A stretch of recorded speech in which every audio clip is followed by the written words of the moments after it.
KILT FM HD2 Houston.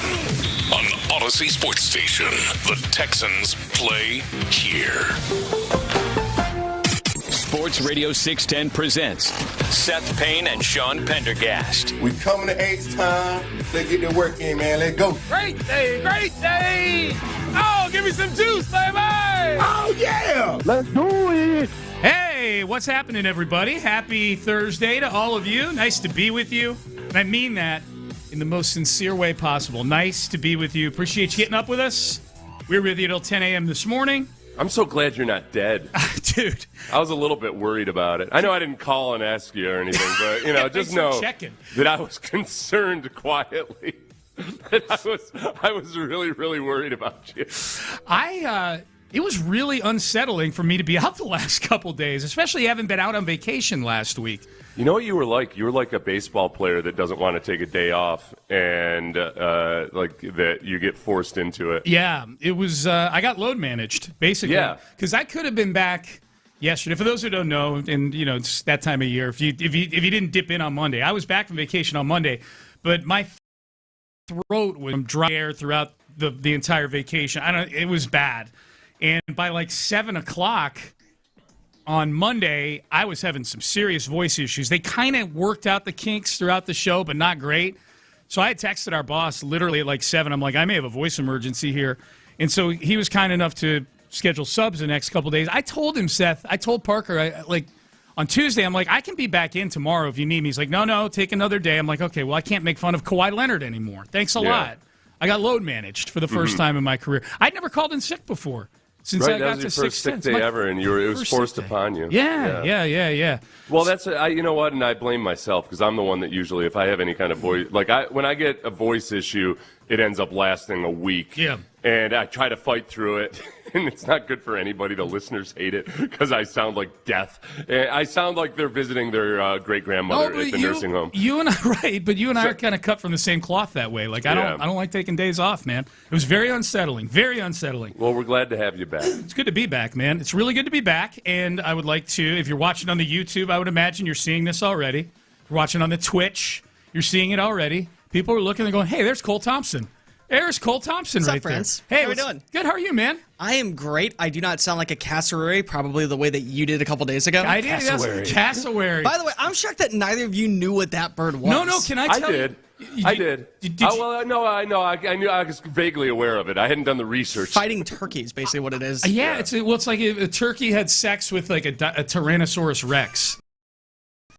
And what people are wondering, why are you bringing this up? Why are we bringing it up? Because of the bison. The bison video. The dude into the air. The one that turned to Tez Johnson afterwards on the Tampa Bay Buccaneers social page. Yeah, that's right. Yeah, Tampa Bay got in on that. Seth, I bounced the whole cassowary thing off of like 4 or 5 people later that day. None of them had heard of a cassowary before. Yeah, it's a dramatically underrated bird. Yeah, they were like it should be on lists of most underrated. Like it's not even you don't find it on power rankings or anything. It should at the very least be the logo of some minor league baseball team, in Idaho, in Australia. You'd figured someone would get in on that one, wouldn't you? Yeah. At least if you're able to have the fighting sandals, or if you're able to have the banana slugs. Cassowary's got to be at least in the top 5 of options that are available. Yeah, we're bringing awareness to the cassowary. There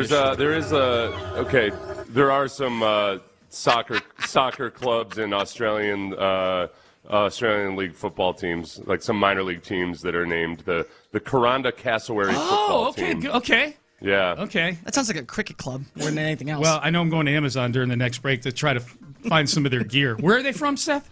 I don't know. So the other hemisphere. Gotcha. It looks like the non-fun part that nobody goes to because they don't want to die going out there. Yeah. It is. It's Queensland, Australia. Queensland. Okay. Queensland cassowaries. I'm going to go buy some during the break. So everything went smoothly the last couple days then, old Sethers? Yeah, for the most part. One thing, Luke has mentioned this a couple times. So Luke Morrow was in yesterday. And I've never picked up on this from Luke, that he's got a reputation for just crapping on things. And I had never really picked up on it. And then I realized after the show yesterday when Brandy texted me and said, hey, how come you're talking so much smack about Will Ferrell? You love Will Ferrell. And I was like, you know what? You're right. Yeah. Luke Luke got me to crap on Will Ferrell. He influenced you. Yeah. Because of his introduction at the All-Star game, or his little bit that he did at the All-Star game. Yeah, but then Will Ferrell pops up again at the ESPYs last night. He was at the ESPYs. He was much funnier at the ESPYs last night. Well, the bar was not that high. Let's be real, compared to what it was at the home run derby. Dude. Did you happen to catch? I saw little snippets. Once I saw Bryce Harper like jumping up on the ropes or whatever at the All-Star game. You were out. You saved yourself at least 20 minutes of pure agonizing pain of unfunny Will Ferrell, which is probably the worst version of any comedian that exists. Yeah. Oh, he was out there for a long time. Yeah. This, and I saw you had this topic yesterday, Seth. The Netflixification of sports, but. He and one of the Wilsons, the dark-haired Wilson, I think that's Luke. Luke, old school. Yeah, and then a third guy, Jimmy Tatro or whatever his name is. They were out there promoting their new Netflix show, so they had them doing the introductions or like chiming in on Michael Buffer's introductions for all the home run derby participants, and it was so bad, and it was really awkward. And then Will Ferrell pops up at the ESPYs last night. Mm-hmm. Oh, by the way, he's going to be on Good Morning America this morning. Is he playing the same character? No idea what the show's about. I didn't know there was a Netflix show. I think he's a golfer of some sort. Yeah, it's like an even dumber down version of the Owen Wilson Apple TV show, basically. Okay, yeah. So he was there last night, and I'm like, oh, God, here we go. And he was actually, the bit they did was kind of funny last night. I watched most of the ESPYs last night. I wouldn't normally watch the ESPYs, but it's like the deadest sports day on the calendar, so I'll pop it on TV. That's why it is when it is. They do it specifically because of that. Makes sense. They usually do it right after, like during the All-Star break, right? They do. Yeah, the day after the All-Star game, they do it. Among my observations, non-Will Ferrell, Marcelo Hernandez of SNL was the host. His monologue was I thought it was pretty good. I'm sure the internet crapped all over it because they crap all over every monologue, it seems like. Except when Ricky Gervais comes on the Emmys or the Oscars or whatever it is and just takes a flamethrower to every Hollywood celebrity. People seem to like that. Yeah. They do like that. Yeah, negativity tends to play on social media. Yeah. Fernando Mendoza won one of the awards. I think it was like... college athlete. It was college athlete? College athlete of the year. Thank you, Cole. He was dressed like a waiter from a Carnival Cruise steakhouse. He had the dark pants and the white tuxedo going. Yeah. So it looked I was ready for him to seat me at my usual table when I saw him on there.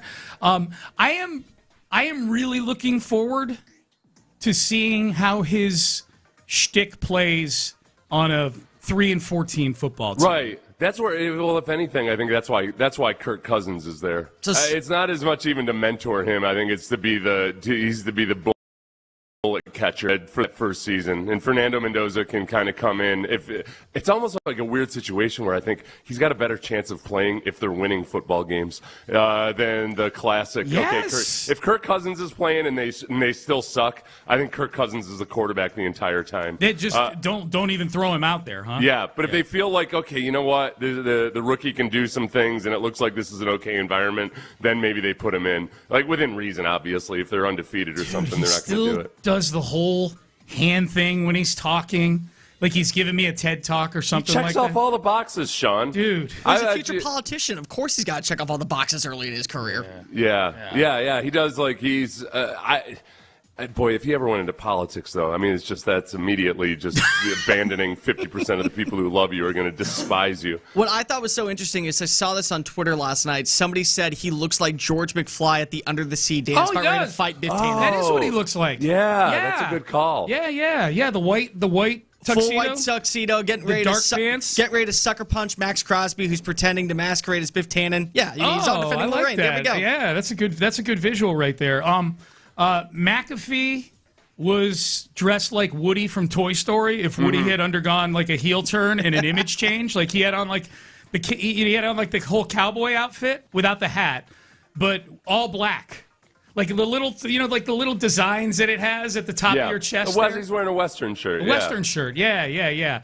He just I'll tell you what. This is the thing about McAfee that's kind of freaking me out lately is that he's said that he wants to be a Hollywood star, or at least he's going to take a stab at it. And Hollywood people tend to be pretty gaunt and emaciated. When you meet them in person, the men are always like freakishly skinnier than you thought they were going to be. Shorter too. And he's doing that because he goes all in on everything, but he looks a little unhealthy right now. You think? Yeah. Like Ariana Grande level unhealthy, or like? I think he's headed there. Is he that bad? Yeah, I don't. Maybe it's just the clips I saw. Or I'm looking at a still photo right now.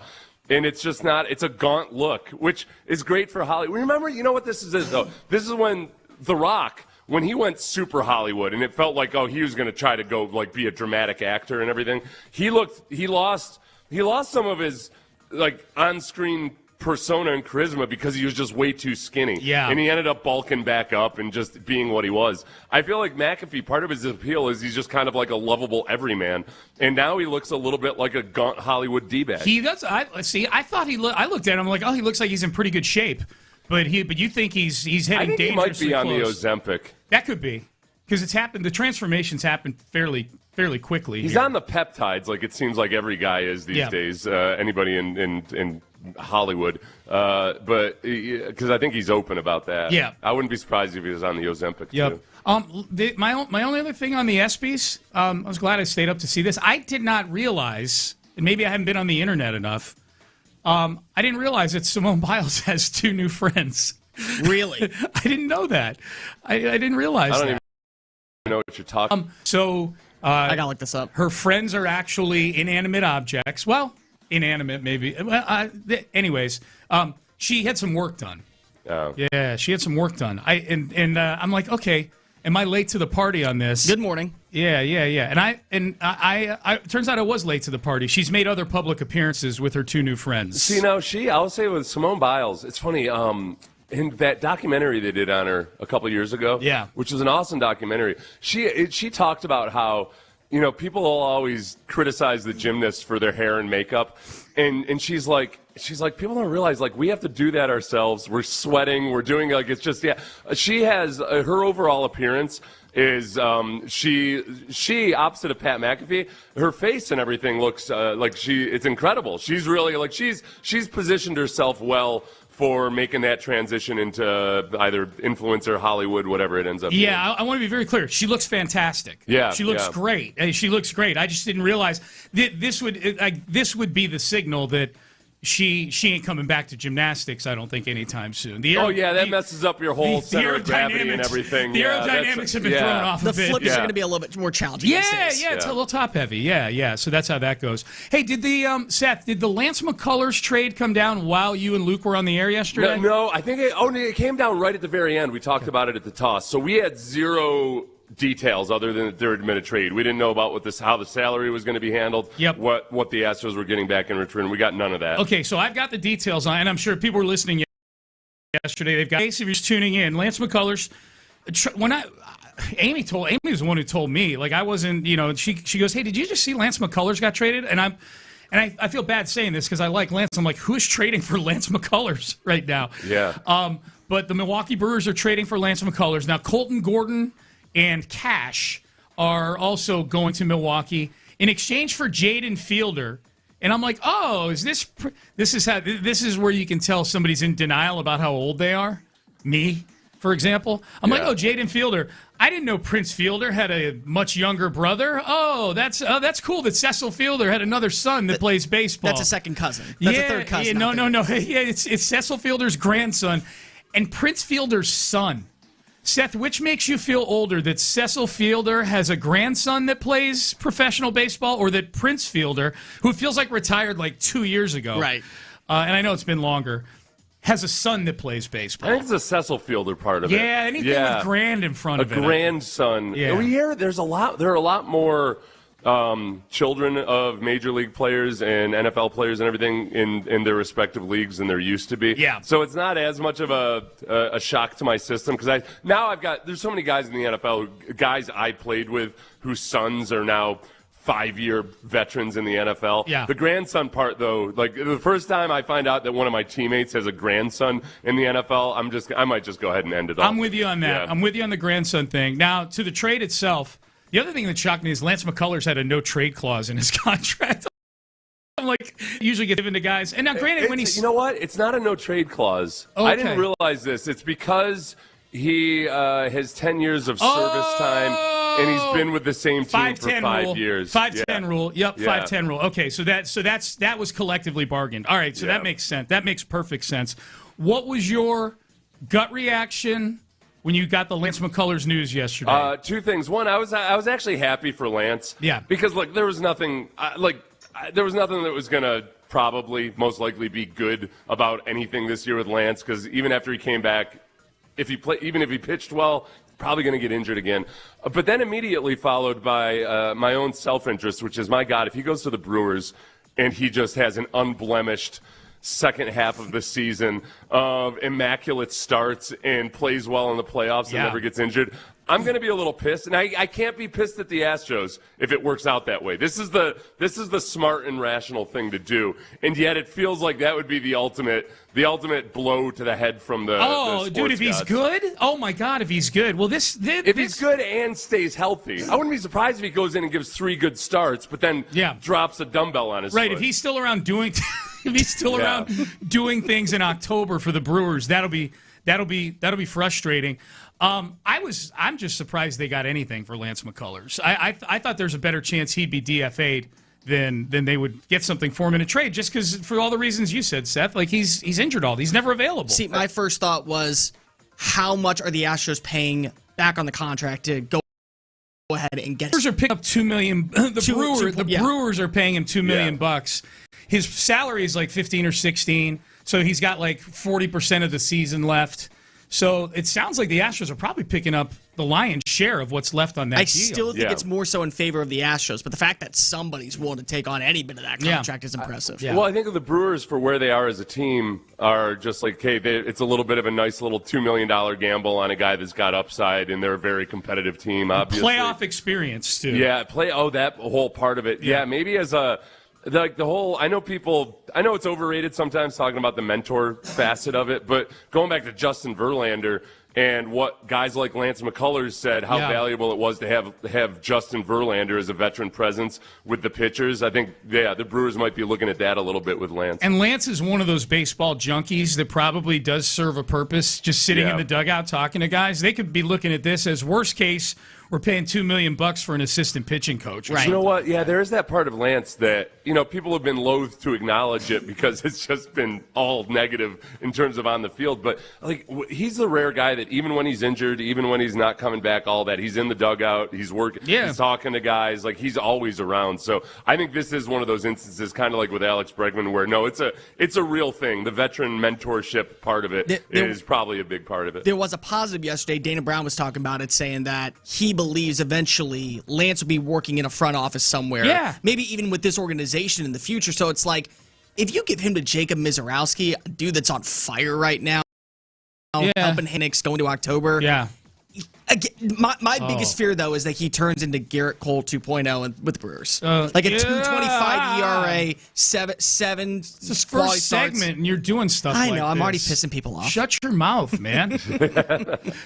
I already brought it, but no, that's equally my fear. Yeah. And I will still be happy for Lance. Yeah. And yet at the same time, there's a whole question. lot of, this is when you decide to come in and be completely healthy. Yeah, that's a good question for later, Seth. Maybe we can revisit this later in the show, because you and I was talking about this.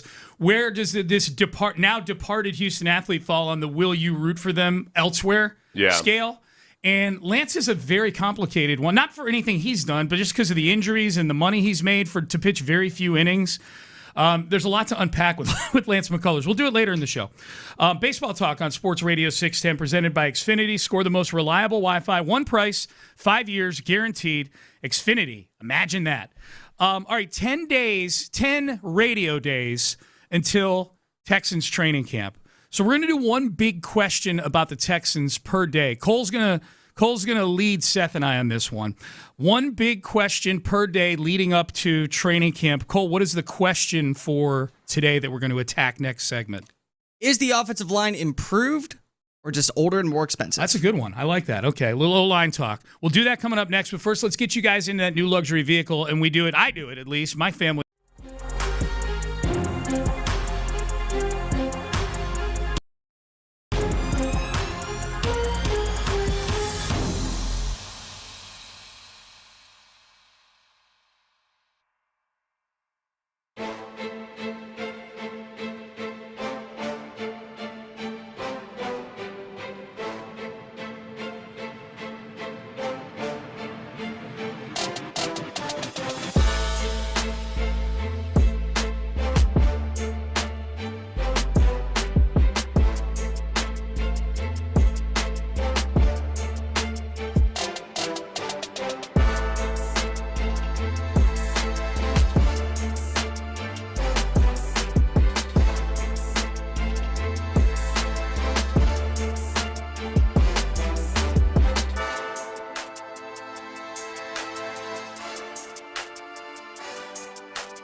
Studio 610 presents live from the West Point Lincoln and West Point Lincoln of Sugar Land Studios. Here's Payne and Pendergast. All right, training camp is going to be here. We're under 2 weeks away from the Texans' first practice at 2026 training. I feel like we said this the last 3 or 4 years. This is the most anticipated training camp in the history of the Houston Texans. It is for me. Have we said that? Yeah, it is. Well, you're pretty good at. Yeah, you love to get hyped up about. Yeah, stuff. I'm a hyperbole You're still a kid guy. at heart. Yeah, I'm a hyperbole guy. I think there might be other people that are feeling like, this feels like exactly the same as it's been the last 3 years, and we're wondering exactly if the offensive line is going to be, at the very least, average or above average, and can all these other things fall into place? Yeah, because they've tried. They've done the tear down and build up multiple times with the offensive line now. So, given that we've got 10 radio days till training camp, the last radio day that we do this exercise will actually be the first day that Seth and I are out at training camp on Wednesday, July 29th. So we figured 10 days, 10 questions, 1 question a day. Cole Thompson is in studio with Seth and I today, just chopping it up with us here on the what they like to call the deadest week of the year, and yet I still find it hard. We still leave a bunch of meat on the bone on the rundown every day. Does it help that you have the World Cup to be able to talk about? No, we don't talk about it at all on this show. It doesn't help one bit.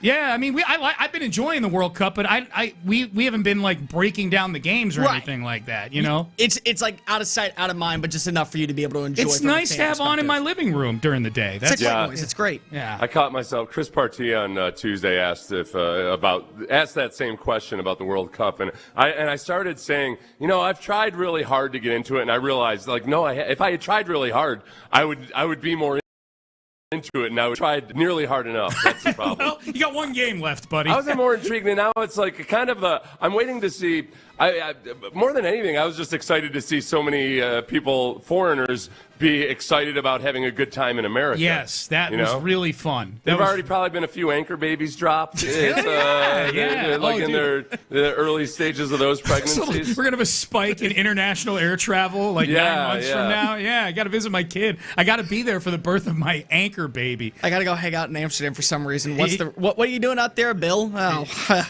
we're getting a kid. Yeah, that's a whole nother side topic that these international games with the NFL. I guess there's got to be a couple babies out there, right? In England or Germany or something. Got to be 100%. Got to be. No, Seth's gonna go though full American style. He'll buy the jerseys. He'll buy the kid. He'll have a whole watch party for Sunday, and that is when he will get fully invested in the World Cup coverage. This Sunday. This Sunday. Okay. As he's watching the finale, he'll be like, "This is the greatest sport to ever exist." You ready, Seth? You got time? Ready. You got time to get it? I say. The first month of the tournament kind of caught me by surprise. But this last day, we are fully convinced. I've been hearing things. I've been hearing things. It's now or never. What's Argentina won? I was just waiting for Argentina to do something.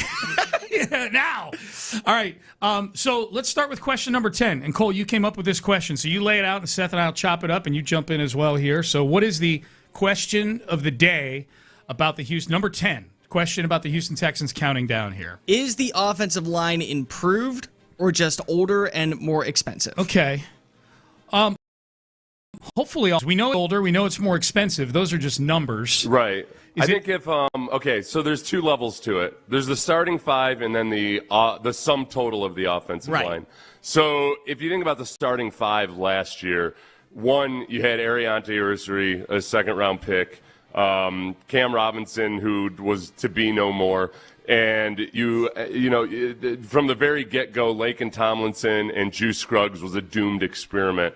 I think that the starting five, even if we just isolated it to Ariante Ursary, and him not having if Ariante Ursary doesn't have to start the season at right tackle all of a sudden instead of left tackle, I think just in addition to having more veterans on the offensive line, Ed Ingram being in the system for one more year, I think it's going to be better at the beginning of the year than they were at the beginning of last year.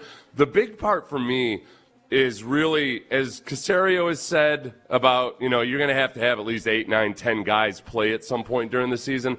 And then that new analytics guy on Twitter, Ryan, what's his face? Yeah, he pointed this out the other day. That I saw this. This was a really good point. Yeah, the sixth offensive lineman on average is playing 75% of the snaps in a season. So depth really, really matters. The seventh offensive lineman for most on the average NFL team plays a really big chunk of snaps during the season because of injuries. Like several hundred snaps. Yeah. And I think that they've probably addressed the depth of the offensive line way better this year than they have in the last couple of years. Because last year, Sean, during training camp, I mean, when we were in West Virginia, we're watching, and you're looking at these interior get destroyed, and you're thinking, these are the guys who are competing for a starting spot. Yes. Like these guys, we've got guys who are would be backups on a lot of teams competing to be the starter, and the backup to a backup. Like your backup is a guy that should be your starter is a guy that should be a backup. Yeah. Then your backup is a guy that might not even make the team on a lot of other places. Yep. I think that's a lot different this year. It's 100%. I saw that same tweet and I actually had it bookmarked. I'm like, this would be a great thing to talk about. Like,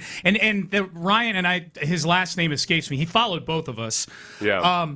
But because people were talking about running back depth, and he's like, no, it's way more important. You got a 6th and 7th O lineman than a 3rd running back if you're going to use resources for something.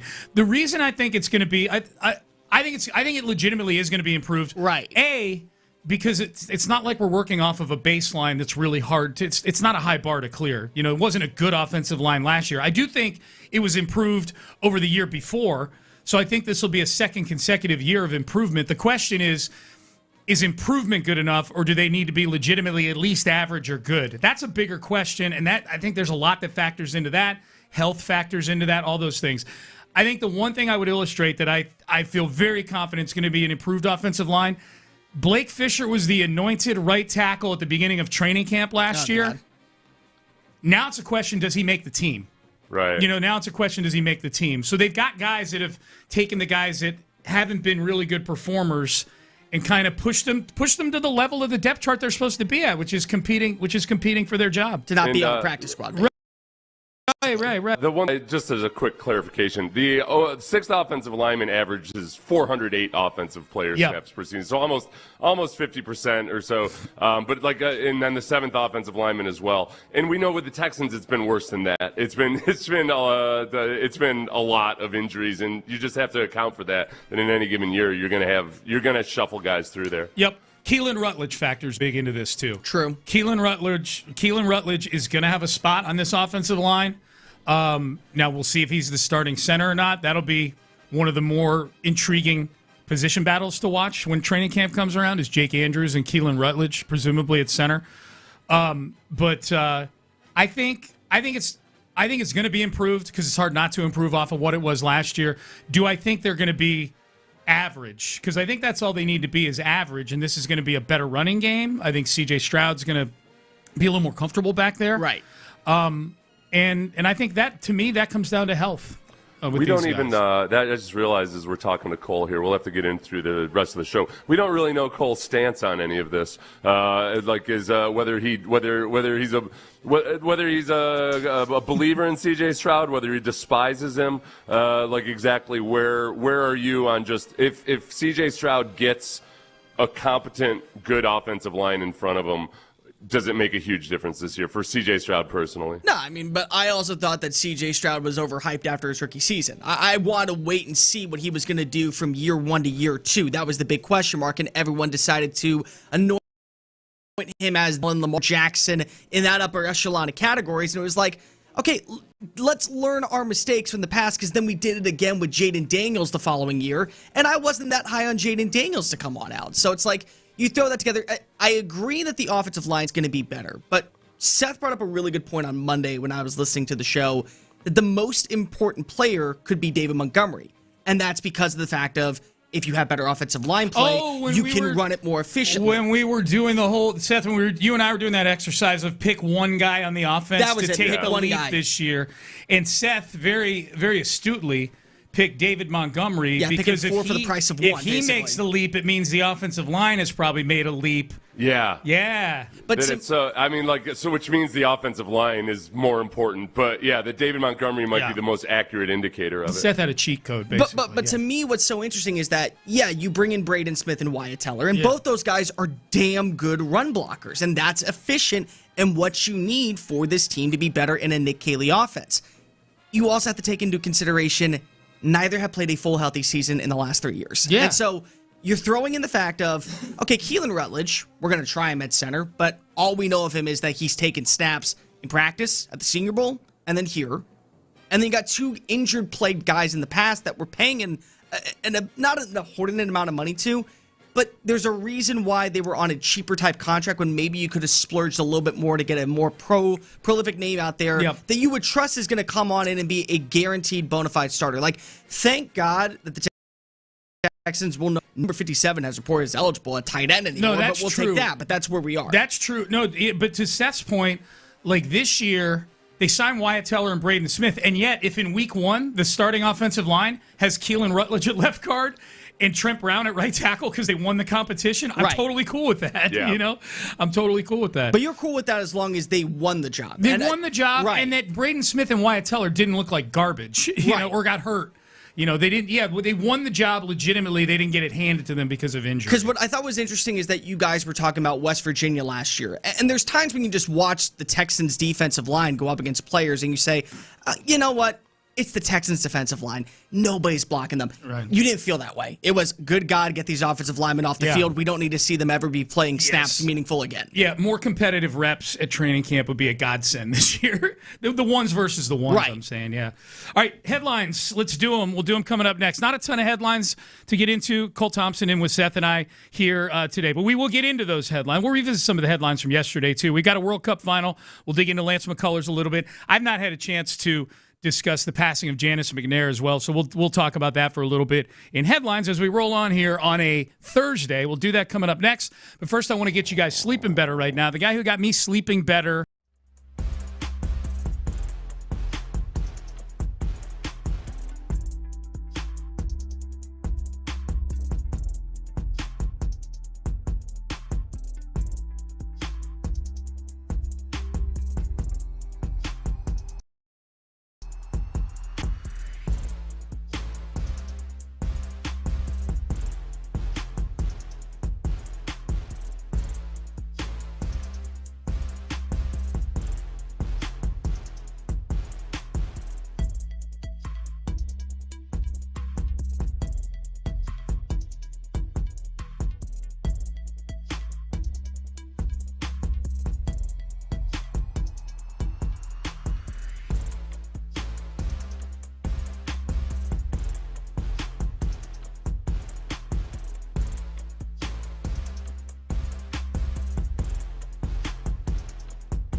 Payne and Pendergast with today's headlines.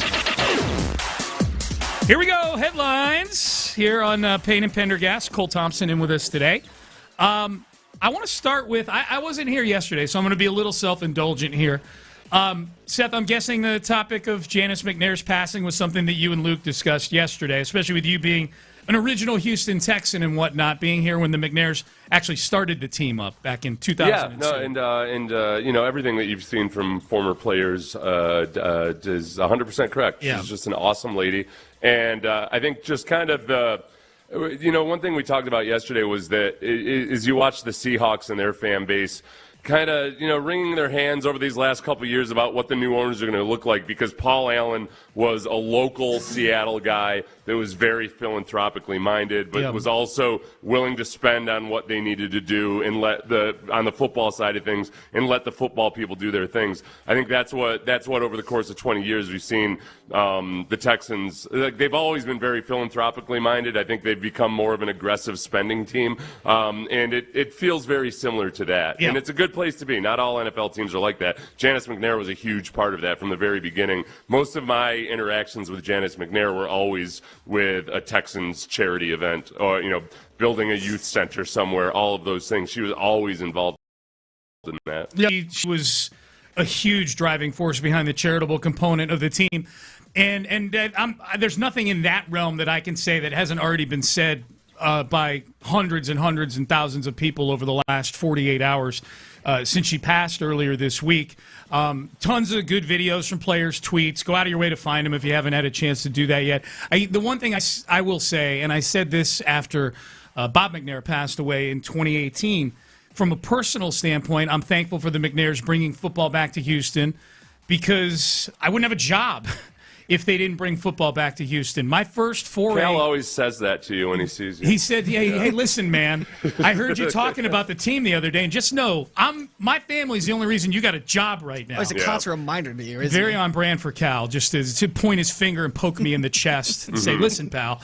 But my start in radio was with what at the time was the fourth sports station in town.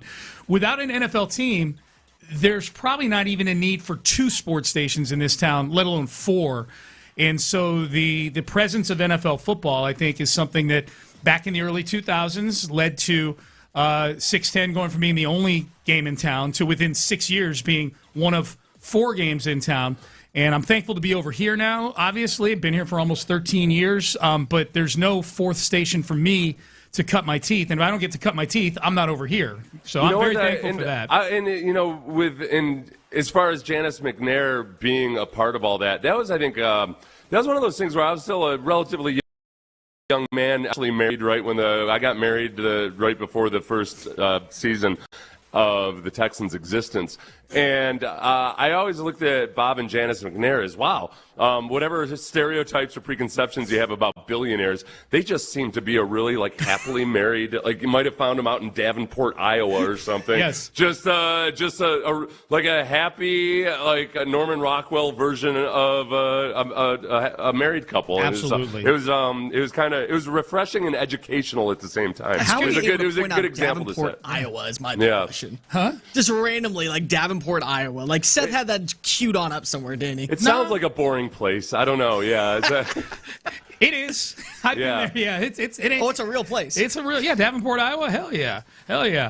All right. So obviously thoughts and prayers to the McNair family, and rest in peace, Janice McNair. Lance McCullers was traded yesterday. It happened just as you, Seth, and Luke Morrow were going off the air, so it's worth putting in headlines here. Lance McCullers traded to the Milwaukee Brewers along with Colton Gordon, who, by the way, I think was just the Astros minor league player of the week last week. He is the ultimate quadruple A guy. Every time They're he dumping high, Sean. Every time he comes up here, every time he comes up to the major leagues, he's got a 5.62 ERA, and they send him back to Sugarland. And I feel like I get one press release every month about how amazing Colton Gordon is in Sugarland. I've liked that about Colton Gordon because it feels like it was back in 2013 and 2014. We had all these guys. And this one was good, and the player development was so good. These guys that would be awesome in AAA, Yeah. And then you get up and you'd realize, they're actually not good major leaguers, but they're doing a hell of a job getting the most out of them. Yeah. I choose to look at that as like, okay, the pipeline instructional program is still really good, and it's just a matter of time until we start getting some. Instead of the John Singletons of the world and everything, you get more Carlos Correas and George Springers. I hope and whatnot. you're right. God, I hope you're right. So Lance traded to the Brewers. That ends the Lance McCullers era here in Houston. The Lance McCullers era, I was thinking about this morning. Like, he's in year 12 with the major league team. Like he came up in 2015. That's crazy. So he's in year 12, and it just feels like, I'll give you guys a stat. Since the 2022 World Series, Lance McCullers has pitched 142 and a third innings. Since the 2022 World Series. So in three, enough to win the Cy Young these days. 3+ seasons, Seth. Well, you and I talk about this all the time. Has a guy pitched enough innings to qualify for the ERA title or for the the WHIP title or whatever? Lance McCullers in 3+ seasons has not pitched enough innings to where he would qualify for the ERA title in a single season. The amazing thing about this, and I think we're going to do something with Cole later, because I'll credit Cole for pointing this out, because he's barely pitched since 2022, you're a little bit surprised by how his body of work with the Astros is way better than you expect. Yes. If you just condense it all down into one chunk. Yeah, that's the thing. That's the part that's really been depressing about the last year or so. Lance McCullers, I forget which. I mean, it's been a litany of injuries, but there was a point, probably before this last real opening up of his elbow they had to do. Right. There was a point where he is injured a lot, but you go look and go, look, when he's on the mound, when he's out there, he's really good. Go back to his first start of the season. He had 8 strikeouts at home. He was awesome. He was awesome in that one start. But there was a point a couple of years ago where he was out and getting ready to come back. You're like, look, when he's been out there, he's been good. That's been the depressing part about 2025 and 2026 is his ERA is 7. He's just he's not good anymore, you know? And so I hope he is on the strong end of the scale of guys I will root for in other uniforms. I like Lance McCullers a lot, and he was huge for that first World Series championship. Do you guys think that he's had one of the weirdest Astros tenures of all time simply because of what the impact was for us winning World Series titles? 100%. Yeah, no, and he's a classic guy too. Like if somehow he had gotten traded away after 2018, I like the way you would feel about him and just what he meant to those early Astros teams and everything. Like obviously the sum total of how people feel about Lance McCullers would be a lot different, but you can't erase all of that. No. I think over time and with distance, you're going to forget the hard times and remember the good times. Yep. World Cup final is set. Argentina beats England yesterday. Late comeback by Argentina. Messi with a couple of assists. He is now the all-time assist leader in World Cup history. Spain and Argentina. And Seth is going to be all painted up and he's going to wear a kit for each team, each half. Yeah, I'm going to learn Spanish. Are you going to learn the difference between Argentinian Spanish and Spanish? Oh, dialects. Yeah, I'm specifically requesting Babel Argentina. Yes. Yeah. So we got on the text line somebody say, it's awesome to see Cole Thompson, very knowledgeable. However, much like maybe you, Seth, I would much rather watch Mike Burrows pitch than watch a soccer game. That was Ocho who said that. Ocho joins in. Mike Burrows pitch. This is what I acknowledge about soccer is that, if you actually know soccer and you're watching the set pieces and all of that it's not just waiting for a goal and waiting for a goal. I need to sit down some off season. I need to take a week of vacation and just watch nothing but soccer tutorials. You need to take a class on studying up on soccer. Yeah. Don't you? Yeah. What do you think I'm going to do if Houston gets an NHL team? I'm going to take 2 weeks off to go to a hockey clinic or something. Yep. Yeah. Yep. I will spend a weekend with you up in Western New York and hang out and tell you everything you need to know about hockey. That's my go-to sport, dude. Yeah. Oh, good. Oh, cool. Okay. You got a mentor. Oh, I can tell you how much I've been begging for the Arrows to become an NHL team. I've been willing to say vitriol things just to be able to guarantee that we get a team up here soon. Okay. I'm all for the expansion. I will hate Austin if they get it. Is this? Yeah, no, though that's a give. I think even people who don't care about hockey are like, they better not give it to Austin. They better not give it to Austin. This is what should piss you off. Excuse my language. About a lot of the arguments you see for Austin over Houston. They're acting like it's Austin from 1993. Right. They're saying well, Houston's got really bad traffic. Like, yeah, have you talked to anybody who lives in Austin lately? They're not all that thrilled with the traffic. No. Is this the highest the stock has been on the AFC South since? I don't know, but we've got one article that explains it and also lays out why this could be a better season for the Texans this year even than it was last year in the regular season. We will do that coming up next, but I want you guys to take a look at your energy bill, your electricity bill.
Houston. On Odyssey Sports Station, the Texans play here. Sports Radio 610 presents Payne and Pendergast. All right, Payne and Pendergast with you. Cole Thompson in with us today. Cole, in about 20 minutes or so, we'll have some news that you may have missed. So we'll do that a little later on in this nice long segment that we've got here. We're a couple weeks out from Texans training camp. We'll talk about the Texans here. And a couple of texts on the text page here. Streaming a few minutes behind. Seth, appreciate the shout-out for Davenport, Iowa. Yeah. Not this is from Brian in Iowa.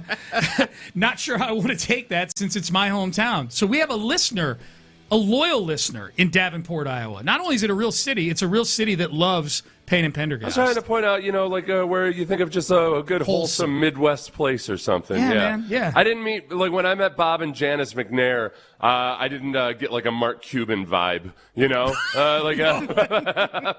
or a James Dolan vibe. Yeah. I was like, oh, this seems like these could be the parents of one of my friends. Right. You wouldn't be able to tell me that they lived in a mansion in River Oaks versus like if I went to their house, they might be in a split level somewhere in Davenport, Iowa. Absolutely. That's how Bob and Janice McNair were just so down to earth in so many ways. You're not expecting them to do a full David Tepper after a loss. That's what we're going No. with. Right. Exactly. No. Bob McNair, I don't know if he owned more than 2 Blazers. He was just there was just zero flash or glitz about him. I'm just picturing Bob McNair walking into the big mansion that they bought, and there being like his and hers gigantic closets. And Bob McNair being like, what's this big room right here for? And he's got 24 of those exact same Blazers that he would always wear, Yes. Oh, my God. All right, Payne and Pendergast with you here on a Thursday. One more here from Ocho. I appreciate the passion of... Ocho's the one who made the comment, I'd rather watch Mike Burrows than watch a soccer game. He says, I do appreciate the passion of soccer fans, though. I thought what Argentina during England's anthem was great. I didn't hear the anthem. I'm assuming it was something rude, based on it being noteworthy. So I was driving to the bar to meet up with my dad to watch the game, so I didn't get to hear it, but my buddy was there, and apparently they just were ripping into England during the middle of their anthem. During their anthem? During their anthem. Oh, man. I don't know if I'm a fan of that. Man, I don't know, man. I like all these countries that show a certain amount of respect for the other team. Well, are you a fan of the 2024 Kansas City Chiefs? Because apparently that's who Argentina this year's drawing comparisons to. Oh, because the Chiefs fans do their little thing during the anthem? Well, it's because of every single game that you thought that they were going to be out, they somehow found a way to fight their way back in. The actual soccer. Yeah, the actual soccer. Yeah. They've been the cardiac kids, man. That would be the 2019 Chiefs were the one that was really like that, right? No. That was 2 years ago that they won all those one-score games. It was. Oh, okay. I was thinking of the one. No, what was the year when they came from double-digit? That was 2019. That was 2019. Yeah. That was 2019. Yeah, you're right. 2 years ago, it was it was all these close games. Every single game, fourth quarter, it's like, all right, official Zebras, where are we? Yeah. How are you going to give it this one? As much as I hate being a part, look, we did a pregame. Sean and I did the pregame show in 2019 for the Chiefs-Texans playoff game at the Rustic and down in Midtown. And we watched the first part of the game, and before halftime, I was like, well, I'm just going to go drive home right now. Nothing to do but get my triumphant X posts ready. At the time, we called it Twitter, kids. And by the time I got home,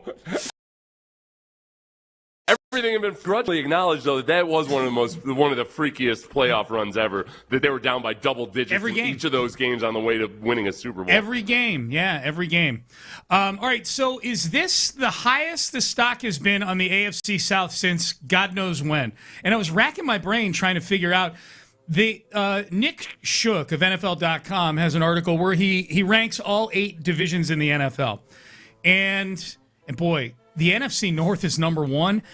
Immediately, what pops into my head is, well, the NFC West is number 1. You got the 2 teams that are the favorites to win the Super Bowl this year in that division, plus San Francisco. But Arizona's so bad it drags it down. The NFC North, the Lions, the Vikings were the worst team in that division last year. They were 8-9 or 9-8, something like that. NFC North is number 1. But just to answer the question, the Texans are 5th.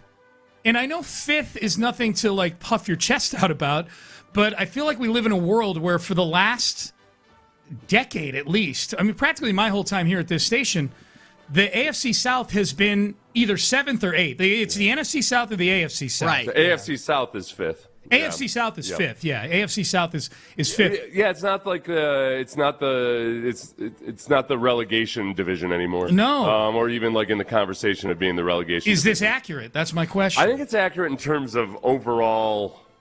I think overall competitiveness, the Titans are going to be the huge wild card in that, obviously. But I think you have 3 teams that you look at, and you can envision an avenue for the Jaguars, the Texans to really good teams this year. You power rank those, obviously with Texans and Jags, and then the other ones. But because even by virtue of Robert Saleh being in Tennessee and how heavily they spent on the defense, I think there's just a really good chance that no matter what Cam Ward does, they're going to be a competitive football. It's going to be a hard win. They might be a bad team, but it's a hard out, Yeah.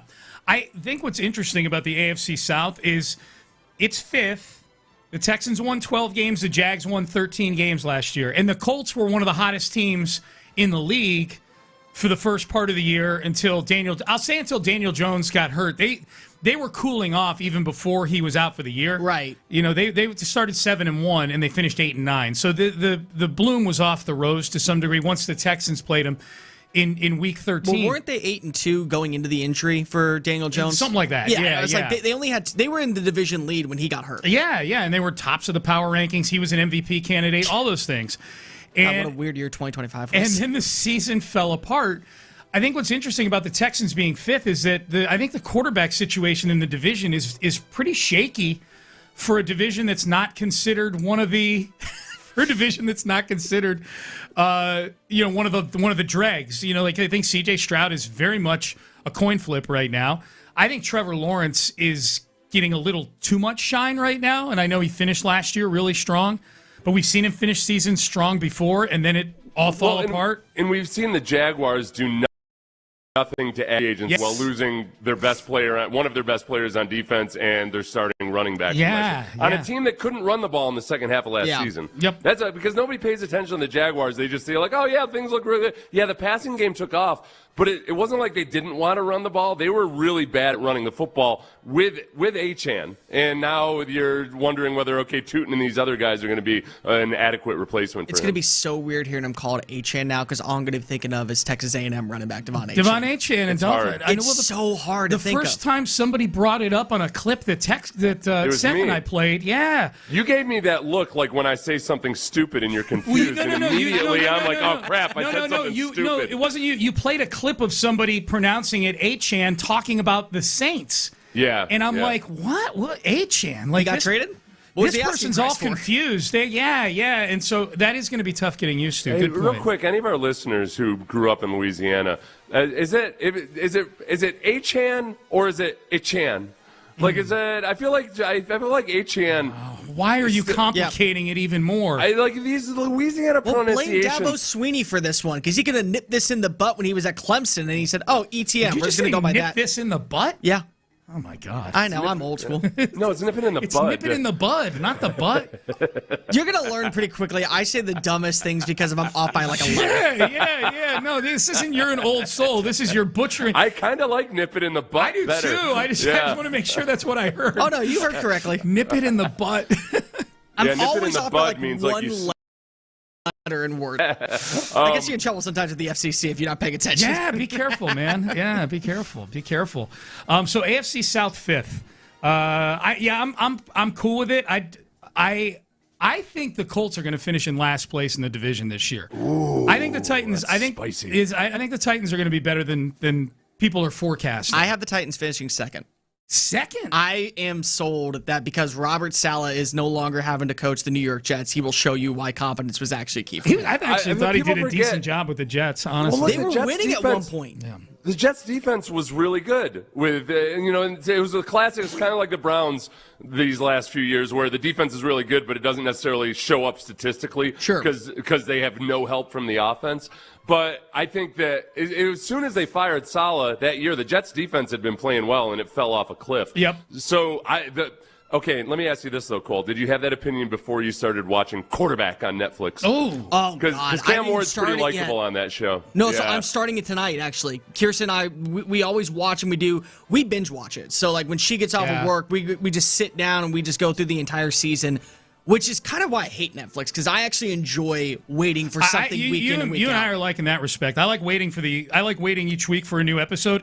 You've watched it, Seth, right? It sounds like. No, I've watched stretches. I seeked out like Baker Mayfield and watched some of that, and I'm annoyingly liking him more and more. Joe Flacco Baker? I already liked, but the clips I've seen of Cam Ward, it kind of jives with what you've heard about. He's like a classic man. All the stories you want to hear about your quarterback, first in, last out, all of that. He's really mature and and unfortunately likable. So I got to find some reasons to hate him. Hopefully by the end of the series. But to answer your question, I got sold on them when they started making really smart moves in free agency on the defensive side. I don't think. Because I think that Jacksonville, and like we don't look at them at all this way because of New England had the easiest schedule of ever in the history of the NFL.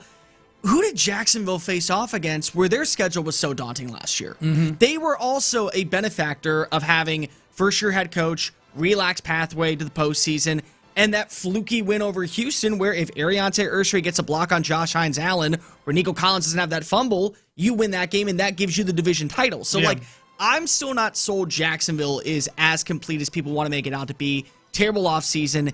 And if Cam Ward is marginally better, I mean, we are talking about a team that could go 7-10, but 7-10 may be good enough to finish second place in the AFC South. Yeah, it may very well be, which would mean that in all likelihood the Texans would be like 14-3. Yeah, you know what? I'm glad you brought up the Jags schedule last year because early in the season they had some impressive wins, but that didn't look as impressive afterwards. Where if you look at the 49ers, they had a win versus the 49ers, or excuse me, the Chiefs game, which was a Sunday or a Monday night game. It was a Monday night game. It was the overtime play. Yeah, that's where right. He was diving on into the end zone. Yeah, where it could have very easily been a loss. That was impressive, but then you realize, okay, the Chiefs were not the same teams of old. The most impressive one for me at the end of the season was the Broncos game on the road against Denver, because I watched that game in its entirety, and I thought, okay, this is a real football team right now. Yeah. But they also, like in that win streak that they had at the end of the season,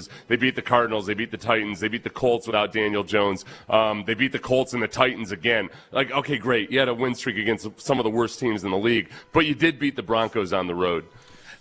Someone says on the text page, the Raiders are horrible. The AFC South should be at least 3 because the AFC West is ahead of the AFC South. Well, we'll see. You know, I know the Chiefs are a little lagging. Chargers and Broncos are good football teams. Yeah. So, I don't know about that. This is why, in looking at this exercise, and again, if you're just getting in your car, Nick Shook of NFL.com has power ranks the 8 divisions in the NFL, 1 through 8. And the AFC South is 5. This is why I'm more enthusiastic about the schedule this coming season for the Texans than I was last year. Although last year, it is kind of fun to open up the schedule and see a bunch of marquee games. Like, that is cool. Yet, it's also hard when you face the NFC West and the AFC West as your crossover divisions, 2 of the best divisions in football. And certainly going into last year, maybe the 2 best divisions in terms of perception in football. This year, they're still pretty high up in this ranking. NFC West is 2 behind the NFC North. Okay. And then the AFC West is 3. You don't play those 2 divisions. Then you play a team from the AFC West. You're going to play the Chargers. The 2 divisions you cross over with are the AFC North, which is ranked 4th, and the NFC East, which is ranked 6th. So not dregs, but also not world beaters either. You know, you're going to be facing off at home against the Bengals and the Steelers. and then the Ravens. Steelers on the road. Bengals, Ravens at home, Steelers, Browns on the road, and then in the NFC East you got Cowboys and the Giants here, and then Commanders late in the season. Oh yeah, and then Eagles on Christmas Eve. Oh, that's right. The one thing though, the cold weather. The Texans, they didn't get royally screwed with this or anything, and this is all random chance and luck. But I know that, remember when the schedule came out and we started talking about it again, there are a lot of, depending on which way you look at strength of schedule, like, if you just go by win-loss record, it looks like the Texans have an easy schedule. If you go by the actual Vegas odds and the win totals, the Texans actually have the 6th or 7th toughest schedule wild. in the league. It's bottom quarter by record. It's top quarter by Vegas. Yeah, so the Texans, as of right now, and we know this always changes, they've got a pretty tough schedule, and they have the toughest schedule in the division. The Jaguars, the Titans, and the Colts are either right at the median, or the Colts have the easiest schedule of the AFC South teams.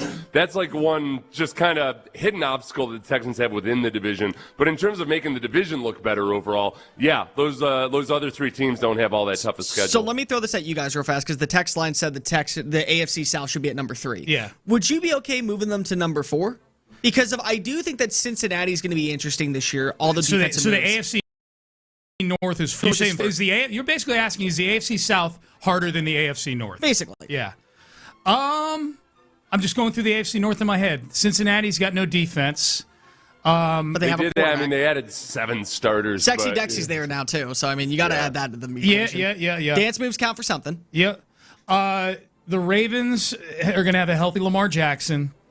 The Steelers, I would be cool. I think they're right next to each other. I think Cleveland's going to stink. I think Cleveland is, of the 8 teams that are the weakest of all of the. I think that if you were to put all 8 of those teams, if you were to power rank all 8 of those teams, right. I think the worst team would be in the AFC North in Cleveland.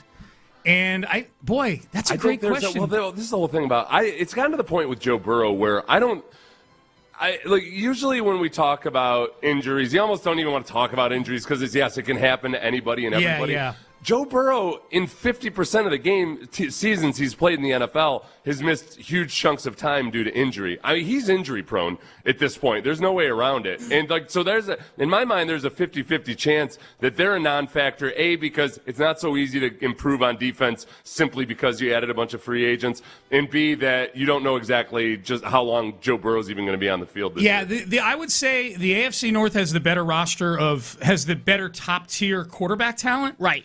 But I think the AFC South, I wouldn't mind going in and debating it in court with somebody and saying you got to argue the AFC South's case, because the big key for the AFC North will become the Rays again. Right. They were 8-9 last year. They got a new coach.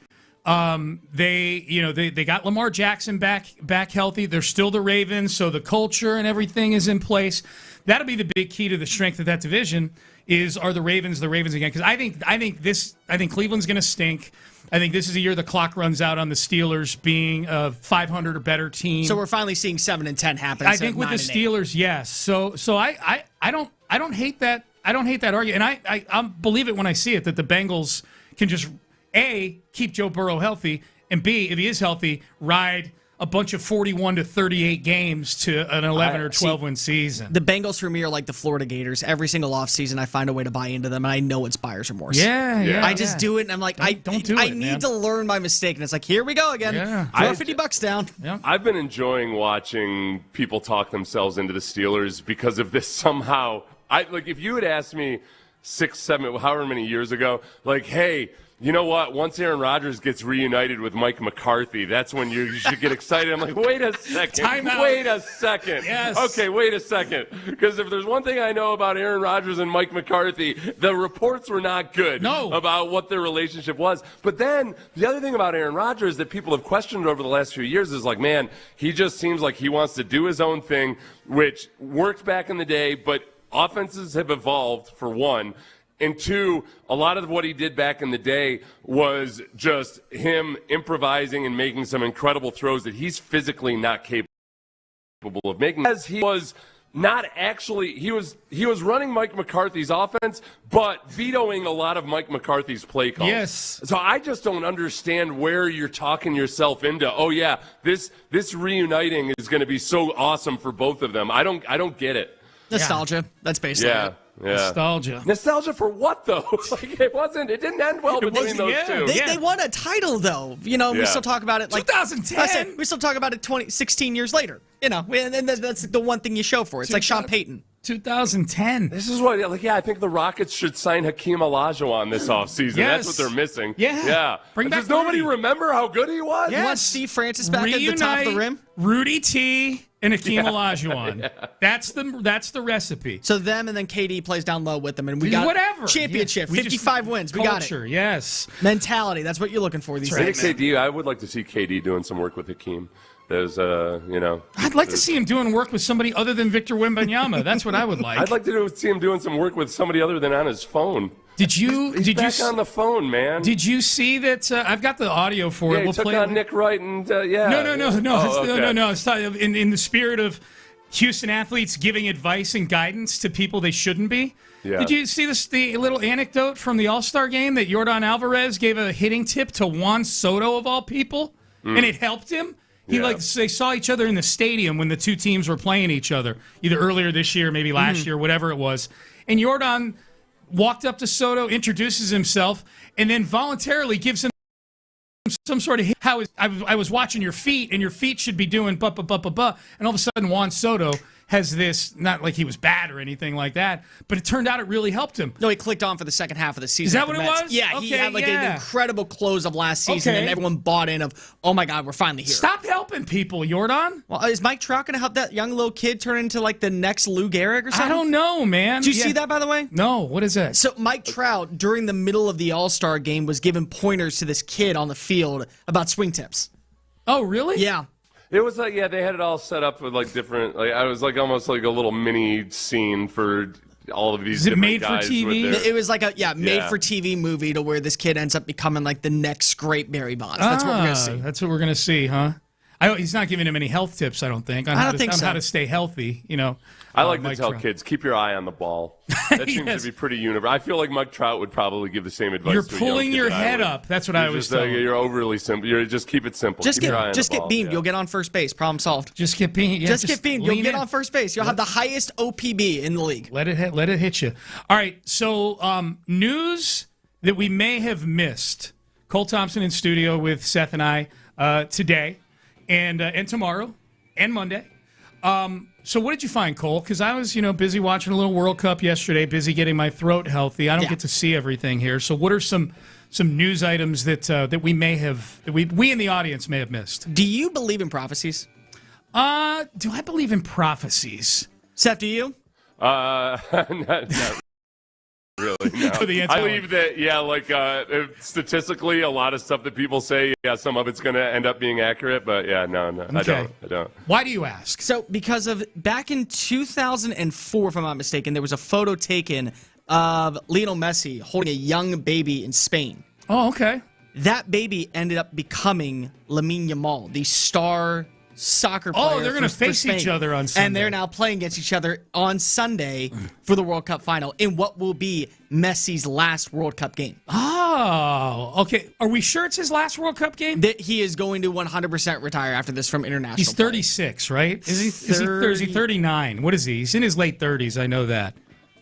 So they're saying that this picture was that this is almost like that this. This is the passing of the torch of the next big time. This kid's the chosen one. He just turned 39. Messi turned 39. just turned Okay, this will be 39. his last World Cup. Yes. You're right. So they're saying online that this is a prophecy that we're fulfilling basically a book in the soccer Bible here. Yeah, it That's would what I be would one think. thing. Okay, I do like these little things where, I don't know, what are the famous? Didn't Clinton meet John F. Kennedy when he was a kid or Probably. something? Yeah, stuff like that. But that's always okay, yeah, president's gonna meet, shake hands with 100,000 people or whatever when he's when he's in office. I think that this one is different because it was an actual photo shoot. This is where me, without knowing anything about the story, wonders, okay, is this dude the son of another professional soccer player? Is that how the photo or anything? Is there anything that just eliminates some of the randomness from all of this? I don't know, man. No, it looked like because they showed Just a a photo of baby. him with his mom afterwards, and it's just like him and his mom, and then Messi hanging It's out. a cool story. They should reprise the pose from the photo before the game.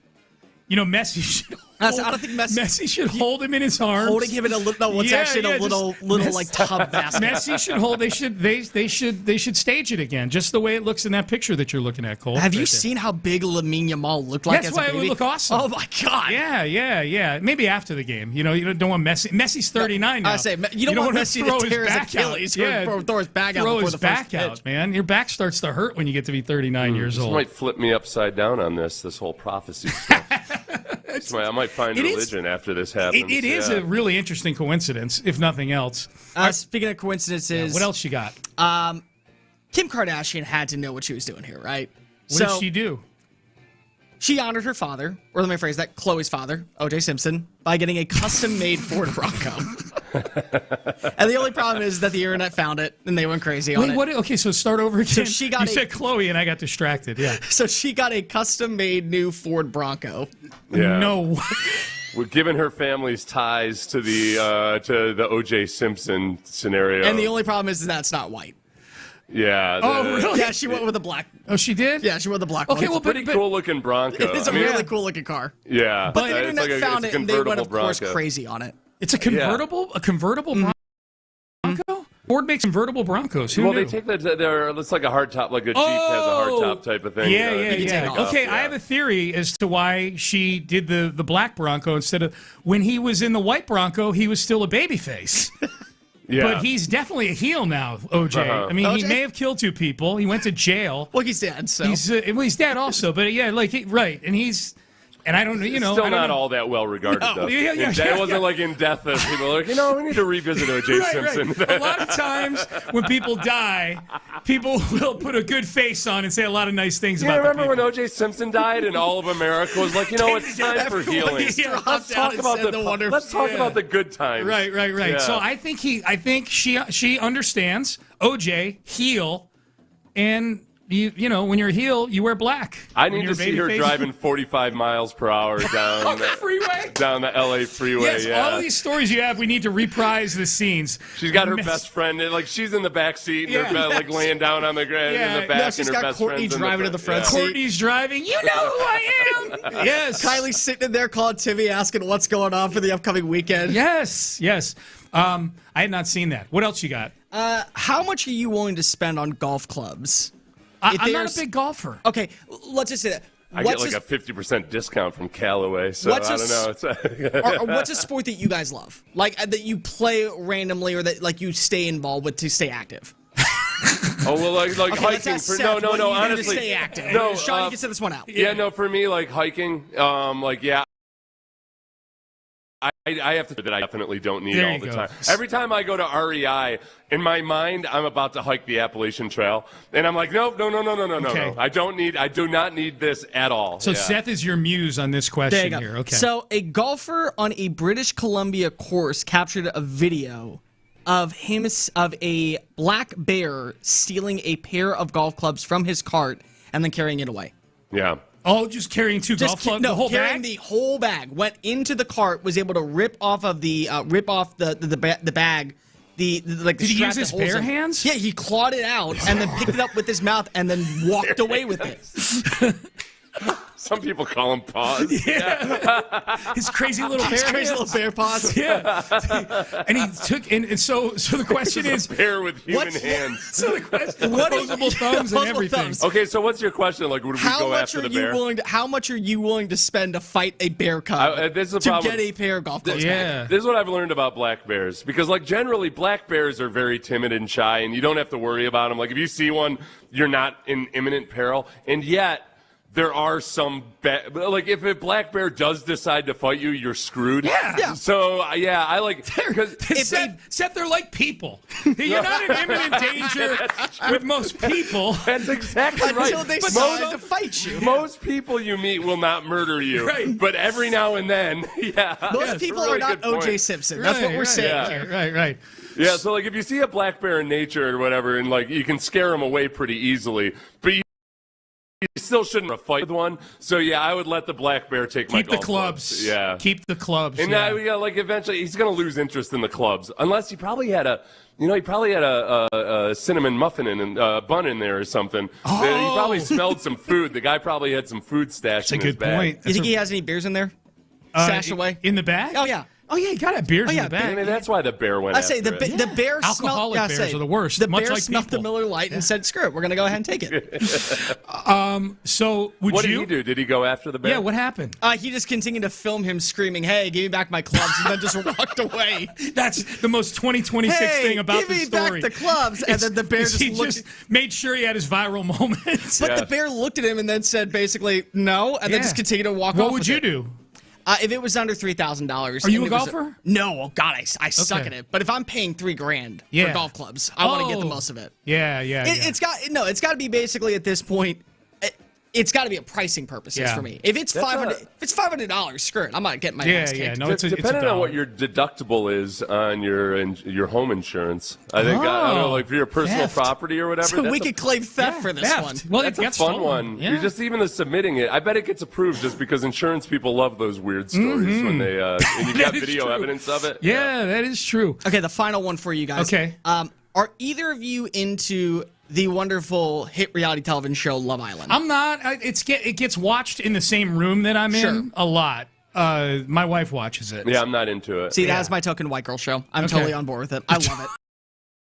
Token. There's a major controversy because of two contestants. Yes, on the explain shows. this to two people who don't watch the show. So there was this couple by the name of Sincere and Melanie, and they got together in the very first episode. And then because of the way that Sincere was treating Melanie, Sincere's a guy. Yeah, Sincere's a guy. Okay. Sincere's a guy. He is anything but what his name is. He's anything but it. But anyways, so they go back and forth I with this hate this relationship. guy already. Yeah. Will they? Won't they? That's like I'm watching this. Will they? Won't they? It's very Ross and Rachel S version where nobody wants them together. Well, they end up together at the very end and they pick each other. Well, the Sugarland Space Cowboys have now gotten in on the actual fight. So they have decided we are going full team Melanie, you deserve better, and left a note online on their Instagram account saying, Melanie, leave that man and we will give you, count them, 10 free Space Cowboy tickets and swag for an opportunity for him to be booed in front of thousands of people in the Big Glove boxing. Actually, that's smart. Actually, Sincere... apostrophe, closed caption. Yeah. E, Sugarland Space Cowboys. Closed caption. So Sincere. Yeah. In closed captions. Yeah. Lee, the Space Cowboys. Oh, like doing a play on words. Sincerely. Sincere. Oh, I got you. That's smart. Good marketing. It's really good marketing. Look, the ultimate is if you get one of them replying to it or retweeting it. Well, I'll tell you what, if you get dumped because you got 8 minor league ballpark it, Probably wasn't going to last. That wasn't true last anyways. She has no ties to Houston, no ties to the state of Philadelphia.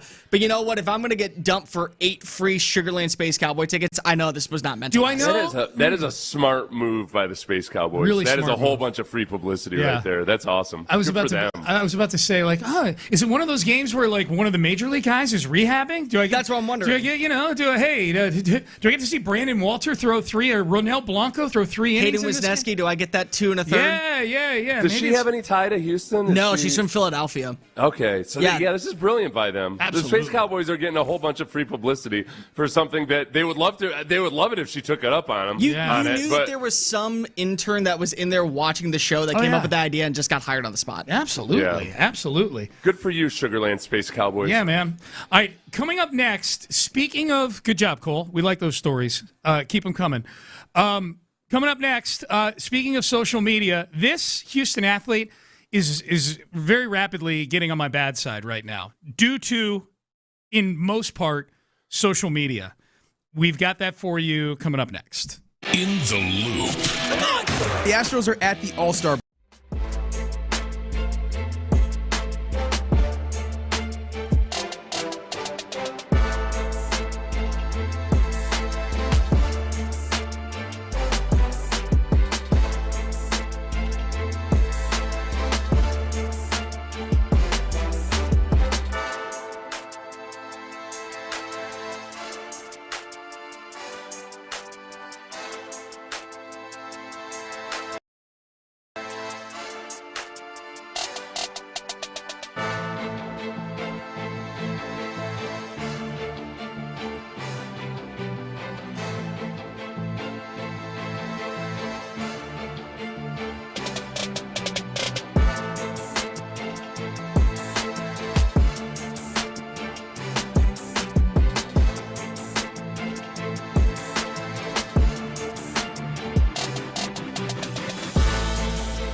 610 presents, live from the West Point Lincoln and West Point Lincoln of Sugar Land Studios, here's Payne and Pendergast. Davenport, Iowa love still rolling in on the text page from Seth. Seth used that earlier, Davenport, Iowa, as sort of the example of like any town USA. That's how people used to say Peoria. Right, you know? right. That's Davenport just sounds like a nice bland middle America Midwest place. Yeah, Z-Trip Dave says, I used to live in a split level in Davenport, Iowa. There you go. Shout out to Davenport, Iowa, home of Seth freaking Rollins. Yes, Seth Rollins. It is? Yeah, Davenport, Iowa. I'm surprised. Well, you know why I probably have it in my head is just because the River Bandits. They're a minor league baseball team or something? Yeah. Okay. Yeah. Davenport, Iowa. By the way, if you missed it earlier, Cole Thompson's in studio with Seth and I for the next few days. What's up, friends? Hanging out with us. And Cole was talking about something, and he said, nip it in the butt. And Seth and I laughed maniacally and hysterically about that. And we explained to Cole, it's nip it in the bud, not nip it in the butt, which led to texts like this one. A bird in the hand is worth two in the butt.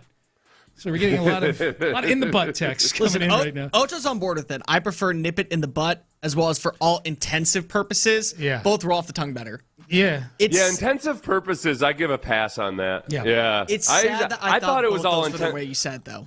What's that? It was sad that that's how I actually thought you said it. No, I thought that was what it was. That's how I've said it. I might have been like in my 30s before I realized it was intense and purposes. Yeah. Intensive purposes just is easier to say, so I say go with it. There you go. I don't because I'm scared. Scared of backlash. Gonna come at you. Yeah. All right, so speaking of which, should Tari Eason be getting backlash for this tweet that he just put up at 2 o'clock yesterday afternoon? Tari Eason, Rockets newly enriched Rockets small forward. 5 years, $81 million last week. He got his contract extensions. They are truly, not to go off on an actual sports tangent, they are truly running everything back with this team right now, including signing Tari Eason to a long-term deal. Tari Eason just tweeted this out of nowhere. I'm sure it's as a result of whatever blowback he's been getting about something online, his contract, his game. Tari had a very up and down season. I think it's safe to say that this past year. He had one where even his mom was acknowledging that he was in a rough stretch. Yes. You know? Yeah. As she was defending him, she was still at least acknowledging that, for those of you who don't know, his mom's very active on social media. Very active, even more active. And we'll get to her in a second. So Tari tweeted this yesterday. So many opinions on my game, y'all. I swear to God, you couldn't walk a mile in my shoes. 100 emoji. Oh, boy. Y'all can't even be great at the little things. Oh, boy. At your own respective jobs. Crying emoji. Only no one cares about what y'all do. Shrugging emoji. And yet he seems to care about what they think. That's the irony of all of this, is that he does seem to care about what the people who nobody cares about say about him. I would rather my athletes not start jousting on social media. Like, as a fan, I wish that, because I don't think it's great. Sure. As a radio host, I love the content, obviously. Tari took it a little too far with... Tari did that thing that LeBron did back in the day. I think it was during the first finals that he lost with the Heat, and he did a press conference afterwards after the series was over, and he basically, I'm paraphrasing, but he essentially said, my life is great. I'm going to wake up tomorrow, and I'm going to have a great life, and y'all are going to wake up to all your crappy jobs and your life, you know? Yeah. And LeBron caught a lot of heat for that. This has that same tone to it, to me. It's almost...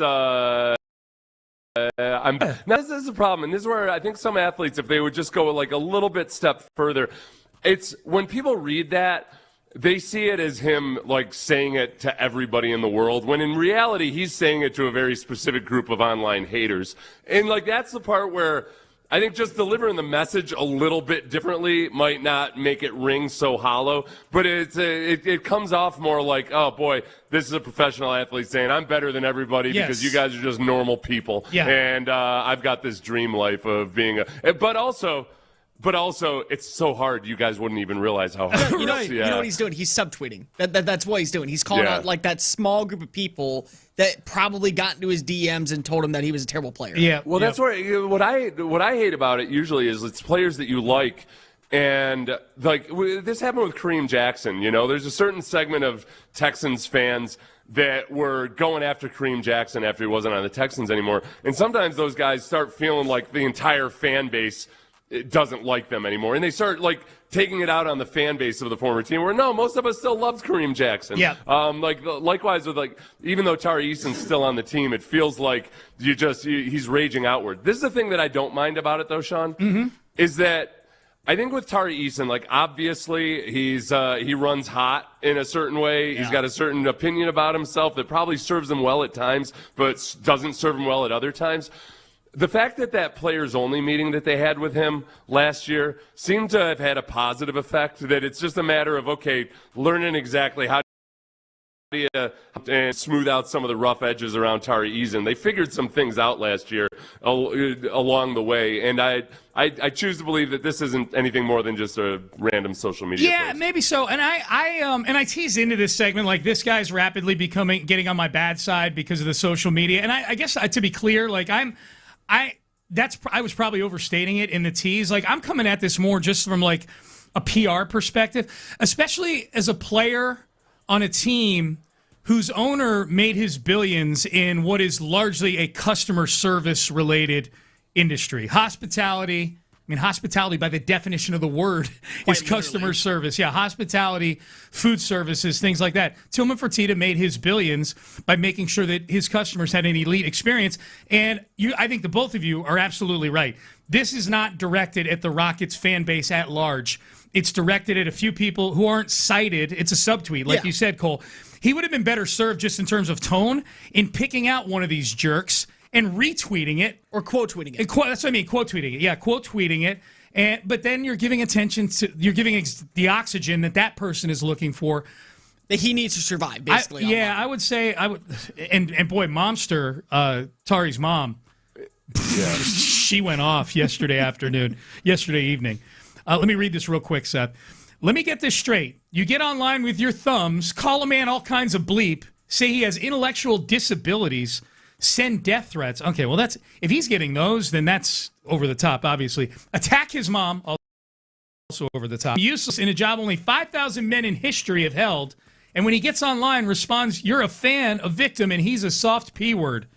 There's so many kites out there. I really need some of you to go fly them. That's awesome. Okay. Oh, thank God that was a T. That's okay. All right. Yeah, kites. Yeah. Now, I don't care what kind of mom jokes you got. I've been on Twitter 20 years. You better go talk to a TikTok mom. This is my app, and you raggedy MFers are not fans. I've never talked about my team or players like this. I love the fans. The rest of you miserable MFs in fan clothing, F you disrespectfully. There you go. Momster, yeah. Hey, wait a second. Refresh my memory. Which, with the Kevin Durant alleged burner account, which of his teammates did he say wasn't Jabari. Oh, that was Jabari. Okay, Jabari, right. yeah. Okay, that's a thing. I couldn't keep it straight. No, but people have been coming after Tari with that tone back when he was in his bad phase of the season. The part about the basketball intellectual IQ issues and everything. Yeah. Because that was the first line when she said, "Say he has intellectual disabilities." I'm like, wait a second. Which? Okay, no, she's not talking to Kevin Durant here. No, she's Jabari Smith Jr.'s mom. Okay. Yes, yeah. So Seth brought this up earlier because he still calls it Twitter, and so do I. I refuse to call it X at this point. But the one benefit I think that we can all agree on is that they gave you more than 240 characters. Because I would not have read the entire premise of that if it was in a quote like that. When they went from 140 to 280, I didn't like it because I like that Twitter was forced brevity. Yeah. But what I do like, and so when they went to 280, I promptly used up all 280 characters, of course. As much as humanly possible. When they've gone to, you can have as long as you want to, but they cut it off on the timeline. Yeah. It doesn't stretch the timeline. I'm cool with it. This is the only thing. From a Rockets fan perspective, this is what I always worry about with stuff like this. It's that, all right, some people just genuinely can be cool and mess around on social media, and they actually enjoy stirring it up and everything. I feel like that's actually a small percentage of people who mix it up online. They all claim that it doesn't bother them whatsoever. The athletes will all say, I'm just having fun or whatever. The problem is that, I don't know. I never know what somebody's actually trying to accomplish. Does Tari Eason or his mom think that somehow I'm going to shut the haters down with this post? No, it's you increase the hate tenfold every time you react like this. If all they're doing is genuinely just mixing it up, and hey, maybe they appreciate the support they get from others when they make statements like this. All right, cool, I get it. I just think the majority of the time, it's people who actually do let it get into their head. Yeah. And it does affect them. And it does, for somebody like Tari, who, man, maybe has a hard time keeping it on the straight and narrow path, you need as little of this in your life as possible. And mixing it up with people on social media, it never shuts people. It does the exact opposite. It's such empty calories. It really is. It's such empty calories. Okay, text message. I once had an HR manager explain to trainees how they were paid. Instead of being paid in arrears, she would tell them, we're paid in the rear. Nip it in the butt's catching on, boys. I'm telling you. Yeah. I'm telling you. Nip it in the butt. Is there any way I can... I think there was an accounting mistake. Yes. Is this, can I take it in the rear? Right. Be careful how enthusiastically they agree to it, okay? It's funny, though, because that is the exact opposite. Like, getting paid in arrears usually happens after you've taken it in the rear because there was some kind of an accounting issue or something.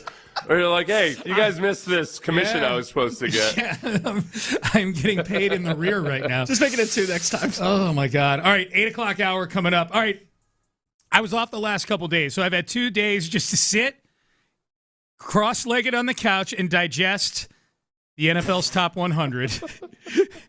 And I've arrived. You were not capable of sitting. I arrived. You'd be surprised. Sean in the lotus position. I've arrived at a conclusion about the most polarizing Houston Texan. And we'll have that for you coming up next. Hey, maybe you found yourself sitting and cross-legged on the side of the road because some idiot hit you.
On Odyssey Sports Station, the Texans play here.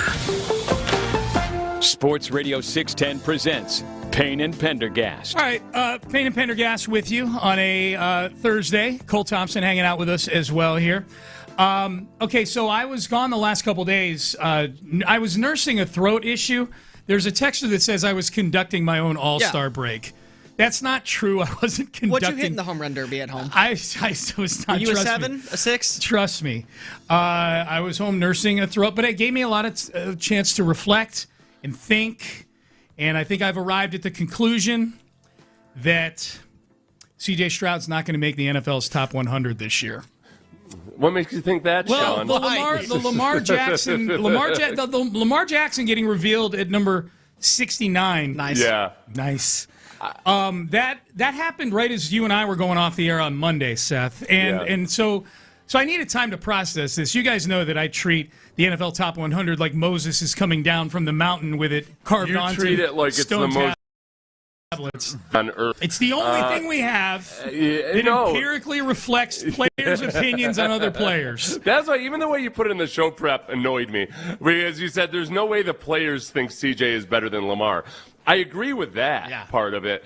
I disagree that this NFL Top 100 is any kind of reflection about like how players would actually rank the top 100 players in the NFL. Yeah. If by virtue of Bryce Young even being on it at all, like it just shows you that when the way the ballot works, they just have players sit down and they write down who they think their top 20 players are. That means somebody out there ranked Bryce Young as a top 20 player in the NFL. Probably so it's only the top 20 that they rank. They only have you ever seen the ballots? No, I haven't. Okay, that's why I'm asking. So the NFL will post on Instagram sometimes copies of players' ballots. They'll smudge out their name. Oh. But they'll show it. It's literally a handwritten 1 through 20.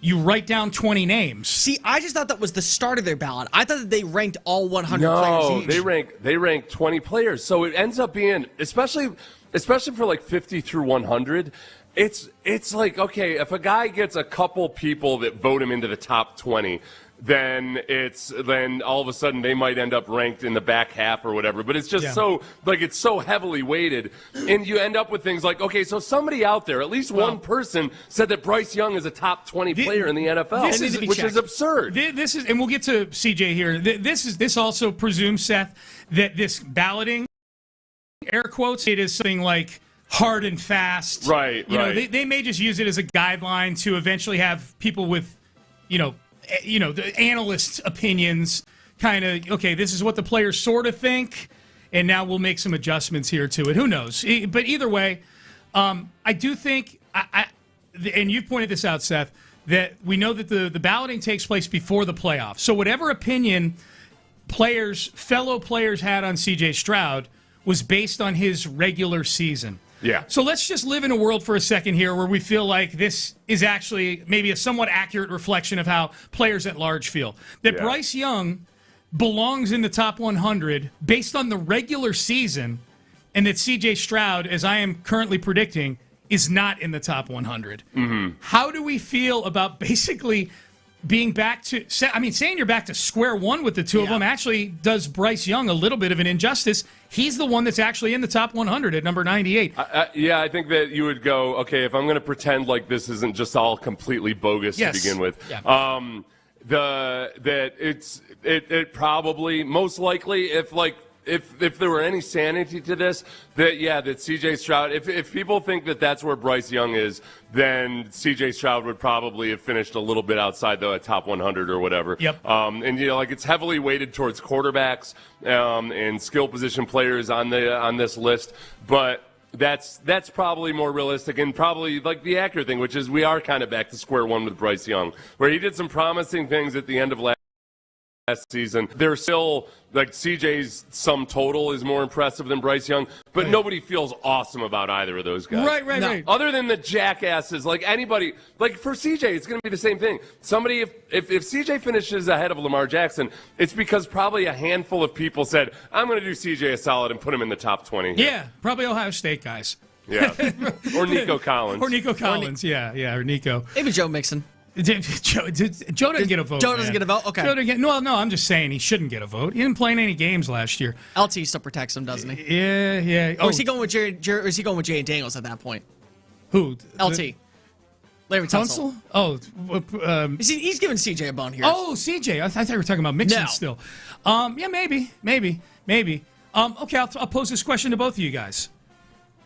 As long as we're talking about Bryce and CJ. The two teams, the Panthers and the Texans, have conversations, hypothetically. And a trade proposal gets thrown out there. Bryce Young for C.J. Stroud. Yeah. Who says no? I think the Texans say no. I agree. Yeah. I agree. I still, when I watch Bryce Young, I just still, he still has a really hard time with anything over the middle of the field. If there's any time to clutter. He's never going to get taller. Yeah, right. It's everything has to be so perfect for him to actually really genuinely make it as an NFL quarterback. And I don't know if and maybe it works out for him, but it's gonna have to be that he's got a better sense of timing and rhythm than Drew Brees. Yep. All of these things that he's going to have to be a genuinely good quarterback. I just have a hard time seeing it physically. I can't tell you how depressing it is that I am even posing this question to the two of you. Yeah. Who says no to think about that. Think about after 2023. Right. If someone had told you 2 years from now, a topic on the show in July will be who says no to a Bryce Young for CJ Stroud. My gut reaction in 2023 would have been, wow, they really got the head coaching hire right in Carolina, and Bryce has taken that leap. Not that the two of them are just sitting in this contractual purgatory right now. Even keel playing field. No, but here's how you know that it would be CJ. Do you guys ever pay attention to off-season content, redrafts of 2023? Oh, yeah, all the time. Every single time. It's still a CJ Stroud of over course. Bryce Young. He's a better player than Bryce Young. So that's not even an argument. The argument that you would have at this point if you're Carolina is, do you wait it out for Caleb Williams next year and just draft Will Anderson at number 1? They would 100% take CJ. If they redrafted, it would be CJ and Will versus Bryce and CJ. Yeah. Oh, no question. Yeah, I think everything this entire offseason, I think when I listen and watch people who really watch the entire league and they know what they're talking about and they watch film and everything, every one of those guys is in a holding pattern with C.J. Stroud right now. And you can kind of sense it. The difference between how they talk about Bryce Young and C.J. Stroud is still very much that you feel like a lot of these guys want to believe in C.J. Stroud, but there's just this, you can't ignore the actual numbers and everything else. And you can bring up the positives and you can make the explanations for his supporting cast and all of that. It just feels like this is waiting to see, all right, if the Texans actually have an okay rushing attack, and the offensive line is stabilized somewhat, what do we see out of C.J. Stroud then? And I think most of them feel like, all right, then he's going to look better. But I can't ignore the last 2 years and act like it's just been, a beautiful, easy, simple path forward. So we know how you feel, Seth, about the NFL Top 100, the methodology of it at least. Where are you on these lists that ESPN's been dropping every day of top 10 at each position, honorable mention, and then also receiving votes, in which C.J. Stroud, at least it would appear, he was in also receiving votes and was the last name of those guys. He got one vote in the top 10. Is that what it was? Yeah. He got one vote. To make the list, you have to at least get one vote. And he got one. Jeremy Fowler put out basically how all the voting went and put it in tiers. CJ finished behind Mac Jones. So was it Mac Jones or Daniel Jones? It just said Daniel Jones. Excuse me. I meant yes. I say if it was Mac Jones, good God. Yeah, it was Daniel Jones. Either way.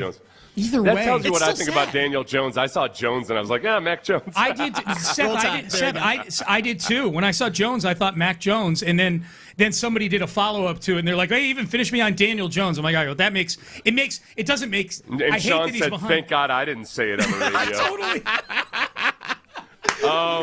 No, I think that, but likewise, Jeremy Fowler did an interview on Dan Patrick and just said that he said he thinks the league is indifferent to CJ Stroud. Yeah, now. we've got that. Yeah. Here's I didn't get enough responses on CJ Stroud to get a ton of feedback because he really just wasn't a factor in the voting. But I think with Stroud, it's and maybe that's the point of it, that you didn't get responses. That says a lot. Yeah, kind of. I mean, honestly, I think he got one vote. I want to say it just wasn't. He wasn't a factor, but the abilities there. What happened last year, especially in the playoffs, it's certainly a concern. Some people wonder, like, okay, is that a byproduct of something that was going on behind the scenes all year, or just wasn't comfortable in the offense? I know it was raining that day, and New England played well, but some of the decisions were odd. It's funny, though. He has a chance to be a fast riser because the tools and the skill set are there. And you talk about quarterbacks being able to throw over the middle of the field with accuracy. He can do some of those things where some of the quarterbacks ahead of him aren't as good. So I don't necessarily think like people are really down on him or he's not a starter or his job's on the line. I don't feel like it's that. It's just maybe more of a little indifference. I just didn't get a lot of responses on him. We should point out. C.J. Stroud in this very exercise. We're not talking about NFL Top 100 now. We're talking about the executives, the GMs that all voted in this ESPN thing where they're ranking the top 10 at each position. And I think today is the last day. I think they're doing safeties today. That's it. There is a Texan on that list. Okay, good. We'll get to that in a second. I think that we should point out he was 7th on this list after his rookie year. Yeah. So this isn't somebody who's come out of Ohio State, has all these tools, but his career started with the 2024 season where he's just been kind of mediocre the last couple of years. Evidence of him doing it in the NFL and doing it at a level where the consensus among this voting constituency, these front office people, was he's a top 10 quarterback. And now he's getting one vote. Honestly, Seth, I think even the categorization of the league being indifferent towards C.J. Stroud in conversation is more insulting than him just getting one vote in a top 10 exercise. Right, yeah, that part of it was depressing to me. Like, oh no, he's not even a factor in the discussion. It's like there's nobody. One person that voted up there feels a certain kind of way about C.J. Stroud, but that. What Fowler said there, though, too, is like, okay, these things, look, they change from year to year, and you're going to get, like, obviously. I think that with CJ, my question would be, if he goes out next year and the Texans have a good season, CJ plays better than he did last year, but it still looks like it's a team that's driven by the defense, does he kind of settle in as a guy that people kind of look at like a game manager? Who's that? Game manager? Yeah, game manager. Alex Smith level player? Yeah, like a guy that can do what you need him to do, but you don't ever expect him to be the driving force for greatness. Well, let me ask you guys this real fast, because last year, if you saw, CJ was on the list as the first name off honorable mention. Right. So after having a down year. Right. So the 3 years that he's been part of this exercise, he's finished 7th, presumably 11th. He was the first name mentioned in the honorable mention. Yeah. He was ahead of Baker, Geno, all those other guys. And then he's one person away from not even showing up on there. In a year that he was better overall when you think about it stat-wise. Yeah. Well, if you look at and that's exactly what is going on with Jaden Daniels right now. Because, like, Jaden Daniels, he's 11th in the voting on this. After a year where he didn't play all that well, but he was also injured and missed a bunch of time. But people are kind of looking at him as if you use Justice rankings, it feels the same way people were feeling about CJ going into last year. All right, well, let's wait and see. Okay, second year slump or sophomore slump, all of that. So if Jaden Daniels could very easily be in the top 10 next year or slide down to where CJ is right now. Yeah, CJ's got some work to do, man. No doubt about that. Now the difference between this voting and the NFL Top 100 is that this voting is all done after the season. Yep. So after the playoffs. So this is after people have seen and absorbed exactly what the hell happened in the playoffs. Do you like one list better than the other, though? I like the ESPN one better. Same. Because they're voting on a smaller pool of players, and it's also people that watch more of the league. And Jeremy Fowler in that Dan Patrick interview did explain that, look, there's sometimes there will be a GM that kind of wait a second, half of your votes are your guys. So he adjusts for it if he feels like somebody's got some bias. Okay, so and by the way, I know I'm an NFL Top 100 sycophant. We joke about it. I like the ESPN one better because it's top 10 by position. 100 ignores certain positions entirely. Yeah, and ignores interior offensive linemen. I don't think linebackers make it a whole bunch. So it all comes down to that's a classic. Okay, what criteria are you using? It's a lot easier with quarterbacks. This is where I'm the wrestling fan on the show. I like how much the players care about the NFL Top 100. I like the pomp and circumstance. I love the vignettes that come with it. The 3-minute videos that come with it are awesome. It's flawed for sure.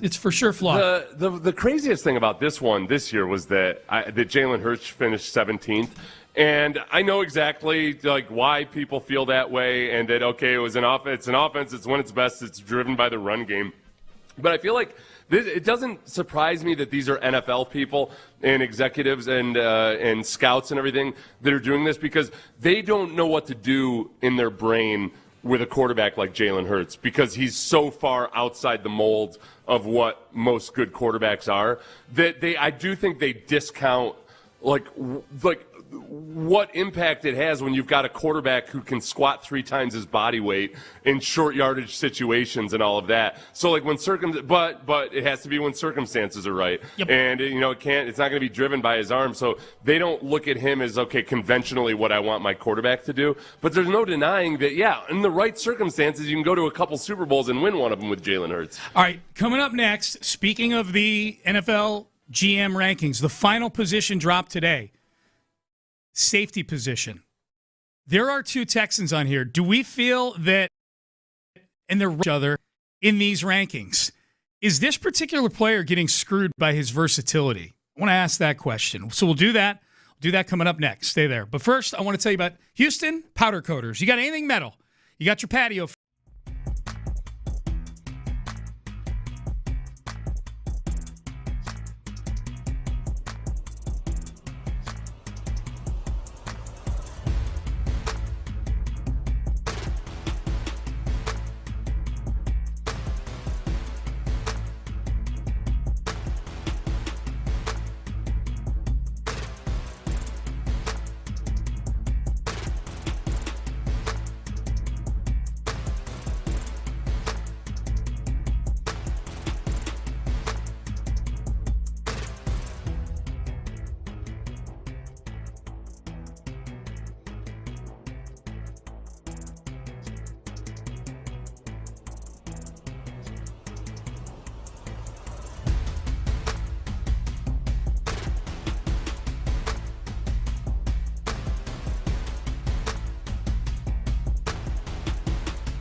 610 presents, live from the West Point Lincoln and West Point Lincoln of Sugarland Studios, here's Payne and Pendergast. Hey, do you guys have the Citizen app on your phone? Do you know what that is?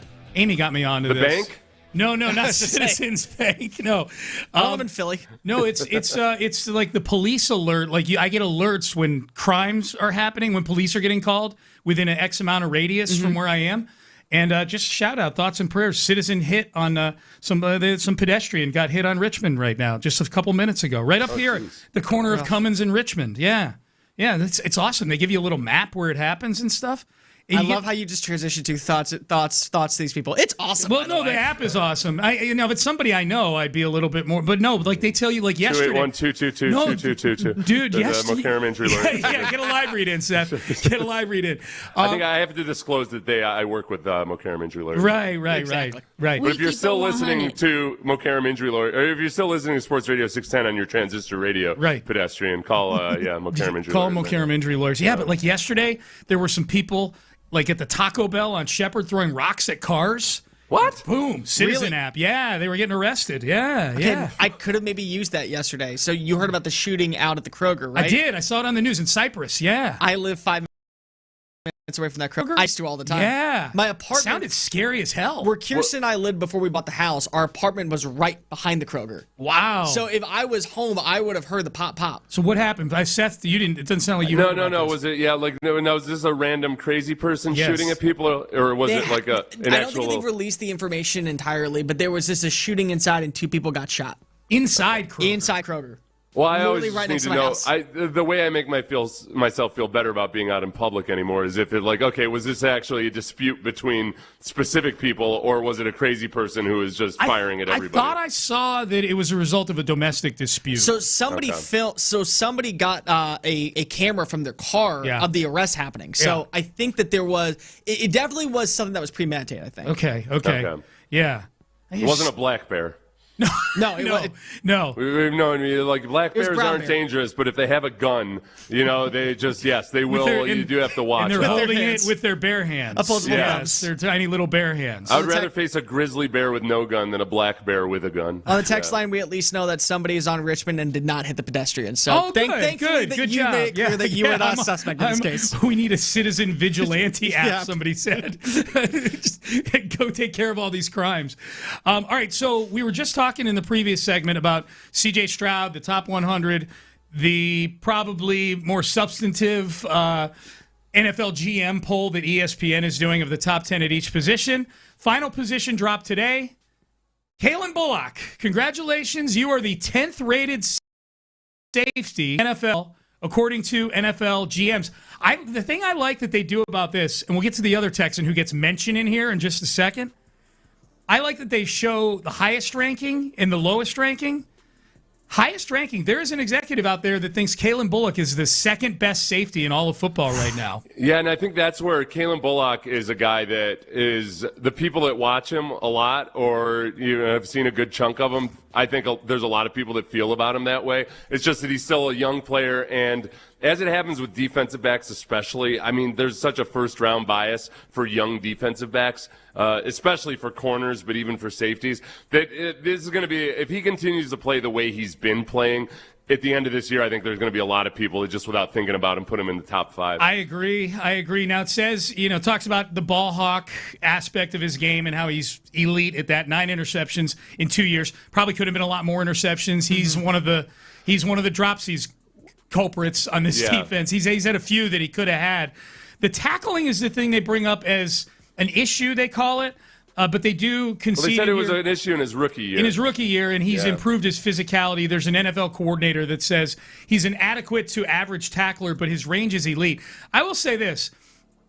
For his frame, he is very willing to mix it up, Kalen Bullock. Well, and a lot of it with his tackling is more the same thing with a young safety when it comes to coverage, is understanding the proper angles to take and just kind of some of the anticipation. So he's a really young player who is very green. I expected him to be a 2 or 3 year project when they drafted him. He came along really, really well, which is a testament to Dino Vasso and Adegoke, the defensive backs coaches. Yep. But I think the other part of it too is that what hopefully is different this year is that he's going to have another veteran safety alongside him in Reed Blankenship. Yes. Yeah. So there were times last year where they couldn't do as much of the single high, deep middle of the field safety type stuff as they would have liked to with Kalen Bullock when they were working in either rookies or guys they'd picked up off the street. With some stability back there, I think you're really going to get to see some of the more exciting parts of him. Or also not the single high stuff, but when Kalen Bullock's down in the box and they can use him creatively on blitzes and whatnot. Yep. You get a better version of him. All right, this is the one that I was very anxious to see where Jalen Petrie fell in this exercise that ESPN is doing with these it sounds like front offices and coaches. They quoted a coordinator. There's a scout that gets quoted Personnel in here. members get mentioned in every once in a while. Yeah, 70 different NFL different titles. Personnel. Is it that many? Dang. Yeah. Yep. Now, not all 70 weigh in on all the positions, but that's how many people that he talks to for all of these rankings. Yeah. Jalen Petrie, first among honorable mention at safety. And an NFC scout says he's a nickel but can play safety. Don't think he gets nearly enough credit. Would love to have him on their team, this NFC scout says. Yeah, I think what you had asked going into this, going into the break was, okay, is he penalized because of the – I would say I think that's changed over the last 5 years because there's just so many more guys that play his role, that star position, where you're a nickel linebacker / slot corner / whatever we need you to be. And I think that those guys get more recognition for that now. But it's still a little awkward calling him a safety. Yeah. And I wonder if it's just sometimes, in people's minds – that when they're filling out a ballot with the top 10, they might not in their brain have Jalen Petrie classified as a safety, so it doesn't even enter the list. Do you think that they should add in another category for nickel defenders because of something like Maybe. this? I think he just gets in stuff like this. I think the league knows how good Jalen Petrie is right now and how much he's improved. In exercises like this, though, I think the fact that they kind of pigeonhole it into cornerback, safety. It's funny because Jalen Petrie is so many different things. When I do my 53-man roster predictions for the Houston Press, I'm on like my third one now, and I go like any roster projection. You go by quarterback, running back, and you got 2 and 4 and 6 wide receivers and 10 offensive linemen, blah blah blah. So you just do full offensive linemen, not OT. I do full offensive linemen. I do full defensive linemen. I don't go end and tackle. I just do. There's 8 or 9 defensive linemen. I get to the secondary, and what I've started doing this year is I have cornerbacks, safeties, and Jalen Petrie. Jalen Petrie has his own category where there's one of them, and his name is Jalen Petrie. So I think sometimes in these exercises, his positionlessness, the label of a position that he does, I think works to his detriment sometimes. Well, that's where, in Derwin James and, I would say Cooper DeJean to a certain extent, there are all these guys that are very versatile and can play multiple positions. Yeah. And some of them, this is where the personal taste comes into it.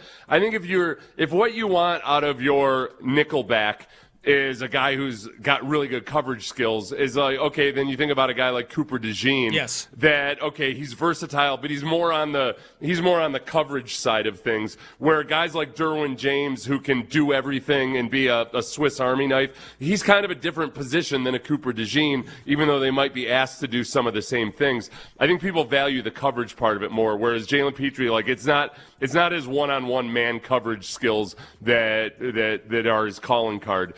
He probably gets docked just simply because of that. People are going to look at him and love what he does, but not look at him as a rare an athlete as some of those other guys. Yeah, but there was that Rashee Rice hit. I was hoping that would get Jalen Petrie all of the accolades this offseason. There was that hit, and he just killed the guy right there on the field. It was amazing. Well, what's so funny is that they also included nickel defenders in this list because Kobe Bryant, who just signed with the Chicago Bears, did a lot of that. Another name that was an honorable mention. But Nicky Manwari, the rookie safety that played in the nickel throughout the entire postseason for Seattle, shows up at number 6. Yeah. And I'm like, I have a bigger sample size of knowing what ungodly type of hits we're going to see from Jalen Petrie than I do on Nicky Manwari. Yeah. I feel like if you flip about this. He was a cheat code for them in a Super Bowl playoff run, though. You know what I mean? Manwari. Oh, dude, he was awesome at South Carolina. That helps him. Yeah. That I think that really helps him. I think most defenses now, list their starters with in nickel, like the five defensive the depth backs. chart does. You're right. So it's kind of still trying to pigeonhole everything into 2 safeties and 2 cornerbacks. It's just not an accurate reflection of just the way teams are actually operating. No. So in the end, in this exercise with ESPN, the Texans get their 2 edge defenders, both finish in the top 10. Will Anderson in the top 6, don't they? They were top 6, yeah. Will was 3, Daniil was 6. Azeez Al-Shaair, 6th rated linebacker. Derek Stingley Jr., 2nd rated corner. Kalen Bullock, 10th rated safety. And Nico Collins, 8th rated wide receiver. And then the first 2 off were Kamari Lassiter at cornerback. And Jalen Petrie at safety. And C.J. Stroud got 1 vote. For quarterback. And the offensive line got none. Yeah, and Kamari was honorable mention. Kamari was honorable mention. Yep. Well, Kamari, and that's where Kamari and Kalen are both in that same boat. Like everything I said about Kalen Bullock, I think I would add to Kamari. Even though he started off, he was a starter immediately where Kalen Bullock had to work his way in. But I think Kamari is one of those guys that you almost have to, the Texans need to play more teams before, especially teams in the NFC, start to get a feel for it's not just Derek Stingley, right? And then also, and then Kamari Lassiter is the second. Start realizing, wow, they've actually got a really good thing going at both spots. Yeah. I know Sean feels this way. Seth, do you think that Kamari is a bona fide top 10 cornerback already? Not yet. I think that's I guess, and maybe I'm guilty of this too. I just still need to see more of a body of work. It's interesting. I guess I do think he's a top 10 cornerback, but I don't get offended that he's not listed in the top 10. There's a tenure element to you. It feels like to you, hey, he's done it for 2 years. Let's see him do it for 3 years. Well, this is the thing with Kamari that the discussion over his 40 time was overblown, and there's a chance that it was inaccurately reported to begin with. But there is an element to his game that's a little bit unconventional in that he's got an ability to be beat by a half step, but because he's so freakishly good at timing the arrival of the ball, that there are a lot of plays he makes at the catch point that make him way better than he's way better than it might look by the textbook version of playing cornerback. He benefits from an underthrown ball more than anybody, right? It's basically, Oh, yeah. But even when the good throw, you remember the play in the end zone of the against the Chiefs? Yep. Yeah, that was. I think that's a catch versus a lot of other cornerbacks who aren't as good at the catch point. And I think there's a part of me that's still a little bit. I almost need to see that so consistently for one more year for me to really believe it, because it's just a little bit atypical. But it's not. But he's really, really good at it. I think this question encapsulates. I think this is Middle Screen sending in this question that encapsulates perfectly what Jalen Petrie is. Who's the backup to Jalen Petrie? Yes. And the answer is there isn't one. Yes. Well, last year the solution was you go play your base 4-3. That's right. We're just we're not going to put 5 defensive backs out there. We just bring EJ Speed in. Yeah. Henry To'oTo'o moves over to the strong side linebacker That's exactly spot. right. That's how you do it. That's the backup. It's not a backup person. It's a backup plan. Yeah. All right. Payne and Pendergast with you. Cole Thompson hanging out with us today. 5 teams have checked in reportedly on Stephon Diggs. Are the Texans one of them? Should they be? We'll do that coming up next. Remembering Janice McNair, the co-founder and senior chair.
Sports Radio 610 presents live from the West Point Lincoln and West Point Lincoln of Sugar Land Studios. Here's Payne and Pendergast. All right, Payne and Pendergast with you. Here's Jeremy Fowler. We talked about him a lot this hour, but here's Jeremy Fowler on ESPN talking about Stefon Diggs. Says 5 teams checking in on the form. I'm hearing he's going to have a market closer to training camp. I was told that at least 5 teams that need a wide receiver have been checking in. Now, they got to deal with some of the baggage and the headlines. They are what they are. But here's why Stefon Diggs, I'm told, is confident. He had 1,000-plus yards last year, really playing on a snap count of around 55% of the snaps coming off an ACL. He feels he's going to be better this time around. I'm looking to the DMV, Laura. That's where he's from. Commanders certainly need a receiver. I think they're looking for more of like a speed option at this point. We'll see. There are several veterans they could look at. I don't think it's going to be Brandon Ayuk at this stage. Right. And the Baltimore Ravens, they have really made a living at times signing retread receivers, right. Veterans who are accomplished, who are in their 30s, who can come in and help. I bet Diggs didn't like being categorized as a retread right there. I don't know. You know what, though? Diggs was, like you and I both gave him credit for just, he took an interesting tact in that social media post the other day where he said, hey, name a number 2 wide receiver who's better than me. And, okay, I mean, George Pickens and Devontae Adams and whatever, but it's a good way to frame it. If I'm doing PR for myself and I'm Stefon Diggs, I want to be sure teams know that I don't expect to come in and I have to be the alpha and all of this, that, like, I know where I am in my career, but I'm still really, really good. I think that with Diggs, the fascinating part is just you can't deny that he was a very, very effective football player last year for a really good football team. And it makes sense. Usually you would say, okay, well, then why were the Patriots so quick to move on from him? Like, oh, okay, well, because they got A.J. freaking Brown coming in. Like, that makes a lot of sense. Yeah, but they got rid of him long before the Brown. You think they knew they were getting A.J. Brown, though. Yeah. That's the thing. Yeah. I mean, the reporting was basically forever. It was months where people were saying, yeah, it's a foregone conclusion. Like, when Diana Rossini was still talking to people, I'm guessing. Yeah. I think the Patriots felt like they were pretty certain they were going to get A.J. Brown. Not to mention a knock-knock who's there, lawsuit filing coming your way next. Yeah. Well, that's the whole thing with Stefon Diggs is that, okay, look, he was completely exonerated of his latest legal issue or off-field scenario. I just wonder where's the tipping point on people like, if you're a really good player, you're going to keep getting chance after chance. And somebody's going to sign Stefon Diggs this year. But the price tag for Stefon Diggs, when it has been from the time he left Buffalo, including his last couple years in Buffalo, it's been drama every step along the way, including with the Texans, where he was awesome in the building. You can't deny that. But he was also facing a lawsuit from a couple of women in Houston. Like, he's always got something going on. And some teams, especially at this point of the year, are probably, like, if I'm the Texans, I'm thinking, man, I want to see what I get out of Jalen Noel. I want to see what we get out of Jaden Higgins. These are our young guys. We need to develop them. Not to mention there's Tank freaking Dell. We don't know how they feel about him right now and how optimistic they are.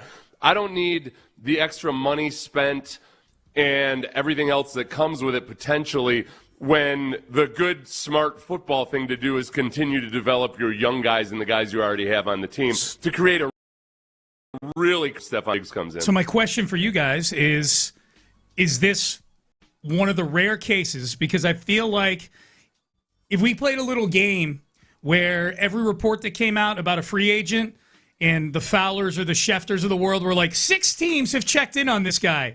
Guess the 6 teams that have checked in on fill-in name of free agent here.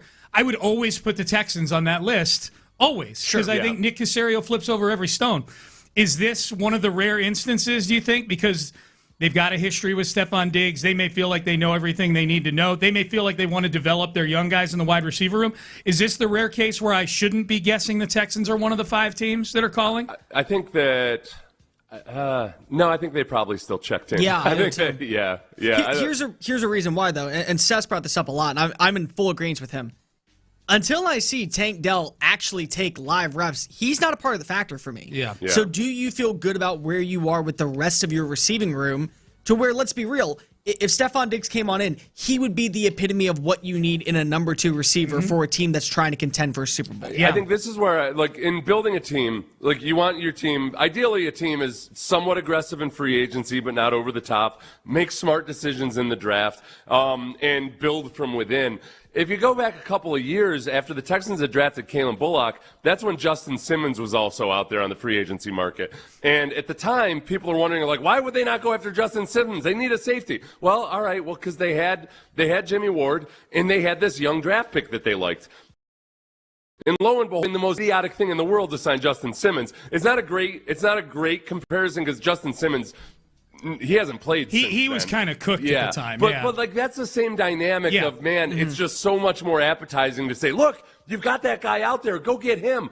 When the truth of the matter is you draft Jalen Noel and Jaden Higgins for a reason, and you and it's to build from within and to get those guys producing on a very good rookie contract. And I think that's the smart thing to do right now. Yeah. I'd be up for Diggs again. I'd be up for Diggs part 2. Yeah. I wouldn't turn it down. I just don't think, if I'm trying to gauge how the Texans feel about it right now, I think they're looking at Diggs as he's definitely an option if somebody gets injured, or if one of your young players, if Jalen Noel, just for whatever reason they start feeling really pessimistic about him, then there's a really good chance that they would think about Stephon Diggs. But I think right now they're very much in a holding pattern with some kind of move like that. Now, somebody does agree with you on the text line. Jim says, I like the thought of Diggs. However, I agree with Seth. We probably should be developing our young guys.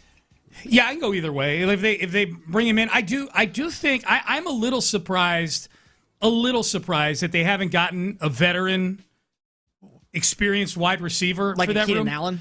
Yeah, exactly. That guy was Christian Kirk. That was okay, let me be clear. A cheap one. One that can actually move the chains for you and I think that was the guy. Not be good at a playoff game and call it a day. Right. It was. I think Christian Kirk was there as a 1-year mentor to Jalen Noel. Yeah, because that's a big learning how to play slot in the NFL. It's one of the more mentally for young players in the NFL. And I think that was what they planned with Christian Kirk, and that by year 2 they were hoping that Jalen Noel would be your guy. Yeah, it's just a really young room is all. Nico is heading into year 6, so he's fine, and he's 8th best wide receiver in football.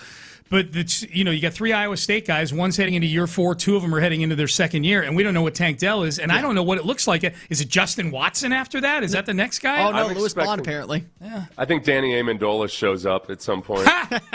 Is he living in the Woodlands? No, not as a player, but I think Danny Amendola makes an appearance at camp or something. Oh yeah, just kind of hey, pop in. Yeah, this is the way it all. He'd go back to the Woodlands. I figured he'd stay in Boston. Yeah, I don't know. I'm guessing either Boston or L.A. Well, he's married to an actress, isn't he? He should be. He's a good-looking man. Yeah, he's a handsome. He's married to somebody who's as annoyingly good-looking as he is. Yeah. If I remember correctly. Oh yeah, and they're going to make good-looking kids and blah. All right, so Payne and Pendergast with you. Cole Thompson in with us. Hey, Seth, I remember the name of the guy now that we were bringing up on Twitter earlier. Danny Amendola is 40 years old. His girlfriend, social media influencer and model Grace Montgomery, is reportedly 21 years old. Good for him. When did they meet? The timeline's really important there. Good for him. I'm sure they have a lot of deep conversations about things. She probably wrote him a fan letter when he was with the Patriots or something. Who has better because her middle school class all wrote letters. There's probably a picture of him holding her as a baby, like Messi. Who has better conversations, Jordan Hudson and Bill Belichick, or Danny Amendola and his girlfriend? I would say Belichick and Jordan Hudson. She's gone through such a transformation. Yeah. In her 2 years of notoriety, she looks like one of those scary rich women. Yeah. No, the kind you see in River Oaks. Right. Where you're some of those women driving around River Oaks. Where you're holy crap. Yeah. This woman she's so angry because she knows that she should have everything to make her happy. Yeah. Except she's still miserable, and she will mow me down. If I don't get through this crosswalk before this thing changes, I will get mowed down by this woman. You can see the fear in her eyes as you're walking across the street. She's ready to come for you, bro. Oh my God! Well, if all you're saying is interesting conversations, just normal conversations. I got to go Belichick and Jordan Hudson. I know nothing about this Montgomery. I don't either. This young lady. I'm sure she's a delight. I don't even know what she looks like. Jordan, one of my players said that this thing slaps. Is that good or bad? yeah. I'm just saying interesting. Interesting means they could be awkward, and if you can, handle the awkward. Jordan, what kind of filter should I use on this selfie? Yeah. Danny already knows which filter you use. Absolutely. You know? It's all new to Bill. He doesn't have to use a filter. Look at him. He's perfect already. I know. That's what pisses me off more than anything else. Yep. What do you get more pissed off about? Good-looking guys or rich guys? Good-looking. Which is more when you have to tamp down the envy a little bit. Good-looking. They can be on the same playing field as me when it comes to trying to win over a Jealous. chick. It's complete envy there. Jealous of everybody. I got used to it. My brother was like a devastatingly handsome man when he was young. Now he just looks like he's got jagged It's scars. like when you tell people that Alec Baldwin used to be like a heartthrob, young people are like, what? Yeah. They're like, no, dude. Like he's like that, but he looks like Alec Baldwin. But like I grew up with I would walk anywhere with my brother, and it's like women's heads swiveling, you know. Like, so I got used to that real early in life. How long did it take you to realize they were looking at him and not you? No, like from birth. Right. There was never any question about it. Okay, Yeah, gotcha. Yeah. I just like to picture you for like 12 years walking around like you were the cock of the walk. No, my brother was like one of those weird dudes. Like he had the Kavorka. Like that it was, you walk into a bar and there's 10 women who are ready to risk it all. Oh, you know, God. like to just like. All right, Payne and Pendergast with you. Cole Thompson in with us. All right, Lance McCullers traded yesterday. I've got some Lance McCullers thoughts. What's the first thing that's going to pop into your head years from now about Lance McCullers? And Cole's got a little game we're going to play. King of the Hill with Lance McCullers versus Astros starting pitchers of this century. We will do that coming up next. Texans training camp is just 2 weeks away.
Houston. On Odyssey Sports Station, the Texans play here. Sports Radio 610 presents Payne and Pendergast. All right, into the 9 o'clock hour we go. I am Sean Pendergast. He is Seth Payne. He is Cole Thompson. Cole hanging out with us for a couple of days. What's up, friends? Yeah. It's a good week to hang out, man. It's Hey, a lot of fill in the blanks going on with the sports world kind of in a break right now. So it's earlier I brought up Davenport, Iowa, like off the top of my dome, and I had no idea why. And then I remembered, it was because of the River Bandits. Davenport was one of the Quad cities for the Quad City River Bandits. Used to be in the Astros system. They were an affiliate, eh? Who are they with now? What's that? Who are they with now? The Royals. Okay. Big step down for them. Yeah. Big step down for them. Yeah. Yeah. I mean, maybe if you're a fan of the Royals, at least you could see decent prospects. It makes more sense geographically, I guess. Probably. The Astros single A is in Asheville, North Carolina right now. I've been to a game there. The Woodpeckers? Are they the Woodpeckers? Are they the Woodpeckers? Which one? Isn't there one that's the Volunteers? They are the Woodpeckers. I know that there's a Woodpecker because you remember that mascot. It's a fun. I mean, if you're ever down in the Smoky Mountains there in western North Carolina, go take in a game. Go see the future stars of the Houston Astros and their 26th ranked minor league system out there. Depending on who you ask. Have you seen Kylie McDaniel's rankings? No. They're still at 30. They're even worse. Even worse. Okay. Well, I like the ones where they're in the 20s. Yeah, Baseball America. We love it here. Lance McCullers traded yesterday. What? Yep. Did you hear? Have you heard the news? Traded to Milwaukee along with Colton Gordon and some cash for Jaden Fielder, who is the grandson of Cecil Fielder and the son of Prince Fielder. So if you're looking to feel old, there you go. He's an outfielder. So Lance McCullers is gone. And I guess my initial thoughts with Lance McCullers I try to avoid thinking about the injuries, but it's impossible not to because of how badly it, derailed Lance McCullers personally or professionally, I guess, and B, how much money the Astros have paid for so few innings of actual Major League Baseball pitched. Yeah, the amount of money per inning pitched. Yeah. That's a brutal one. Yep. At least with Verlander had the same dynamic, but obviously with better overall feel about it. Yeah, well, and he came back and won a Cy Young after Right, the Tommy No, John. I'm not saying they're the same apples to apples or anything. Yeah. It's like with Lance, it's the exact opposite. It's just been a steady procession of like, hey, look at he's coming back. Like, he dropped a weight on his foot. Yeah.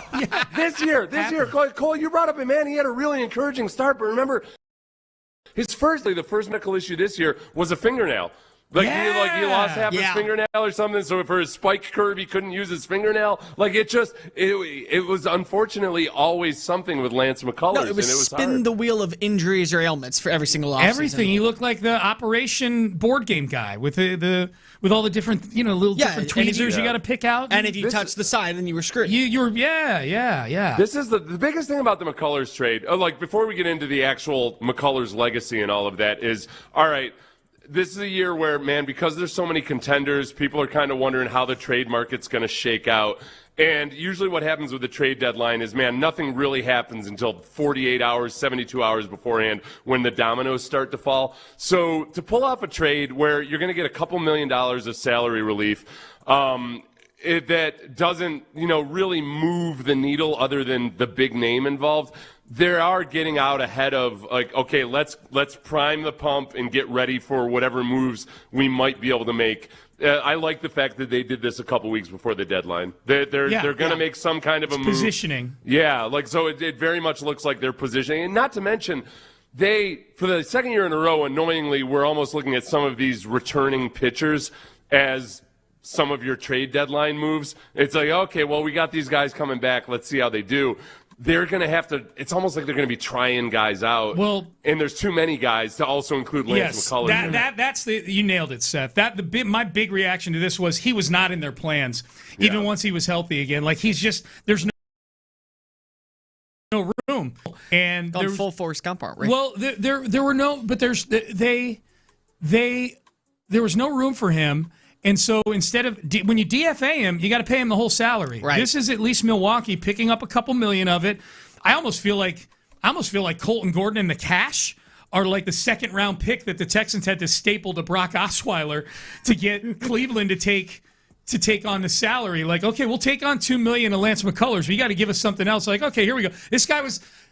Don't look at how he's done in the majors. This guy was the minor league pitcher of the week last week for the Astros. Only pay attention to AAA stats. AAA stats in the last 7 days. You're getting a hell of a deal right here with Colton Gordon as part of it. Yeah. Well, and I think that's where. Okay, so they're clearing some room to be able to do some kind of thing. Yeah.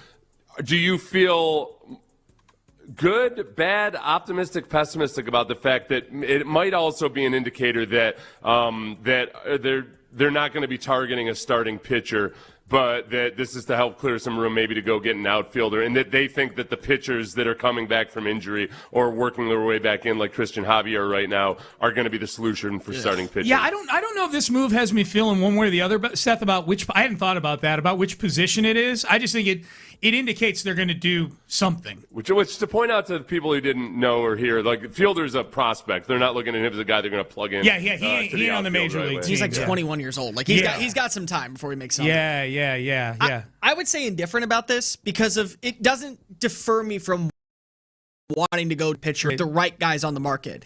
But it does allow me to feel confident if I'm getting back a Ronel Blanco, or I'm getting back a Hayden Wisniewski, or I'm getting more guys to come up from maybe the minors to where we feel confident on where we are. All right, the money that we're now able to use, we can go splurge a little bit more on maybe getting that left-handed power outfield bat that's so necessary. And Dana Brown's been talking about for weeks now about trying to add on it. I got excited about some of the names that I saw rumored to the Astros in the outfield while I was gone on vacation last week. A couple of the Colorado guys. Mickey Moniak is awesome, dude. Honestly, and what's so funny is that people were laughing at the trade rumor when it came up 2 years ago. Yeah. And then he goes to Colorado, and immediately, even when you throw in the luxury tax that is Coors Field and the elevation, he still is hitting well. Yeah. Like, he still has done a good job of hitting for what you want in the 6 or 7 hole of your lineup. And a left-handed bat that would be great to be able to add in as a full-time starter. That way you don't have to see a platoon of Jake Myers or Joey Loperfido or who you call on up right now. That would excite me for sure. I guess Seth, you brought up the word legacy. I guess from a legacy standpoint, if I'm trying to be positive about this with Lance, because the injuries just are such a dark cloud over everything, especially in light of the fact that he got a deal, he got paid. The 24 straight curveballs in Game 7, will that be the thing for? I say long-time Astro fans. Every time we talk about this, I still have to. I remind myself that, man, McCullers has been with the organization his entire career. He was there in 2015 when they first became a competitive baseball team up through this year. But what we remember, most notably was against the Yankees in in the playoffs. Game 7. Yeah. And he was like a huge part of all of that. But because there are so many names and guys that did big things, Dallas Keuchel's almost an afterthought in a lot of people's minds. And I feel like he's neglected in terms of people talking about, like, they should have more emotional attachment to Dallas Keuchel. Okay. But he also he's been out of the organization, which means we didn't have to worry about him being a drain on the organization. Yeah, it's not gone well for Dallas since he's left here. That's for sure. Okay, so along those lines, Cole, you've got a little exercise for us. I thought this would be fun because I see this all the time, like on social media, and it's a fun way to go ahead and talk about where does Lance McCullers Jr. rank in the legacy of pitchers for the Astros over the last 25 years. So it's called King of the Hill. King of the Hill. What you're doing is Lance McCullers Jr. is staying pat every single time. Okay. But you can knock him off of the hill by picking this other pitcher. And then once that other pitcher gets picked, he's now the king of the hill. He's now the king of the hill. So all right. it goes. This is good. So we'll and so is this in sort of an ascending order of how good guys are? Yeah. Like you're not going to put him up against Justin Verlander. That would make for a very short segment. He's like at number 2, number 3. We can at least get one name in here. Okay, good. Yeah. Lance McCullers Jr. or Brad Peacock.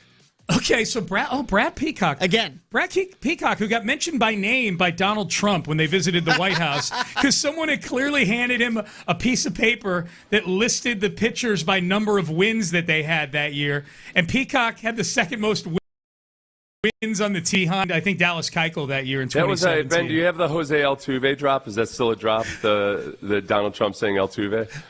Jose Altuve. It was awesome. The best was when they would freeze Altuve in a glare. Yeah, they did him. They did Altuve dirty there. No, they did. They totally did. It was really funny though. Not that I have zero clue how anybody feels about anybody politically. It's just like it was like a classic still frame moment where it made it look like Altuve. Where is so Seth?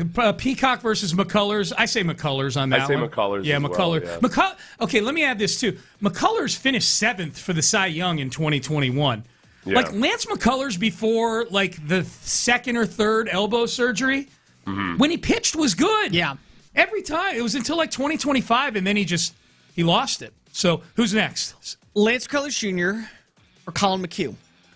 Oh, Colin McHugh's underrated, but a very underappreciated pitcher. Very underrated. He had that kind of he had the sweeper before the sweeper was a thing back in the day. Like he had some weird movement on his pitches. Yeah, but I feel like this is still the preliminary rounds, and this is a pretty easy. They're gonna get one, harder, so. I promise you. Yeah. Oh yeah, I know. I'm dreading it. Lance McCullers. Yeah, we'll go McCullers. I don't know if you, Cole. I don't know if you've ever heard of Duke's Circle of Trust. Oh my God, I've paid attention to it before. It's painful for me. If Altuve ever comes up, oh my God, I'm miserable. Guess what we're doing tomorrow? Oh no!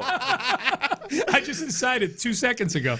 Lance McCullers Jr. or go back to yesteryear, Wandy Rodriguez. I'll go Lance. Wandy was underrated back in the day. What do you think, Seth? I'll go with Lance. Yeah. We'll go Lance. You know which? The former Cy Young winner himself, Lance McCullers Jr. or Dallas Keuchel. Okay. Oh well, boy, you're really tough. Hey, Mr. Mr. Keuchel, Mr. Keuchel supporter over there. I'm gonna leave this. You know what I am? I'm like the guy who's like, oh yeah, I love the Dead. I love Grateful Dead. Oh yeah, what's your favorite song? Touch of Grey. What concert you been to? What have you been like? You know. How long did you travel with them? Well, how many weeks were you on tour? Okay, I like the ice cream. I like Cherry Garcia. That's right. Okay. That's right. Thank God. Boy, you know what? Lance, by virtue of him being so devoted to the city of Houston and the organization, and it's a lot easier to be devoted when you've got a pile of money that they're giving you too. But he got bury me in the H tattoo as a young man. Oh, I didn't know. At a time when it was harder to remove tattoos. I didn't know that it's a tattoo. I just thought he screamed it at the parade. I thought I thought his tattoo says bury me. I know he has an H tattoo. Cole, fact check us on this. Fact check me on that. Yeah. So it's still though, as much as I think Dallas Keuchel is underappreciated, I think Lance McCullers is more underappreciated. This is the first one I've really had to give it some time. I mean, Dallas Keuchel won a Cy Young Award for the Dallas Astros. Keuchel may or may not have been one of the catalysts to Justin Verlander even being There's here. no may or may not. He sold him on coming here. Well, but even the catalyst to trying to sign him was him publicly criticizing the organization for not making a move at the initial trade deadline. Good point, Seth. So, and then, the Hurricane Harvey was going on. Kate and Justin were sitting up in their evil lair. And hell's going on in Houston, and Dallas Keuchel assured him it's not that bad. Did he lie a little? Probably. Maybe. But that's what you got to do sometimes. It's just puddles. It's just some of the streets. You're going to splash some people on the sidewalk. Yeah, Dallas Keuchel, who we know lived in a high-rise just up the road, was just fine. He was fine. Yeah. So for the tattoo, he has a Houston-based tattoo, but it's the Be Someone sign over in the skyline of Houston with an Even asterisk. better. That's even better. more Houston right there. Yeah. Yeah, because bury me in the H could mean any number of things. Yeah. You know what would be super baller is if he found out who's responsible for painting that Be Someone sign and actually had him do the tattoo. But, sir, I'm an accountant. That's okay. Okay, so you guys are going We'll go McCullers. McCullers, mostly because I want to keep the game going. Okay. I'm guessing these are going to get harder. I would have chosen McCullers, though. Yeah, McCullers. Lance McCullers Jr. or Andy Pettit? Oh, wow. Oh, you son of a. Oh, that's crap, out of nowhere. I'm telling you, these are going to get hard. Different eras. Literally homegrown. Well, Pasadena grown. Because think about this for a second. Think of them as an Astro, not in the longevity of their career. I wasn't here. So for me, Cole, 02 or 01 to 06 is a big Houston blind spot for me because I was here from 94 to 01. Right. I moved away for 6 years and I moved back here to get into radio. So I was here for 0 of Seth's NFL career. I don't even believe he was an actual player. I think he's lying. I wasn't. I mean, I can look at the stats. And actually, do you have the stats for? I'll pull it up for you. Yeah. I was I was playing for the Texans at the time. Yeah, and Seth was here. And admired Andy Pettit. Oh, he's one of my favorite pitchers of all time. His career is sandwiched by the Yankees, and he's a Yankee. That's he's true. 100% a Yankee. Here's what he was. He was 37-28 in 3 years with the Astros. He had a 3.38 ERA in 519.2 innings pitched. Okay. He had 428 strikeouts. Okay, he's already pitched more innings in 3 years than Lance did in 12. Yeah. So, you know what? For the reasons that we shouldn't have even had to bring up the stats. He was a Yankee on this side of it. That's He's right. a Yankee on the other side. Lance McCullers is going to be buried in the H, damn it. All right, we'll take McCullers. I want to, you know what, though? What was he in the playoffs with Houston? I'm having StatCast sort it right now. 4.26 ERA. That's... in the playoffs. McCullers, no 24 curveballs, I'll tell you that much. McCullers was a 2.63 ERA in the World Series. I'll tell you one thing, though. Lance said bury me in the H, but Andy Pettit, built a compound in Pasadena. Deer Park. In his old neighborhood, or in Deer Park, Yeah. excuse me. Excuse me. I'm just heading off the Deer Park people on the text page. But Lance McCullers, that was a good one, though. All right, Lance McCullers That's a good Jr. one. or Framber Valdez. That's got to be Fromber. Okay. This is where Lance gets pushed off the hill. And even though Fromber felt like he wanted to bury Cesar Salazar in the H, I still got. Who's he burying in Detroit? That's the question I got. Peak Fromber is and was for the Astros so good. Yeah. Lance never had a season like Fromber did in 2022. And the opposite of what Lance has been, Fromber would just eat. Just that part of it, he was just an absolute horse. Yep. So a horse and a hoss. Okay. It's hard to do. So these were the other four that were listed that we could have gotten to. Okay. I wonder, just would you pick any of them Let's over? play. Let's rapid fire it. Okay. Framber's king of the hill now. Let's rapid fire these. Okay. Framber Valdez or Garrett Cole?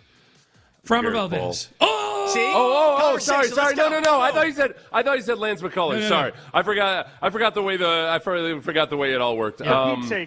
Yeah.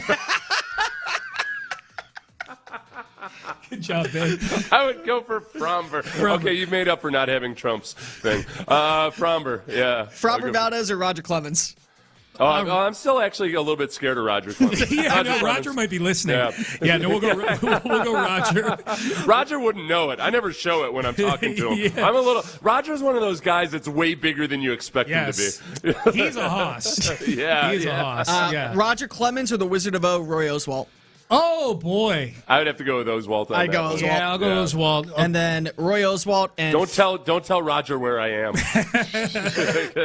Oswalt and future wearing a Houston Astros cap in the Hall of Fame, Justin Verlander. JV's the best pitcher in the history of the franchise. I've been I'm a little scared of Roy Oswalt, though, too. Well, he's got a tractor. He can find you. He probably The whole thing about Oswalt, it has nothing to do with size or anything. He's that guy. No, Oswalt's classically that guy. They're like, don't judge him by his stature. That's a dude you don't want to tangle with. Seth, Roy's got nothing to do right now. He can easily find you. Justin's got things to worry about at this point. Yeah, that's true. He can track you down if he wants. I would go with Verlander. All right, Payne and Pendergast with you. Cole Thompson hanging out with us. All right, coming up next, should this lady have to drive around with this as her randomly selected license plate on her car? Florida woman. We will have that for you coming up next. But if she were driving around, now I'll say this, if you're going to drive around in Florida,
Sports Radio 610 presents live from the West Point Lincoln and West Point Lincoln of Sugarland Studios. Here's Payne and Pendergast. Yeah, people pointing out Fielder, Jaden Fielder, Cecil Fielder's grandson, Prince Fielder's son, the player who came over in the trade.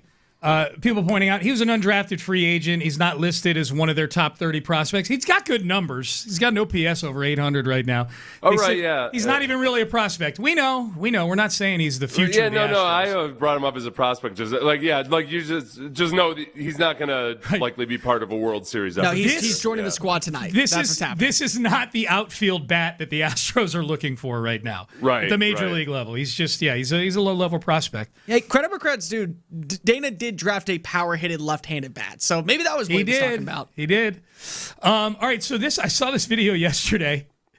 There's a 77-year-old Florida woman named Nancy Delestrito, and she's 77 years old, and she just got a new car maybe and got some new plates. And I've never had vanity plates before. Cole, have you ever had vanity plates? No, but my wife does. She has vanity plates? Yeah, she has vanity plates. What do they say? It says, I should know this off the top of my head. It's just a license plate. It's KLD because it was her former last name, 75. Oh, so they're obsoleted now? Yeah. Because you took her hand in marriage. It is. Okay. Have you ever had she hasn't changed it yet because she doesn't want to pay the price. Yeah, I don't. I don't care. Yeah. Don't let her know what your last name is, please. So I'm going to guess a hard no at minus 20,000 on Seth Payne having vanity plates on anything. Yeah, no. Not a vanity plate guy. Has Brandy? Chance. No. Okay. No. Yeah. I would have divorced her if she wanted to. Absolutely. I think if I did get vanity plates, I would do something like I would get like Jordan 23 or something. If people wonder if this you don't want that. Is that Michael Jordan in that Honda Accord? Yeah. Would you have the A spelled with the at symbol? That way it makes it even cooler. Oh, yeah. Go full like wingding style. Like the kids. So anyways, Hello, this Uves. 77-year-old Nancy Delestrito, the plates that she was randomly given, SQZ A55. Okay. Oh, okay. It took me a second to realize what this might be interpreted as. SQZ. In other words, what squeeze ass appears to be an abbreviation for squeeze, and then A55. The two fives are subtle S's here. You squint enough, they look like S's. Yeah, if you're just glancing at it, it looks like it says squeeze ass. She will not drive with these plates. I don't think a woman that lives in a senior community that's going to be 77 years old next month will be driving around with what this plate has to say. I double and triple checked to make sure that this was not AI. I kind of like her voice. She can get it. That's as. That's like a 77-year-old, right? Ben, play it one more time. I don't think a woman that lives in a senior community that's going to be 77 years old next month will be driving around with what this She almost sounds. Boy, that sounds like a grandmother you do not want to get on her bad side. I wonder though too. Like, did she realize it herself, or did one of her grandkids say, "Hey, Grandma"? And the way you explain things to your grandma, I wouldn't think this, but some other people might think that this says squeeze ass. Yeah, do you think she knew at the time when she looked at it, or did somebody have to point that out to her like, hey? The other thing, especially when she says living in a senior community, you might think like, those places are hotbeds for all kinds of fun and frivolity, man. There's a lot of people that just don't, they're widowers or they're widows and they got nothing to lose. Like, they're not looking to fall in love. They're just looking for a good time. She's probably like, I'm driving around with this thing. I'm going to have every bastard in a golf cart chasing after me. Grammy, just make sure that you don't have any pineapple sitting in the front seat. We don't need that. That's and it's in Florida. Yeah. Exactly. Well, there's that one huge community that retired. It's like a whole town where it's. Oh, it's not the Oaks. I know what you're talking about, though. I'll tell you in a second. But they've got like the highest STD rates in the nation. And it's an old people town. Yes. Sean, this is what I'm telling you. You see, this is one of those things you think I'm joking about. Like, no, these places are like, it's Swingerville in some of these places. Yeah. I keep trying to get Brandon to move there. I was going to say, I haven't really thought that far ahead, but this is definitely giving me some food for thought. Absolutely. Other than the STD part, that sounds like it would be fairly miserable at age 82. What's annoying? The DMV will flag all kinds of things just in case they might mean something dirty. And but then here is the DMV just randomly spitting one out and not catching it on their own. I wonder if the fact that the two S's in squiz ass are numbers, if that made it kind of fly below the radar. Right. Like It's not something obvious. That, it's the same. It's kind of like one of those little CAPTCHA things. Right. Yes. Computers don't pick up on it the way that humans Exactly. So this woman is not driving around with those plates. All right, Florida. There was I don't know if I should say this or not. I will. I was in the Cleveland airport once. Yeah. And let me think about this for a second, whether I should divulge or not. It was a license plate that I was amazed. It had it was MSB something else after that. It was another letter of the alphabet, and it was I was kind of surprised, and I felt like it was definitely Ms. and not Mrs. because we know what happens. Yeah. So that was the whole play. It was just those four letters. MSB blank space. Okay. Fill in a letter after that. So Seth, the place you were thinking of is the Villages. The Villages. It is a 55-acre small town that has a movie theater, golf courses, actual and real estate, scorching inferno of herpes, and the number one infested version of herpes in the state of Florida. Does it say that? Is that what it said when you found it? Things that I heard once, and then I never fact-checked it or anything. Got to be true. Hey, did you guys see the Houston woman that went viral practicing pole dancing in her apartment? No. She may be listening. She's from Houston. Her name is Asha Gilbert, and it was on the news everywhere, but obviously here in Houston. So she's in her apartment, and she's got a pole, not permanently installed, like a temporary pole, right? That you raise it so it clamps to your ceiling. It's like hanging a shower curtain on your ground. It's an adjustable. Yeah, it's basically what it is, a shower curtain, but with big plates. Right. So it's a pole, like it's a legit pole. So she has a big screen TV on the wall, and she's watching a lesson on how to pole dance, which I think that's a good woman right there, like learning how to do that for work or for her man, either way. Or for both. Or both. We're not judging. Yeah. She's enterprising. She's eager. She got to a move where she had to essentially wrap herself around the pole with her feet off the ground. The pole tips over. Oh, God. And the plate that was supposed to be clamped to the ceiling, like she didn't clamp it. So the pole, she was basically getting on a pole that was ready to tip over. Right. It tipped over, and the pole hit the sprinkler head on the ceiling, and the sprinkler head just exploded. Oh, wow. And was soaking her apartment. And people are probably wondering, well, was this staged or whatever? My theory is she was shooting the video, critique herself with her pole dancing lessons. I don't think she was trying to damage her apartment with the sprinkler, but it's a pretty incredible visual, and I get nervous every time I see stuff like that. Well, it's like one of those doorway pull-up bars. You're talking about the pole Yeah. No. Yeah, I'm saying you get nervous the same way when you look at those pull-up bars that you put in a door frame. Is it stay? It never seems like it's quite right. Yeah. I don't even try that anymore. The pull-ups? No. Pull-up bars. So if I'm doing it, I'm going to the gym. But by the way, Seth, we have a comment on the text line that is confirming what we already knew. The Villages, I used to work there. My wife and I ran a few of their entertainment venues. Oh, my. There are 135,000 residents. God. Yeah. It literally takes 50 minutes to drive from one side to the next, and the STD thing is very real. Okay, so all the preconceived notions about this are all accurate. Yeah. If you're in a 55-plus subdivision, you ain't just hanging out and going to play bingo and calling it a day. No. You're going to get in the gonorrhea. It doesn't mean everybody there is there for that reason, but there's just a lot of people that are just like, hey, let's, what do I got to lose, Nobody's judging me here. Yeah, exactly. All it takes is a few people, though, man. That's, it's... If you get the most promiscuous one, now I can tell you right now, Nancy Dell'Estrito is not spreading any of the herp or the gonorrhea at all. I can promise you that. I just found the picture on my phone. I wanted to be sure I didn't misremember that. The license plate, it's a Cleveland license plate on a Mercedes S300. It is BJS. Like that gets through. That gets through the DMV. Yeah. But this other one, maybe it was a vanity plate. Oh, that's 100% a vanity Maybe plate. she wants her business out there, man. I felt like her husband should have sprung for the S500 if that's what.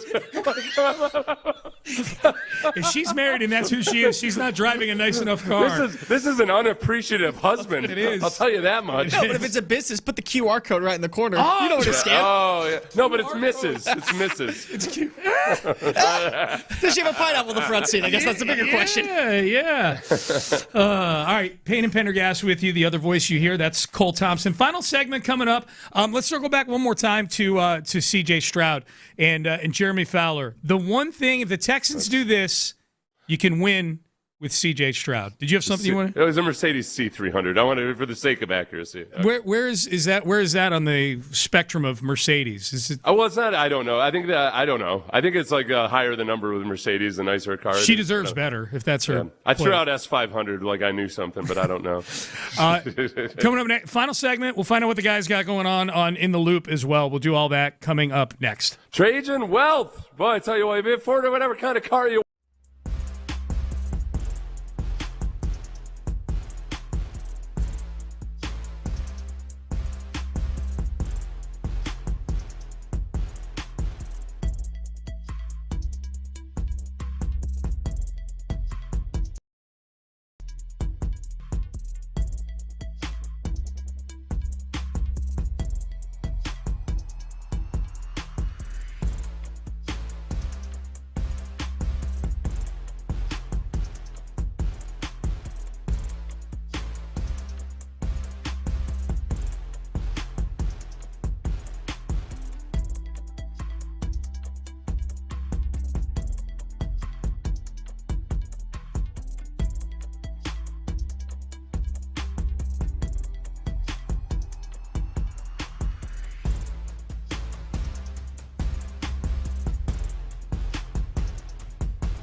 222.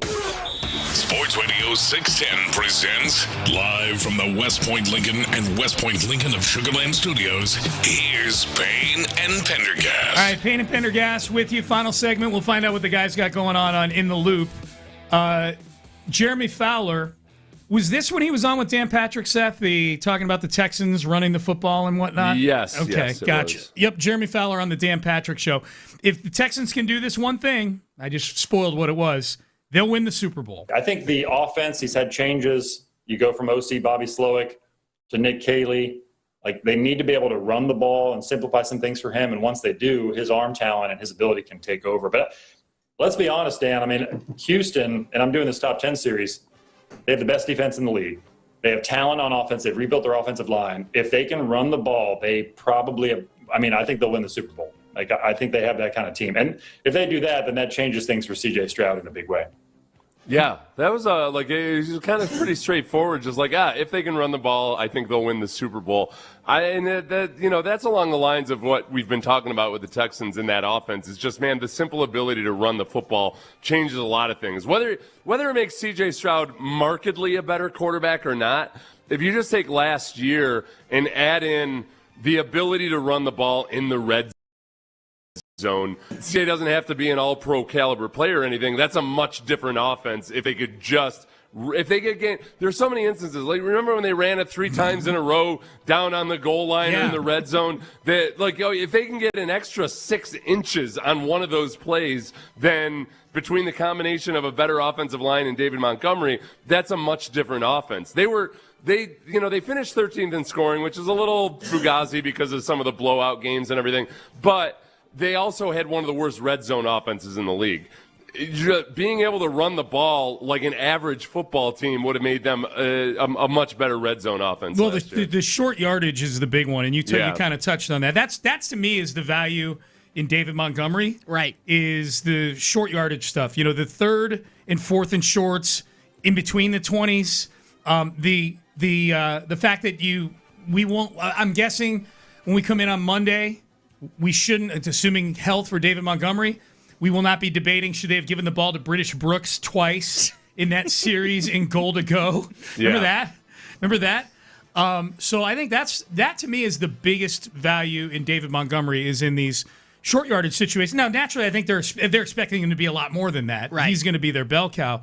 But I think that to me is where the biggest thing Montgomery brings is is a good solution in short yardage. Yeah, I don't know. I don't have any need to see David Montgomery get 1,000 rushing yards. I would just if it works out well where he and Woody Marks and maybe every now and then Jawar Jordan can platoon it. You can be a much better offense without having to have a stud, even a Pro Bowl caliber running back on that offense. Okay, I have a question then for both of you. Would you rather see David Montgomery get 1,000 yards and be a Pro Bowler, but he only finishes with 6 rushing touchdowns, or him finish with under 800 rushing yards, but 12 rushing touchdowns? Oh, that's a no-brainer. And I would love for David Montgomery to be able to go to a Pro Bowl because he's probably got a bonus or something in his contract for that. But I would and I think fantasy players, especially Houston fans who tend to draft their own guys. A guy who's had him on his team for 3 years straight. Yeah, right. And so that's the kind of guy you want. But I'm independent of fantasy football and Pro Bowl accolades and everything else. If the Texans starting running back has 800 yards but is scoring 12 touchdowns. That means the offense is working. That's the running back equivalent of Devontae Adams on the Rams last year. Devontae Adams had 14 touchdowns. He was just a red zone machine. Yes. If David Montgomery is that guy that can punch in some of those, I would like Kaimi Fairbairn. I don't want to see Kaimi Fairbairn as much as I did last year. Nope. I'm sorry, Kaimi. But it's out of disrespecting the MVP. I see how it is. Yeah, I know. At times he was. Let's be real. He was the MVP at times last year for Houston. You're bringing in the kicker for the MVP as the final, as your finishing move on the show. That's how down bad we were, though. I agree with him. That's how down bad the offense was. That's true. That is true. But I just think that I love the question. I think the correlation of having a lead running back with 800 yards and 12 touchdowns to me is that just means that means one of two things. Either CJ is cooking for 4,200 because you got to get it down in position for him to get touchdowns, which means you're likely moving the football a lot. Right. So that means one of two things or both. Either that CJ is cooking way more than he was last year, and or Woody Marks has settled in as a nice number 2 who's getting you 550 yards on the ground, getting you your 450 or 350, 400, 450 through the air. That's one of the other biggest ripple effects I'm hoping of David Montgomery is that we get to see this version of Woody Marks that we heard about the day he was drafted out of Mississippi State, where he's catching a bunch of balls and things like that. He didn't get to do that last year. They had to lean on him to do regular running back thing. USC. He was Mississippi at State before that. beforehand. Yeah, Mississippi State and then USC. Yeah, he was catching all the balls with Lincoln Riley. But right. think about it, because you talk about how important it is for those touchdowns. You have guys who finished with, if I'm not mistaken, the leader in touchdowns last year was Jonathan Taylor, but Josh Allen was number 2 in rushing touchdowns. How many did he have? 14. Jeez. Yeah. But Josh Jacobs had 14 rushing touchdowns last year. Yeah.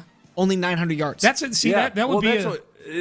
That's a home run year for David Montgomery. Because Bijan Robinson had 1,400 yards, but only 7 touchdowns. Yeah, so it's like, what would you rather have? Yeah. And the reason I brought up Devontae Adams was because he had 789 receiving yards. Yep. So you might, like, when Stephon Diggs said, hey, I'd be the best number 2 receiver out there, like, okay, cool, you might get 1,000 yards, but I'll take the 16 touchdowns. 100%, dude. God, is that all? That's all Devontae Adams had for yardage, huh? He was just a red zone maniac. Game I watched, it felt like he caught 2 touchdowns in those games. Yeah. That's wild. That is wild. He won me fantasy last year. I appreciate Who, Devontae? Yeah, Devontae did single-handedly. Yeah. One more from Jeremy Fowler on what C.J. Stroud himself needs to do for the Texans to win a Super Bowl. Stroud just needs to do just enough. So that's what's crazy about these quarterback rankings is the strength from 10 to 20 is as good as it's ever been since I've been doing this since 2020. Like, you can be the 20th best quarterback technically, and you can win a Super Bowl. And Sam Darnold just did, and he's 11. And Jalen Hurts just did, and he's 17. So but people, when they were doing the rankings, they were feeling that. Like, there's good depth now. At quarterback, he's talking about. Yeah. There is good depth. That was just so disappointing to see CJ with the 1 vote in that exercise. But that part, and that's something people have been talking about this offseason. You never want to just overly generalize based on recent results or anything. But, man, just by virtue of the fact that the run game has come back into vogue and become all of a sudden so important again, it's that, like a more balanced team, you might be better served these days by having a really balanced football team than by having one of the top 5 quarterbacks. Absolutely. Or at the very least, it's a lot easier to envision winning a Super Bowl with simply a balanced football team that you've got a shot. And we're not saying anymore, oh my gosh, we just have to get a Patrick Mahomes. You got to get one of these types of quarterbacks. I don't think people feel that way anymore. Talk to yourself 5 years ago and say Sam Darnold, Super Bowl champion. Right. Meanwhile, Josh Allen is yet Super Bowl. Yeah, 100%. That's why I was just thinking the same thing. I'm like, this is what the Seahawks did. Going to the whole Kaimi, you had mentioned we had to see Kaimi Fairbairn. That's, again, the big tragedy about the Texans being so ineffective in the red zone last year. They were 28th, 29th in red zone efficiency. But they were 18th in terms of overall trips to the red zone. Yeah. So, if you had just converted some of those into touchdowns at an average rate, you're a top 10 offense in terms of scoring. That's how bad it was, and so much of that comes back to short yardage, rushing, and just rushing in general. Your ability to run the ball down in the red zone opens up. That's where you get those wide open Dalton Schultz touchdowns. If you run the ball really effectively, that's when linebackers and safeties are so dialed in versus the run that they completely forget to cover a tight end. So there's a correlation. The Texans improve the running game to Dalton. I feel like I'm turning it into fantasy football. Yeah, that's all I'm thinking about right now. It's like, I'd like to cut a Seth's jib right there. Get 8 touchdowns out of Dalton Schultz and get him for $2 in my auction next year. Yeah, that's cheap. No, because we do auction too. So. Yeah. Don't look at the Texans skill players other than Nico Collins on fantasy rankings right now. Oh, it's depressing. It is. Yeah. Is Montgomery that low? Yeah. Oh, yeah. I want to say he's out in the top 32. I saw that. Yeah. I can't believe he's out. If he's outside the top 40, that's malpractice. Oh, you got to take him. Oh, I think he's going to be your red zone guy. Yeah. There will be value, and at all the drafts I go to, I'll get accused of when I take him, with a pick that nobody's thinking of taking him with. But he's he's gonna get all that workage down there. The dude has as many touchdowns in 3 years as the entire Texans have in 3 years. Really? He had 33 rushing touchdowns during his tenure with Detroit. The Texans had 33 rushing touchdowns without him in the last 3 seasons. Oh my God. Tied with everybody. And he had Jahmyr Gibbs on his team. team. And he had a split carries with Jahmyr. Yeah. The other thing about it, too, is that I think he's a better receiver than people realize because you're always going to be like when they got Jahmyr Gibbs on the team, that's going to be the guy that gets the highlight reels and everything on that. But, yeah, I think that they like the dynamic of, okay, yeah, it's easy to think of it as, okay, David Montgomery's the hammer and Woody Marks is, it can be your receiving back. But Montgomery can be a rhythm changer when used as a receiver, too, if teams are loading up versus the run. Yep. I know John Harris, if he's listening, I know will nod his head, and I say this every time you bring that up. Both of them out there at the same time. Montgomery and Woody Marks out there at the same time. That's what Johnny Harris loves putting both of your running backs out there. Are we going Woody and Buzz with that nickname now? Is that what they decided upon? Today? I don't know. I think he's retiring Knuckles because he doesn't want to do it without something. Oh, yeah. So they got to find a new nickname. Woody and Buzz? You know what? I will tell you one thing. I've done a couple of videos on my YouTube about David Montgomery. I am always so impressed by the number of Lions fans who show up in the comments and just gush about David Montgomery. Yep. Like they love David Montgomery. I like that trade, man. Someone pointing out on the text page the viral video that we were talking about in the previous segment of that Houston woman that was in her kitchen and the pole. Reggie's nodding his head. He's seen the video. The pole hitting the sprinkler. The text message. The poor dog got soaked. The woman had a beautiful, looked like a black lab. Really? Just sitting there, very Labs docile. love the water. Just watching her do her pole dancing, and then the sprinkler hits, and the dog's running around like a maniac. What is it? Is it because of the sound that goes with the sprinkler, or is it just the water? Probably the suddenness of all that water in a place that he's never gotten wet before. I honestly like to think that the lab was really concerned about the property damage and the cost.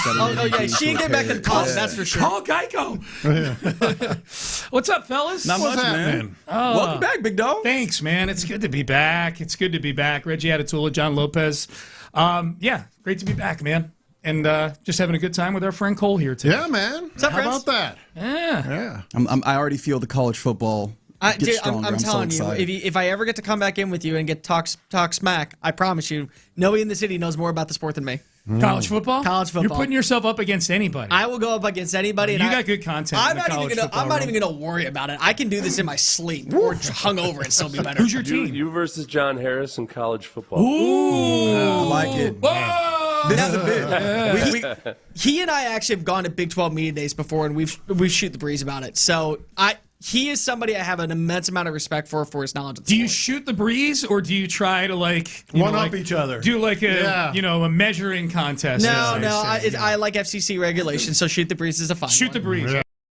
I already said nip it. Nip it in the butt. I did hear that. Please don't say that anymore. It's a fine phrase. Keep saying it, actually. It's not It's even a great phrase. It's not even close to fine. John's in English. Of course he don't is. worry about it. Yeah. But no, Alabama is where I went to college. Okay. Yeah. You're Crimson Tide, huh? And Kalen Bohr, let's see what you do this year, buddy. Yeah, man. Yeah. All right, you're listening to KLTM, KLT FM HD2 Houston, an Odyssey sports station. Crosstalk brought to you by D&M Auto Leasing. Gentlemen, question of the day. Very simple one. Okay. What's dumb? Could be sports. How much time do you got? Aside from nip it in the butt. Damn, I disagree with that. Come on. It could be sports. I say could 3 be against 1, non-sports. John. What is the genesis of this question? France and England have to play a third-place game Always in the World have. Cup. Like that is- They've always had that. They used to have that in the NCAA tournament.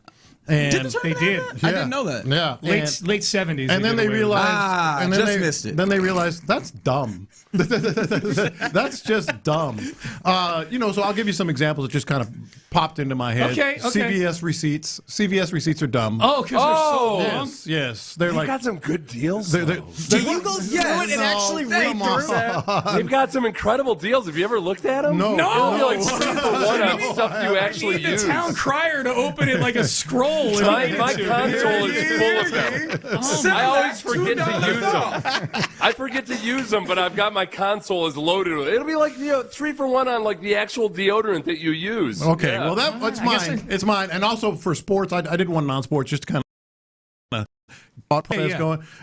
College football calling it the 2-minute timeout instead of the 2-minute warning. No, disagree. Strong disagree. It's actually accurate. Dumb. So we have to go with the anachronism the NFL has just because it's there? Yes. No. It's ominous. It's a timeout, and it happens in 2 minutes. He's very literal. But the warning tells you the half is ending. Yeah, man. The half is ending. But at the same time, what makes college football so great is that it's not the NFL. So when you steal stuff from the NFL, it feels like you're just doing a carbon copy. But they steal everything from the NFL. Well, I want to keep away from that right now. That's the point. I hate the playoff expansion. And I think, and honestly, John, I think the NFL steals more from high school. Maybe.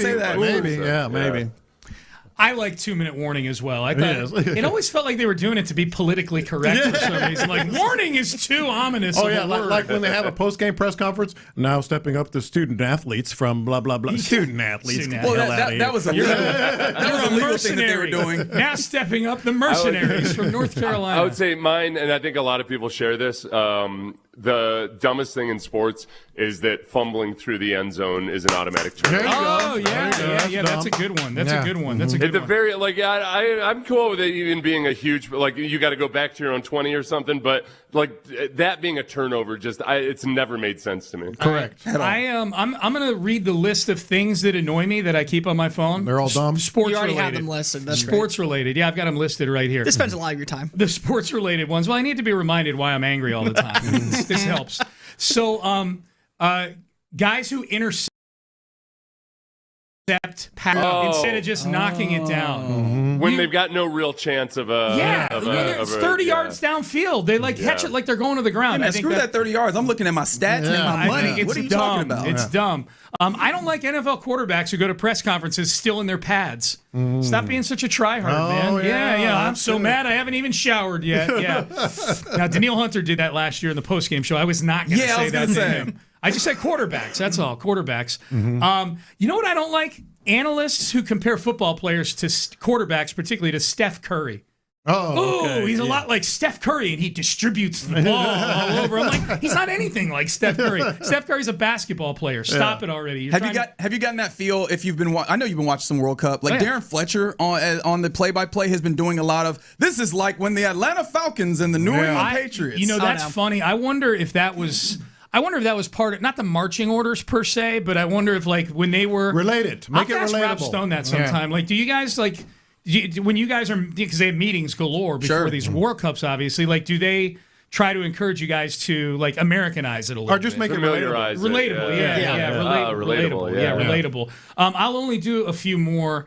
Only a few. Don't worry, guys. See you in 10 minutes. He's got to scroll. I'll only do 26 more. The NBA in-season tournament.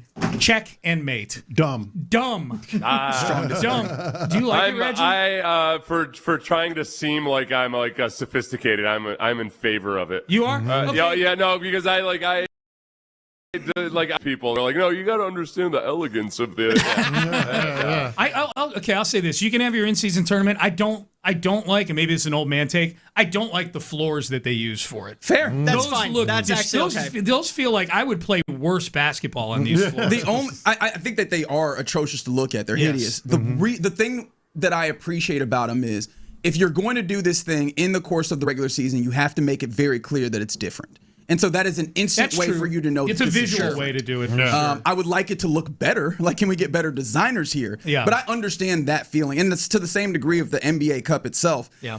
I feel like we talked about how the regular season doesn't matter anymore, and I appreciate you putting something in that understandably is not necessarily going to be an instant fix, but over generations you hope that it latches on and that it creates some level of meaning for this middle of the season. Because otherwise, we're just sitting here and saying we need to find a way to make the regular season work, but not actually doing anything to that end. How many seasons have they done it? Are we 3 seasons in on it? At least 3. Yes, in the in-season tournament? Yes. I will say this about it. I'm not a big fan of it. I just think it's superfluous, but it's not going anywhere. No. And it does seem like I would say it's picked up steam more than lost steam, the in-season tournament. Yeah. Is that fair to say? But it's one of those things, it's it'll pick up steam and people start to care about it. But this is one of those things that in Europe, it's part of, they've been doing it forever. It's a part of the culture. Soccer, yeah. So it's always making me enjoy this food that you don't actually like. Right. It's just, I didn't grow up with it. I'm not going to eat snails.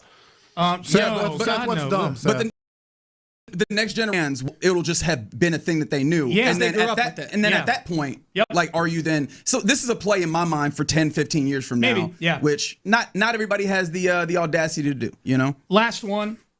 The whole Mr. Irrelevant escapade. Agreed. That whole thing. Agreed. Oh, it was the last guy drafted, Mr. Irrelevant. Ooh, you know what? This group of old folks in Florida are going to fly you down to go to Disney, and you're going to go to dinner, and you're going to do. Man, if I was the last guy drafted, especially if I was a guy who was good in college, I would refuse that trip. Yeah. And I would hope that Brock Purdy did. If Brock Purdy went on that trip, I think he should have to give back half of his contract that he signed. That's pretty bold. I think San Francisco fans just want to give back out the contract. Maybe. You know who I always feel bad for? Who? Pick 256. Right. Like, I'm just here. Oh, so I'm chopped liver. Like, this guy gets I'm actually the worst pick of the draft. The only benefit you get is you make like $256 more than Mr. Irrelevant on your the worst slot. part of it is that Mr. Irrelevant typically his signing bonus is way less than a lot of undrafted rookie free agents. You know, like James Neal III got like this year for the Texans, undrafted rookie free agent. He got like $250,000 in guaranteed money, where like the 7th round pick isn't that much. You're like I'm getting down to the 7th round pick, and if I know some teams are interested in me, I'm gonna be like, yo, please, I don't want to be Little Mr. Lael Irrelevant. Collins like, action. I can buy my own damn trip to Disney with the extra $100,000. Seth is going on Lael Collins. Don't draft me. Don't draft me. Mine is really quick. It's simply if you don't use your directional when you're driving and then bitch afterwards about cut off somebody, that drives me nuts. I can't stand that. There was a wreck. And then in sports, I like that. The one that drives me crazy right now is you're trying to grow the game and you have it on streaming services. It's dumb in my opinion. Why are you trying to say, oh, let's watch the Field of Dreams game, but you can only have it if you have Peacock? Nobody is going to be interested in trying to get that game out there if you're trying to grow. Like the NFL gets away with it because the NFL will always have fandoms. When you're not as big as a sport, you need to have it on the highest level for productivity. That way you're able to go ahead and get as many eyeballs on it as possible. I was told there were more Netflix subscribers than ESPN ESPN I strongly subscribers. disagree with that. I think these days the boxes all pop up right on your Just TV telling you what I with was the told. previews of what's happening on those channels. Here's one of the text line that I actually agree with. Jinxing a no-hitter by talking about it is dumb. That's dumb. Is dumb. Yeah. Have So some dumb. damn whimsy. No, screw you. I'll throw in Smart, damn it. on top of that, just like how meager performance has to be to get a save as a reliever. For the life of me, I remember as a kid when it was explained to me what a save was. I was like, for that? What? Well, you calling that a save? You threw 2 pitches. No, but it's like 3. Give me a 1-run margin or something. Like, how am I calling that a save? Like, not blowing it isn't the same thing as saving something. Yeah. Quality start, 6 innings, 3 earned runs. We don't like that either. That's a 4.5 ERA. Yes. Quality light. Right. Soft quality start. Yeah. All right, gentlemen, have a great show. Thanks, man. Seth, antibodies to you, my friend. Antibodies to you, and I look forward to Cole winning his argument about Ennis Haywood with John. Okay. Let's go. Debate time. All right, we're done. We are out of time. Crosstalk brought to you by D&M Auto Leasing. Reggie Atatula, John Lopez, Figgy Fig. They're in the loop, and they start now. That's right. You're in the loop right here on Sports Radio 610. Happy Thursday to you. You heard Sean give the head count. That's the OG John Lopez. I'm Reginald Atatula. Figgy Fig is on the ones and twos. And you rolling with us here on Houston Sports Leader Sports Radio 610. Various different ways to get involved with the program today, as always. The text line is available to you. That number to text, 713-572-4610. Also, we have great appreciation for the Mo Karam Injury Lawyers for the live stream. We keep it 100. The YouTube page is Sports Radio 610. The Twitch chat is 610 Houston as Sean continues to display his very, very long list of grievances. It's actually a CVS receipt. It is. It is indeed. It is indeed. I know that Festivus goes hard in his house with the airings of grievances, but no, I always appreciate the fellas of Payne and Pendergast for the crosstalk. J-Lo, yesterday we were listening to a little bit of Tom Brady audio, and it got me thinking about something that I think we know about the Patriots time period, and especially like the dynasty when they were good, is that Bill Belichick had a knack for taking advantage of market inefficiencies, so to say. And that got me thinking about a thing. I even asked you in passing, and I feel like we should do this as a staff, record label, and crew here, all right?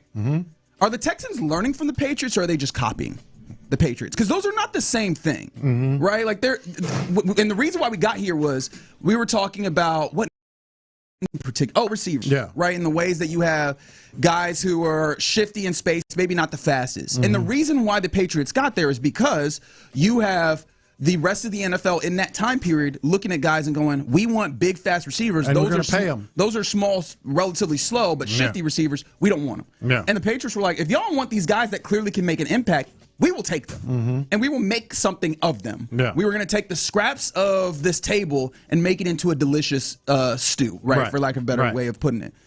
And the Texans might be doing something where they go, hey, I'm looking at the thing that you did and just copying it.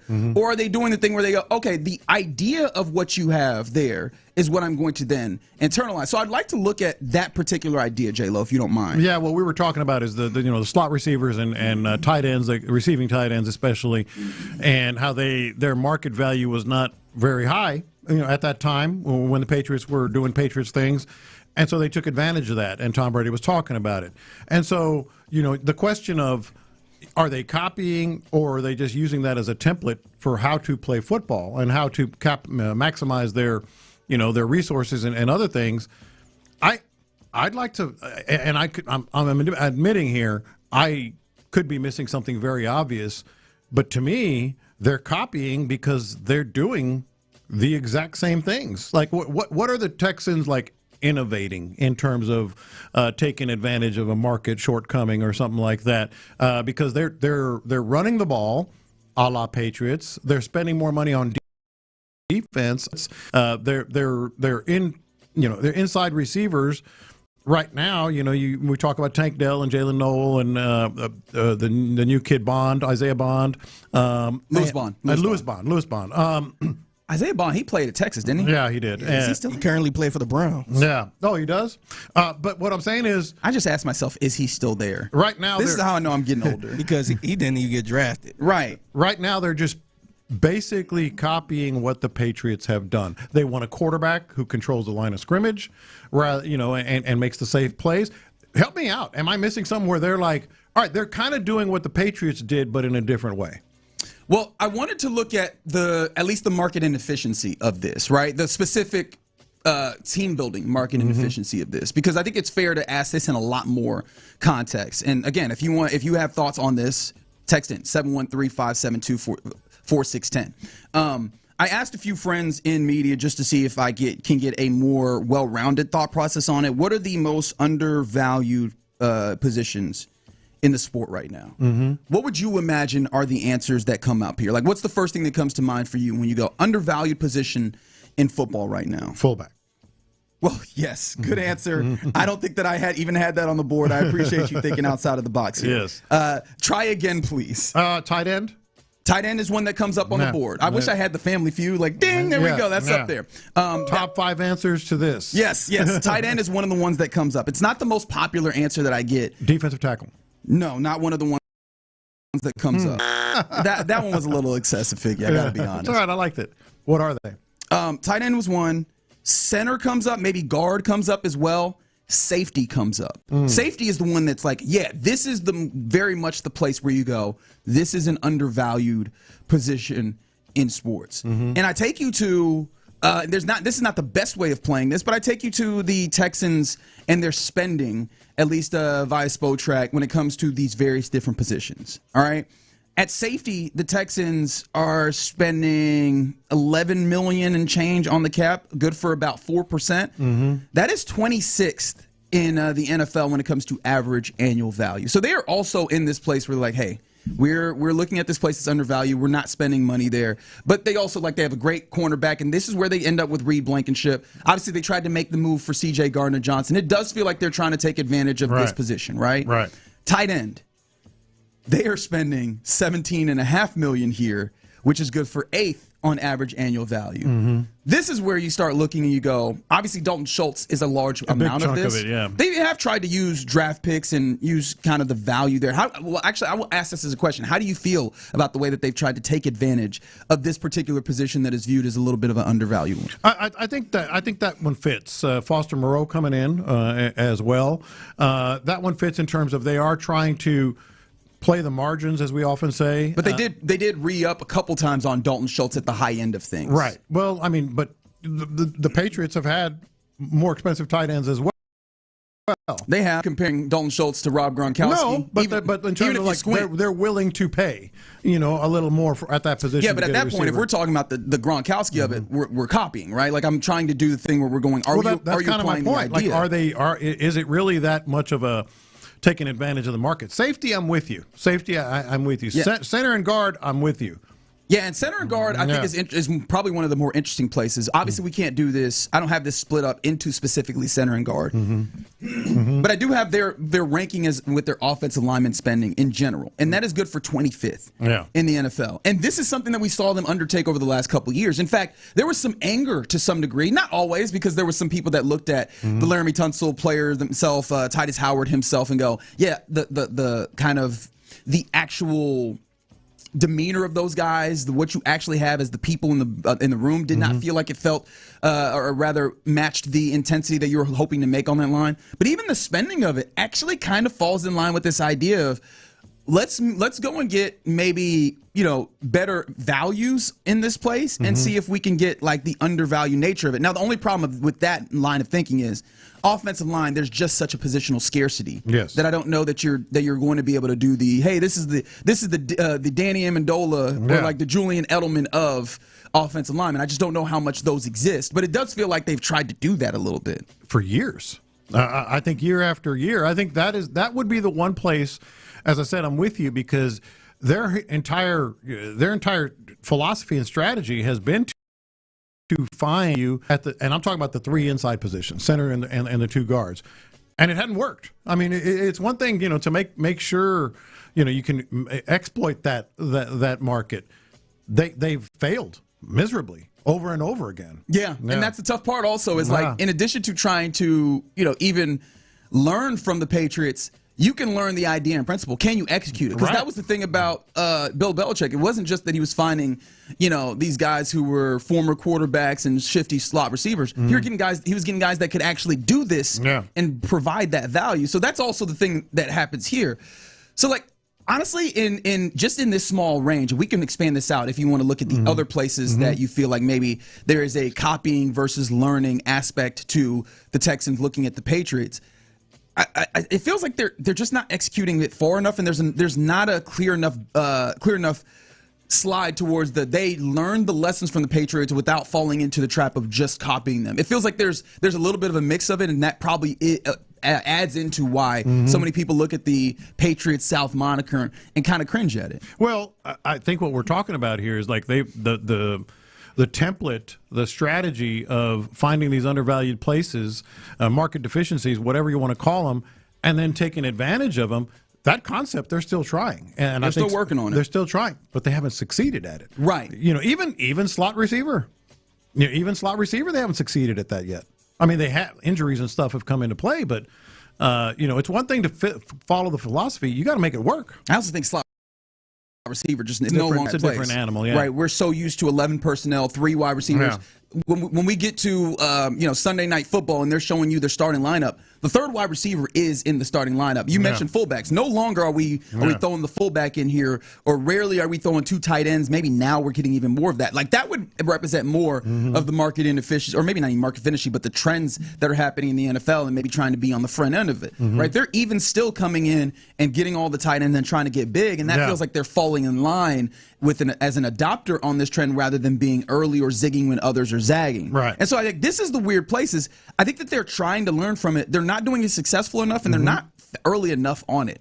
Right? I don't know that the Texans are doing things that are like so novel that they go, the league is going to come and follow you on this. The other thing they're doing, and I can't believe that we're just getting to it right now, but they're trying to squeeze the most they can out of older running backs and multiple running backs.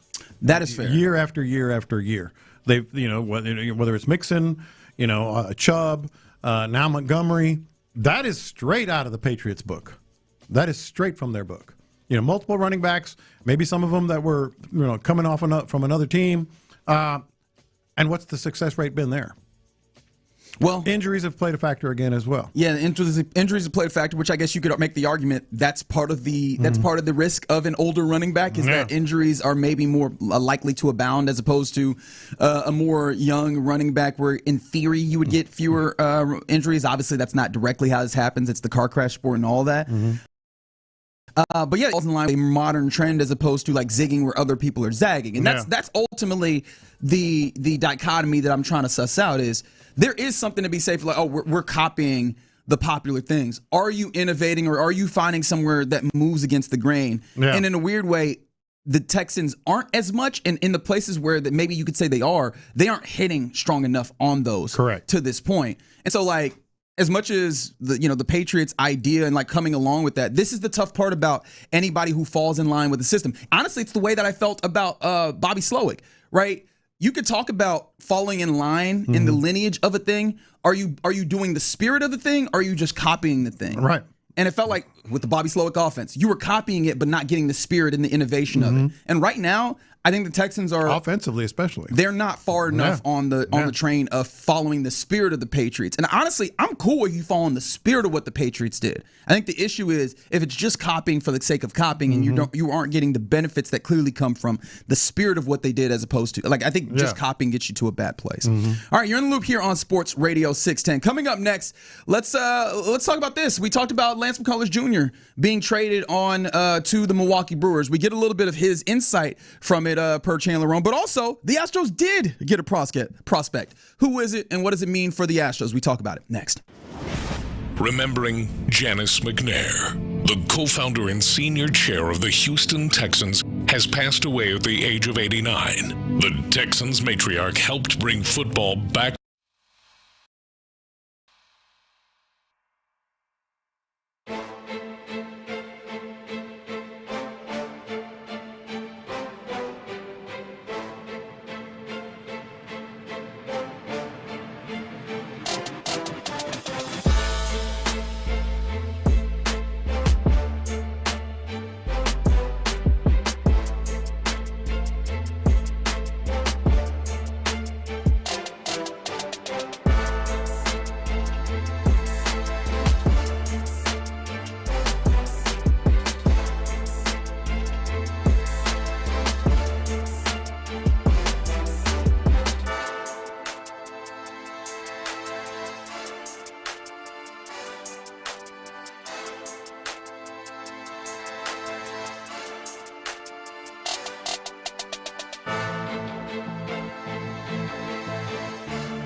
Leaders at 281-222-2222.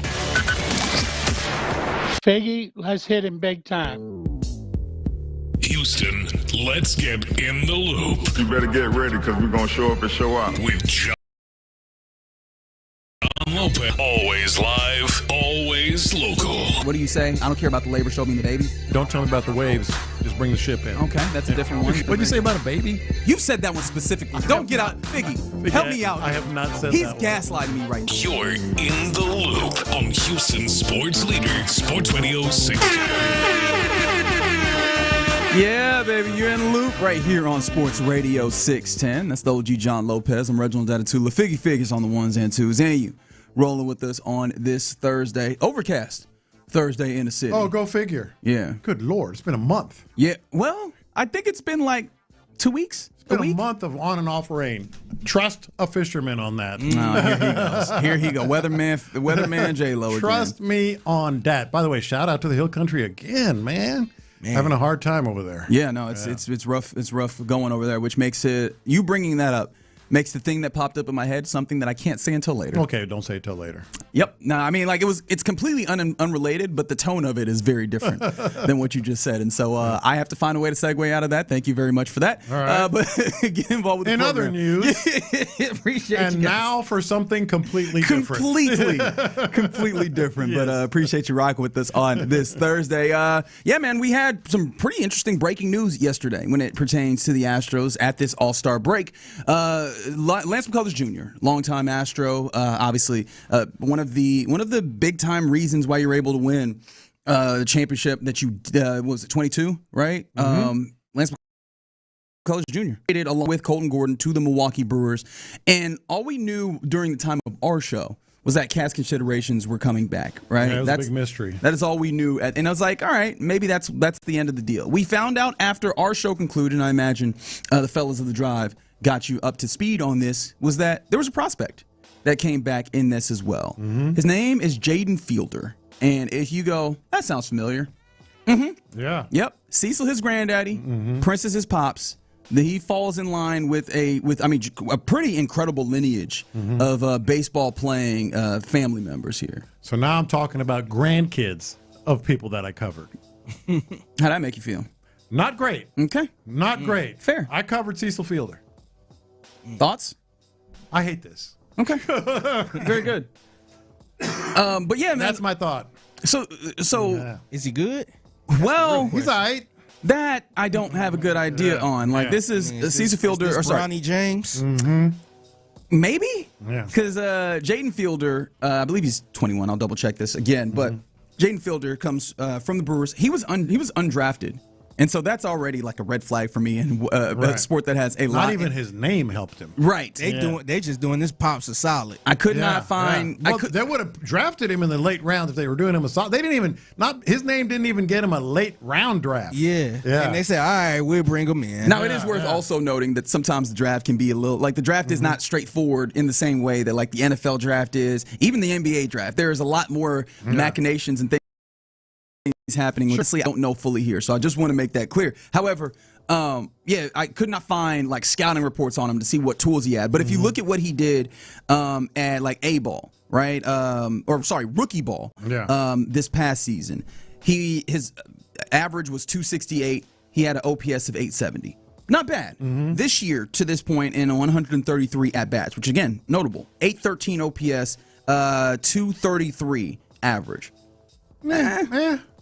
Doesn't have power, but he has a lot of stolen bases. Like, this is one of those things where I go, at this low level, maybe there's something there. I appreciate, at the very least, getting a prospect back. This is yet another kind of flyer. You have a lottery ticket on a player that could maybe possibly at some point make his way up through development and become a player that is useful to your major league club. I think that's all this is, and it's just cool to have a dude named Fielder. Like, this is what it looks like to me when it comes to what the Astros got back in Jaden Fielder. Isn't that what Dana Brown said? Good bloodlines or something like that, or somebody was good genes. Yeah, good genes. Well, I don't think that's what he said, but I'm just saying. Yeah, it was something along those lines. I mean, look, we know now exactly what they were doing with that trade, and it was to dump a little salary. I think they're picking up half of Lance McCullers' salary, and they're going to try to get a prospect back, spitball, try to do something to maybe make a move. That wasn't the gist of it. They got a player, but the gist of it is they're going to try to make a move as they approach the deadline. That's what you think is. Yeah. Now, I don't know what kind of move. It could just be another peripheral little tweak, so to speak.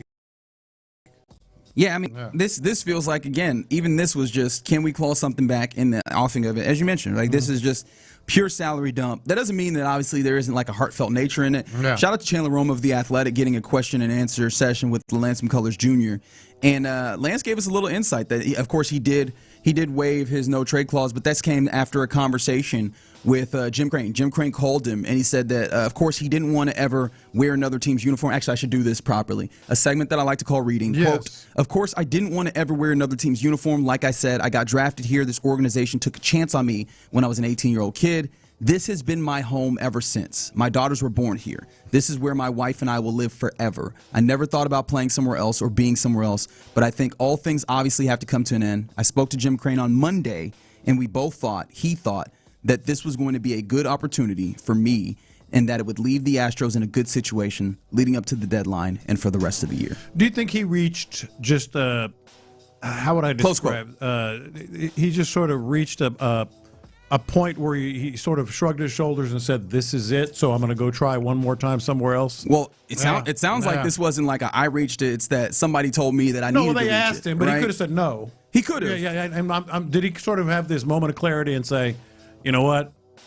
I'll try somewhere else. Help the squad as I'm on my way out the door." Yeah. No. That's at least that's the way he's terming it. And obviously, you get quotes from all sorts of people and to various different levels of belief. Hell, if you stick around at 1240, we will go through buy or sell where we question the validity of some people's statements that they make. This is not one that I have any questions about on whether, like, where it comes from. Lance has been the ultimate soldier in all this. Like, the only thing that you can knock him on is that he has not had a willingness to go into the pen. But other than that, like, he has been, a Houstonian through and through, an adopted Houstonian. I'm going to always live here. Always, right? And he's even more so been an Astro through and through. Yeah. And yeah, man, I don't doubt that he looks up and after damn near like a year of them trying to trade him goes, what am I holding out for? Let me at least do this final thing for the organization and give myself an opportunity to prosper with a team that is unquestionably better than the Astros are in this moment. Yeah, look, I think it only enhances his standing in this town. Like, even as he's being traded, it's because he wanted to do something solid for Houston. I mean, it's kind of hard to argue against anything when it comes to Lance McCullers. Yeah, no, for sure. Yeah. And so, I found that to be interesting. But there we go, a little bit of closure on it. Obviously, we're headed into the second half of the season. You seem to think that this move, kind of intimates some things for the second half. Look, I think it's a hint.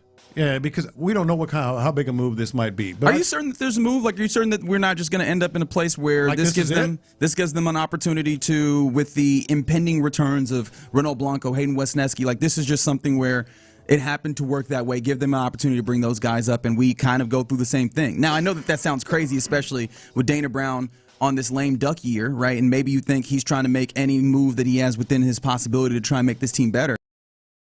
Yeah. How much do you think Jim Creighton is using this year as a litmus test for whether or not to retain Dana Brown? Like, that feels a little far-fetched to me. It does feel a little far-fetched. It feels like he has to have some level of idea already on how he feels about Dana Brown. I can't imagine that a man, with his pelts on the wall in the business world and otherwise, doesn't already have an idea of what he wants to do. Because that's a path to ruin, is it not? If you're like, I am just going to take this one data point, trying to figure out. Yeah, if I don't know yet. If you can deliver on this one final project, I'll determine what your status of employment. That feels like a bad way of going about any employee. No, I'm with you on that, but I do think that's separate from whether or not this portends or predicts some sort of move. I do think it means there's going to be a move at the deadline. I don't know how big, because why would you do it now? Why would you do it literally 2 weeks from the trade deadline? Yeah, to do it now, you can do this at any point. You could have done this at any point, and so for them to do it right now, that tells me there's something that they're thinking of doing at the trade it's deadline. probably somebody that costs a little bit of money, not like enough to clear, that you have to clear some. Not just let's get some more young players or prospects. Yeah. Do you think that there's somebody in particular that they're aiming for? Or is this just like, hey, we want to give ourselves the opportunity that if there is a left-handed bat that we can take on the money on? I think right? yes and yes. Okay. I think they're thinking of someone, but that doesn't mean that someone's going to be available. The desperation is that we will take whatever we can get. Yeah, like exactly. I would like a cheeseburger. Yeah. However, if it's something with food in it, I will take it. Give me a small fries, please. I just looked at my wallet. Look, I just want a meal. Yeah, I just money want for food. A wallet. Does it have calories? Like I would like it to be well balanced. I would like it to be nutritious. I just need food. And right now, it does feel like Dana Brown and the Astros do indeed need food. All right, that's a little bit of baseball talk on Sports Radio 610, and that is presented by Xfinity. Score the most reliable Wi-Fi, one price, 5 years guaranteed. Xfinity, imagine that. All right, coming up next, let's get to our question of the day, where the question is very simple. What is just dumb? What's dumb? What's dumb in the world of sports, or maybe otherwise, inspired by the fact that the World Cup still has a third-place game? 713-572-4610. We discuss it next. All right, let's talk about Kalshi. It is here.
Well, that's just dumb. Yeah. What makes you feel like that? How many Sports or times do you say otherwise? that during the course of a day? I usually use different words, but same sentiment. Right. The sentiment figure, what, 10 times a day? Oh, I don't do it that much. I don't know. You might surprise yourself. Well, I that's guess that's kind of dumb. That's just dumb. I think I usually go, but why though? Yeah, exactly. Similar sentiment. Yeah. But yeah, 713-572-4610. This is inspired by the fact that we now have our World Cup final set. It'll be between Argentina and Spain. It'll be the finalissimo, I believe is what it's called. Between after yesterday, you get Argentina pretty much coming back on England, who just very, very stupidly, yes, I might add, scored a goal and decided, well, that's it. That's all we need. Let's shut it down for a half hour, and clearly nothing will go wrong. They parked the bus. Like idiots. That's what they call it in soccer. For like 30 minutes. They parked the bus. 11 players behind the offense. Yeah, we're just gonna play defense. Only defense. Yes. Obviously, to bring it into the American world and to particularly they play prevent with defense. a 3-0 lead. That's right. Yeah, that's right. Like you're up a field goal, 3-0. For a third of the game, they were just like, "Shut it down, baby." Yes. We're in the third quarter and we kicked the floor. We scored one touchdown and we're like, "Hey, shut it down." Yeah. We're not letting them do anything anymore. Good. Yeah, it's absolutely idiotic. But so that was dumb. So we have a final, but that also leads us now. That wasn't the dumbest. So now thing. France, who lost 2 days ago, England, who lost yesterday, they will meet up in the third place game on Saturday.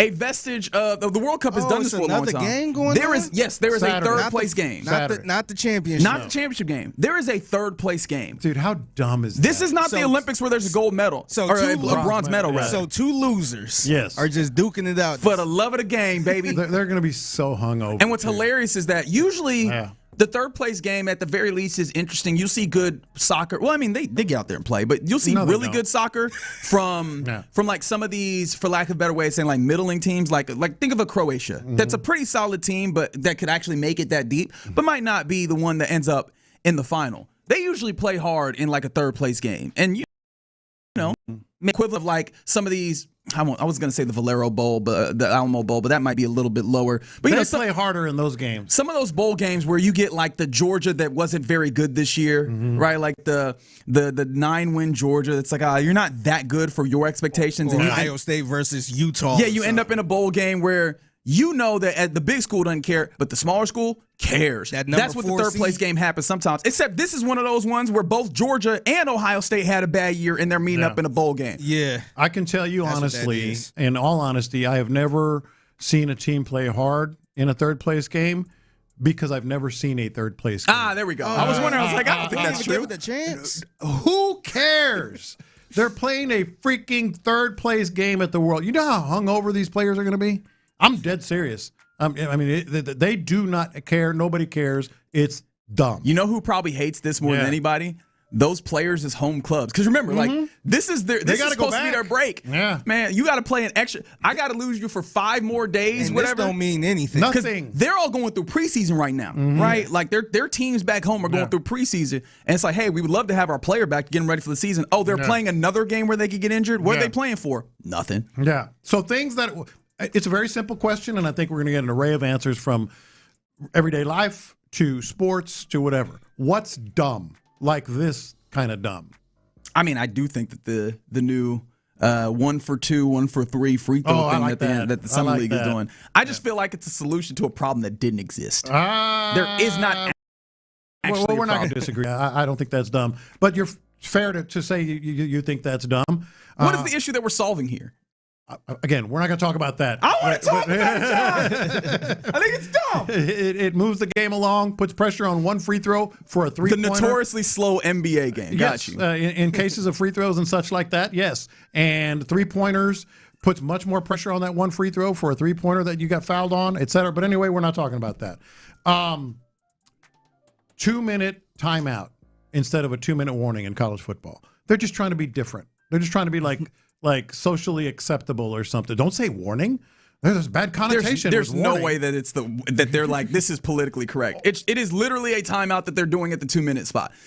You're not warning them of 2 minutes. You're warning them that the half is about to end. So you saying that? Wait, hold on. I want to be a grammar. I want to be a grammarian against our guy here. Cook. So would it not be the halftime warning then? Rather than the 2-minute warning? They're not saying, they're saying 2 minutes. It is a warning of halftime then. So it's a halftime warning. No, you're being too pedantic there. Oh, I'm the one being too pedantic, saying that the 2-minute timeout is stupid. No, it's a 2-minute warning that the end of the half is coming. You're warning. So why not say all that then? You're warned that half is ending, and they're keeping a consistent first half, second half. 2-minute warning. You know what? 2-minute warning. Uno reverse. I think the 2-minute warning is stupid. That's what I was going to ask you. Do you feel like the 2-minute warning? 2-minute timeout. Get the hell out of here. You're just trying to be different.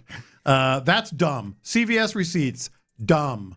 2.5 feet of paper that they're wasting millions of dollars on probably. So what's dumb? 724-610.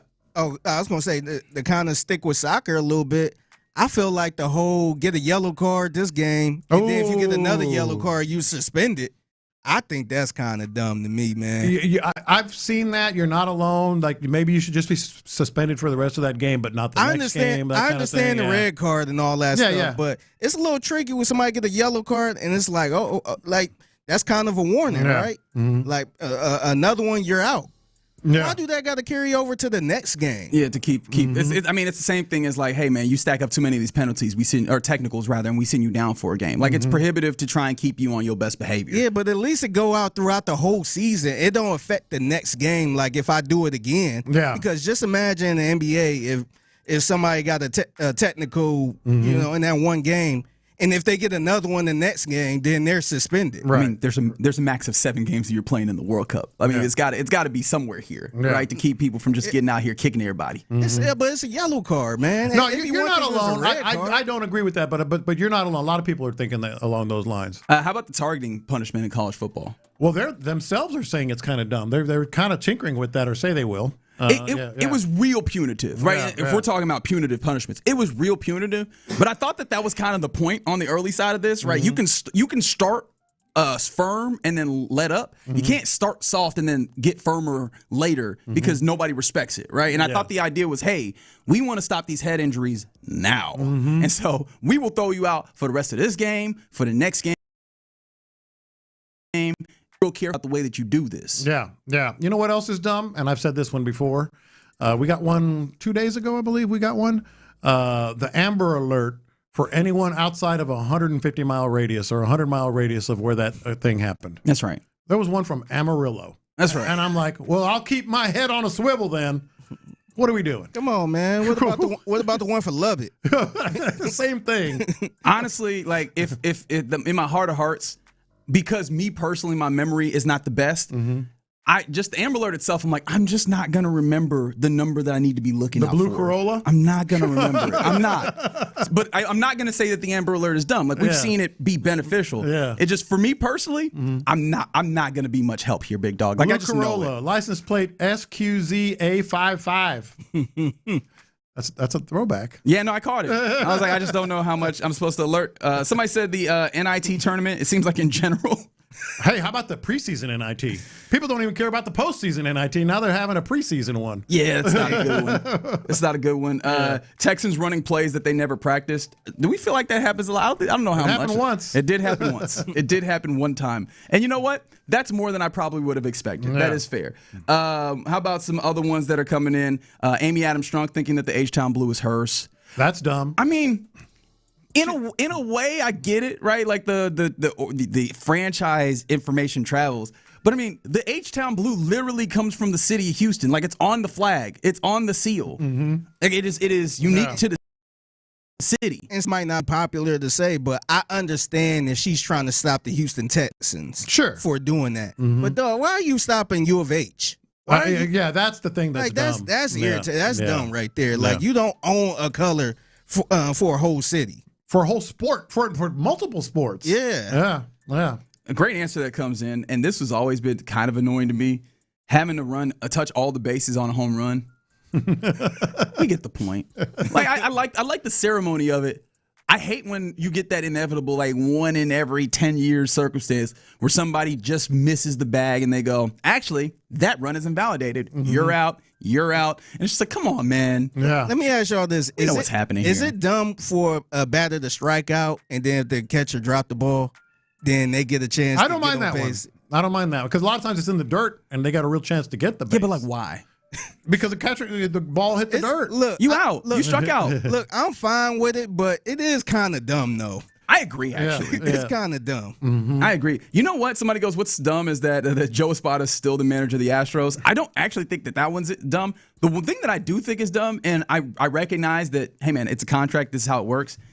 But you have your general manager on like a lame duck deal. And you've had plenty of opportunity. Plus, it doesn't feel like there's actually been much conversation about it. Because you end up in the circumstance that the Astros are right now. We're talking about a big time decisions that need to be made, whether it's the draft or the trade deadline. And I don't know what his status is. I'm not sure if he knows what his status is. How can you make decisions for the long-term best when there is no incentive for you to be, or there's no actually clarity that you'll be here in the long term? Yeah, no, I mean, that's fair. You know what else is dumb? This is completely random. Yeah. When places try to charge just as much for traditional wings and boneless wings. Oh, we can do a whole food. Good answer. We can do a whole food. Boneless, that, and also whenever you get like a bowl, let's say from like a Chipotle or something like that, and you decide to go with the vegetarian bowl. Like, no, it should not be the same price as a chicken bowl. I think that's great. That should be way cheaper because you ain't got no protein and you ain't got no meat in They there. want you to order that. Yeah. It's cheaper so like, from why? them. Like, if somebody's a vegetarian or something. Like, why do they got to pay the same price for a chicken bowl? You know what else is dumb? I don't know why this just popped in my head. Kids on a leash.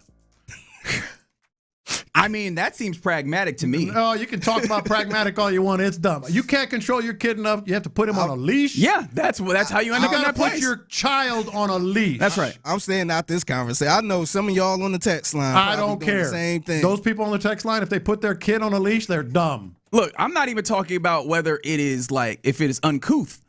The idea that it's dumb is wrong. Like, there's logic here. This kid might run away. You know what I want? Don't want him to run away. We will keep you on a leash. I don't know. I got an idea. Why don't you? I'm just spitballing here. Parent.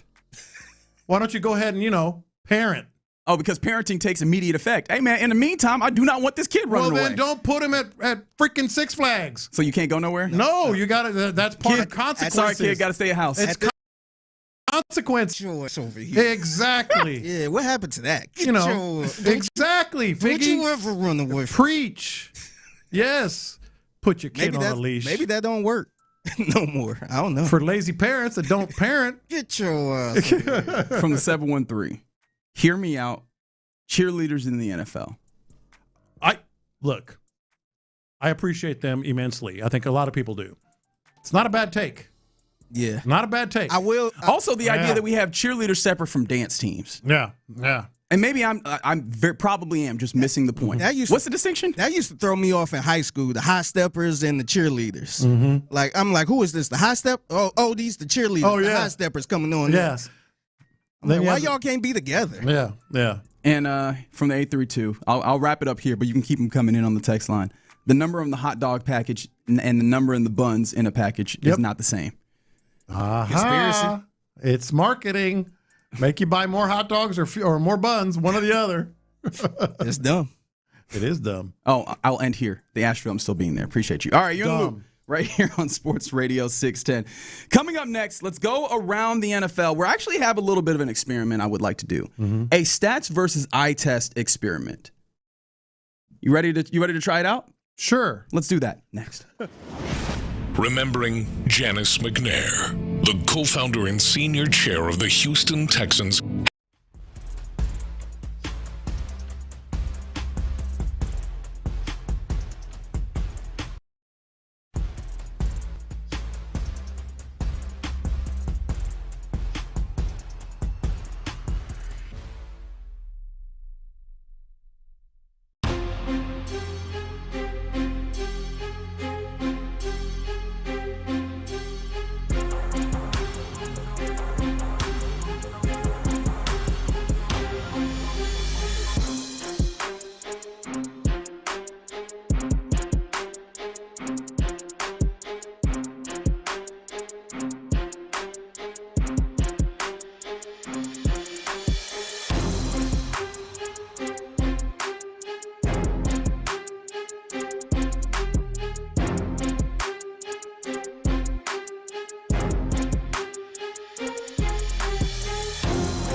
Odyssey Sports Station.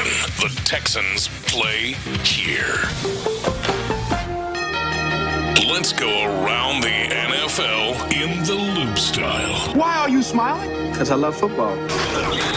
Here's John Lopez and Reggie Adetula. I'm going to tell you all about how much fun you're going to have this season. On Houston sports leader, Sports Radio 610.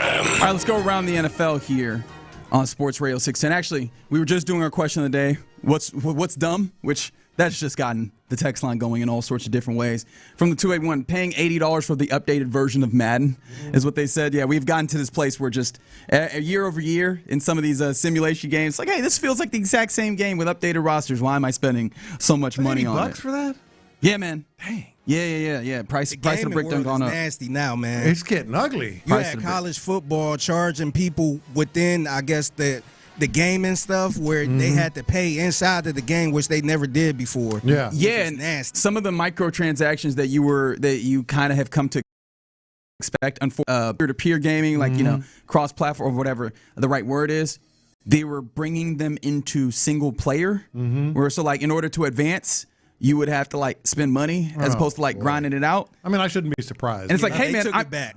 Yeah, they did take it back due to people complaining, raising enough of a stink, which it kind of hates. I hate that now that so many companies are like, we're going to try it, and then if you complain enough, we'll take it out. That's not good. But that actually leads me into around the NFL, where the NFL Players Association is actually suing a video game license company for more than $3 million. So going back a little bit, do you remember when the NFLPA had to had their director resign?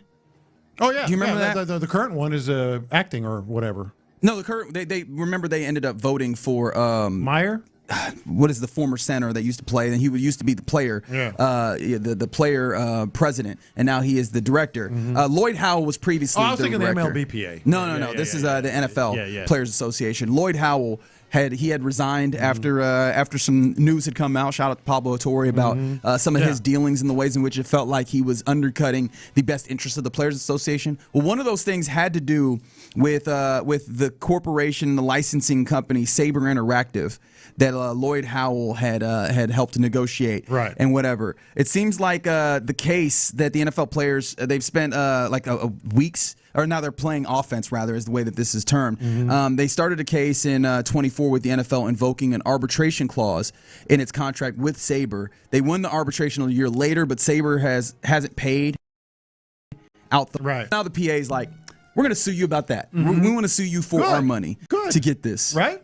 I think so. Yeah. I mean, you have these. A lot of times this happens in everyday life. I'm sure some of our listeners have had, some settlement that is still dragging or whatever. I've always thought that is like, all right, when am I getting the check? when am I getting paid, It's man? always the thing that I'm reminded of is like people like, I'm going to sue you for $25 million $1 trillion. Yes. And I'm like, all right, it's only as good as much you can get. And obviously I hate that that's the case, but the NFLPA actively having to go and work for their money. Thankfully for them, like I'm trying to recall how soon we are to like a actual labor dispute. But man, these things take tolls as you're constantly doing these things. And I do wonder, does this hurt their coffers or is this necessary for their coffers, right? Get that $3 money. million. I mean, it doesn't feel like it's the most, but I mean, when you're going up against the NFL itself. No, I know. Every dollar counts, but I think they're pretty solid. On pretty solid footing. All right, some other things around the NFL. We've been giving you the ESPN's top 10 in various different position groups. Jeremy Fowler has been doing this for ESPN. Safeties has come out today. John Lopez, have you seen it? I have not. God it bless. Came out today? It did come out today. I'm trying to stay ahead of these things. Are there any Houston Texans in the top 10? Top 10. Correct. Ooh, that's a great number. Safeties. Yeah. I'm going to say yes at the very bottom. He is correct. Yes, at the very bottom. Yeah. He looked at this. He lied to me this way. You see how he just be lying sometimes? It's all That's up crazy. here, buddy. It's all up here. Liar. Just it's a liar. all up here. Mentiroso. Kalen Bullock comes in at 10 on this ranking. The actual very bottom. The very bottom of the top 10. Kyle Hamilton is the very first safety in the rankings. Not too surprising. He's been impactful. Derwin James, Xavier McKinney. Yeah, could have been a Houston Texan. It's easy to remember that. Shout out to Kenyon Green, though. First honorable mention is indeed Jalen Petrie, though. So, like, in my mind, I'm thinking 10 and 11. But what a season for Jalen Petrie, for him to be recognized in this way. Quote, he's a nickel but can play safety. Don't think he gets nearly enough credit. Would love to have him, is what an NFC scout said. I agree. I didn't even really consider him at safety, though. I didn't either. But he ends up in this weird nebulous place where do you put him? Because he's not a cornerback, and we haven't set aside a nickel spot yet. You have to put him with the safeties. I guess so. And honestly, I wonder if there was a nickel spot, like, where would he rank? Like, he feels like he would be top 4, top 5. Yeah, without question. Right? Without question, top 4, top 5. Yeah. Interestingly enough, no Reed Blankenship here. I don't know if that upsets me too much, but I was wondering if you might have the possibility of, even in like the also receiving votes, if Reed Blankenship. Yeah, that's what I was wondering. I was going to ask you. So he wasn't even there. He does not get that far into it, so no. But shout out to Kalen Bullock, who is also getting his level of love. His highest ranking, mind you, was 2. Someone had him as the second best. But he does that really well. He's incredibly rangy. But I think the picks valued him for some other higher. Going back to our opening segment where we were talking about like finding that undervalued position, I do wonder if this is where like Kalen Bullock, once he contract, he ends up being the first sacrifice that the Texans actually make on their defense. Maybe not. Maybe they didn't. How do they make that one? Because again, we're talking about here, and admittedly, safety position isn't the most highly paid in the league. That's to be understood. But even still, how do you pay him at a relatively league high rate while also paying edge rusher at league high rate, a couple of wide receivers, cornerbacks at league high rate, a linebacker at league high rates? Well, that's my point. What if they realize they have that, Patriots mentality in terms of contracts? But even we can let Kamari Lassiter go, heaven forbid. But and pay value with Kalen Bullock at that position. I'm just saying maybe not. Maybe so. Yeah, that's a fair point that you make there. While we're here, I might as well bring up the top 100 just to, again, we go from a top 10 of ESPN, which ESPN it's not ESPN doing it. They're collecting the information from scouts, executives, and coaches. This is the reason why I find it to be interesting. This is how the decision makers in the league view these players. I then take you to the NFL top 100 and where the other players view their players. And coming in at 66, where we are, is New Orleans wide receiver Chris Olave, and 65. Baltimore safety Kyle Hamilton. Oh wow, he got the twofer. So the safety that comes in at number 1 on ESPN's executive and coaches decision maker rankings comes in at 65 of all players. Yeah, look, that we're getting into now we got some real studs that we're getting to. These top 65 players are going to be like legit, big time, undeniable. Best or position. They better be. I'm looking at this top 100 and I'm like, I understand that lists are only so much to be valued and, appreciated. And obviously this time of year helps them be appreciated maybe more than in other times. Yeah. But no, we're getting into some real players here. We are, but also I'm finding real players that I feel like should be higher falling way lower than it feels like they should. But really, it's just one. It's just Lamar Jackson. I think Kyle Hamilton is better than the 65th best player in the league. Well, but of all players, all positions. Man. Ooh. He makes that defense work, and I'd be very interested to see like where Nick Emmanwori comes in. They weren't good last year. They weren't as an entire, but maybe that's where you go to. I don't love. I'm looking at this top 100 kind of crazy, and it's not even the C.J. Stroud of it, right? Clearly, I know that I had staked my claim there, but it's starting to look a little funny in my eyes. But maybe I'm wrong here. Let's do this. I want to do a little stats versus eye test experiment here around the NFL. Here on Sports Radio 610. DVOA, is kind of a all-encompassing stat. At least it tries to be. That's one that I respect. And the idea is that it's defense adjusted, so it kind of takes away, or it kind of finds a way to normalize for your opponent, and it's just kind of a general all-inclusive stat as best as it can be. They have the top 5 teams of all time according to DVOA in the regular season, and I'm interested to see. With the top 5 teams, does it feel like it matches what we saw and what we feel from these teams? This goes back all time. All time. The number 1 team all time, regular season. Remember, regular season, according to DVOA, the 2007 Patriots. 100%. You're in there. 100%. You're right there. Defense. If it wasn't for just an incredible performance in the Super Bowl and helmet catch, they win. They go undefeated the whole way through. 100%. All right, the 91 Washington football team. That was 14-2. They don't have the 72 Dolphins, huh? Not as the top 2. They don't. That was an offensive Actually, not in the top 5 even. 72 Dolphins are not in the top 5. You want me to round out the rest of this list Yes. for you? All right, so number 1 again, 07 Patriots. Number 2, the 91 Washington football team. 85 Bears. Yeah. Right? 2023 Ravens show up here as the 4th best team in DVOA. 13-4 Ravens. And then the 2010 Patriots come in as the 5th best team versus DVOA. In fact, mind you, the DVOA, when it comes to the 2010 Patriots, they're the only team in this top 5 that did not rank top 10 on the defensive side or any of the sides of the football in DVOA. That was the defensive side for them. How do you think that matches with kind of your eye test on the greatest teams that we've seen and that we talk about? I'm trying to go back and to the 23 Ravens was an interesting one to me, and just trying to replay what that team had and was and how they played. I mean, I think again, DVOA is one that I lean on. I always give you a hard time, but I'm like, yeah, that's an accurate description of both of how good that team or player is.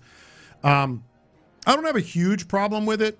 I think it might be somewhat recency biased because, and this is, I was a baby, I was a kid, but the 70s is great defense. It was really, really good on offense as well. So that's the one that I'm surprised not in the top 5. I'll go do more digging and see like where they would fall entire DVOA wise as a whole team. I just found that interesting, right? Like we talk about these advanced stats and it became a conversation point. What was that, a couple weeks ago? And obviously not all advanced stats are made the same, but there's a lot more instances where you go, actually, this lines up with the thought process, which is generally the way that I try and use it, which is you look at the stat, you go, does this make sense with my understanding of the game? Is it far off, and why is that the case? Seems like DVOA does line up. Does it have a number on the DVOA? The actual number? Yeah. Yes, but it's a little bit, okay, I'll give you that. When it comes to the 07 Patriots, right, the best one, it's 52.4% is their DVOA. Okay. And I feel like it's a little much to dig into, like, what that. I normally don't care about the percentage, but I just looked up the DVOA of the 72 Dolphins. Which was? 37%. Which is, and the 2010 Patriots who came in at 5th was 45.3%. So, like, they're decent. Yeah. All right. Okay.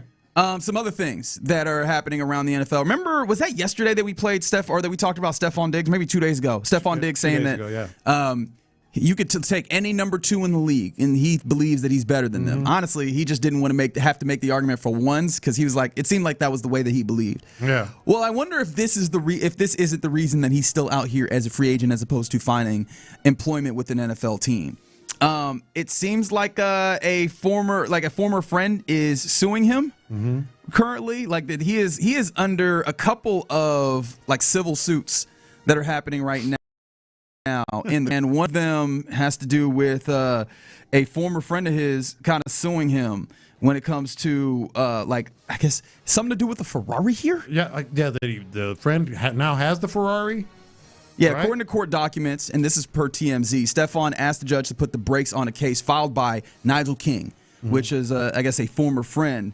Nigel has sued Stephon Diggs and Stephon's brother, as well as 3 other friends in Florida in February, saying that he worked as a concierge and a consultant, handling personal matters for them, vehicles, logistics. In July of 24, Nigel said he arranged for Stephon's Ferrari to be transported from Miami to New York, and then the car was stolen. And so it seems like Nigel is saying that he was not charged or cited or suspected by law enforcement when it came to this.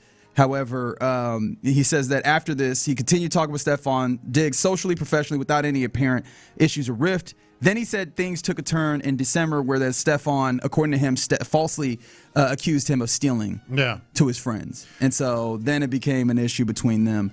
And they were confronted, so on and so forth. You can imagine how this goes. Apparently, and I'm not even going to begin to start trying to, to parse out exactly what's happening in this particular case. I think what the story is here with Stephon, and maybe it speaks to what you were mentioning about maybe this is why he's still not signed.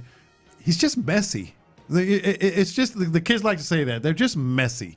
And he's, with the people with whom he deals, the transactions, and maybe he's right, maybe he's not. This guy was transporting the accused guy of stealing. The guy was never a suspect. I mean, it's just kind of, he's always messy, whether it's on a boat, whether it's with his Ferrari, whether it's just life. And that's not even the salacious one. The most salacious one is that Diggs sued a man named Christopher Griffin for falsely claiming that Diggs had drugged and sexually assaulted him. There you go. I mean, I think that one had been recently. I don't know if it's actually been cleared up. I think that, but there's like all sorts of salacious details within that. It just, and yes, to your point, it's just a whole bunch of stuff that's around him. Yeah. That you go, even as you're looking at him going, I don't know what's real, but I don't like any of this. Right. You know, I don't know what to believe, but it's just too much. There's a lot happening around Stephon Diggs. Yeah. And now it is worth noting that we're talking about 24, 25. He managed to play football through that, right? Through but those it wasn't times. that long ago. No, it wasn't. And it really, truly wasn't. Yeah. And so that's a fascinating thing that is happening there. But there you go. That's a little around the NFL here on Sports Radio 610. Coming up next, there was a tweet that popped up on the good old Twitter machine, or X as they call it now, that I think caught a lot of our attentions, and it seems like it's made John Lopez a little upset. Let's talk about what Tari Eason tweeted yesterday. We do that next. Texans training camp is just 2 weeks away. Are you ready? We are. The best football conversations in town, exclusive inside information, and plenty of entertainment along the way. All right here on Houston Sports Leader, live and local.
Group is powered by McCullers Injury Lawyers. Heard in an accident? Call McCullers Injury Lawyers at 281-222-2222. Yeah, you're in the loop here on Sports Radio 610. Appreciate you rocking with us on this Thursday. J-Lo, I don't know how you came across this tweet. I came across it pretty organically. And I decided to bother B. Scott with this one. I was like, look at this mess. Like, look at what happened here. But I kind of came at it from I already know what's going to happen from this. The tweet that I'm talking about came from one Tari Eason. Rockets guard wing, kind of I guess wing is the way that I'll say it. Restricted free agent, kind of in the midst of trying to figure out whether the Rockets will retain him or whether they will actually get. Oh no, they actually got the deal done. I forgot about the contract that they did at about $16 million. What? Right, he gets the deal because I was like, man, we're still in that place. No, we've already gotten it done. About $16 million a year for 5 years. Like he's locked in as a Houston Rocket here at a pretty manageable deal. And Tari Eason took to Twitter to kind of respond to what it seems like is like the general criticisms of his game. Because I don't know that there was anything particular that sparked this. Now, of course, maybe to him there was. Maybe there's something right? Because as we know, people will tweet at their favorite or least favorite celebrities or sports figures frequently. And sometimes you don't even have to tweet at them. Sometimes they'll go find it. But Tari Eason tweeted this, quote, "So many opinions on my game, y'all. I swear to God, you couldn't walk a mile in my shoes. Y'all can't even be great at the little things at your own respective jobs." Crying emoji. Only no one cares what y'all do. God. And he shrug emoji to cap it off. There's a couple other emojis, but that was more for effect. But generally, the point is, I'm not mad. Or you know what I mean? Like, y'all just out here hating on me when you could not be as great as I am at what I do. And talking down to people. Or at what you do. And criticizing people. You're not even good at what you do. First of all, well, there's so much here. And I'm not going to say I got mad about it. It was more of like a head slap moment. Like, what are you doing? Why? What are you doing? And more than anything, what's the goal? What's the goal of tweeting something like this? What do you want to get out of it? What do you think is going to be the end game here? Because I don't think any of those answers are good, especially when you just got paid and you're talking like you're not even good at the jobs you do, but nobody even cares what you do. I mean, it was just really, it was like confusion. It's like, why are you doing this? Yeah, honestly, that's kind of more of where I come from. Yeah. Because here's the uncomfortable thing for me. I don't think he's particularly wrong. Like, I think that oftentimes we forget how good these dudes in these leagues are, especially as we criticize them. It's one of the things that I try and remember. Obviously, we all kind of get away from our best optimized versions of ourselves. But, yeah, I always think back to, you remember Brian Scalabrine? Yeah. The White Mamba, as they called him, or at least some people called him. I remember there was a time where he was in like a gym or something, and some high schooler was talking crazy to him. He's like, "I need you to remember one thing. I'm closer to LeBron than you are to me." Yeah. And he's not wrong, right? The dudes that make it to the NBA are the best of the dudes who play basketball. Hell, we can say this about any of the sports. Sometimes we be talking, I'll speak for myself. Sometimes I'll be talking crazy about like the dudes in the UFL. These dudes are some of the best football players that we've seen, right? Like they're still at a fairly high level, all things considered. And I think that is one thing that I imagine gets very frustrating for these guys who have, done their work and played at high levels, high level college, get to the NBA, like able to get a second contract, which is not a small thing. Yeah. And to see people like dog you gets to you. This just feels like again, to what end, right? Yes, you are better at what you do than what a lot of people are at what they do. Yeah. To what end, right? Making that note, I don't know that it helps you. It only serves to add more pressure to, I think, a dude who has a decent amount of pressure. Like, you get this money, and admittedly, it could have been a bigger paycheck for him. I thought it probably was going to be. But there's a lot that's still hanging on you, Tari Eason, when it comes to the development of this team and pushing them towards, which Don't tweet that. Being more consistent shooting. And I think these are fair. Like, again, no, I know that's fair my criticisms. Point. Like, there are fair criticisms of him, and he's out here, doing this. Whether you think he's right or not, and I'm with you. Like, he's obviously, he may not be wrong, but this is not how you deal with that. This is not what you do. To me, the way I kind of walked away from it is like, this is more like a reflection or a symptom of a lot of the things we've seen from Tari Eason. Okay, that's an interesting way to take it, because I don't know that I went to that place, but I'm interested to hear more, because there is a clear place that this comes from, or at least that maybe helps facilitate this, and that his mom's on social media in this way. Yeah. And I wouldn't say that, like, you can't do this, because you absolutely can. Mm-hmm. I just don't know that this is quite beneficial. And I personally, I look at this and I go, is this worth the squeeze? And I probably would say no. Right.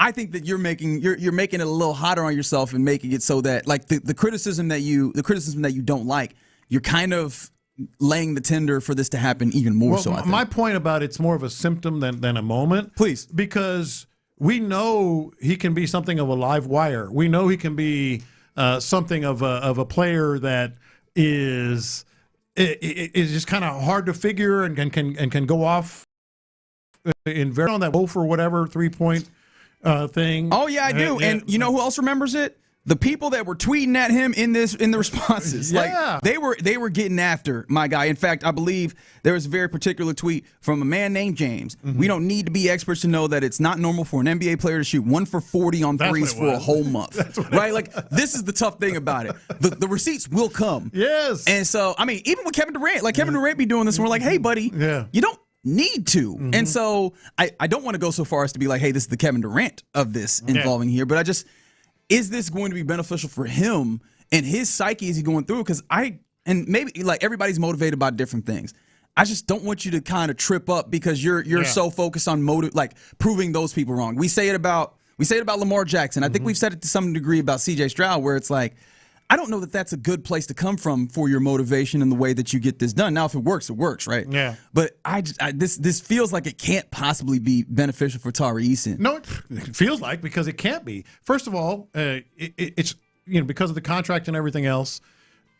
It's just not a good time. It's not a good time to tweet something like this. We talk about, like, he's kind of had some moments where people just call him competitive. Oh, he's just competitive. Well, maybe. But that doesn't give you cause in the offseason to do something like this. He's not just being competitive here. He's being belligerent and kind of hard-headed. I would say just defensive, which honestly, defensive or whatever. Can I ask you, John? Mm-hmm.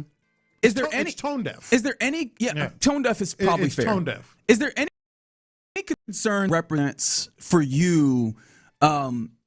A fault in Tari when it comes to his game, like, because obviously we could talk about is this beneficial? Is this a good look?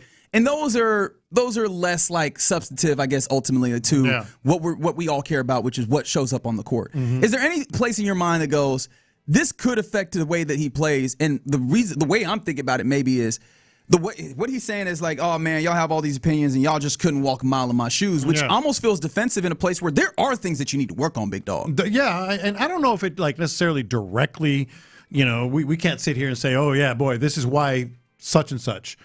But I think it's something that is kind of a window into his psyche and his maybe thin skin or rabbit ears, however you want to call it, because like you mentioned Kevin Durant. To me, I have fun with Kevin Durant's tweets because I think he does it for sport.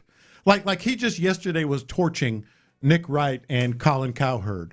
I don't think he's serious about that. He's just like saying that. I think he's serious. No. I think it's his opinion, but I think he's just doing it just to make some noise and have some fun. I think Tari Eason was serious. Yeah. And I think that's the difference. Well, I think the distinction that I make is kind of in a different way, right? Kevin Durant was responding to one of these NBA aggregator accounts that was like, one has to go. And I laughed. Yeah, and he was like, I think the words that he said was pack that lame up, and he was speaking about Colin Cowherd in that one, and then he said basketball would actually move forward if Nick Wright wasn't involved. See, to me that's funny, and that's enough. Durant. He's a social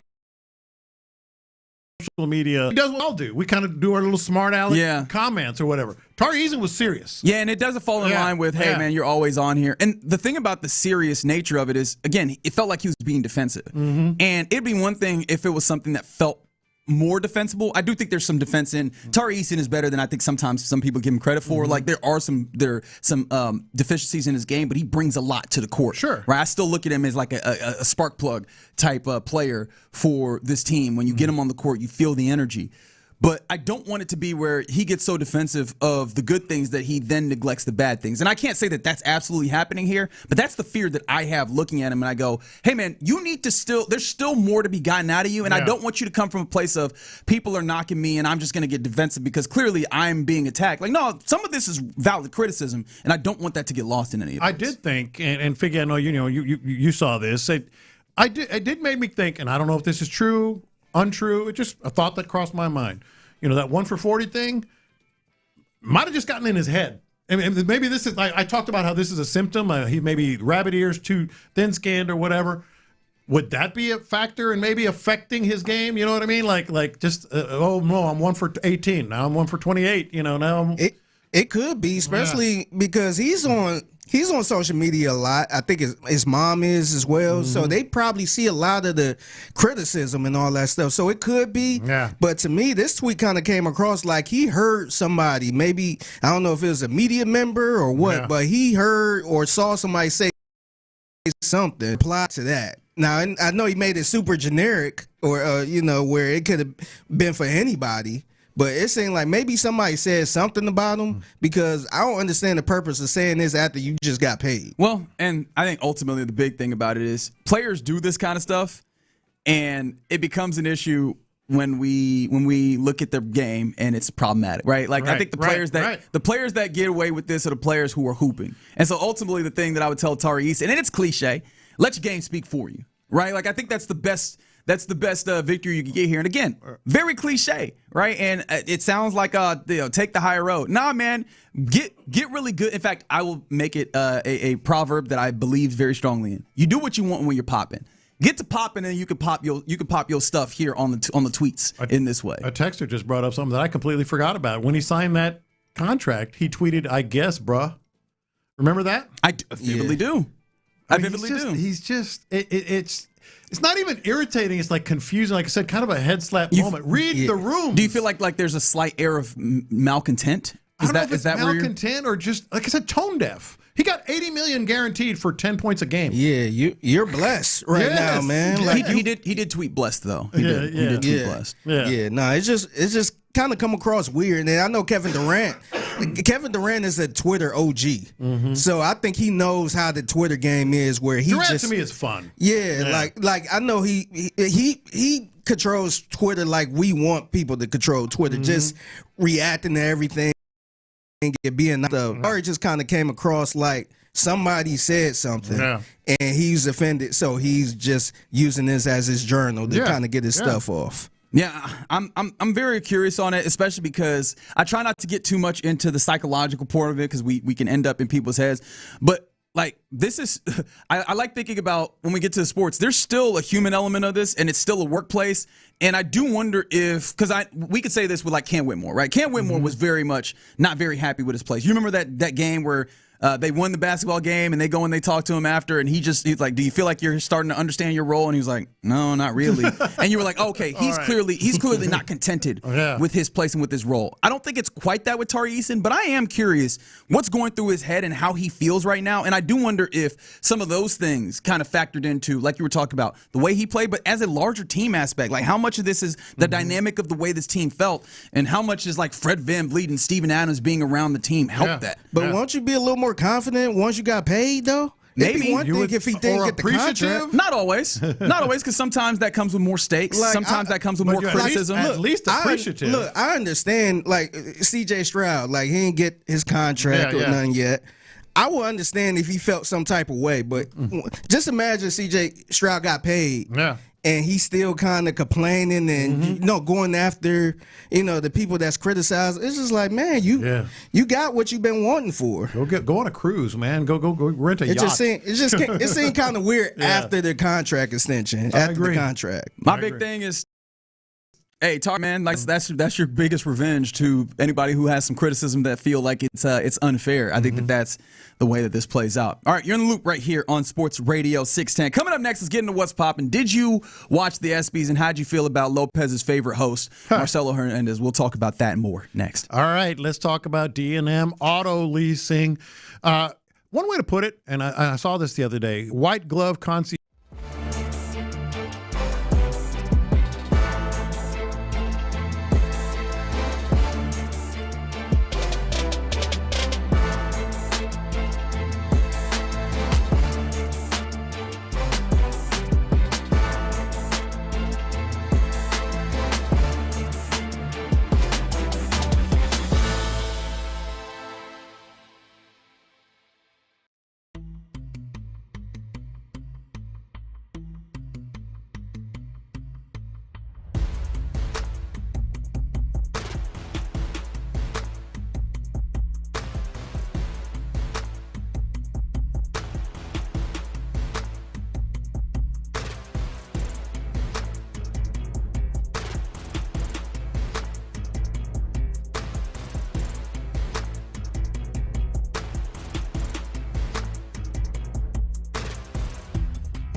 SportsRadio610.com. The biggest stories in sports and entertainment. Sports Radio 610 style. In the Loop presents What's Poppin'. All right, let's get into What's Poppin' here in the Loop on Sports Radio 610. Yesterday was indeed the ESPYs. The ESPYs happened, and it was on ABC. I honestly did not realize it was going to be on premium channel, but also when you think about it, what else they got? Like, what else do they have in the middle of the summer to have? So that was there. I'm very intrigued to see how people responded to Marcelo Hernandez hosting J-Lo, your I guess, cousins? Can I call him your cousin?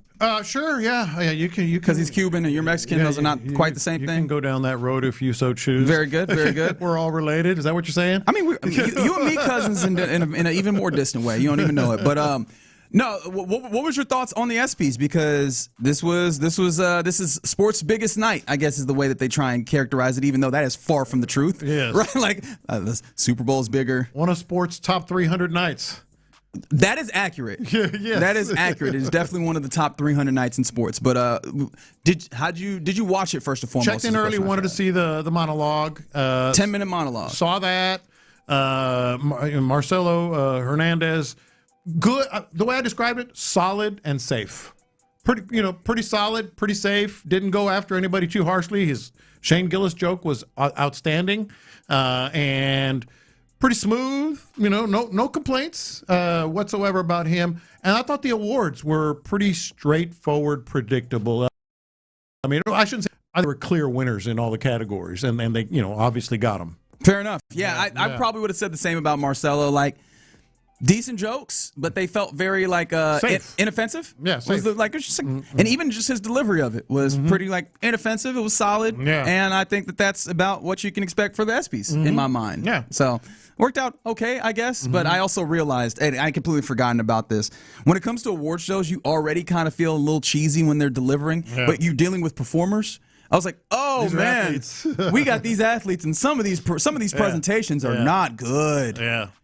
No, you're absolutely right. It was some of them were a little bit clunky, if you want to put it that way. Yeah, like the very first one out the gate, I was like, oh, okay.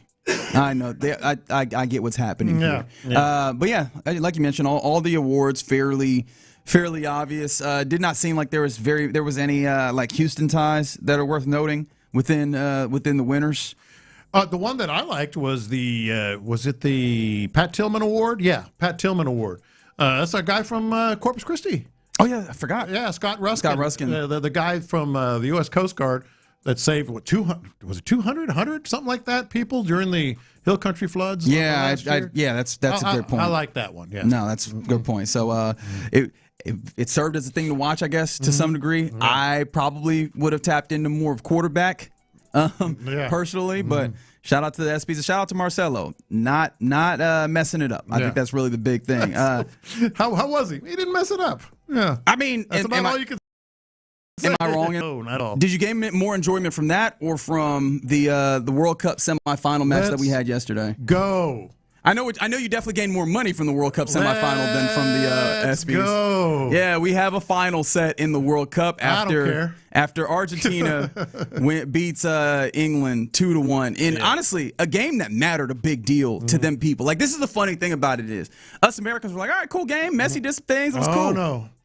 Man, those two teams have not played since 86. Yes, in the 86. World Cup. That was the hand of God. Yes, Maradona, hand of God, and that was the match. And so, and even before that, I think they played in the Euros one year, right? I believe so. More recently, but even they haven't played a lot recently between these two teams, and so they have that history dating back where Maradona felt like they were cheated, and then before that there was actually another goal that England was able to score that felt like it was unfair that Argentina. So they both have on the field gripes, and then there's geopolitical aspects of this as well. Very much so. The Falkland Islands, is one of those things that's disputed between the two countries. So if you were watching the game a little early and you saw the national anthems play and you heard booing, no, they hate each other. They hate each other. This was the most intense, politically charged game of the entire tournament.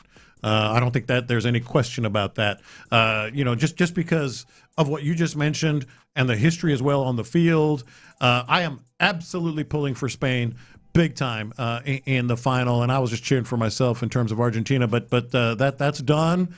And then there's the on-the-field foolish that the Tuchel, the English manager, Thomas Tuchel, the English manager, just absolutely just shriveled. It's incredible It's incredible how universal this concept is in all of sports. Scared money don't make none. Yeah. Thomas Tuchel saw his side score first in this game. Shout out to Anthony Gordon, who's been great in the tournament. And it was 1-0. I think that goal happens 55. Yeah, there we go. And then soon thereafter, he starts making substitutions that are bringing on defenders for attackers, and they are getting behind the ball. And, I mean, you don't have to know too much to know. They basically got into the equivalent of the prevent defense. They just were like, we're going to play back. We're not really going to get forward.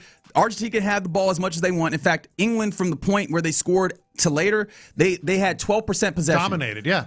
They were just like, hey, you can have the ball. And, of course, eventually it bit them in the butt because Argentina scores a couple of goals, one of which on a fantastic cross from Messi and an even better header from Lautaro Martinez, and they end up winning. They end up coming back in the way that Argentina has time and time again in this tournament. Like, it was so dumb because it went against all the trends in this tournament. Teams that played brave and kept going forward were rewarded. Teams that shelled up were punished all tournament. Plus, Argentina all tournament. I think that they had, like, most of their goals have been scored from the 80th minute on. And England was like, no, we'll just batten up the hatches and we'll see the storm pass. No, you won't. They came back and won from being down 2-0 in this tournament. Idiots. And then, speaking of, and I get it's competition and he didn't know how it was going to play out. Jude Bellingham, the English player that poked the bear in terms of Lionel Messi, got the curled lip. All right, we'll see.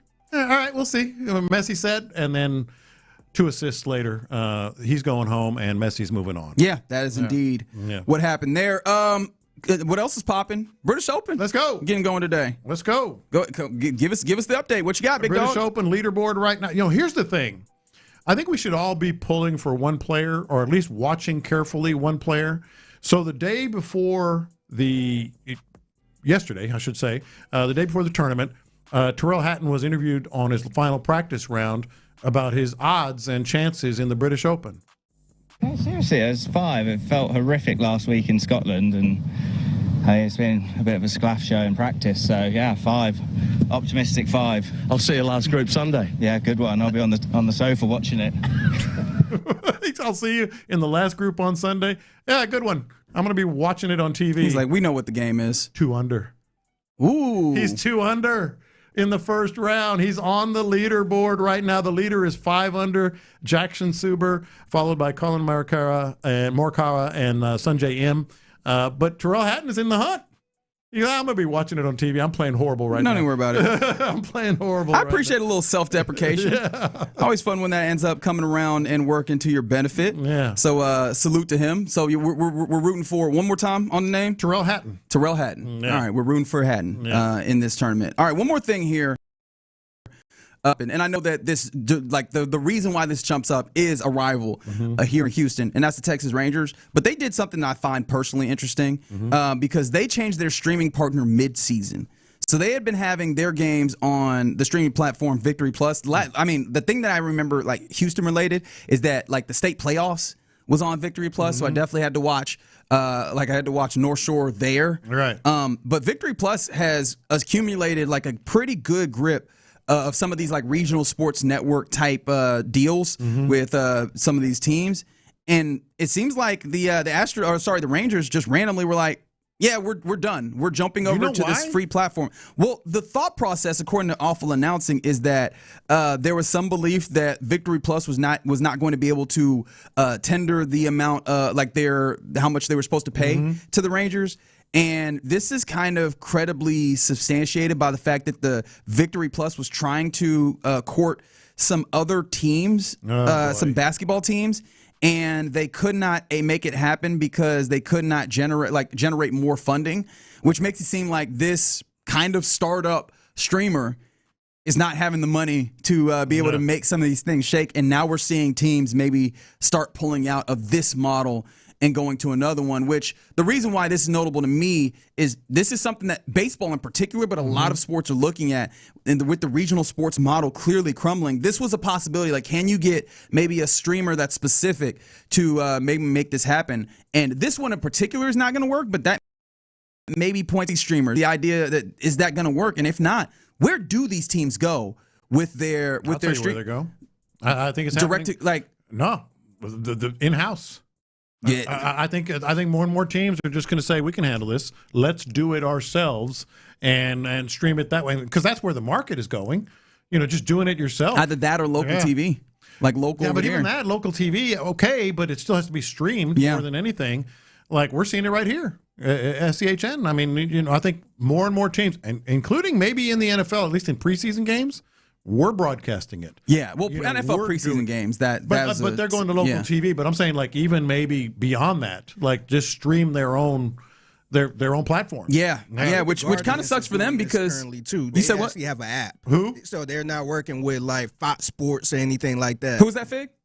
Oh, I think the Guardians is in Cleveland. Yeah, baseball has been real fascinating, and honestly, I think that's the trend. This might be even more of the reason why the baseball owners are fighting so hard for a salary cap, because this is the biggest disparity in money. A lot of these teams, we talk about it, right? TV rights is a lot of their money, and in baseball, it's not necessarily the national TV rights; it's your local TV rights. Right. You're looking at a team like the Rangers, as you mentioned, the Guardians, and they're doing this. If they're doing this on their own, they're selling their own ad revenue. They don't have the guaranteed, well, this organization is paying us X million dollars every year, and we know that's on our payroll, versus the Dodgers and the Yankees, who have their local networks, and they're getting millions upon millions of dollars they know is coming in. Yeah. That creates so much more disparity in these teams, and that's probably why, hey, let's do this revenue share. Let's have a salary cap. Let's create this mechanism where all the money can kind of be shared a little bit more evenly, so we don't have the richest getting richer while the poor's relatively in the baseball space get poorer. That's true on a broader sense, but I'm talking about like most markets. I think that it comes down to a simple question of, hey, why don't we keep all the money? Why do we have to give some to anybody else? Well, because you're not certain that you generate the money. But that's if you the problem. Form the platform and put it out there, it'll be picked up, and you keep all the money. Maybe so. We'll see. We'll see what the fallout is. But it's very clear, man. The conversations that we've had about the regional sports models with the Diamond Group, whether it's like the Bally Sports or the Fox Sports is, or the even the Root Sports is, all those, as we've seen those kind of turn over. We haven't had a landscape settle yet. It's still shifting under our feet. So I'm very curious, especially for the sport of baseball. Like basketball, this is going to hit to some degree. Football is immune from this because all their stuff is somewhat national. But all these sports are good. This is existential for them in trying to figure out how they continue, what the way that they look is moving forward. So I found that to be fascinating as well in the sports way. All right, you're in the loop here on Sports Radio 610. Coming up next, I continue my rewatching of the 2025 season. It took me to Week 8 versus San Francisco. Remember, no Nico, but still, no problem. We'll talk through my takeaways from that game next. In the loop. The Astros are at the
north of Sugar Land Studios, KILT FM HD2 Houston.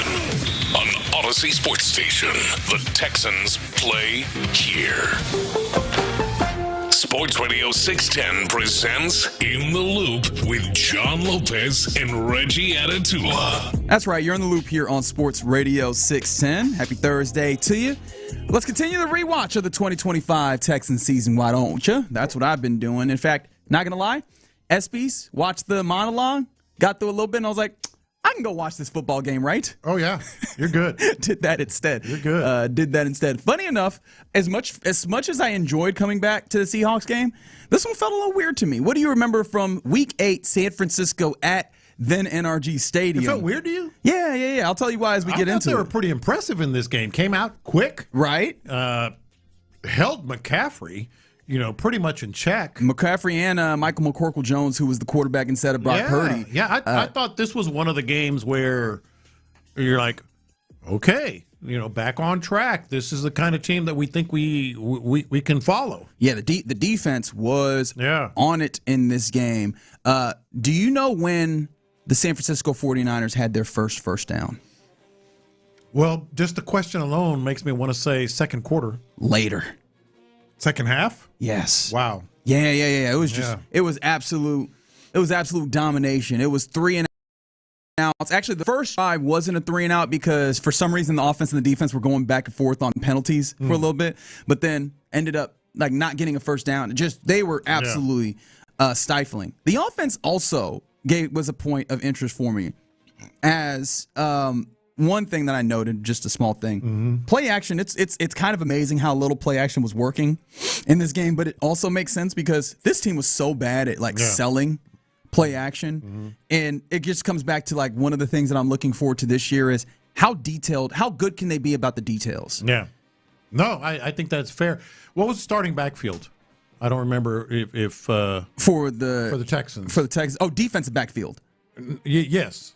Obviously, Kalen Bullock, but then also the other safety was MJ Stewart. There we go. And he actually was a point for me because MJ Stewart got on a jump ball versus Juwan Jennings, which kind of makes sense. MJ Stewart a little bit shorter of a safety. Juwan Jennings a pretty big wide receiver. However, there was that. There was another play. George Kittle, if you remember, this was tight end, National Tight End Day or whatever. And George Kittle and, I can't forget what the other tight end is for the Niners. Both of them score. But I remember, if I remember right, both of them. But at the very least, the George Kittle touchdown, you have Azeez Al-Shaair running with them. But Azeez is not the most defense, coverage inclined. Wasn't that a great catch, too, in the back of the end zone? It was a pretty good catch, but it was good ball away from Azeez. But MJ Stewart, if he breaks on it properly, should be right about there to help jar it loose or maybe break it up. Just a little late there. There was enough moments where I saw MJ Stewart and I was like, it's not like he's not. Yeah. But someone better does it. And the question I thought to myself is, this doesn't happen with Reed Blankenship, right? The jump ball to Juwan Jennings, the just a little bit late to George Kittle. Does that happen with Reed Blankenship? And I started going back and looking in. Reed Blankenship is a thumper, right? Reed Blankenship comes up and thumps.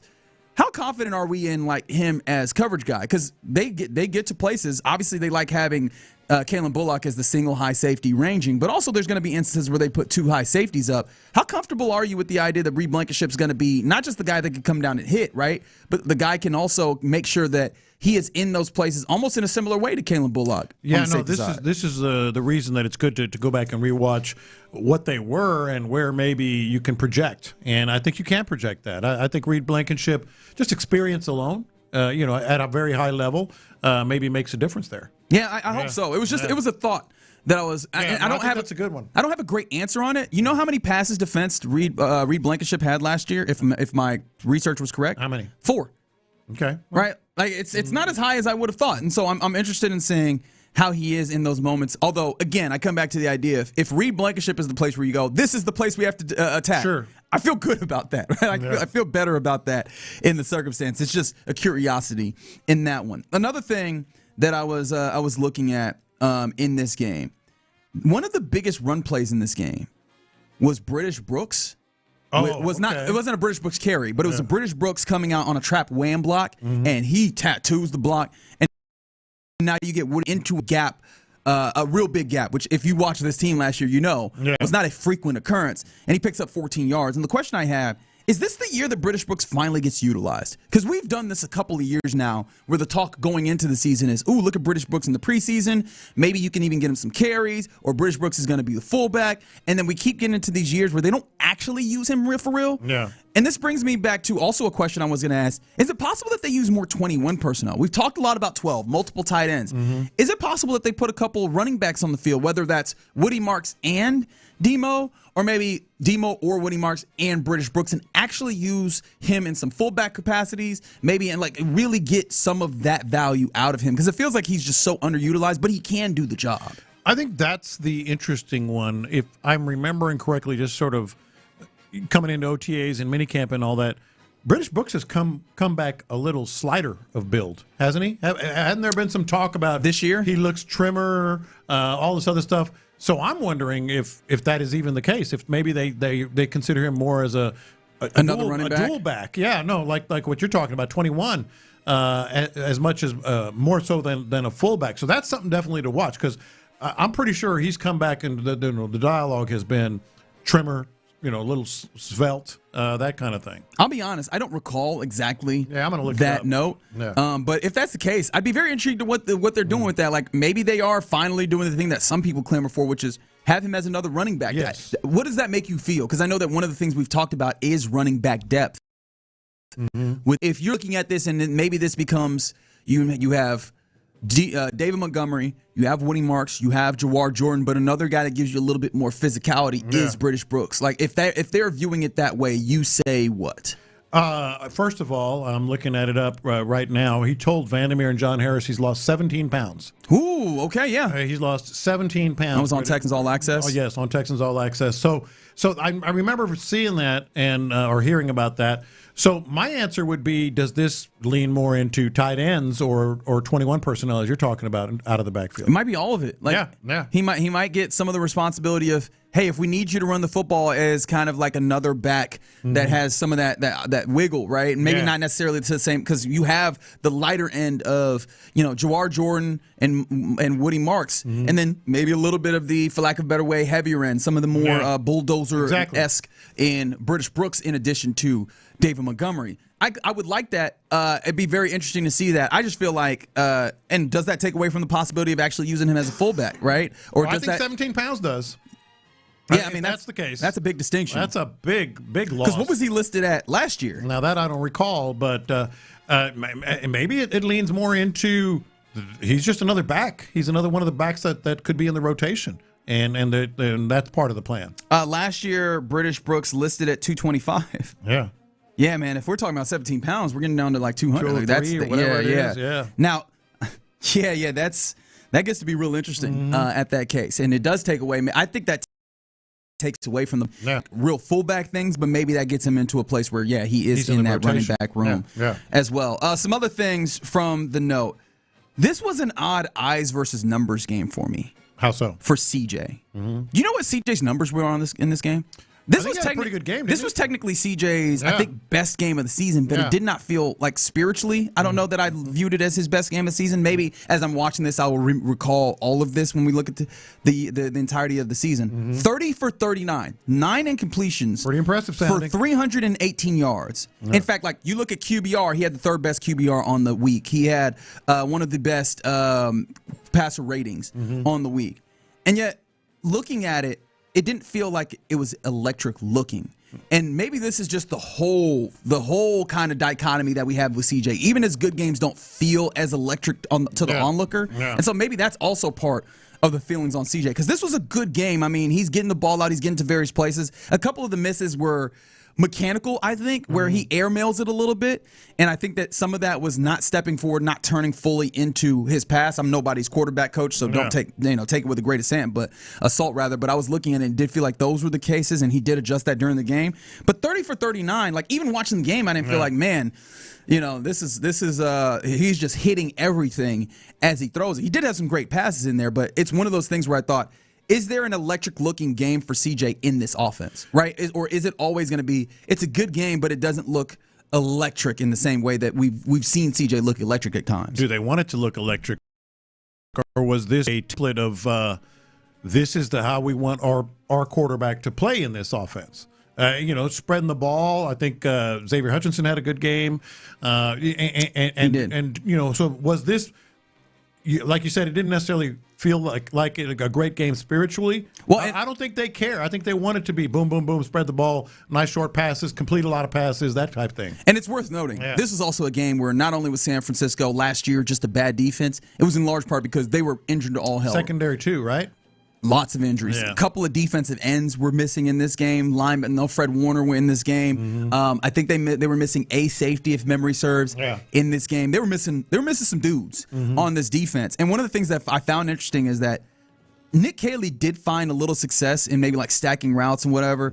I don't know what to make of the successes that I saw in this game because how much of that was a defense that was very bad. I'm talking about like 27th in DVOA defensively overall, 26th passing DVOA, 25th rushing DVOA, like just not good. Yeah. And so whatever benefits and like seeing Jaden Higgins find some success, seeing Xavier Hutchinson find success, seeing even like the connection with Jalen Noel, I go, how much do I value that because of the way that Noel had some plays in this game? He had some plays. Yeah. He had some plays, including like a big sail route where C.J. Stroud hits him pretty nicely, or even a play where, my goodness, C.J. Stroud just feathers the ball to Jalen Noel perfectly over a defender, right? Like there's enough of these throws that I go, oh, that's a good throw, and especially connecting with Jalen Noel. But I just keep looking at this and I go,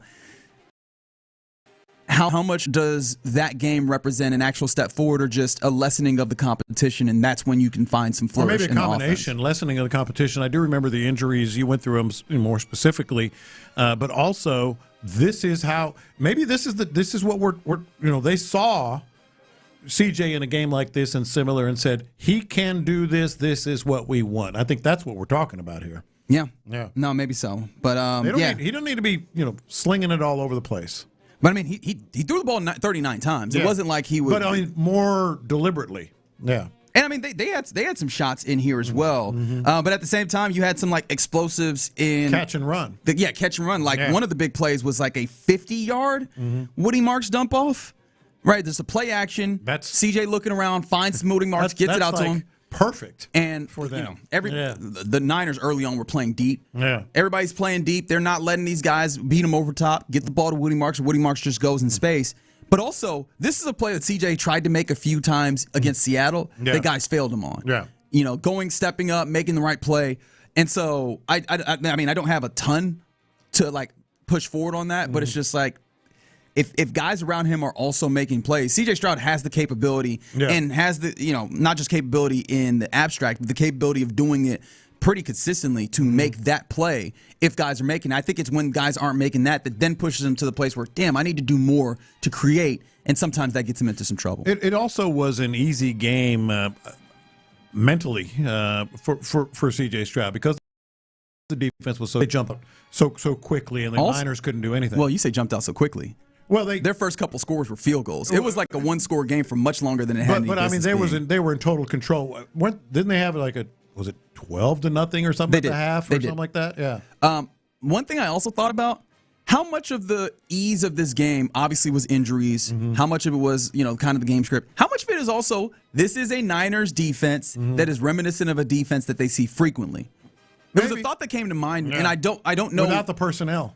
Yeah. Right, without the personnel, right? Without the Will Anderson Jr. Down your neck, without the Danielle Hunter, without the Togi and Rankins pushing up the middle, without the Stingley, and Kamari Lassiter making incredible plays. Like without, I don't have to mention everybody on the defense. You get it. Yeah. How much of that also factored in the familiarity, and does that then give maybe Nick Caley in year two an opportunity, or like in your mind an opportunity to see, I've seen these a little bit more, and now I have an opportunity to be successful? I don't know. D'Amico Ryan's over there saying, "I read your book, man." I read your book. Yeah, I think that would have been a factor too. Yeah. So, that's just some of the small things. This game was, pretty quick game. They ran the ball decently well, but again, all of these, there's so many mitigating factors where the other team doesn't have a quarterback to put real pressure on you, and obviously the defense did work on that side of things. You run the football pretty well because for some reason, the Niners were just terrible at it. Those things came together and you were able to put together real offense. Maybe that is also the thing that you hold on to. If you can make this look better without, obviously, against better teams, right? Like if you can get the same kind of results of able to run the ball pretty solid. And it's not like they ran the ball incredibly,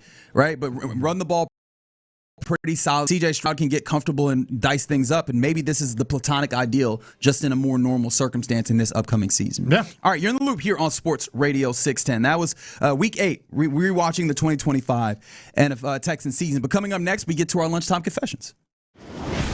Remembering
Powered by Mokaram Injury Lawyers. Heard in an accident? Call Mokaram Injury Lawyers at 281-222-2222. Sometimes it's sports, sometimes it's not. Whatever it is, Reggie and John are keeping it real. It's In the Loop's Lunchtime Confessions on Sports Radio 610. Watch this. My confession. Well, why aren't more people wondering what the heck is going on with this Messi and Yamal bath thing that's making the rounds? You've seen this, right? Oh yeah, this is one of those things that bounces around in soccer circles, and it has for quite a bit now. So 19 years after, did he win? His mom won a contest or something? Wasn't that it? And you can take a picture with Lionel Messi, and it's a picture of a young Messi giving Yamal a bath. And if you're not familiar, obviously you know Lionel Messi. Lamine Yamal is kind of the young superstar, Spanish superstar. From Spain. Yeah. And I'm like, that's cool and all, but who allowed their baby to be bathed by a soccer player?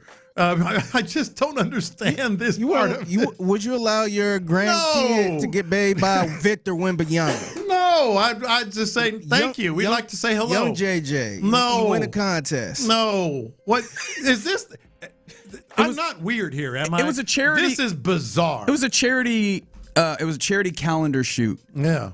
Back in 2007 for UNICEF. Right. It was linked to UNICEF in the raffle. Good. I'll go get a soccer ball signed or something and save it for my baby. I'm kind of with you. I do think the bath thing. Why aren't more people like, what are we doing here? Why this is really uncomfortable? I'm like, that's what y'all came up with. Yes, give my baby a bath, young man. What is going on? Maybe we need to add that to the Houston Food Bank the charity thing. I'll tell you what, if you can get Messi to do it, you'll be on to something. If you donate, Reggie will give you. All right, I don't like what we're doing here. This is just weird. Yeah, would you want Reggie to give your baby a bath? I'm actually good with children. I understand that. I just wanted to make that clear. And I understand that. I understand the feelings that you're setting. Yeah. I just want to make it clear. Wait till next year. Are we stumbling into something here? Reggie will give your baby a bath? The Reggie and Ron Radiothon. Yeah, give a baby a bath. Honestly, starting bid at $500. Yes. Again, all good. UNICEF does great work with children. Like I think that's the tie-in as here. does the Houston Food Bank. All I'm saying is this is bizarre. Whoever came up with this shoot, man. 713-572-4610. Would you let Reggie Atatula, fine human being, upstanding citizen, I don't think you've ever said these many good words about me ever. Good with kids.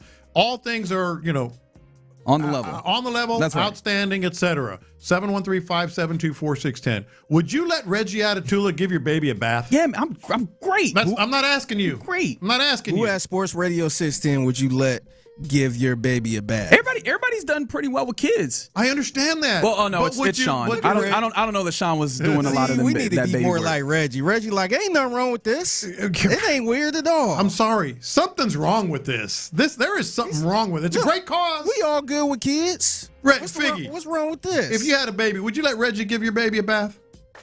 Honestly, this might sound crazy. I probably would, man. Reggie. If he was watching my kid or something. What about like a that. complete stranger? No, absolutely Thank you. not. Absolutely. He's not a complete stranger. A complete stranger that you may know his name. That's all right. So it's less me because clearly I'm not of any level of fame. Let's say, is this Will Anderson? Is this Will Anderson? I think this is Will Anderson. No, I think Lopez's son Jacob would let Victor Wembanyama give his son JJ a bath, man. I think so, man. That's a great one. It is big. I think so. Yeah. Like, what's the most famous person or athlete that you just love? My point. I think you're probably onto something on that one, but my bigger point is this is weird, man. This is weird. I don't care how famous or what it.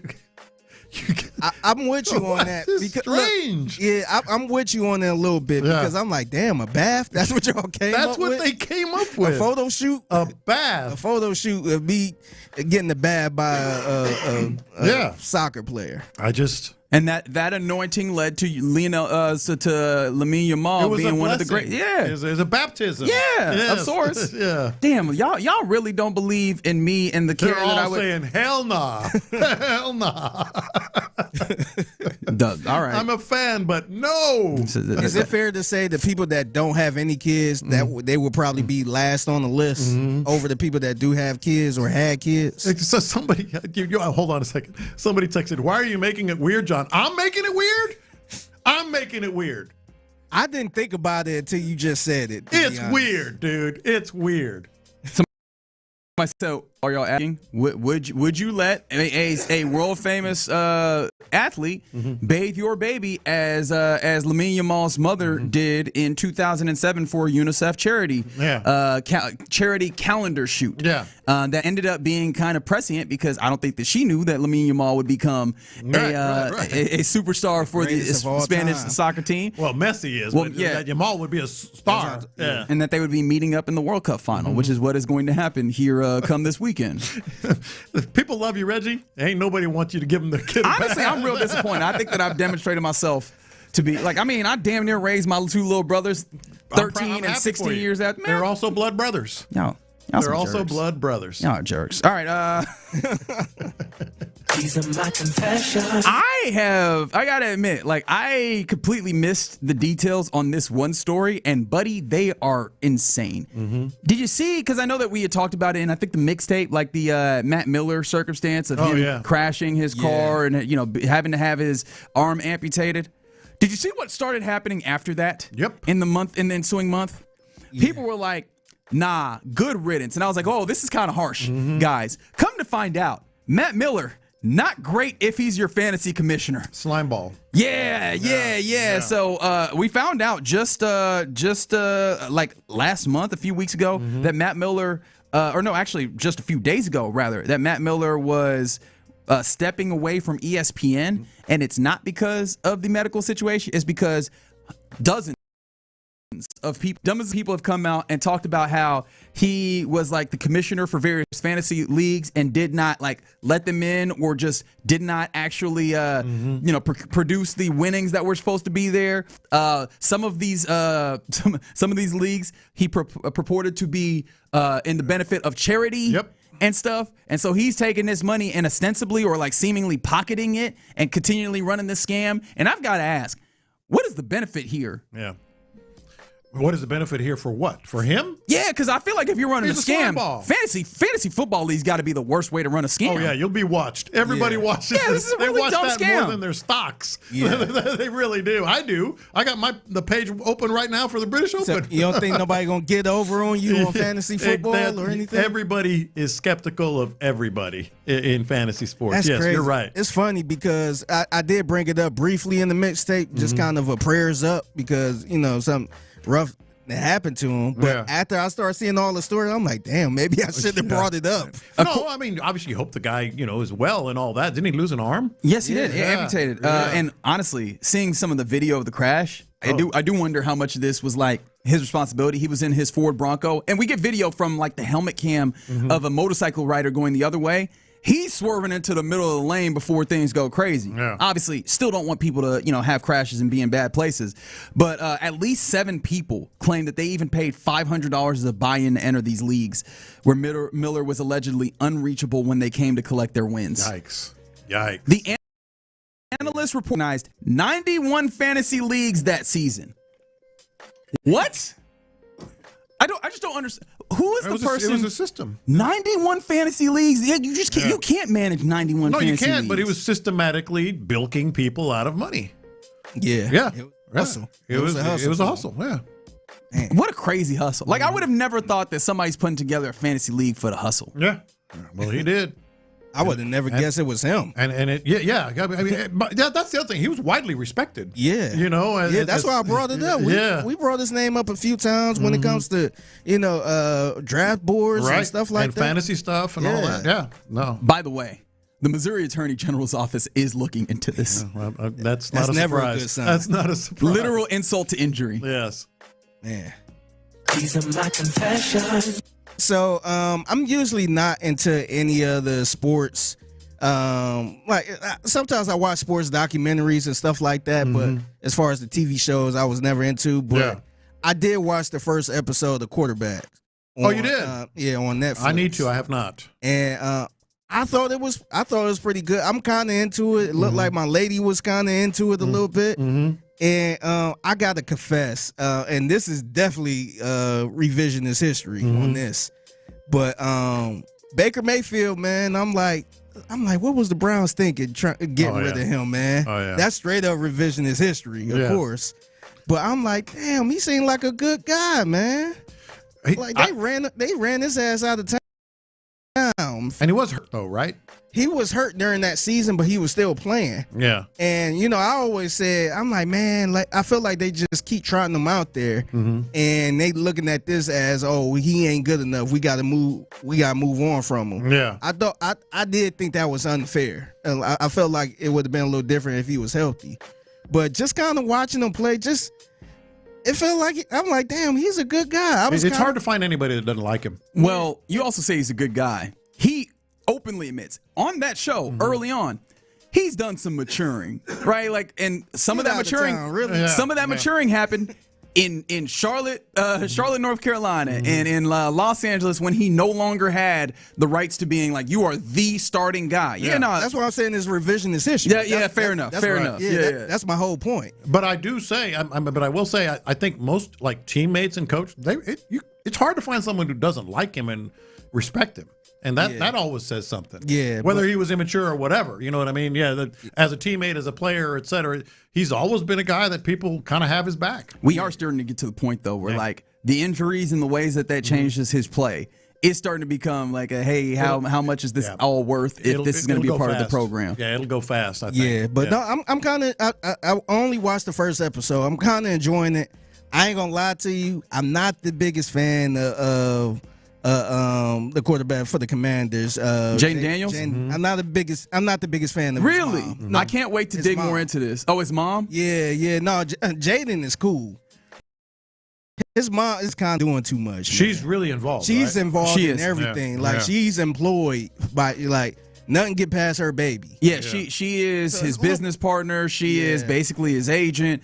But I did not realize, and this is something I learned from that first episode, that she had already kind of had her hands and her feet in business before. So that's why he was like, "Yo, who better to do this than her?" Yeah, it does feel like a lot of respect too. Like a lot of people coming up to her. Yes, not trying to spoil it, but Aaron Andrews came up to her like, "Oh, your son is a mix."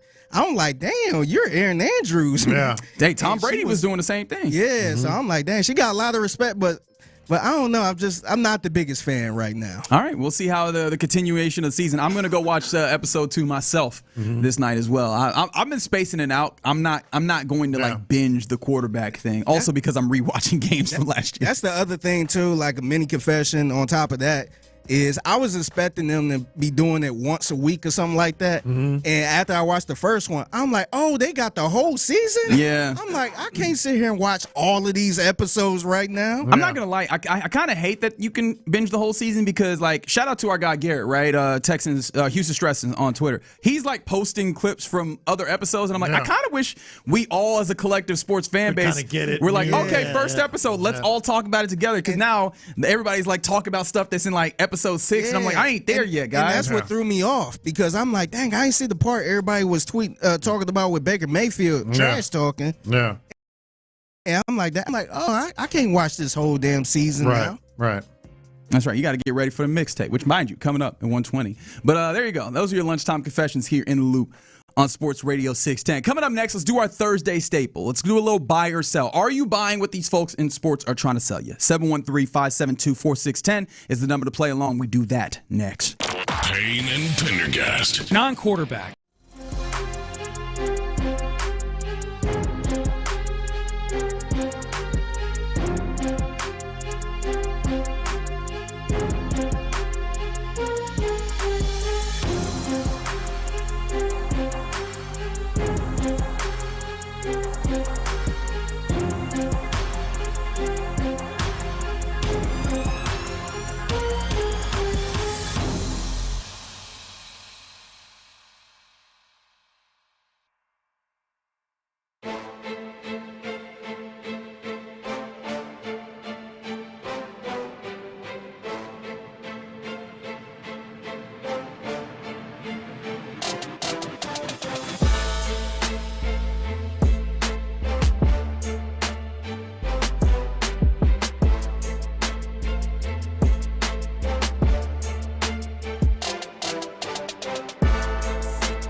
Texans. Live from the West Point Lincoln and West Point Lincoln of Sugar Land Studios, here's In the Loop with John Lopez and Reggie Atatula. Somebody asked if we should start a quarterback book club, if you will. Just watch the latest episode or one episode and then discuss it. What were your thoughts? What were the themes that you've enjoyed? Give you a reason to drink wine in this. Yeah. That is why at least the book clubs that I'm fond of. Well, I know some book clubs where they actually they be getting into it. Yeah. Those are the exceptions. Probably so. Yeah. All right. Let's get to the thing that we're supposed to be doing right now. Buy or sell? Are you buying what folks are selling in the world of sports? 713-572-4610 is the number to play along and do so with us. J-Lo, what you got? Buy or sell? Figgy, I'm gonna start with you on this one, man. I'm gonna start with you on this one. You don't start with Fig on this one? I'm going to start with Figgy on is it because that I believe that I should be the person that you look to? But I think Figgy's going to have okay. I thought this was a carryover from the Lamine Yamal thing. No, a good guttural reaction on this. Rich Paul spoke about LeBron, and he said he's not chasing the ring. Honestly, oh, get out of here. No, and I said this before. I'm kind of buying that. I think at this point, of course he want to win. Everybody want to win. Yeah. But another ring ain't gonna make no difference in how people feel about his legacy. So I think at this point he honestly want to be happy, and I think the happiest he can be is going back home. Right. You're right. So you're buying it. I'm buying it. Okay. I don't think he's ring chasing. If he was ring chasing, he could go to a better team. Another ring won't change his legacy. Like, we know that for certain. I'm selling the hell out of this.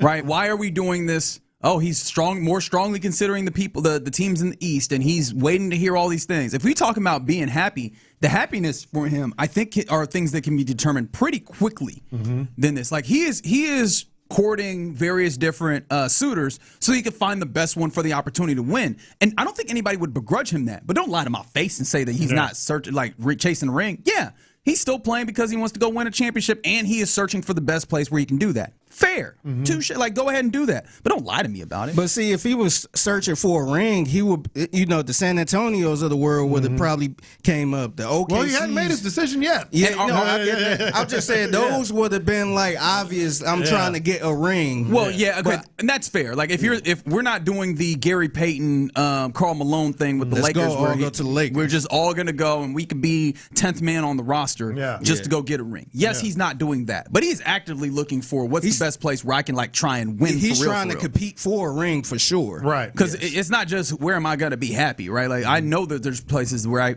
he could go to Golden State and be happy. Like they're gonna cater to what he wants, right? The thing is, I'm selling it as well because I think he's still and knows he still is good enough to be the difference in making a ring for a middling team. It doesn't have to be the Spurs or the Thunder or whomever, Thunder. But anyway, like he can go to a kind of a middle of the road team, and all of a sudden they're a contender because he is that good. So I'm selling that as well. All right, so I do wonder at what level of team at this point somewhere in the middle he can make a contender, right? That's what I'm wondering. Yeah, but feels like that was LeBron at all times, right? I don't think that you could drop the best player in the league on a terrible team and make them win. I do think that it always had to be a middling. I think the bar on how good of a team LeBron can raise at this age, while he's still very good, is higher now. It is higher, but I think he can. And you know what else makes him happy is a ring. Another ring would make him happy. No, that would definitely make him happy. But we kind of know this is towards the end. Sure. And he will really be happy being at a place where he will probably get the most love he ever get. Yeah. He ain't gonna get that love in LA, obviously. Sure. I don't know if he's going to get that love. I ain't talking about just from the front office. I'm talking about just from the fans, just that poetic ending to a career. Yeah. So I think he's looking at that part. The only thing I'd caution him is I don't know if searching for love at this stage when you've become just a journeyman over your career, you know what I mean? He's been all over. I don't know if that's the way to look at this. Honestly, it's something that I probably look at with Kevin Durant, where Kevin Durant seemed like he was searching for a home after OKC was never going to be his home again, even though that's the place where it should be. I think you abandon those dreams and maybe you can find a little bit of happiness, because if you're looking for where's the place that will embrace me and then send me off the right way, you might kind of end up in a place where you're disappointed. Yeah. All right. Are you buying this? Conor McGregor blew out his knee, basically walking into the ring not long after that. Afterward, he said, quote, "I will return." Are you buying or selling Conor McGregor will return? This is difficult because, I mean, when he returns, his name is big enough where people will do this again, right? I'm saying that I had the benefit of being in a bar where people were actively here for it, and buddy, I saw the people that believed. Yeah, I saw it in their eyes, right? Yeah. We had talked to Raheel on Friday, and Raheel pretty insightful, and I talked to other people that similarly. They were like, "Yeah, no, this is not going to go over, man. He's been in the way too long. He does not have the chops to handle this fight," and yet. I'm looking at the people on the ground and they're like, "Nah, man, Conor, just love him." Yeah. And they believed. They'll come back around for that again, and I think he could. I just wonder, like, do you want to? And he says he does, so I'll buy it. Yeah, I think I'm buying it too because I think money talks, man. And for right now, it seems like he can still get some money doing this. Yeah. And he just didn't seem like that type that after this, I'm going to just bow out. So I think he will be back. He didn't even look like the same guy doing his little walk thing. It didn't look the same. He ain't saying cocky. It didn't seem. He didn't even look the same doing that. You saying his heart ain't in it? It was just kind of. I don't know. It was probably just me. But either way, I'm buying it as well. As long as people want to give him money, I think he's going to take it. And there will be an audience to give him money. Dana Brown, because Dana makes money. Like Dana understands the spectacle of combat sports right now, and just his name, his name is big enough at this point. Yeah. Major League Baseball's Players Association acting executive director, quote, "Teams in every market across the league can afford to compete." Ooh, this is tough. Can afford to? He said they can afford to compete. But he was pushing back on the whole cap thing and all that. And he actually added, I'll read the whole quote, "Many of them are choosing not to. Teams in every market can compete. They're just choosing not to." This is interesting because I find myself in a weird middle ground, which, again, is not how this game is played. I'm going to buy it. The choosing not to is interesting, and I think that the thing that I lean on, which is not, I don't think it's the full spirit of what he's talking about, is like the Tampa Bay Rays, where there are ways for you to decide that you're going to manage a lesser amount of income and revenue and make it into a winning team. There's ways to get there, but I do think that it's very clear that there's a growing disparity in the haves and has not in baseball. And I hate that this thought aligns me with ownership, because that's generally not where I want to sit. But there is, it's clearly something that needs to be addressed. I think, though, I also do look at baseball and go, if y'all are so certain on this, why won't you show me your books and make it abundantly clear that that's the case? And I think that's what he's getting to, is there's more money here that's shadowy that you guys are not letting us in on. And we refuse to believe that this is all just woe is the small market teams. Yeah, I'm going to buy it too a little bit. I'm kind of in the middle ground as well, because I know back in the day, it wasn't a lot of Tampa Bay Rays or Guardians who just like to be cheap. And honestly, they're playing smart, they find that, they working on a low budget and still being competitive. So, but it wasn't like that back in the day. So I think now I will probably say, I wouldn't say Tampa Bay is not trying to win or anything like that. They kind of got that loophole where they get these players that are, they don't got to pay a lot of money to compete. But I'm kind of buying it. I do feel like all of these teams can spend money to compete, but they don't. Yep. I can't believe we're all three going to say the same answer, and that answer is he's right. Right now, the best record in the American League, Tampa Bay. Second best record in the National League, Milwaukee. Yeah. They can compete. They can compete. He's not wrong. He's not wrong at all. And as a fan, that would frustrate me a little bit, because me growing up in Cleveland, towards my later times, they never spent money. And it was just like, damn, we get all these good players, and once they hit the market, whoop, he's gone. He's gone in a couple years because they ain't gonna pay him. Right. And now, but you can't complain too much because it's working. There is disparity, but the thing is, he said they can compete. They can. They can pay these players to not leave or not trade them, but what they doing now is kind of working. Where they still competitive. Yeah. All right, Tennessee Titans, Tyjae Spears, quote, "We're going to have a winning record this year." So, and this is the thing. I don't say this because I disagree with the idea that they're going to be better. I do think that there's a level of one, investment that the Titans made this offseason, but two, I mean, just the change they look like they're going to be a more serious operation. Like, I don't know why I was trying to make this more difficult. They look like there's some adults in the room now in a way that there weren't last year. I mean, guys get fired in the middle of the year. You're trying to just pick this up.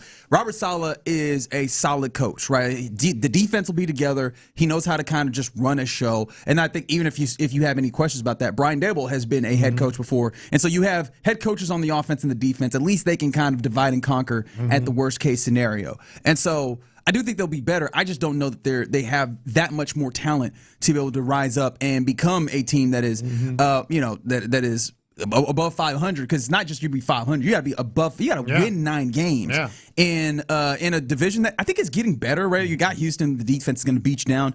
The Jacksonville Jaguars are a solid team. Like I know that there was conversations on the morning show about, hey, how much do you believe this? I think that defense is solid. 13 games. Yeah. That defense is solid, man. I very much believe in that capability. Plus the offense coming along. Yeah. And then they also have the same the same non-division that we have, and it's not the easiest, right? It's not the easiest that we're dealing with. So although even they're getting they're getting all of them. So I think that I could see them winning like 6 games, maybe 7 games. I don't know that they get to 9. Yeah, I'm selling it too. I just 9 games is a big jump in this division and all that. So I think they will be a lot better though. I don't think it's going within the season. Maybe they might win maybe 5 games or 6 games, something like that. They're going to be much better than last year, but I don't think they're going to be 9 games better. I haven't actually looked at the Titans schedule. I'm with both of you guys. I think both of you guys put it exactly the way I'm thinking. I will sell as well. One more for you. World Cup semifinal yesterday. We talked about it a little bit. England got into their shell, parked the bus, as they like to say. Thomas Tuchel, the English coach, said... Why you make him Spanish? In German, they only say Thomas. Oh, okay. Yeah. He's German. Believe it or not, that's kind of weird, German. Right? Yeah. It continues a lineage where no World Cup champion has had a foreign-born manager. Yeah. Funny enough. But especially Germany. That's the thing. Anyway, after the game, he said, quote, "Of course we wanted to score in the second half." Oh, yeah, no, I'm selling that. Well, no, I'll buy it in so much as, way. We want to score. You did nothing toward that end. It's first 11 men on defense. Yeah. You did nothing towards that end. You brought in defenders, Big Dan Byrne in the middle of this. Man, all your substitutions were scary, bro. He was out there moving like a scaredy cat. And I would like to use stronger words, but we are on FCC Airways, man. He was out here. He tried to create a dome. He was out. Yes. He tried to create a dome around the goal. If he could have gotten out there and built a fence in the middle of the game, he would have built an actual physical fence. Yes. I'm selling it too. In real time, I was around people that was like, what are they doing? What is he doing? Yeah, everybody's like, man, they were aggressive. Now they're not. Like, what happened? Yes. Like, people were saying that in real time. Yes. So that one bit. Yeah, they weren't even like counterattacking, man. They were just booting the ball. Yeah. They was just booting it. Yeah, man. Nah, that's nasty business. And honestly, he should be ashamed of himself. I believe that strongly. Yeah. I'm looking at this Titans schedule. Man, pretty tough or easy? There's some winnables on here. Oh, yeah? There are some winnables. I mean, Can they get to 8? See, might be a little rough. 9 is what Spears said. I'm just wondering, can they at least get close to 9? I'm going to have to look at this a little bit more tougher, but I kind of want to play the schedule game. Doesn't really matter all that much. Maybe we bring that up a little later. I actually have something that might be worthwhile coming back to that. But you're in the loop right here on Sports Radio 610. Coming up next, it's worth remembering. Now, we're still in the All-Star break, but baseball gets started back tomorrow, which means second half will be underway very, very soon.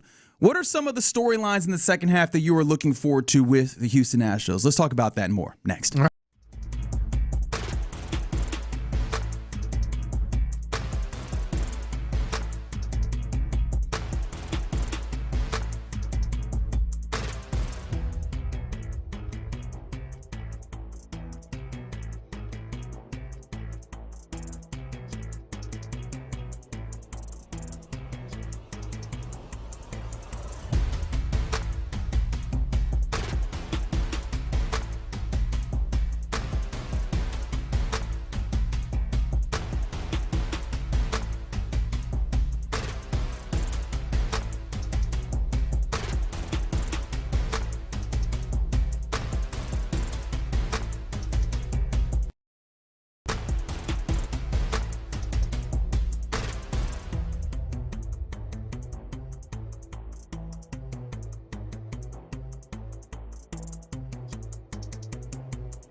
West Point Lincoln and West Point Lincoln of Sugar Land Studios. KILT FM HD2 Houston. On Odyssey Sports Station. The Texans play here. Sports Radio 610 presents In the Loop with John Lopez and Reggie Atatula. That's right, Mr. Big Voice Man. You are indeed in the loop here on Sports Radio 610. Reginald Atatula, who has a oddly amount of tabs open on his computer, to the point where I actually feel self-conscious about it right now. You sure? Yeah. You ready? I'm ready. How many tabs that look like? That look good. Gravy. Is it over 20? Yes. 20 is a walk in the park. It hiked its leg on 20 and just kept going. I'll say 60, 50? I think it might be about 60. Yeah. It might be too many tabs. That's a sick puppy right there. Yeah, I'm man. sorry. Yeah. I made myself feel bad when I looked at it, honestly. Yeah. John Lopez is here, Figgy Fig. Yourself rolling with us on this Thursday. Astros baseball is starting back tomorrow because we're finishing out the All-Star break. Honestly, this break felt a little bit better. Like sometimes the All-Star break, and I guess the World Cup probably helps, but sometimes the All-Star break feels like, man, we are in the dog days of summer, and it doesn't feel quite that bad. Not at all this year. So this whole week, couple of weeks has been like that. Honestly, I better find a little bit of comfort with this because it might be next year that the All-Star break is the summer. The All-Star break might be the whole summer now. Yeah. But second half, proverbial second half, I guess I should say, coming up here shortly. And so I kind of wanted to get ahead of it. Like, what are the storylines that you're most looking forward to in the second half? 713-572-4610. Because I know that there's one or two in particular that I'm most excited for. Big picture for me is just can you do something more than win 2 out of 3? Even on your good weeks, your good series, you're winning 2 out of 3, and you're like, cool. That's a step in the right direction. They need 2-3 weeks. They need 2 or 3 weeks to put it together for anyone to really, we talked about it as they were going into the All-Star break. They missed a golden opportunity there at the first half, quote unquote first half, because that's the other thing. There's only 64 games left for the Astros. Yeah. That ain't a lot. No, it's a quick sprint. It's why I like saying proverbial second half, because we never split this thing right, whether it's NBA or MLB. We're second half. It's like, not really. The second half we're already in it. This is the final sprint. Well really. Into it, yeah. And that honestly makes it more important. Big storyline for me is the pitchers that are returning. Mm-hmm. What can they once give you start drilling down into the second half? But for me, it's like, just get on a hot streak that's legit. Yeah, that's true. Yeah, even the hot streak we were looking at. 2-3 weeks is what we need. Yeah, the hot streak we were looking at was 2 or 3 weeks, but it was 2 or 3 weeks of winning series, but still like dropping one every 3 days. Right. And can you rattle off here's 5 games and 6 games in a row, right? Can you get that? Because that's the type of thing that helps mitigate the times where you go, and we only won 1 out of the series. Like that's what you're looking for to help you climb back into it. But very much, man. Yeah. Because we've done this a number of times with the Astros teams over the last handful of years. Oh, this guy's coming back. What can he produce? But it feels like this year more than ever, it's super important because the guys that are coming back feel like they might actually have a little bit of a chance in my mind. Yeah. Now, maybe I'm just drinking the Kool-Aid. I've been known to do that from time to time. But Hayden Wesneski, when he played, I vividly remember the feeling of coming off of the Kyle Tucker trade. You get Isak Paredes, you get Cam Smith, you get Hayden Wesneski, and I'm like, boy, this is 7-7-7 on the slot machine. Yeah. I was like, yo, you are cooking. And then Hayden Wesneski goes down, and you go, damn, all right. And Isak Paredes has been good for you. Cam Smith, defense, and even the offense is starting to come back up for him. Hayden Wesneski getting back out here. I know that he has the stuff, and it seems like you need another one of those guys. Plus, Ronel Blanco, what does he have for you? I'm very, very excited to see the possibility of what they have. Yeah. Because that can really, especially as you saw Hunter Brown kind of get a little shaky. Arrighetti get a little shaky. Imai been shaky. Yeah. And so getting another couple of these guys that could possibly give you some level of stability in the rotation, because that 2-3 weeks span that we're talking about when you got a whole bunch of series wins, it happens because your pitching had kind of stabilized. Can it stabilize again with some of those guys coming back? Yeah, as you drill into the second half, my 2 big storylines are the pitching, and you can throw Blanco into the mix as well. Who knows what you're going to get. And then Christian Walker. Christian Walker, really tapering off here in the last 2 months, month and a half at least.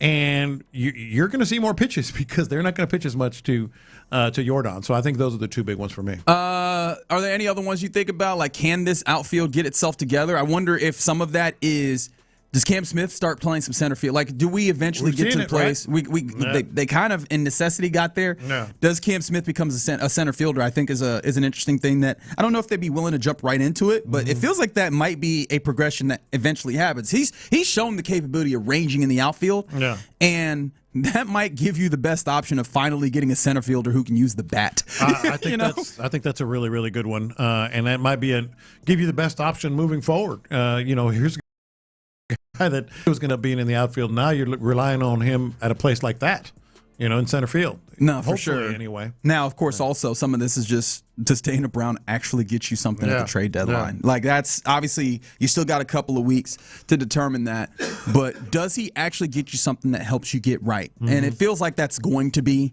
the left-handed bat. Like he's by hook or by crook. Now, if people's kind of general sentiments are to be believed, he is coming to this from the idea of this is to save my job. Yeah. So I think that he should come out of the trade deadline with something.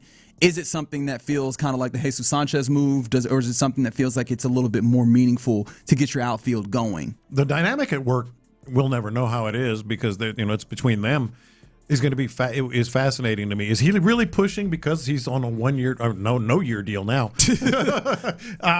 Pushing for something bigger, and is Crane saying, hold on because we're going to have another general manager next year, or are they kind of in lockstep and just kind of let's tweak and try to get there if we can? It's going to be interesting. Yeah, keep those coming in. 713-572-4610. The things you're most excited for in the second half. I think those are the big ones. Maybe just if we're talking about some of the guys that I'm playing. I mean, well, actually, left the biggest one on the table here. My bad, guys. Real stupid. Does Jordan actually do it? That's the storyline. Like, does he actually do the triple clown? First one since, 2013? Is it Miguel Cabrera in 2013? Yeah. Does he actually get the triple crown? This is the thing to watch, right? Yeah. As you mentioned, it's the sprint towards the end, 64 games. And I feel like most every game that I'm watching, part of that I have to drum myself up for is, does this push Jordan towards the triple crown? Because it feels like he needs this in order for this season to remain memorable. Because it is that kind of season, and I want it to go down in history as it's deserved. And he's just a couple of points behind on batting average. Otherwise, he's right there on the triple crown, which is of course an obvious MVP. Yeah, 100%. So didn't want to leave one on the table there, but keep sending them in 713-572-4610. In the meantime, I'd like to pivot and switch gears here. And Fig, play along as well, because I know you're a college football guy. Neither of us are Cole Thompson, right? But both of us big-time college football guys. And so you kind of want to start getting the college football vibes going. How many weeks do we have? Like, we only have a few weeks until we're getting, week 0. Hey, they're practicing in 2 weeks in most places. Yeah, man. We're college football season to be upon you in no time. In fact, we got media days. We already got through the Big 12 media days. Other media days coming here fast. Yeah. So you wanted to do a little fun game to get us going towards the college football season. Well, every year it happens, right? You hear these funny names of guys that are going to be playing in college football this year. Squirrel White, Dakotas Crawford, those types. Yeah. I still like that one a lot. I'm so mad that he didn't end up being as good as it seemed like he would, because he started in Nebraska, I think, and then he ended up at La Tech, and it just felt like he was going to get all the NIL deals. Well, let me ask you guys this, Figgy, you too. I'm going to give you 2 names. I'll do this a few times. I'm going to give you 2 names of college football players. One of them is real. He's going to be playing college football this year. You tell me which one. Okay. Tommy or Too Late Elk? Tommy Running Rabbit or Too Late Elk? One of those is real. Too Late Elk is real in yours? Yeah. I think it's Running Rabbit. Tommy Running Rabbit will be playing college football in 2026. Where are you playing at? I'll have to tell you. I got the link here in a second. Man. No, I got it. But it's all right. I'll just do my Googles. No, I got it right here. Tommy Running Rabbit, Montana Grizzlies. That makes sense. I thought that he might be like an indigenous part of an indigenous family. That makes sense. Yeah. All right. You tell me if this is a real player for 2026 or not. Light Bulb Edison or Silly Wolf? Both of these feel like you made them up. I've got to be honest. I don't rate your fake name making system, but both these names are in a way where I think they're both fake. One more time for me. It's going to be Light Bulb Edison or Silly Wolf. I'm going to say Light Bulb Edison. I also am going to go with Light Bulb Edison. Silly Wolf will be playing college football in 2020. His mama named him Silly? Silly. Nah, that's got to be a nickname, man. It's probably a nickname. His mama ain't I named just him. knew Lightbulb Edison was. I'm like, it's probably somebody with the last name Edison. Yeah, that's why I made that one up. I thought it might be a nickname. All right, a couple more for you. One of these is real. Always. One of these Where does Silly Wolf really will be playing football. Sir Kanye Venable or Prince Silas Penwright. Ain't no way that last one. It's the first one. Yeah. Sir Kanye Venable will be playing for college football 2026 for the... What was the fake name you made up? Silly Wolf? Howard Bison. Oh, shout out to Silly Wolf. Yeah. At HBCU. That's cool. Yeah. All right. So... Wait, where's Sir Kanye playing again? Let's see. And then what was the fake name that you had? I forgot the second one. The fake name was... Sir Prince. Prince Silas Penwright. Penwright. I love that name. All right. One of these is real. King Large or Tiny Dancer John. I know which one this is. Yeah? I know it for certain. You do? Mm-hmm. I have no clue. I'm gonna go with the second one. It's King Large. It is King Large. King Large. Okay. King Large is Where does King Large play again? I King forgot. Large plays for, well, all it has is the logo. What is that logo right there? Well, you don't show me the answers is what's happening. That's Yeah, true, it's like- so I won't do that. He plays for like a Bears, some kind of Bears or Grizzlies. King Large is actually at SMU. Really? Well, that must be an old logo. That must be an old logo. All right, one of these is real.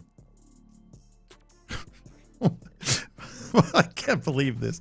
Skippity Sprintly or Mobility? Fig. He's so bad at these fake names.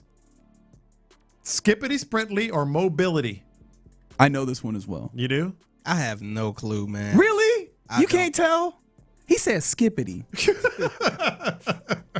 Come on. I guess I gotta go Mobility. Yeah, it's Mobility. Mobility is playing college football, which is an awesome name, by the way, in 2026. All of these names sound silly.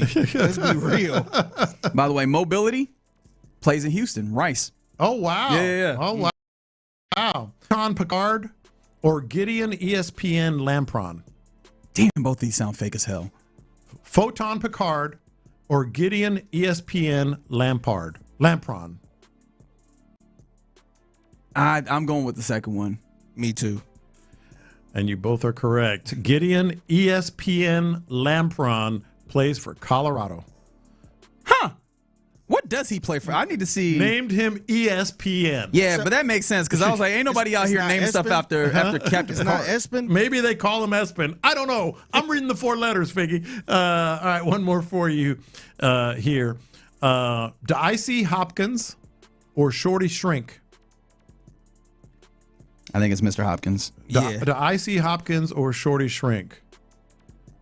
Yeah, I'm gonna go with the first one. Dicey Hopkins plays for Liberty University. How about that? Oh, okay. Yeah. Dicey Hopkins.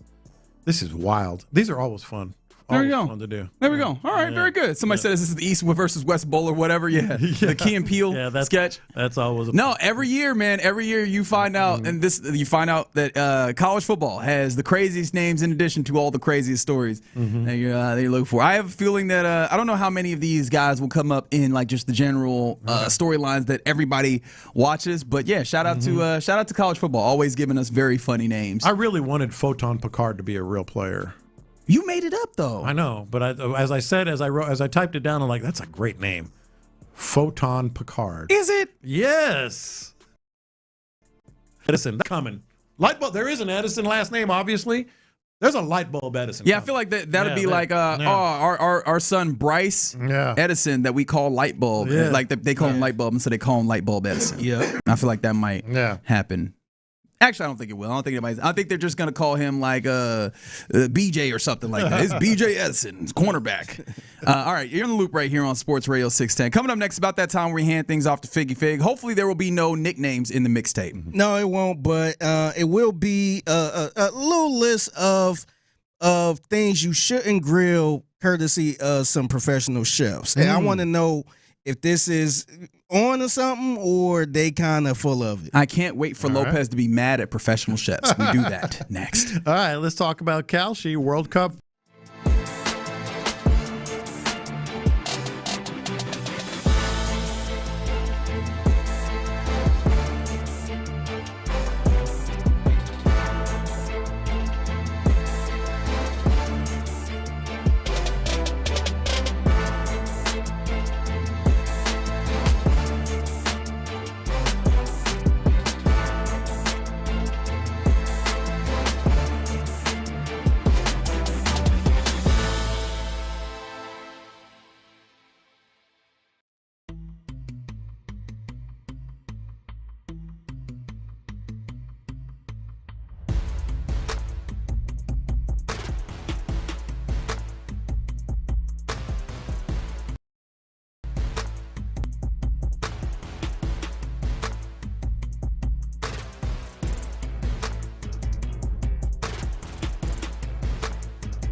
Sports leader 610. In the Loop is powered by Mokaram Injury Lawyers. Heard in an accident? Call Mokaram Injury Lawyers at 281-222-2222. Pass the aux cord and crank up the volume.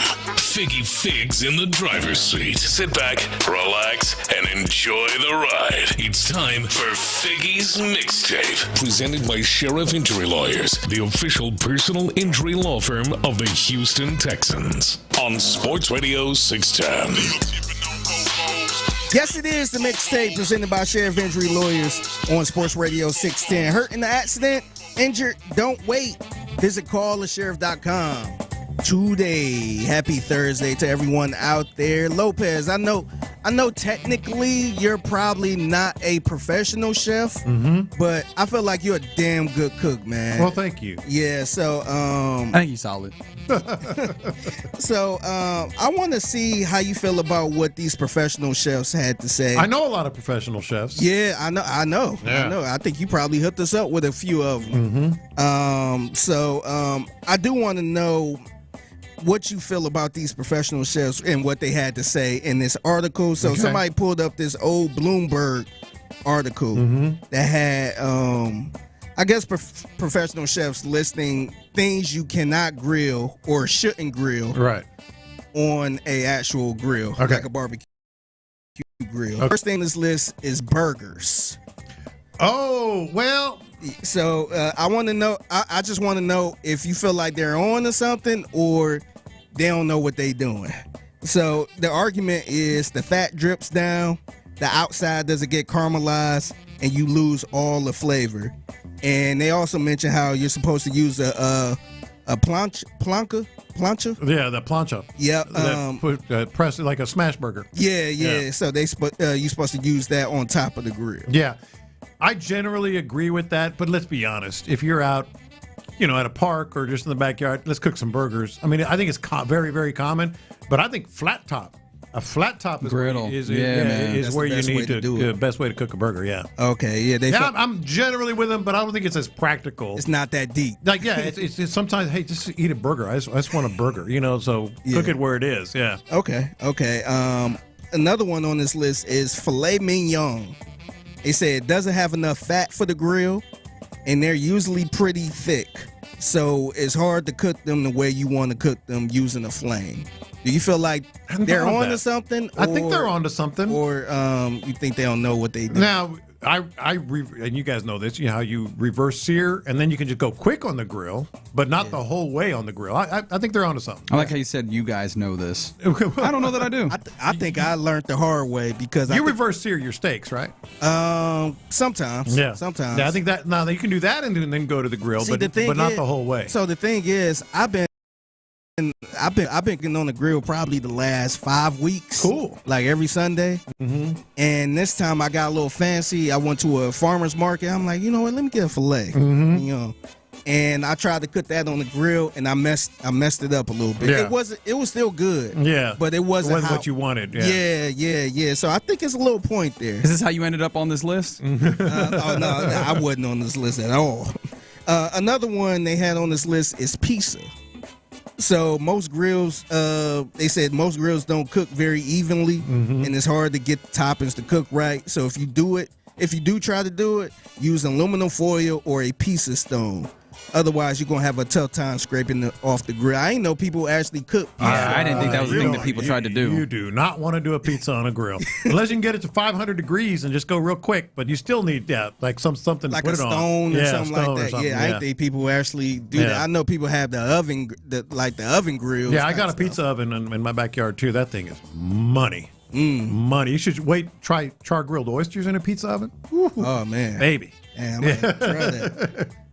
Also on this list is most type of fish, including salmon. And I didn't know this part, but I guess it tends to cook better if it's on low heat. And with it being really flaky, the smoke hides the flavor. They did say swordfish and tuna do really well on the grill. Yeah, but salmon will fall apart too. it just falls apart because you know how it gets kind of bubbly, and all the pieces just start falling apart. Yeah. Yeah, I want to go figure. These chefs know what they're talking about. Yeah.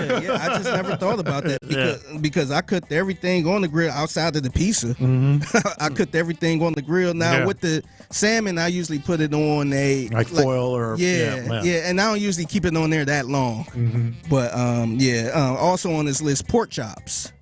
And it's kind of similar to the whole fat thing. You lose all the delicious fat. I hadn't thought of pork chops. Yeah, I never had a pork chop on the grill. Pork chops are supposed to be in a cast iron skillet, man. That's money right there. That or fried. Yeah, that or fried. Yeah. They also put on here the kebabs. Kebabs? Oh, I do a lot of kebabs on the grill, though. Yeah, so this is what they I've been doing it wrong. Yeah, so this is what they said. You might be doing it right.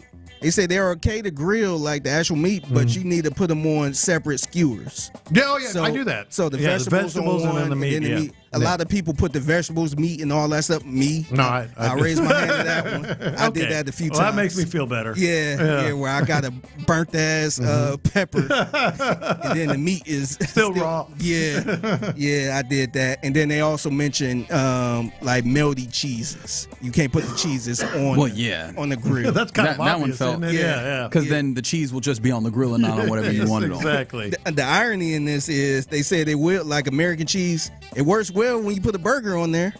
Like you put the cheese on top of the burger on the grill, then it's fine. But if you go back to the first one, not good to cook a burger on the grill. So this they kind of cooking with something. We're learning. Cooking with something. Okay. Absolutely. I would love for the people that ultimately cook my food that then just swoop in to eat to do that properly. But I have no need for this, Sean. Yeah, you're just here for the eating part. Yes, I eat. It kind of made me want to grill a burger, to be honest. Like not even the way they said. I'm like, I'll just put that burger right on the grill. I kind of want to do that now. Yeah. It's the mixtape presented by Sheriff Injury Lawyers on Sports Radio 610. So yesterday we talked about scams, and yet again somebody else fell to another scam. Oh no! All right, this time this is a former news anchor who reported on numerous scams.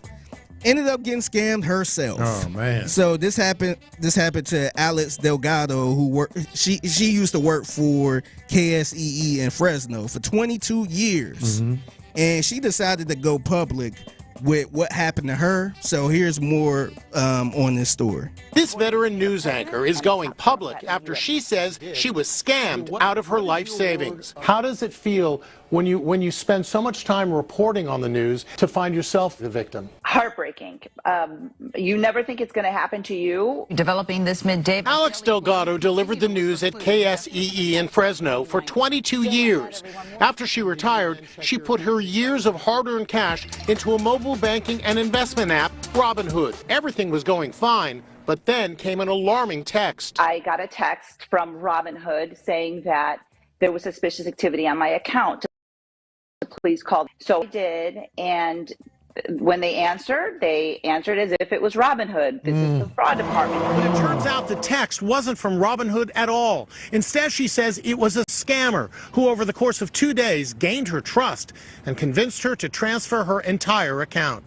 I felt like I could trust this person on the phone, and he said, there's someone trying to hack into your account right now. So what we need to do is transfer this money over to another account, another app, and we will conduct the investigation while this all happens. She says she transferred $72,000. Hey, How did that feel when you realized you'd been taken? Oh, it felt like, well, a punch in the gut. Now the news veteran wants others to learn from her very big mistake. The first thing is, if you're told to call a number, you should probably look up the number yourself, right? 100%. Yes. That was my first mistake.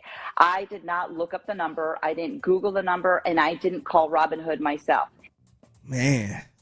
I'm glad she came forward. I mean, a lot of people certainly, we've all gotten those calls, and frankly, my approach now is I don't call anyone back like that. In terms, unless it's a friend or something, like a company that says, "Hey, we got this," blah blah. Never, not ever, ever, ever. Yeah, my standard practice is what she was talking about at the end there, which is, if this is indeed, let's say Robinhood, I will go and find the Robinhood number and call it in that way, right? Like that is.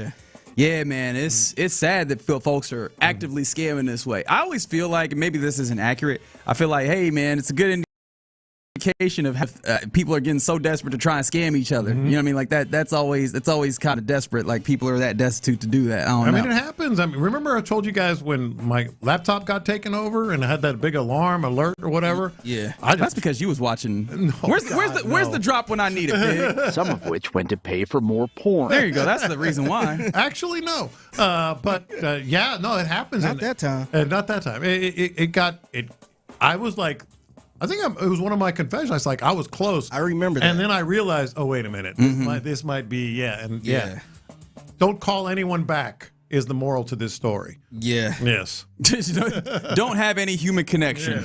Yeah, no, that's scary, man. But prayers to her, man. Yeah. Because that I hope she get that money back somehow. She has 72 grand saved? She won't get it back. I don't know how. That they're probably just gone in the wind. Yeah. The question I asked, like, how far is she? Fresno ain't that big of a market. And one thing that, knowing the kind of I guess news business, they don't make that much. No, man. So she socked away 72,000, and now it's gone. That's so tough, man. That's crazy, man.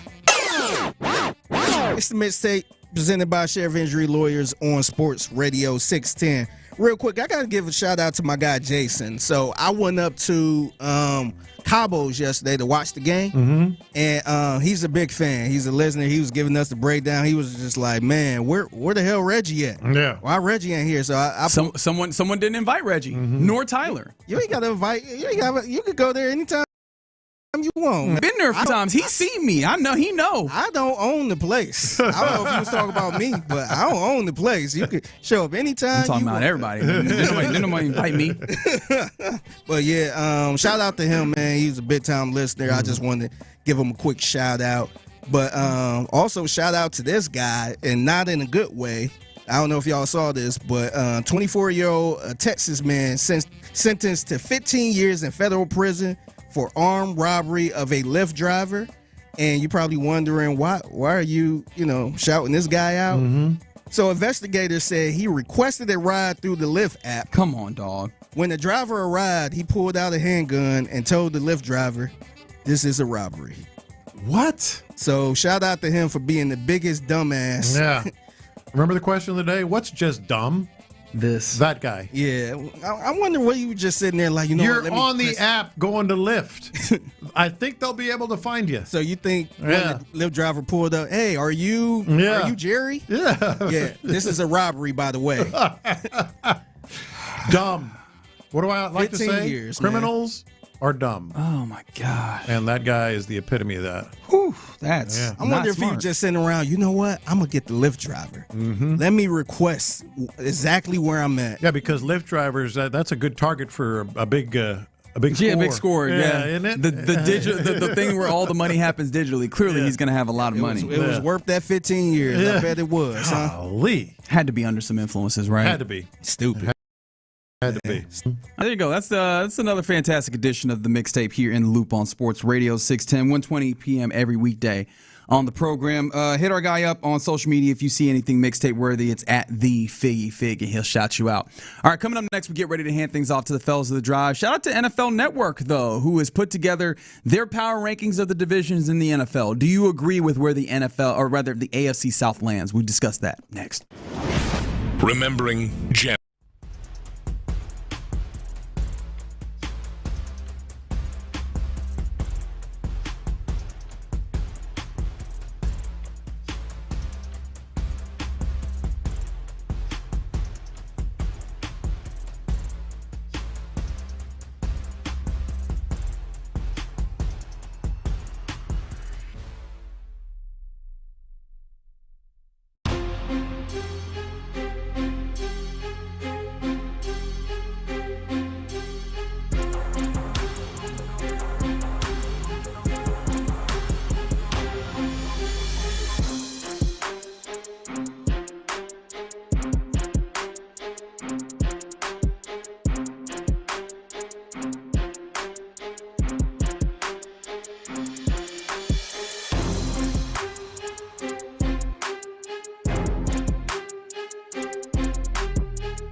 36 to learn more or visit trimfireradio.com.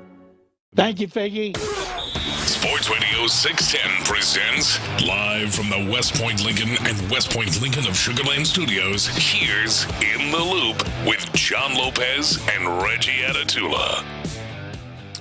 Yeah, you're in the loop right here on Sports Radio 610. Off to Fellas of the Drive here in a moment, and we will do that. But I don't know if you saw this at all, J-Lo, as, again, it is what sometimes I affectionately refer to as list week, baby. It's list season. It's that time of year where, folks put up various different lists to get us through and get us to football, which we're counting down the days. It's 10 of them, I think. Yeah. Is that where we're at? Yeah. Or thereabouts to... Yeah, man, we're getting close at the very least to training camp. That's all you need to know. We are within 2 weeks, and I can't wait to get there. But there is the list that will keep us tided over, and one of them comes from NFL.com, and it's Nick Shook of NFL.com, who ranked all 8 NFL divisions entering the 2026 season.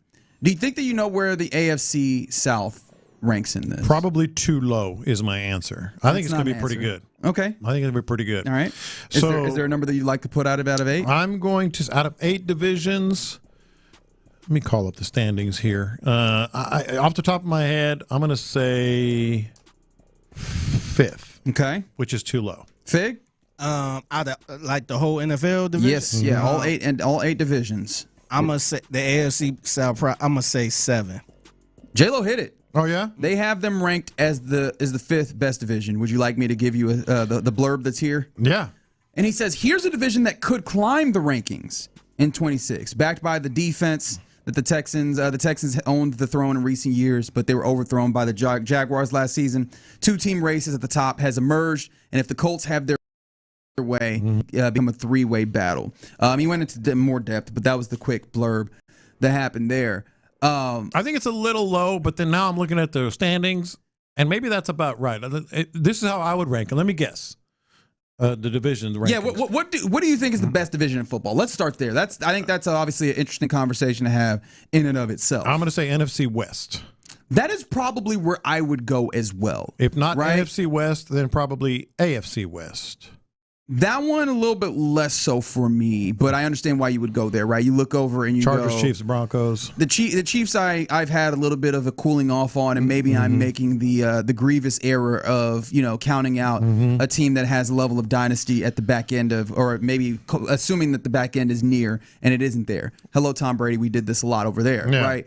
But the AFC West, the NFC West is when they look at and you go, Super Bowl champion Seattle Seahawks. They should still be pretty damn good. The Los Angeles Rams look like the best team in football, at the very least roster-wise. And then the San Francisco 49ers get healthy again, and they have maybe one of the best coaches in all of football, right? So the Cardinals just bring it down. Neither of the teams that you mentioned are the number 1 team on this ranking. The division. Yes, our number 1 division, rather. This is how I would rank them, and then you tell me how wrong it is, because I know it is already wrong. I would because he ranks it this way doesn't mean he's right. I would put NFC West 1, AFC West 2, NFC North 3, and then you have the top 3 just in wrong order. Okay, and then probably we can get down to the back half of it. I kind of want to talk about the top here for a second, because he does have NFC North as the best division in football. Now, for those who cannot think of it off top, Chicago Bears, Detroit Lions, Minnesota Vikings, and then the Green Bay Packers. And it is worth noting, who is the weak link of that? I think that this is a fair point to note in this. If we're talking about, what is the Minnesota Vikings are the weak link of that? Has to be. Or it's the Detroit Lions, and both of those are teams that you could easily see going 500 or better. Like, I understand this thought process of the NFC North, and it's kind of fun that the NFC North has worked its way back around to this, because this has kind of been the way the NFC North has been in the past. Sure. It's just like, it's a bloodbath. They beat the mess out of each other. The top end has gotten better as well, with, it seems like, the Bears' status growing.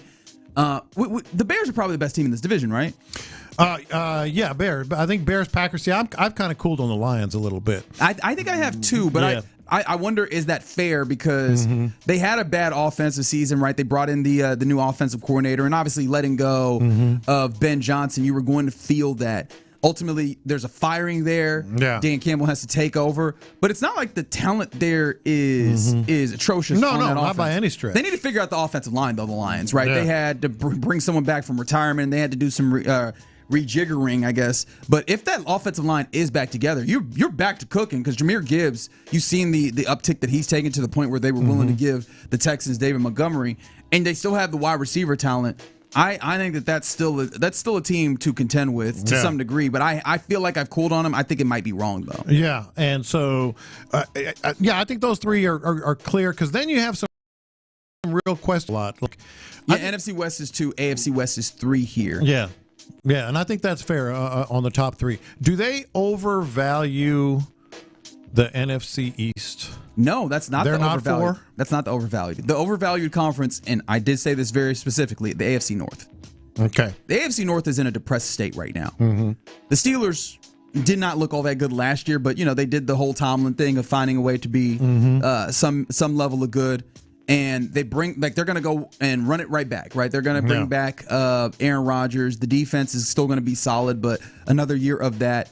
And then the Baltimore Ravens, they should bounce back, but I'm not certain of that being the case. The defense was downtrodden, obviously had some injuries at the very least when the Texans saw him. Yeah. Jesse Minter should come in and get that right. I'm not certain that what Declan Doyle does with this offense. I know Lamar Jackson should be back to playing the way that he should, but I'm still not sold and certain that's going to look the way that you want. And then the Browns, what are we doing there? Well, the Bengals. And the Bengals, the Bengals, the Bengals are a very interesting team because I imagine that the idea is that the Bengals get back to being good and they raise all the tides. One, Joe Burrow's steady getting hurt. Like, are we certain that he plays all these games? Yeah. And 2, are we also sure that we can just patch a defense to being somewhat cool with just a few big-time free agent additions or, off-season additions in Dexter Lawrence, Boye Mafe. I keep forgetting the dudes that they added, but it's like a handful. It's like 3 or 4 dudes that they're saying, if we have these really good guys on what was a mediocre defense,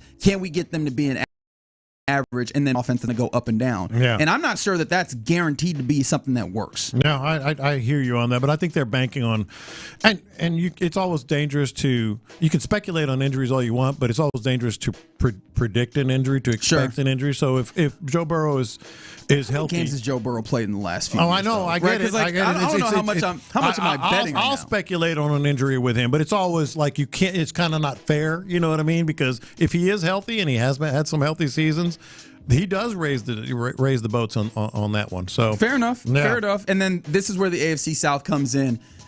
It feels fair to you? Like, I think the Jags obviously getting a lot of love. The Colts, fair enough. Like, they middling defense last year, and the offense, they lose at least one really solid piece on it when it comes to Michael Pittman. Yeah. They pay, Alec Pierce remains as a very valuable piece, and maybe there's a Tyler Warren jump. Like, it still also feels like we're hinging a lot on the idea that Daniel Jones will get back to first half Colts versus second half Colts. Yeah. And I am not certain about that, or at least where it felt like it was trending in the second half before he gets injured is the way I should say that. Yeah. No, I think that's that's more than fair enough to say. But I am interested. Who's the worst? Is that what you're about to say? Well, I think it's obvious, isn't it? Who's the worst division in football? NFC South. Let me see. Where did they end up putting it? It has to be the NFC South. And it is. It is indeed the NFC South. Yeah. Just because they're always just middling. Are the Saints going to be the best team in that division this year? I've said it a few times. I think Falcons are going to be pretty interesting. I can't go there with you. I know it's the Falcons. I know it's Atlanta. But I think they're going to be pretty interesting in that There's division. that, and then they have 2 left-handed quarterbacks, neither of which I know are good. Yeah, exactly. Y'all disrespecting the Carolina Panthers. And Panthers, that was where I was going to go with the other possibility. He went bringing up the Atlanta top Falcons. 100 players. Bryce Young. They have a top 100 quarterback. Can the Texans say that? Not right now. Can the Texans say that? Not right now. But the way that this list is going, C.J. Stroud might end up as 42.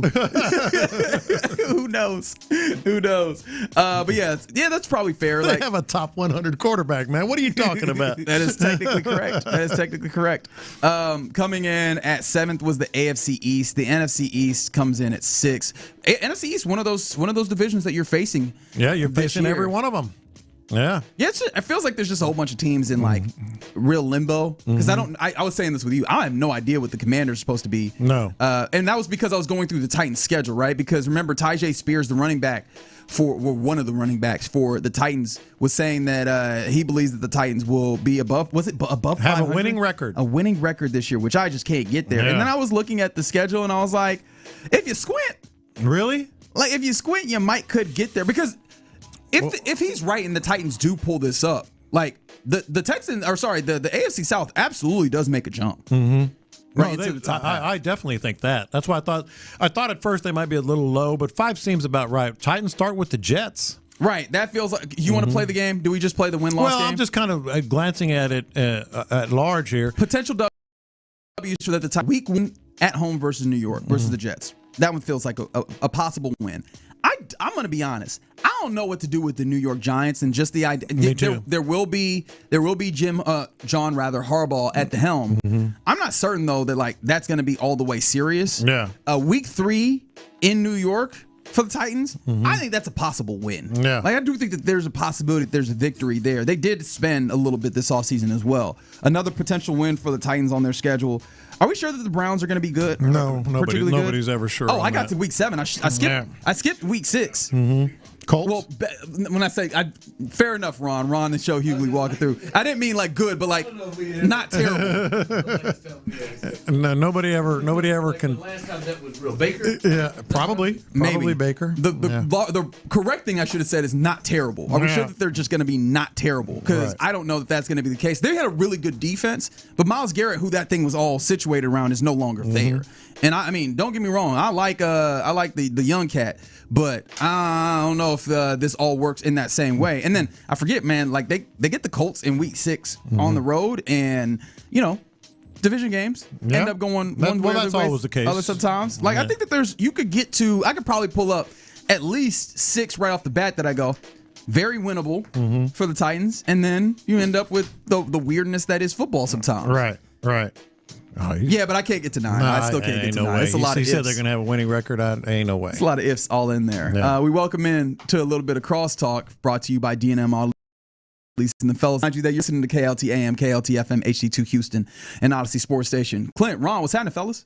I don't know. What's good, man? Not much. See, when you roll through, like you talked about Colts, a division game, I feel like, I think we've talked about this, Clint. I feel like the Colts, that might be one of those teams that takes a step back. Like a real. Agreed. Like, to me, I will.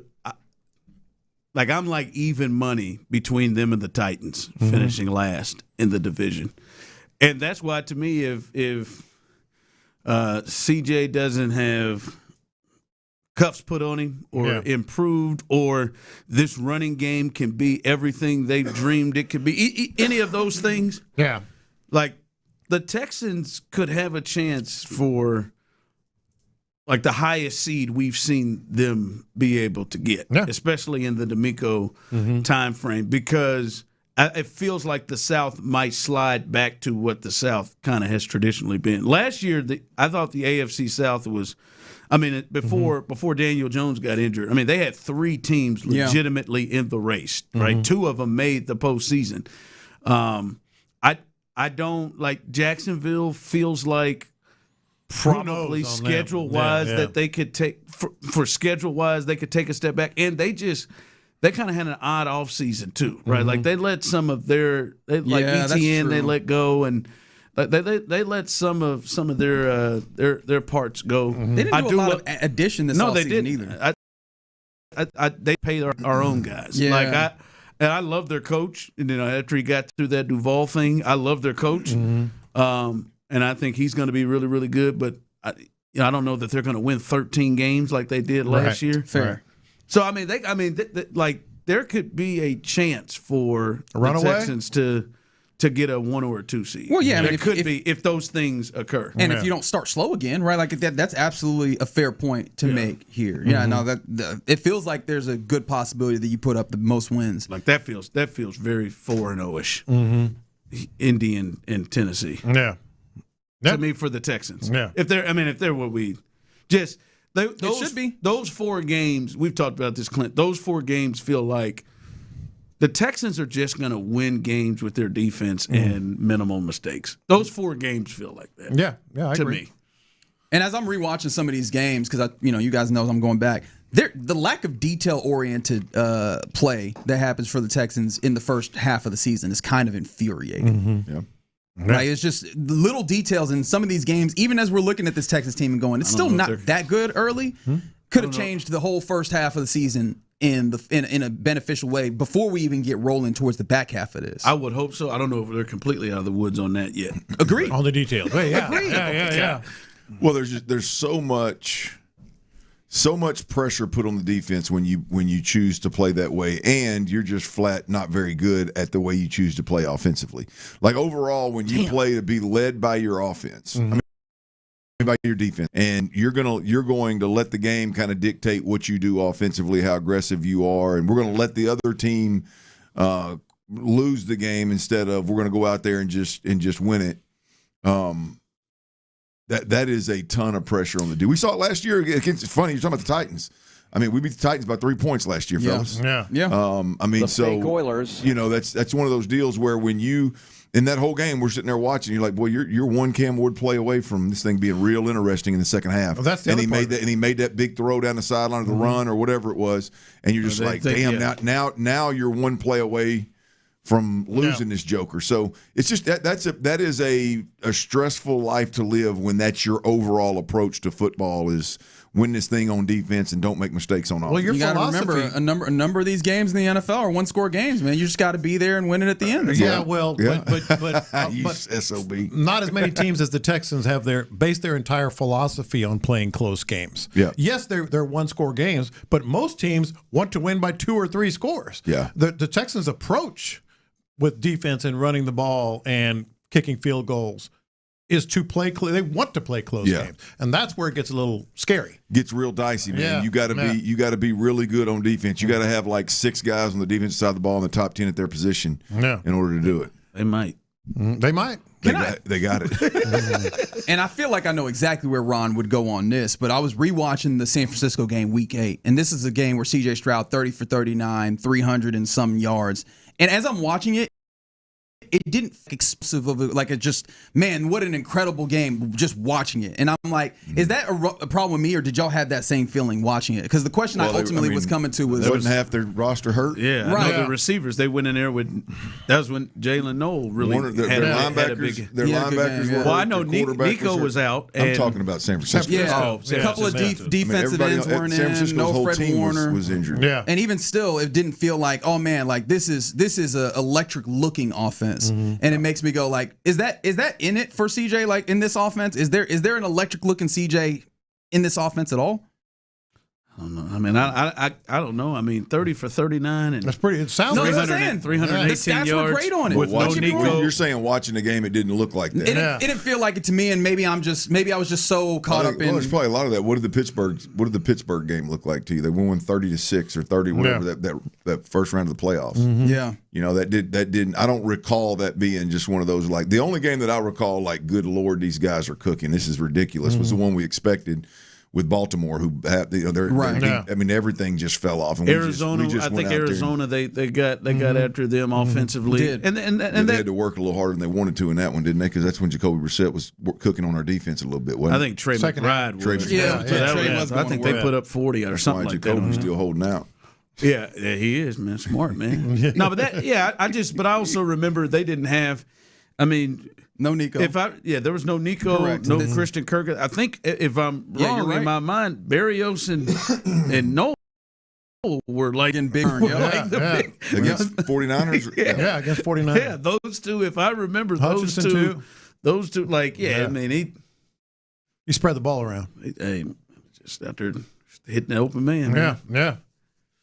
100%. Ball goes whoever's open, bud. Mm-hmm. That's right. And thankfully, it was a good amount of people that were open. Yeah, that day we had some folks open. The problem is when everybody ain't open.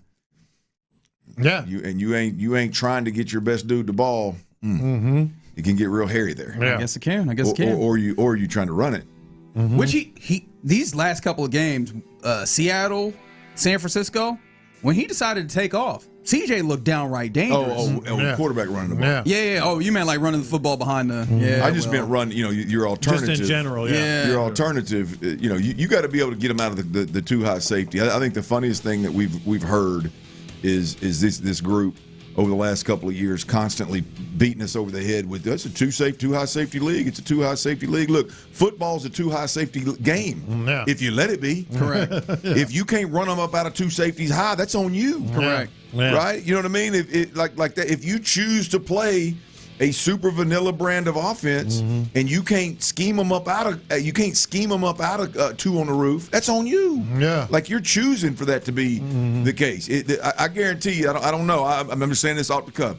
The teams that run the football better, I bet they see a lot less two on the roof than other correct. teams. No, I mean that's football is a simple game while also being a complex game, and that's the simple part of it, man. Like there is a known kind of honor to when you see certain things, and that's the one, right? Like, are you going to beat them over the head because they only got 6 in the box? Well, you can choose, and a lot of it has to do with your personnel and what you got, and quarterback wise or defensive play caller wise, what you got. You can choose to make the game to approach the game in a way where you make it significantly more difficult than it needs to be.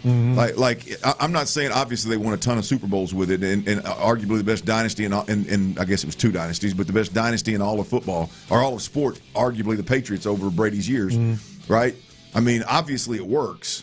But when you choose to sit at the line of scrimmage and try to get the perfect protection for whatever pressure, and the defenses are manipulating the hell out of you, that is a risky plan. You know what I mean? That is a risky. Like you're making it more difficult than it needs to be. I think we also got to understand when we talk about the Patriots, it works.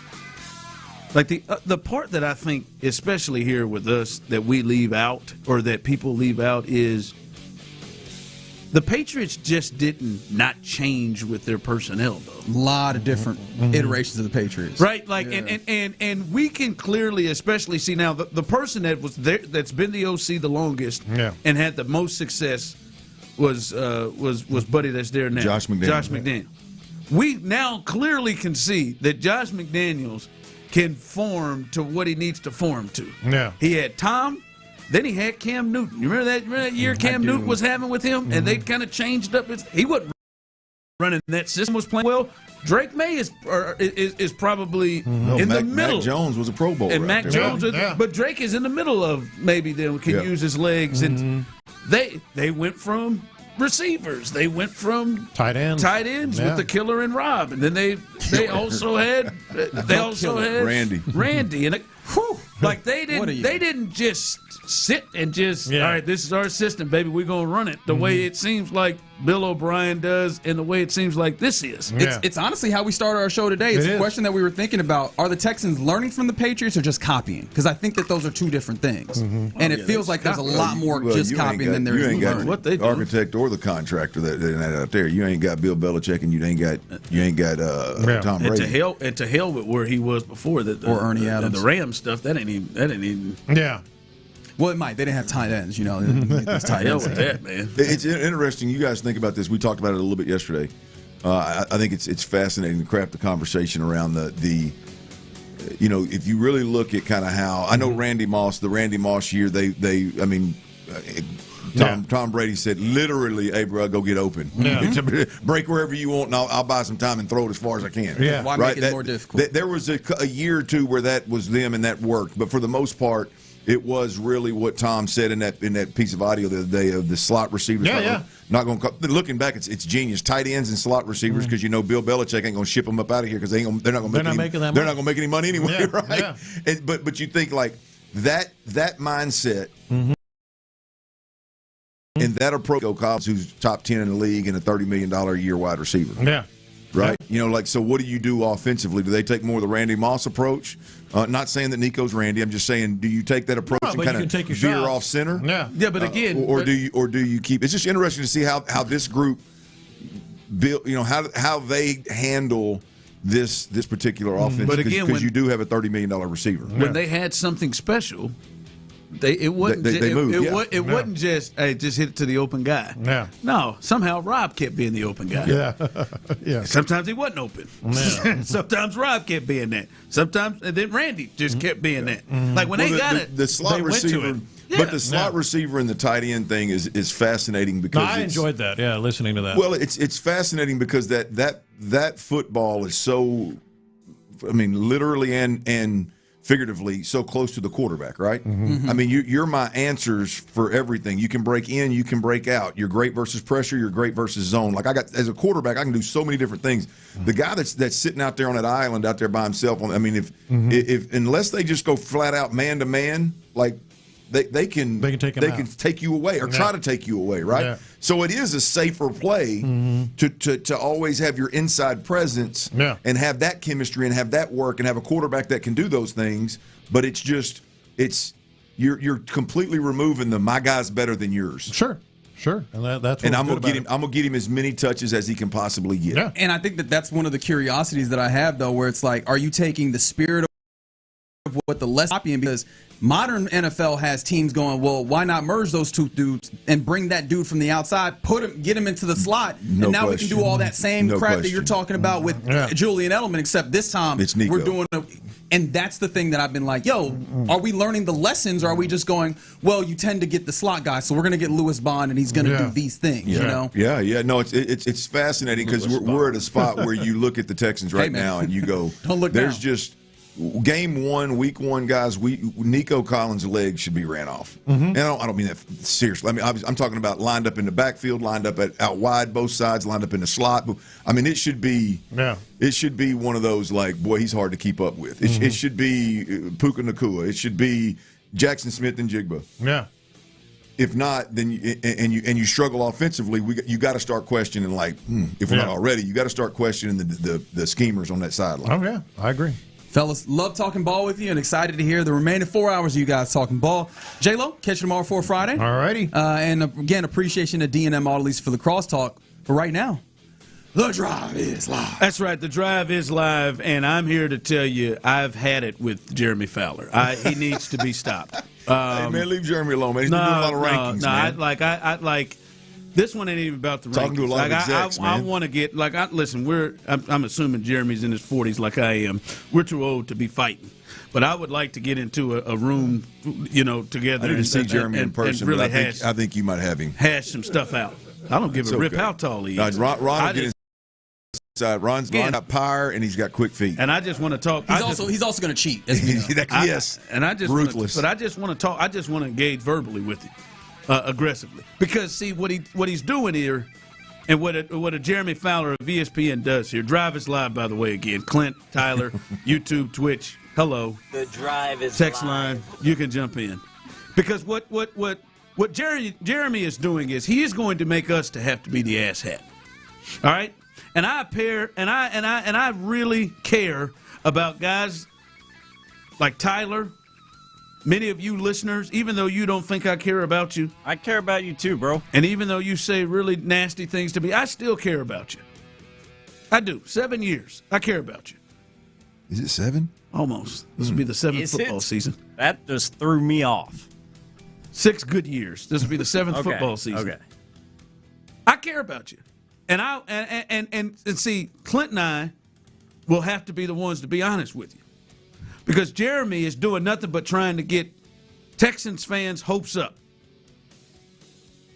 Hopes up more than they should be. You should be excited. You are a contender. But let's not get nuts.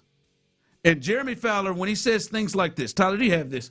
When Jeremy Fowler says things like this, it just pisses me off because now we're going to have to be the ones to be the bad guy, which I don't have a problem doing.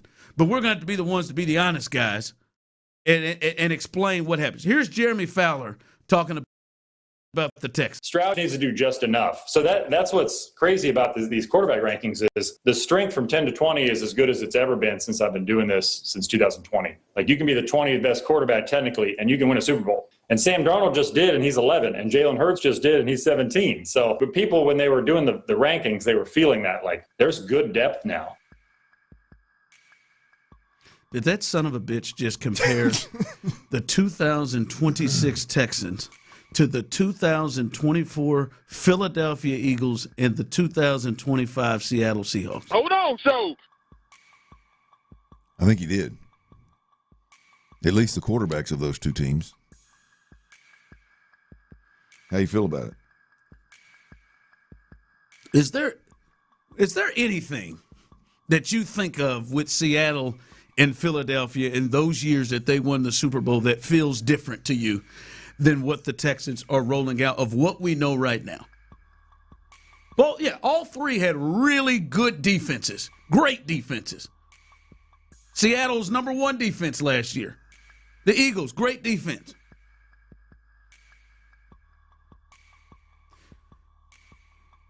Their two coordinators are head coaches. Yeah. Now, they weren't then. They are now. Kellen Moore, and that wasn't the first time. Kellen Moore had proven to be one of the best offensive minds and coordinators in the league. He parlayed his performance to be the head coach of the Saints. Clint Kubiak, coach of the Raiders. He single-handedly turned Sam Darnold around. That's a little different than Nick Caley. Second, how about those offensive lines? The Eagles had the best offensive line in football. It was rated number one on Pro Football Focus or any other ones. How about their run game? A little different than the Texans? I don't know. Saquon Barkley went for 2,000 yards. Seattle, 11th best offensive line last year. 11th best running game. And then they went crazy in the postseason. Come on, man. You can't just throw out, oh, man, you can just have the 17th and 11th best quarterback and then not give us the rest of it. Those two teams had amazing offensive lines, especially Philly. They got two of the highest paid running backs in football right now on their team, on both of the teams. Saquon almost won the MVP in a sport that is designed for quarterbacks to win it. Kenneth Walker's a Super Bowl MVP. Come on, Jeremy, you need to be stopped. This is absolutely ridiculous.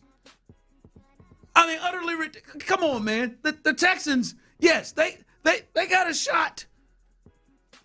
They got a shot to get past where they've been. Somebody stop that man. But don't just say, hey, man, look what the Eagles did. Are you effing kidding me? He said he brought up what old Bijani doesn't like, man. That C.J. Stroud just needs to do enough. Oh, I don't even let me get there. He just needs to do enough. Like that offensive line of the like Lane Johnson's trotting out there at right tackle for him. Yeah, well, the Eagles. I know one of the things I've seen, Ron. This will you can add this to your rant. I guess AJ and Goddard and Devontae Smith's out here wide for the Texans this year. Well, you can add. I think their spending on their offensive line is as high as anybody's in the league too. They spend on it. Not just are they good, they went out and spent on it a bit. Come on, man. Come on, man. Yeah, I wish the Texans may have taken a look at that guard that the Seahawks drafted last year. That may have been a good help. They didn't. Yeah. Or the tackle they drafted in the top 10 a couple of years ago that's turned out to be really good. It'd be nice. Yeah. On, I don't like the comps either. You can't leave that. You can't do that. No. Mother of God. But look, I think a lot of I think as I said yesterday when Bijani had brought it up, like I think nationally the story on the Texans is, boy, CJ if he can just do enough. Come on, man. Just do enough. As I've been saying, as you obviously are saying, as I've been saying, this is about as much about a second-year play caller as it is C.J. Stroud. This is as much about this offensive line better workout as it is C.J. Stroud. I mean, there's a lot to this thing. It's not just, boy, if C.J. Stroud can just not turn the ball over. He did. He said that at the front of that, didn't he, Tyler? If he could just do enough. Son of a bitch sure did. I'm with you, man. We will replay this segment when the Texans win the Super Bowl. Yep. Okay. And I'll be jumping out of a plane, too, apparently, if happens. And, Don't forget about that, T. Make an AFC title game first, and let's see how it happens. If they were to do that, I would bet money it's because C.J. Stroud let them. Yes. And not that this offensive line's all of a sudden going to turn into what those two were. God bless, brother. Or that Kenneth Walker or that David Montgomery is about to be Kenneth Walker or Saquon Barkley like.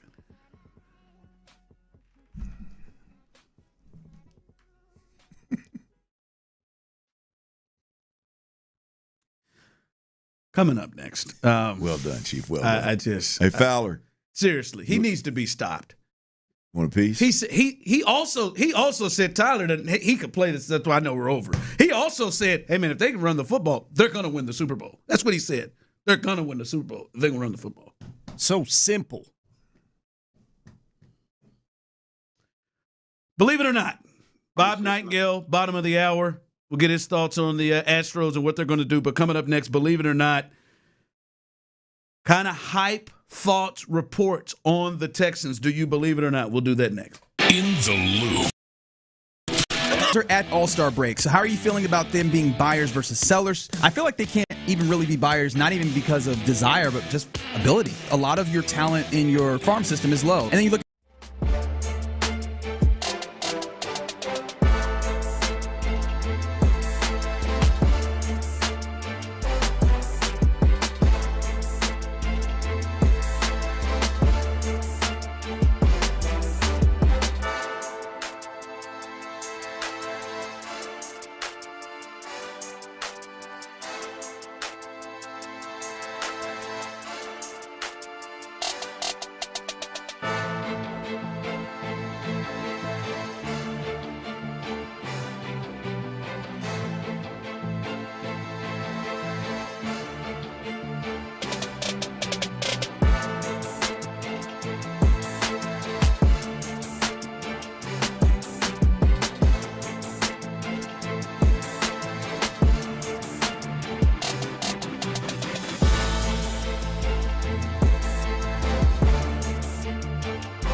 Injury Lawyers. Heard in an accident?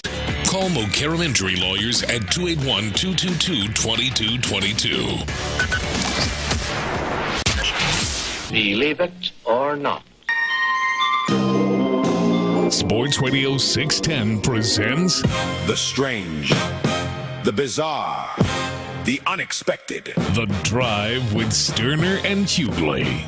Believe it or not. I always believe it. That's not true. That is not true at all. That's not accurate. 100% false. Seriously, I want a piece of it. Like, Jeremy Fowler is 4 of these comments away of just trying to screw with Texans fans' head and overhype them away from getting to Jim Nantz territory for me. Believe it. And Tyler, you think you can get him on? I'll give him my best damn shot, that's for sure. And there is nobody in the world entertainment that gives me more sports hate that kind of veers into real hate than Jim Nantz. And I'm looking right at you, Jim. Don't let him get you down, Tony. You just shut up and let me do my job. Don't let him make you another Phil Simms. I know he's staring down J.J. Watt. I don't know, Jim. I hope J.J. gets in there and whoops his ass. All right. Shows up, Jim. J.J., don't let him walk you over. Don't let him walk you over. You'd be his third partner. It's got to be him. And I know he is. Real man, Jim. Real man. All right. Believe it or not, things that have been talked about that either come out of the building that we could feel is something that the Texans have talked about believing, reports, different things. Do you believe it or not? 713-572-4610, YouTube and Twitch, jump in here. Do you believe it or not? By the way, we can talk about this at some point. The safeties, punk-ass Jeremy Fowler did the top 10 with the safeties. Worse. We ain't even out of the first hour yet. He boils me. Oh no! Because he's messing with people's heads. But he had Kalen Bullock at 10. 10. He was the last safety in the top 10. By the way, Jalen Petrie was 11. He was the number 1 honorable mention. So they're back to back right there with the voters. But he is 10 in this, and they really feel like this is a potential breakout season for him. Do you believe the Kalen Bullock safety hype? Yeah, I do, and unfortunately, I don't know that's a good thing for the Texans because I don't know how you keep them. I don't. I mean, I really don't. I mean, especially again, we'll go back to especially if best case scenario your quarterback earns his keep and earns the contract, and you pay him that contract and you keep him around. How do you play Kamari Lassiter? How do you pay Kaylee? How do you pay these guys is going to become a real problem. But yes, I believe it 100%. Look, I think there's when you talk about the timing being right, I don't know that Kalen Bullock is even a well-known, recognizable safety in the NFL if he's not drafted by the Houston Texans. Kalen Bullock may be the best case of DeMeco Ryans putting his guys in place to play to their strengths that we've seen on the defensive side of the football from DeMeco Ryans, and he does it all the time. He does it all the time with a ton of guys. But Kalen Bullock, when they're healthy, Ron, when this defense is healthy, and they can stay in plan, they can stay in shape of what they want in scheme, if you will. That's going to put Kalen Bullock roaming center field, roaming the middle of the field. Not only is he rangy and really, really, really good at that, great ball skills. Not only is he that, you are creating chaos. You are wreaking havoc around the quarterback. So there's a little bit more air on the ball. There's more errant throws than you would think. The ball comes out a little bit quicker than you would think, and the quarterback's getting hit as he's throwing the ball, and so there's a ton of opportunity. So I think this is a player that is a good player, but the defense he's in has allowed him to play to his strengths, and as good as anybody I've ever seen put in schematically to play to their strengths, and it's a beautiful thing. Yes, I believe 100% the hype of Kalen Bullock, no doubt about it. Oh, I've been a big Kalen Bullock fan. I said last year I thought he would lead the NFL in interceptions. Mm-hmm. He really came on late in terms of turning the ball over. He is, as you said, ultimately you want to keep your thought process on, boy, you got him the next couple of years potentially, and he is going to be something special. But it's hard to think like, man, you got some decisions to make, and I know people and people in that organization love them some Kamari Lassiter. I don't know that you're going to keep all of them back there. Mm-hmm. But I'm just, for what the price of a safety costs comparative to what the price of a corner costs and how good they have been in being able to get both positions and coach up both positions. They've coached up corners. They've coached up Petrie. MJ Stewart was solid. The only one was C.J. Gardner-Johnson, who allegedly just did whatever the hell he wanted to do in different plays. He pissed everybody off. And pissed everybody off. Probably talked a little bit too much, too. That's probably his thing. But other than that, they've been able to – but this dude right here, man, he's getting better and better, and this is a playmaker in the back end, and it's not just his ability to be rangy, and I think might be right now the best like center field safety in football, but he is coming up in support in the run game too. Like he is one of those guys. I know there are certain guys that you've talked about, their numbers that just flash all the time. I think he's right there with them. We see him just flying in and delivering big hits. I believe it was the Buffalo game. He not only had a pick that was, I think, called back for, which would have been a pick six. He forced the fumble. That was a big fumble in the second half. Remember, the offense didn't do anything in that second half. He got a huge hit to force a fumble in that. So he's just seeming to get better. He's cheaper. He may be the guy that is here instead of maybe some other defensive players that I think people would maybe place ahead of him just because of the cost and what he brings to the table. He's a special player. I need everybody out there that reminds me that I was wrong on Kamari Lassiter to go on, call in, and let me know I was right about number 10 safety in the league right now. I just need that too. It's really about the 69. I'll be honest with you. I think he's just not as well known as some of these others. Or he'd be higher. Yeah. And I will admit, Clinton Tyler, maybe some of that is because I'm watching him every day or every game, and we see him all the time. But like, hey, it's like right now I'd take him over Buda Baker and Kirk. Guys are really good right now. I would take him over those guys. Well, you take him over those guys, and then the other point you made that I thought was great was he's a true center fielder. You look at Edmund Warry on that list. Yeah. I mean, hell, he was used damn near as a nickel defender more so than he's a box safety. Yeah, he's a box safety. You mentioned Buda Baker. There's another safety that's in there that's more of a box safety. So when you talk about the safety position, and obviously it's not apples to apples when you're talking about Kalen Bullock and Emin Warrior. They're two different total body styles, two different assignments that they have to finish every single Sunday. It's a different deal, but yeah, he could very easily have been higher on that list. All right, Astros second half begins tomorrow. They've already made a move with Lance McCullers and Colton Gordon.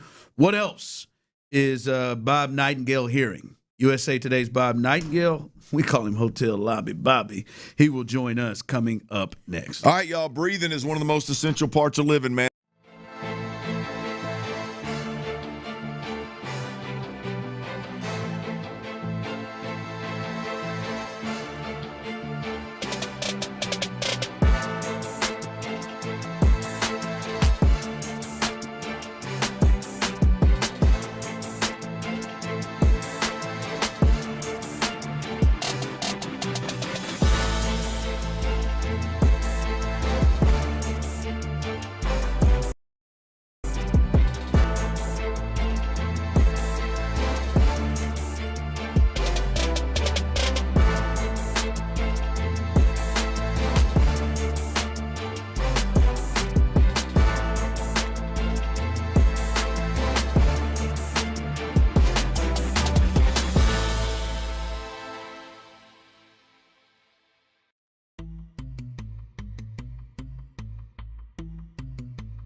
damaged joints. Long-term relief that puts a guy back on the golf course. You know, I've had one treatment so far, and I can already tell a difference. QC Kinetics works. I'm excited about it. You're next. Start with a call to QC Kinetics. Call QC Kinetics, 713-913-5285. That's 713-913-5285.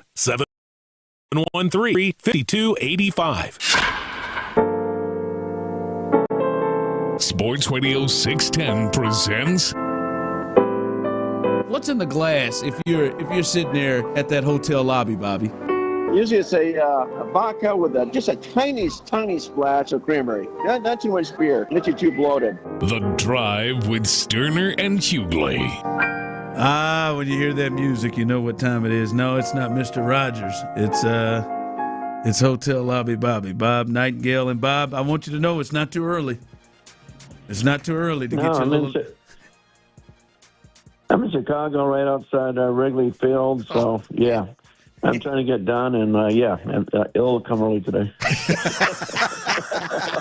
you go, Bobby. Hey, there you go. Do your thing. It'll come early today. That is great. USA Today's Bob Nightingale joins us. By the way, Baseball Talk on Sports Radio 610 is presented by Xfinity.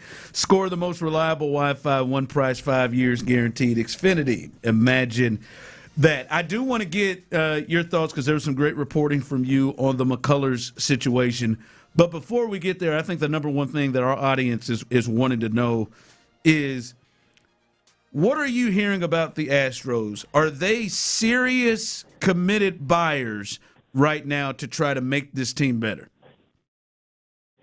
No, absolutely. I mean, that's the reason for the trade. It's just, frees up $2.5 million. They didn't get any, prospects back. Just for the money. Now they can be aggressive. When I asked them, what are you guys looking for? And the answer was pitching, and more pitching. So they need some starters to help bolster that rotation.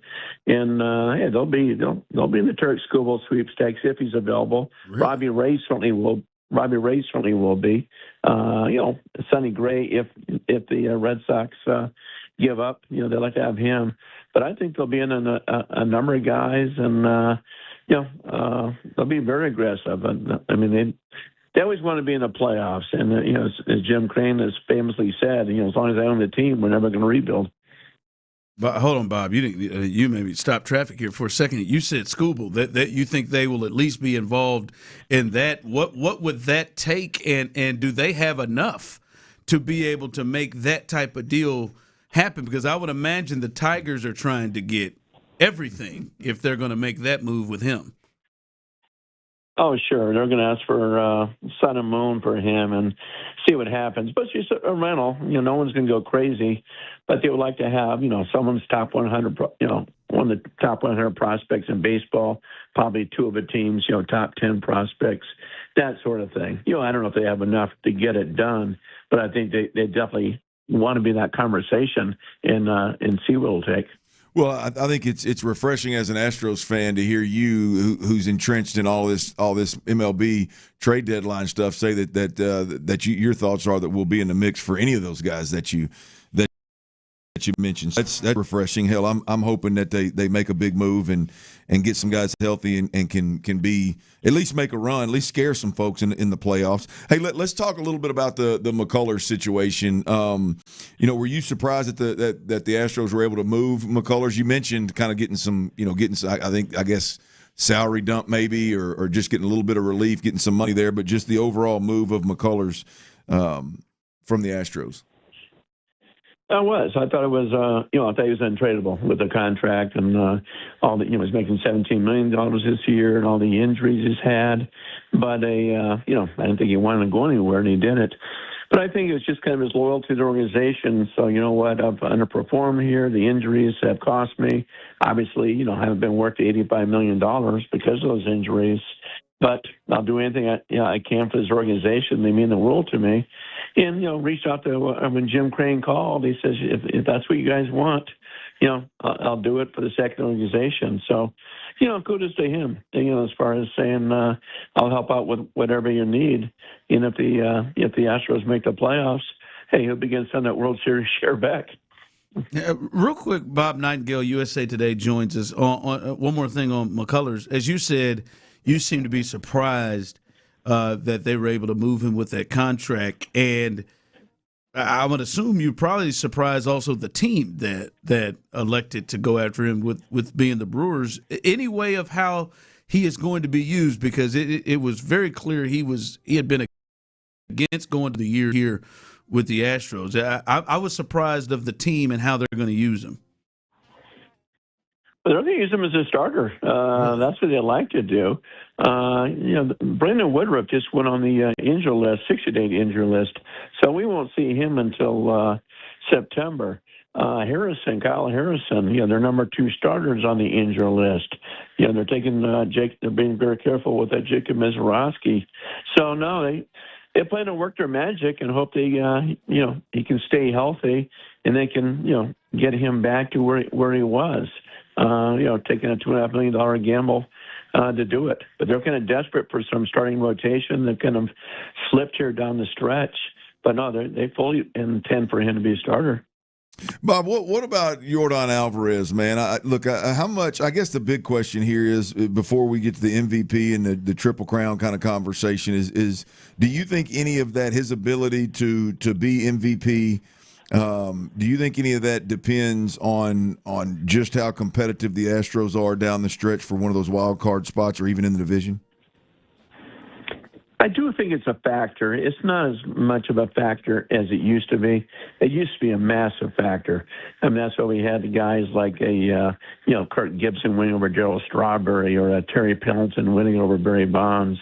It was just about, the pure player. It should have been Bonds every single year he played. He was always the best player. So, nowadays, I think people do say, the most valuable player, who's the best? The scouts a lot. And they say Yordan Alvarez, they think he's the best pure hitter they've seen since Bonds, that he's that good. But, to your question, as long as the Astros are in the race, it's his. If the Astros fell apart and, finished, way out of a running, then I think it might open some people's eyes, like, okay, how valuable was he? Because he didn't get the team close, and it would hurt his MVP chances.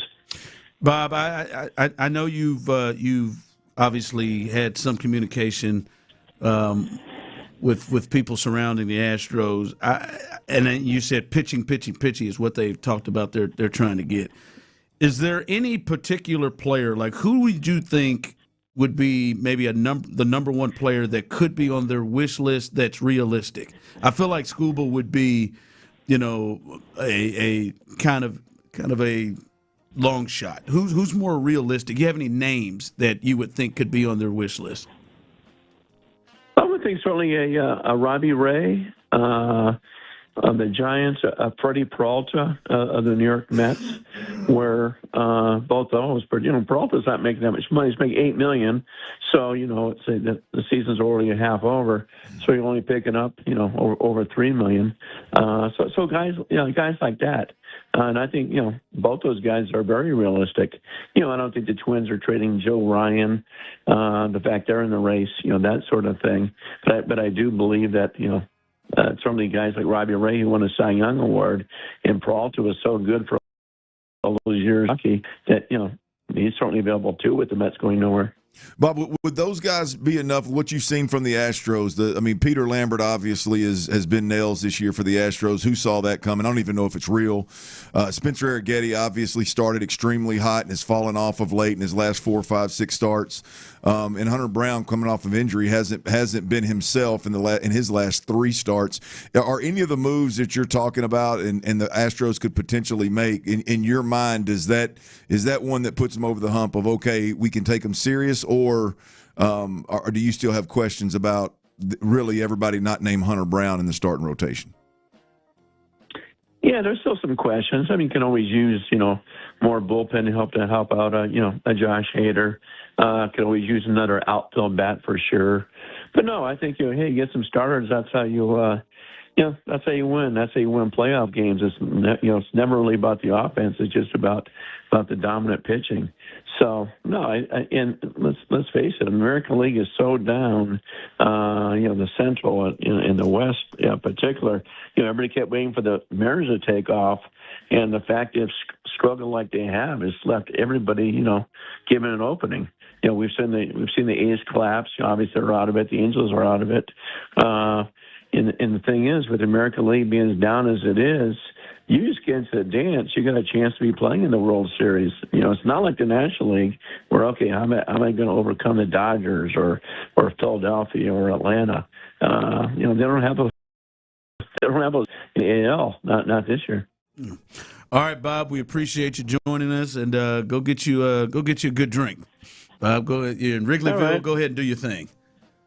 I'll be toasting you guys. All right, we'll do. All right. That is Bob Nightingale, USA Today, joined us. Well, he didn't have to throw that name out there. I'm just going Which one? Scooble. Tyler threw it out there too. You laughed in his face when he threw it out there. Yeah. It's like I'm psychic or something. Yeah, don't do that. Is he on the Fowler list now today? No, he's not on the Fowler list. We should have found out. We should have found out if he's still with that cranberry vodka splash of cranberries. Has he changed his? Has he changed? He doesn't seem like he that doesn't change. Yeah. I mean, he may veer off a little bit, but that is definitely his drink of choice. I mean, I'm gonna tell you, boys. He was so specific about that splash. I'm gonna tell you. I mean, the whole thing.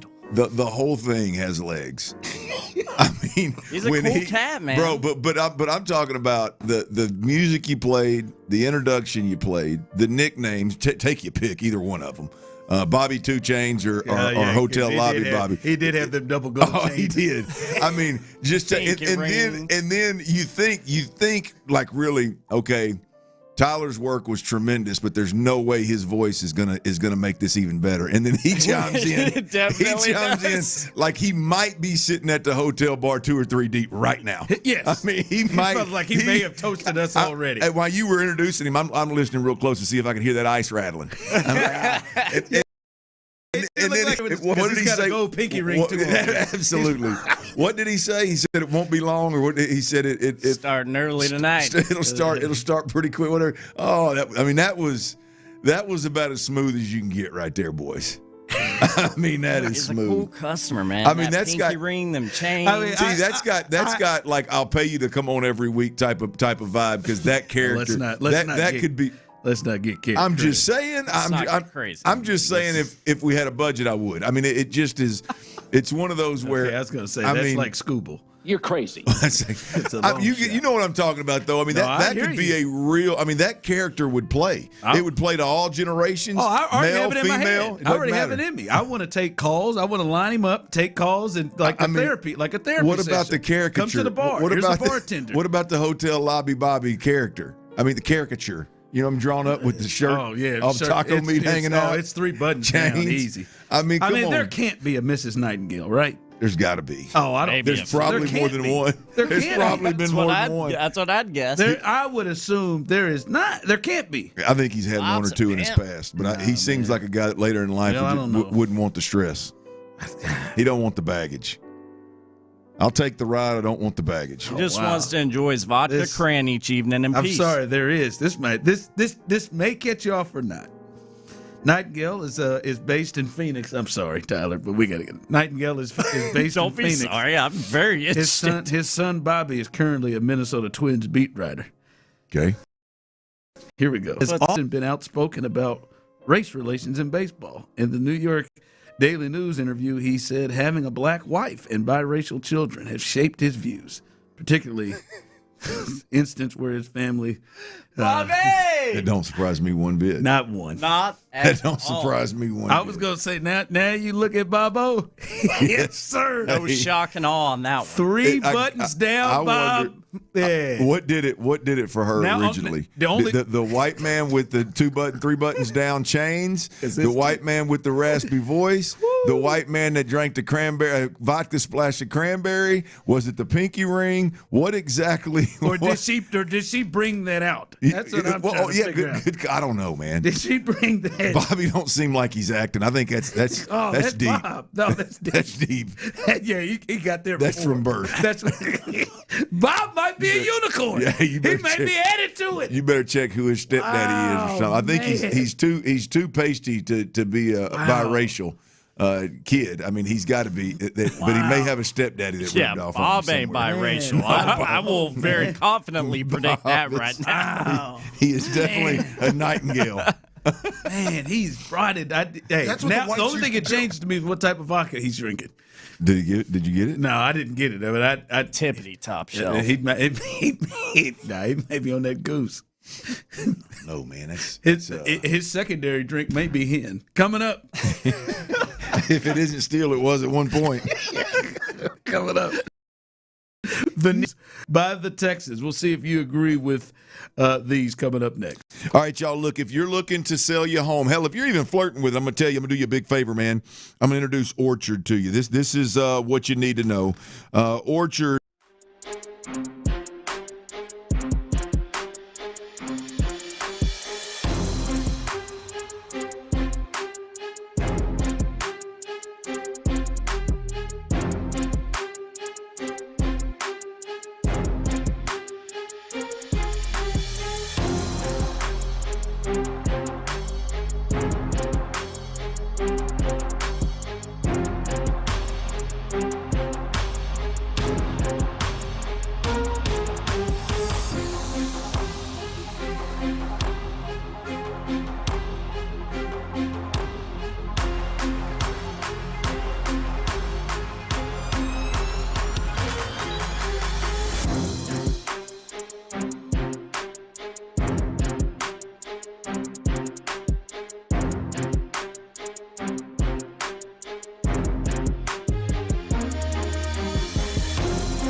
appointment, visit creoninfo.com. That's CREON info.com. Sports Radio 610 presents The Drive with Stoerner and Hughley.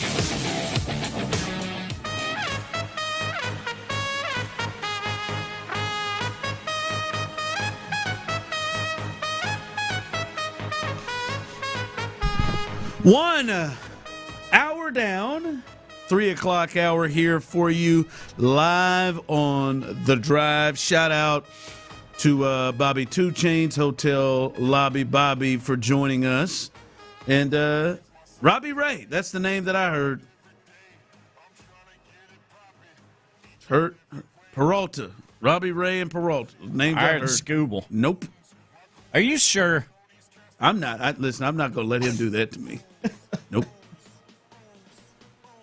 I'm like a savant. I mean, we've been talking about that the Astros need to help some help in the pitching staff. I didn't know they were going to get somebody that jumps over Hunter Brown. Yeah, look, I just like that we are believing off 4 or 5 guys that are looking to be on the market. You won't be able to tell Dana nothing. And I'm telling you, that's a Jim Crane move. I mean, Dana just moved a contract that Bobby 2 Chainz says was untradeable. I kept it real as a true now, he's paying myself. some of it, but yeah, he's paying down a good amount of it. But I hear you. You won't be able to tell Dana nothing. True professional. If he got Scooble here, which again I think is a Jim Crane move.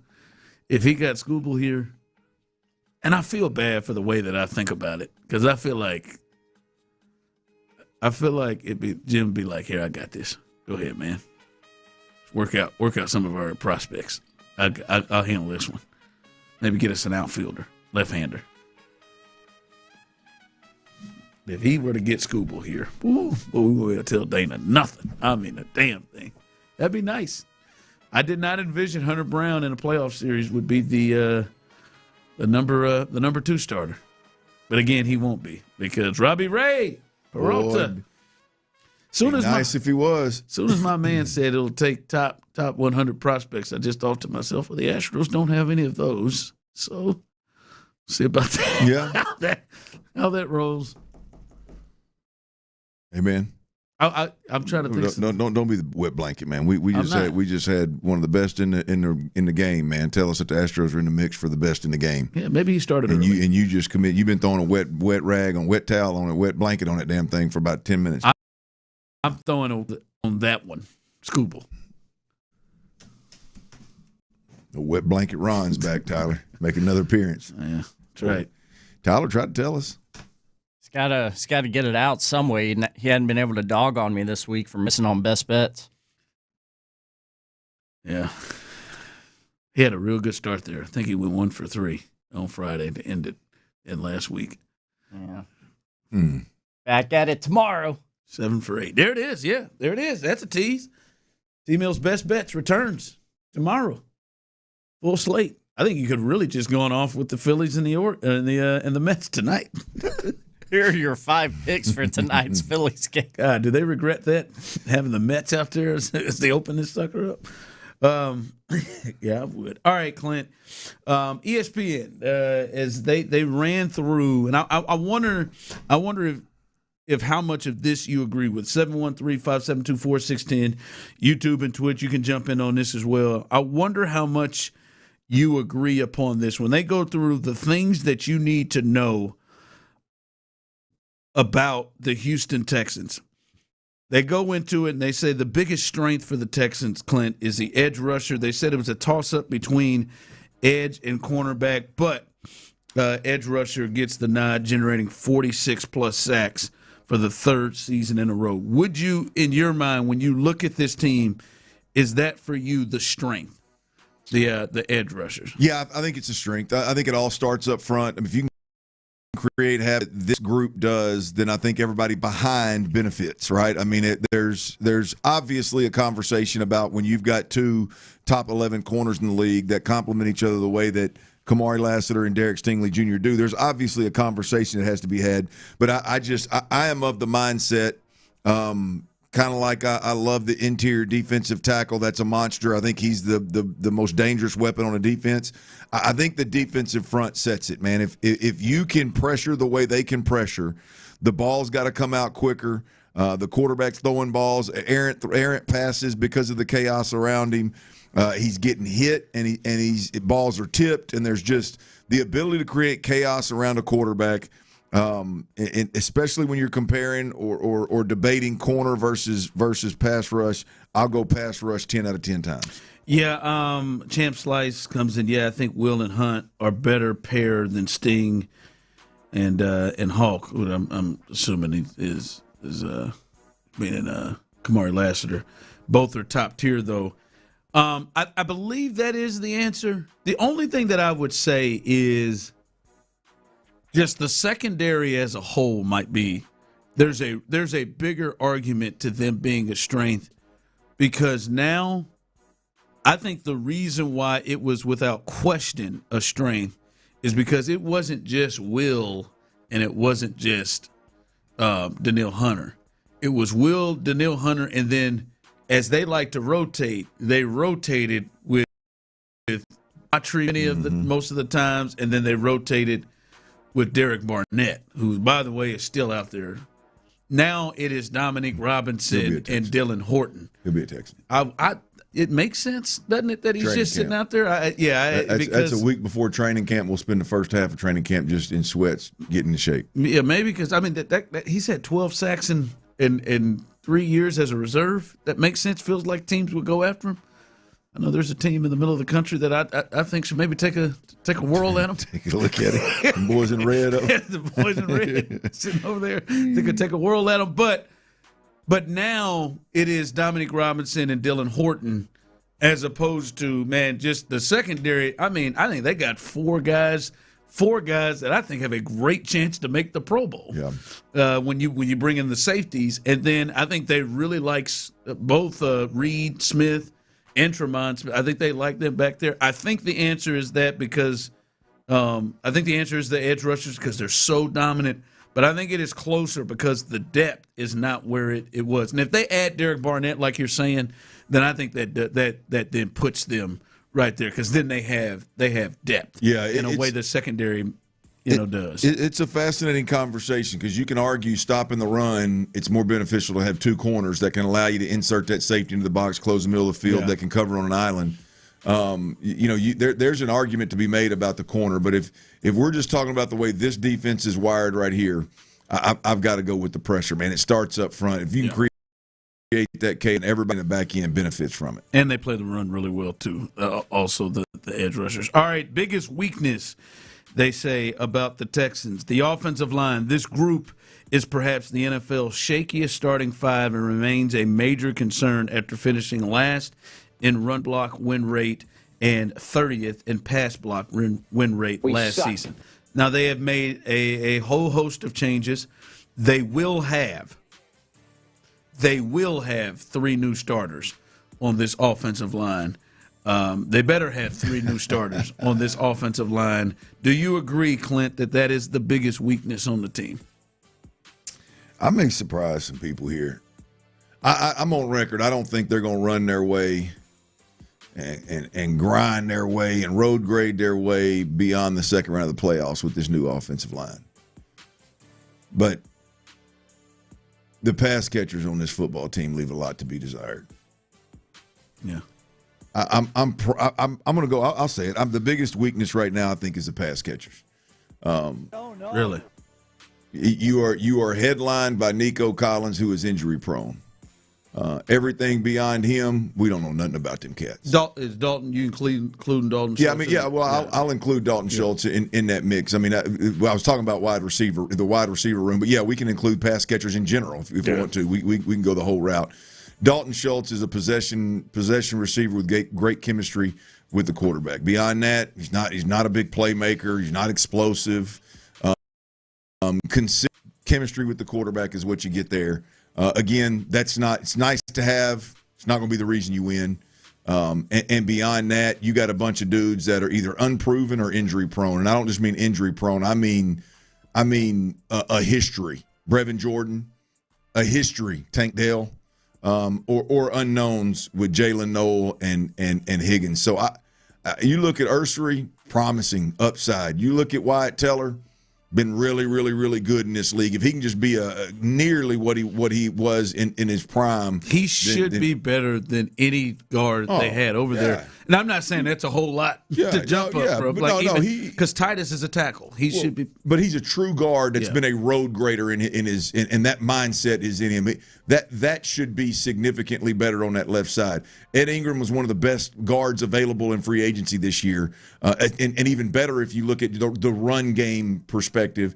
And then you look at Braden Smith and you back it up with big boy. Mine just went blank. Trent Brown. Trent Brown.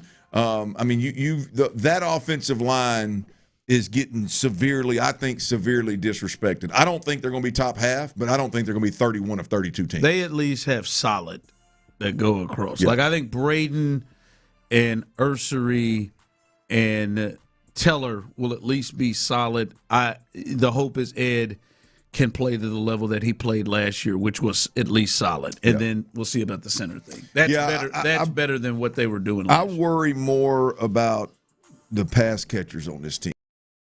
I mean, if you have, which you probably will, an injury to one of the guys that are already injury prone, and Jalen Noel or Higgins, those two guys don't both take if Higgins doesn't take a big step and Noel take a huge step, you're going to leave a lot to be desired in that pass catcher game. Yeah, text line coming in, Clint, exactly right. Pass catchers are the biggest question mark on this team.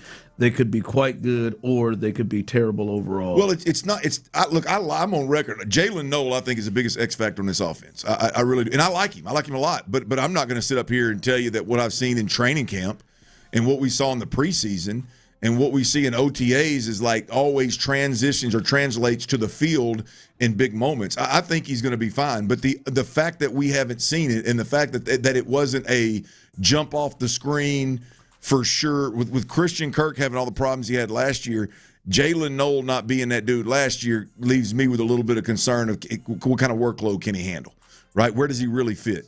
I like Higgins, but does Higgins take that next step where he is a lot? Look, I'm talking about legit. I ain't talking about had a good year, so he's a good number two. I'm talking about does he slide into that a really good number two wide receiver in the NFL? Hopefully, I expect him to, but we don't know it. So, yeah, I would go right now. I feel like I know more about the offensive line than I do about the pass catchers. And that's saying a lot because Nico Collins is obviously a top 10 in the league, but he is injury. You know, I disagree, too. I think the offensive line is going to be solid, and I think I saw enough last year, and I understand their numbers, and he's not saving lives, but I think I saw enough last year from Cole Popovich to believe that he could have this group. If he could have last year's group be, okay like they were last year with the talent he had and the musical chairs and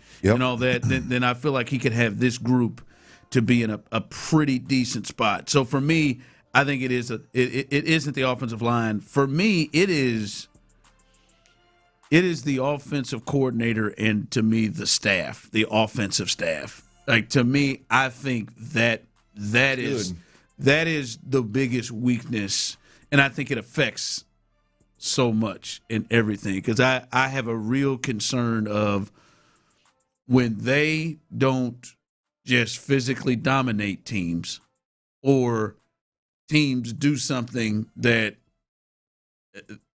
their original game plan doesn't work against. I have concerns on how they're able to adapt. I have concerns on if they're going to get the best out of their guys. So to me, the OC and the overall offensive staff together week in and week out, to me, is the weakness. That's a really good one because I do think that they've put a good group of coaches together on the offensive side of the football. I do wonder ultimately who's you got to have a leader in that group. You got to have a dude that, other than just title, is running the show and acts as if he's running the show instead of everything defaulting to it's a collective effort. So that's a good one, man. I agree. I think they're good coaches, but when it comes down to the adjustments you're talking about when the original game plan doesn't work, the how you handle your quarterback and what you ask your quarterback to do schematically. What are you up to? There's a time when the scheme has to set you apart, when you're not always going to be able to just dominate on defense and get by on offense. What does that look like? That's a good one. I mean, you look at the playoff game, and I know a lot of it is remembered from the turnovers from Stroud, but they ultimately throughout that game just didn't have answers. They didn't have an answer to slow it down. The Chargers game, that they had two great opening drives where you could tell these are things they drew up in, and we heard later that these are things they drew up in during the practice week. Mm-hmm. But then they just had to hang on for dear life after like the second quarter to be able to hold on to that game, and of course their defense saved them. So yeah, that to me is the part that I have the most concern about. All right, is the hate campaign officially on? We will see here if something doesn't happen coming up in the next couple of weeks. We'll discuss that coming up next.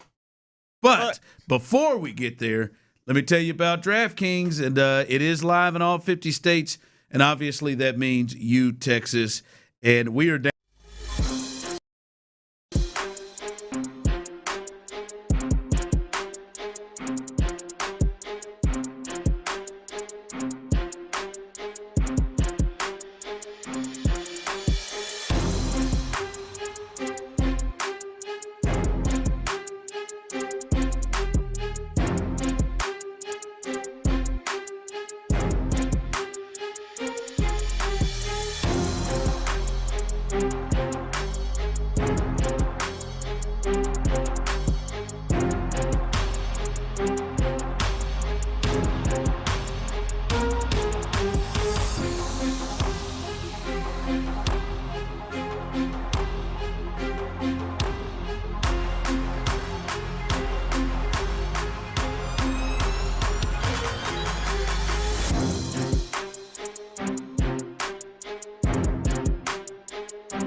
72.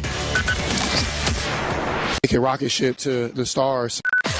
Sports Radio 610 presents The Drive with Stoerner and Hughley.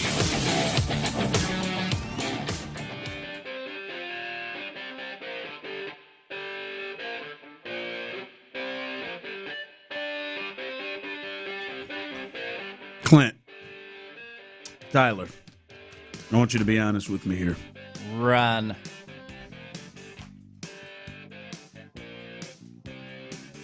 NFL Top 100 just released two more players. Chris Olave at 64. Hamilton at 63. Quarterbacks that have been on this list thus far. Lamar Jackson at 69, talking about the 69. It's really about the 69. Jordan Love at 72. Baker Mayfield at 77. Brock Purdy at 85. Bryce Young, the first quarterback, at 98. CJ Stroud gonna make this list?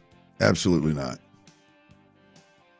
And they say, I mean, think about it. Everybody you just named, other than Bryce Young, was in the top 10 quarterbacks in the league, or at least mentioned. I'm sorry, honorable mention, but were they? I'll put it this way: they were ahead of CJ Stroud. They're ahead on that in the execs, coaches, and scouts list. Yeah, I know. Can't get fooled. Lamar was 69 here on this. Which that leads me to question who's making this. Kyle Hamilton was 63. He just was number one on the safety list. By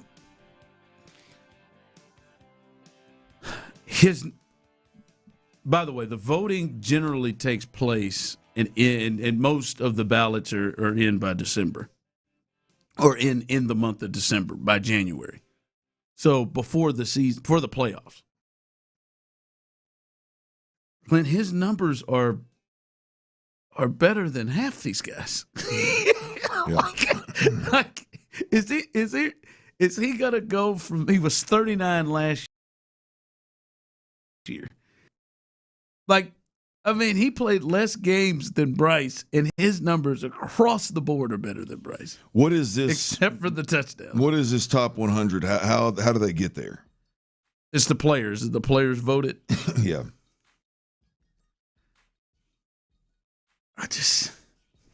Brock Purdy played 9 games and threw more interceptions than him. CJ, 3,041 yards, 19 touchdowns, 8 interceptions, 1 fumble. 64.5% of his passes completed, 92.9 rating, 209 yards rushing, 1 rushing touchdown. In 14 games. Bryson, 16, 63.6%. Completion percentage, 3,011 yards, 23 touchdowns, 11 picks. I like Lamar, 2,500 yards. Again, I don't think he should be ahead of Lamar. But is it really getting to this point? Like, even during the regular season, no one at the end of the year thought Bryce Young had a better year than him. Yeah, no. That's the one that I've got the question and about. Brock Purdy too. To me, get out. Yeah, no. Bryce is the one for me. I mean, I can see whether we agree or disagree. I can see where people would get to, whether it's players or coaches or execs or whoever's making. I can see where right now. Brock Purdy, Baker Mayfield, Jordan Love, and Lamar Jackson would all be ahead of C.J. Stroud. The Bryce Young piece is wild. He's 98 now. Is C.J. going to be 99 or 100? No, Possibly? It's already happened. Oh, it's already out. They're going backwards. They started with 100, wow. and they've gone down. Yeah, no, he damn string. Well, what do you got? What question you got? You think he's going to be in the top? You think he's going to be in the top 60? I would not have thought he would be. Now, his numbers across the board are better than Lamar's, except for the rushing. But there ain't no that's you can throw the numbers out the window. There's no list where CJ's going to be ahead of Lamar. Well, there's going to be several quarterbacks that Lamar is going to be behind that is going to catch you off guard. Well, and we'll throw up some red flags and we'll talk about it. I don't know. I mean, Lamar threw 21 in 13 games and rushed for 2. I bumped those numbers up. Those are rookie I think numbers Lamar's a tad bit low there for me. No, yeah, I'm with you. Like they had really him and CJ really had similar seasons. This is madness. to be honest, except for CJ threw for more yards and played one more. Well, game. the crazy thing with Lamar Jackson at 69, I'm gonna guess that Drake May and Justin Herbert are ahead of him. Oh, Drake May's going to be in the top 25. He finished second in the MVP. Yeah, I mean, it's good runs can be made. And Justin Herbert's good, but like this is, I mean, now with the players too. Players just look at that's a drop from 39. Now Lamar dropped from 2 to 69. So I mean that he dropped a little further. Again, as you say, like I am shocked to think the players that strap it up and have to play against Lamar would put him in that put him in that space. And they specifically know in a way that maybe writers or somebody else don't really know it on the field can really feel that. It's really about the 69. I mean, that Bryce, boy, the hate campaign's on, boy. I mean, this guy's who was 99 and 100. Who was 99 and 100? I mean, we got to see. We got to at least be flirting with Bryce, right? I mean, CJ's got to be at least flirting with Cam Bryce. Jordan was 100, and Quentin Nelson was 99. A guard. Oh, I think there were 18 quarterbacks on it last year. There were how many? Like in your mind, the quarterbacks that you think Mahomes will be in front, Allen, Stafford. I'm guessing Burrow is going to be in front of him, even though he didn't play that much. Burrow, Drake May. Herbert. Sam, I'm guessing Darnold would be ahead of Herbert. Dak should be there. Weak ass Cowboys. Where are you going with it? I can't, like this. This is getting out of hand. This is getting out of hand. This is getting out of hand with CJ. Well, he's got that man went 39 off the board. Is what he did. 39 off the board is what he went off of. Wow, my goodness. All right, coming up as we continue, we got to address something. I don't know whose fault it was. I don't know if it's Tyler's fault. I don't know if it's somebody else's fault in the back. But we damn near, as a show, something like that. We damn near, as a show, got in trouble. We damn near got ourselves in trouble yesterday as a show. And I would like to first, at this point, What'd you do? It was not my fault. I would like to clearly, as a leader, What'd Tyler do? Somebody did something. Somebody did something to piss off the Astros. We'll discuss that coming up next. Texans training camp is just 2 weeks away. Are you ready?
first day. Try ZipRecruiter for free at ZipRecruiter.com/team. That's ZipRecruiter.com/team. ZipRecruiter. Injured? Call Mokaram Injury Lawyers, 281-222-2222. Sports Radio 610 presents The Drive with Stoerner.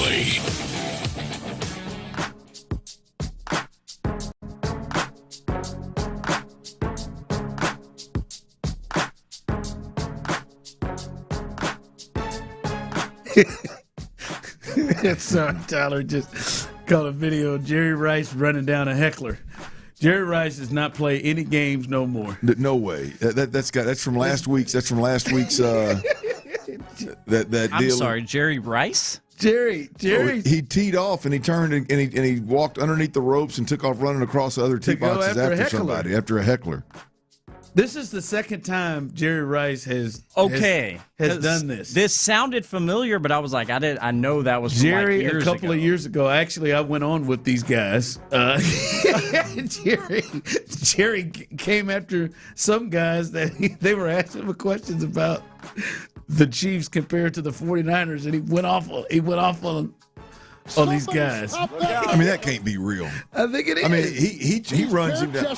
Tyler, he runs. I mean, on the video, he runs 40 or 50 yards. He gets up under the rope. It ain't just under the rope and mouthing off. He's chasing somebody. You can see running in the distance. That's a goat right there, man. Oh, he's got to calm down, man. And he kept the driver in his hand, I believe. Isn't he running with a driver in his hand? Yeah. He kept the weapon.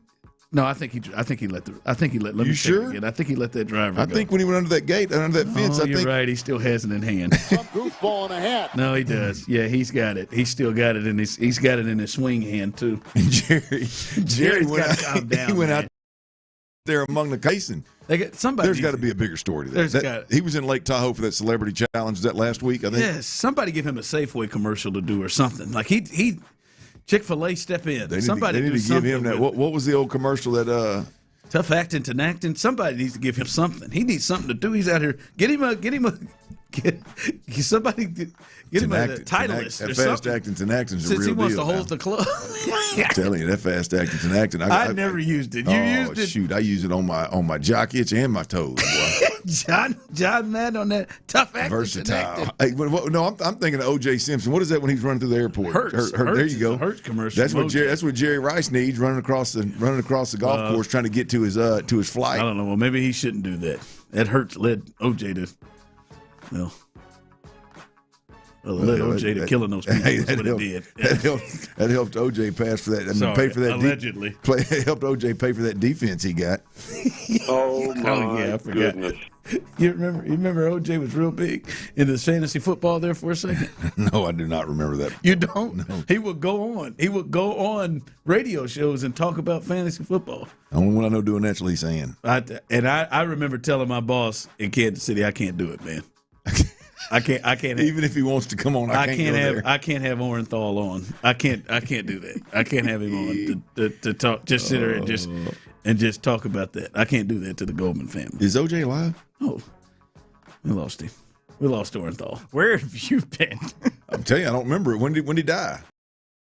A what? Last thing I remember, OJ. You thinking a decade? Last time I remember, OJ was having them people beat up because they stole his stuff out of that hotel room in Vegas or whatever the hell went down. I'd guess he passed away. Juice, that is about. I'd say 6 years ago. It's not too bad. 2024. Excuse me. I was going to say he passed out in 2004. No wonder I don't remember it. Damn. No, 2024. I thought it was long ago way longer than that. So I was wrong. April 10th.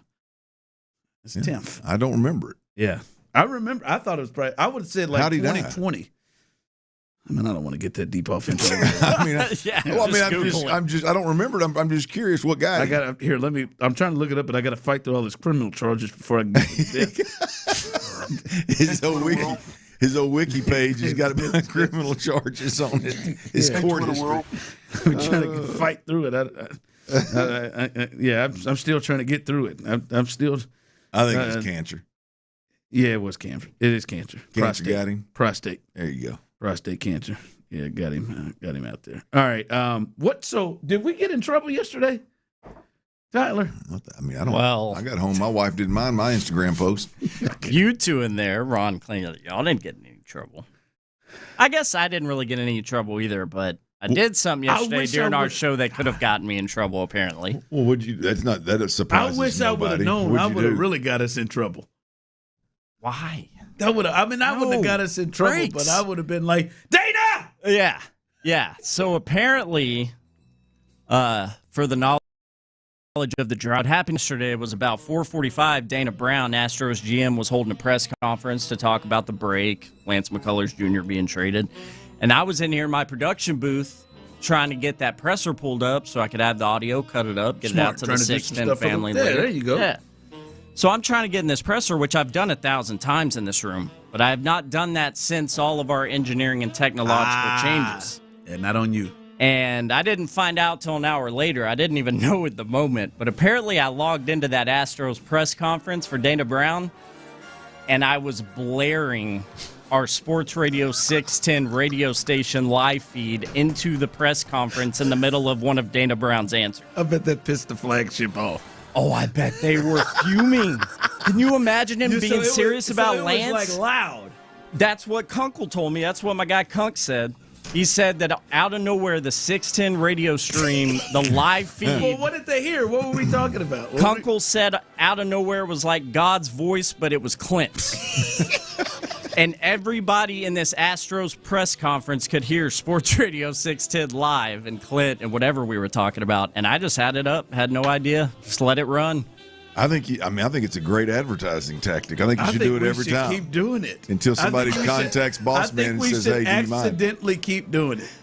Might be on something. We could have. Do you remember how it happened? Do you remember how you did it? I did what I normally would have always done. So some wires are crossed somewhere with our Could you setting. imagine if we were going, Joe's gotta go, Joe's gotta go, Joe's playing like or something?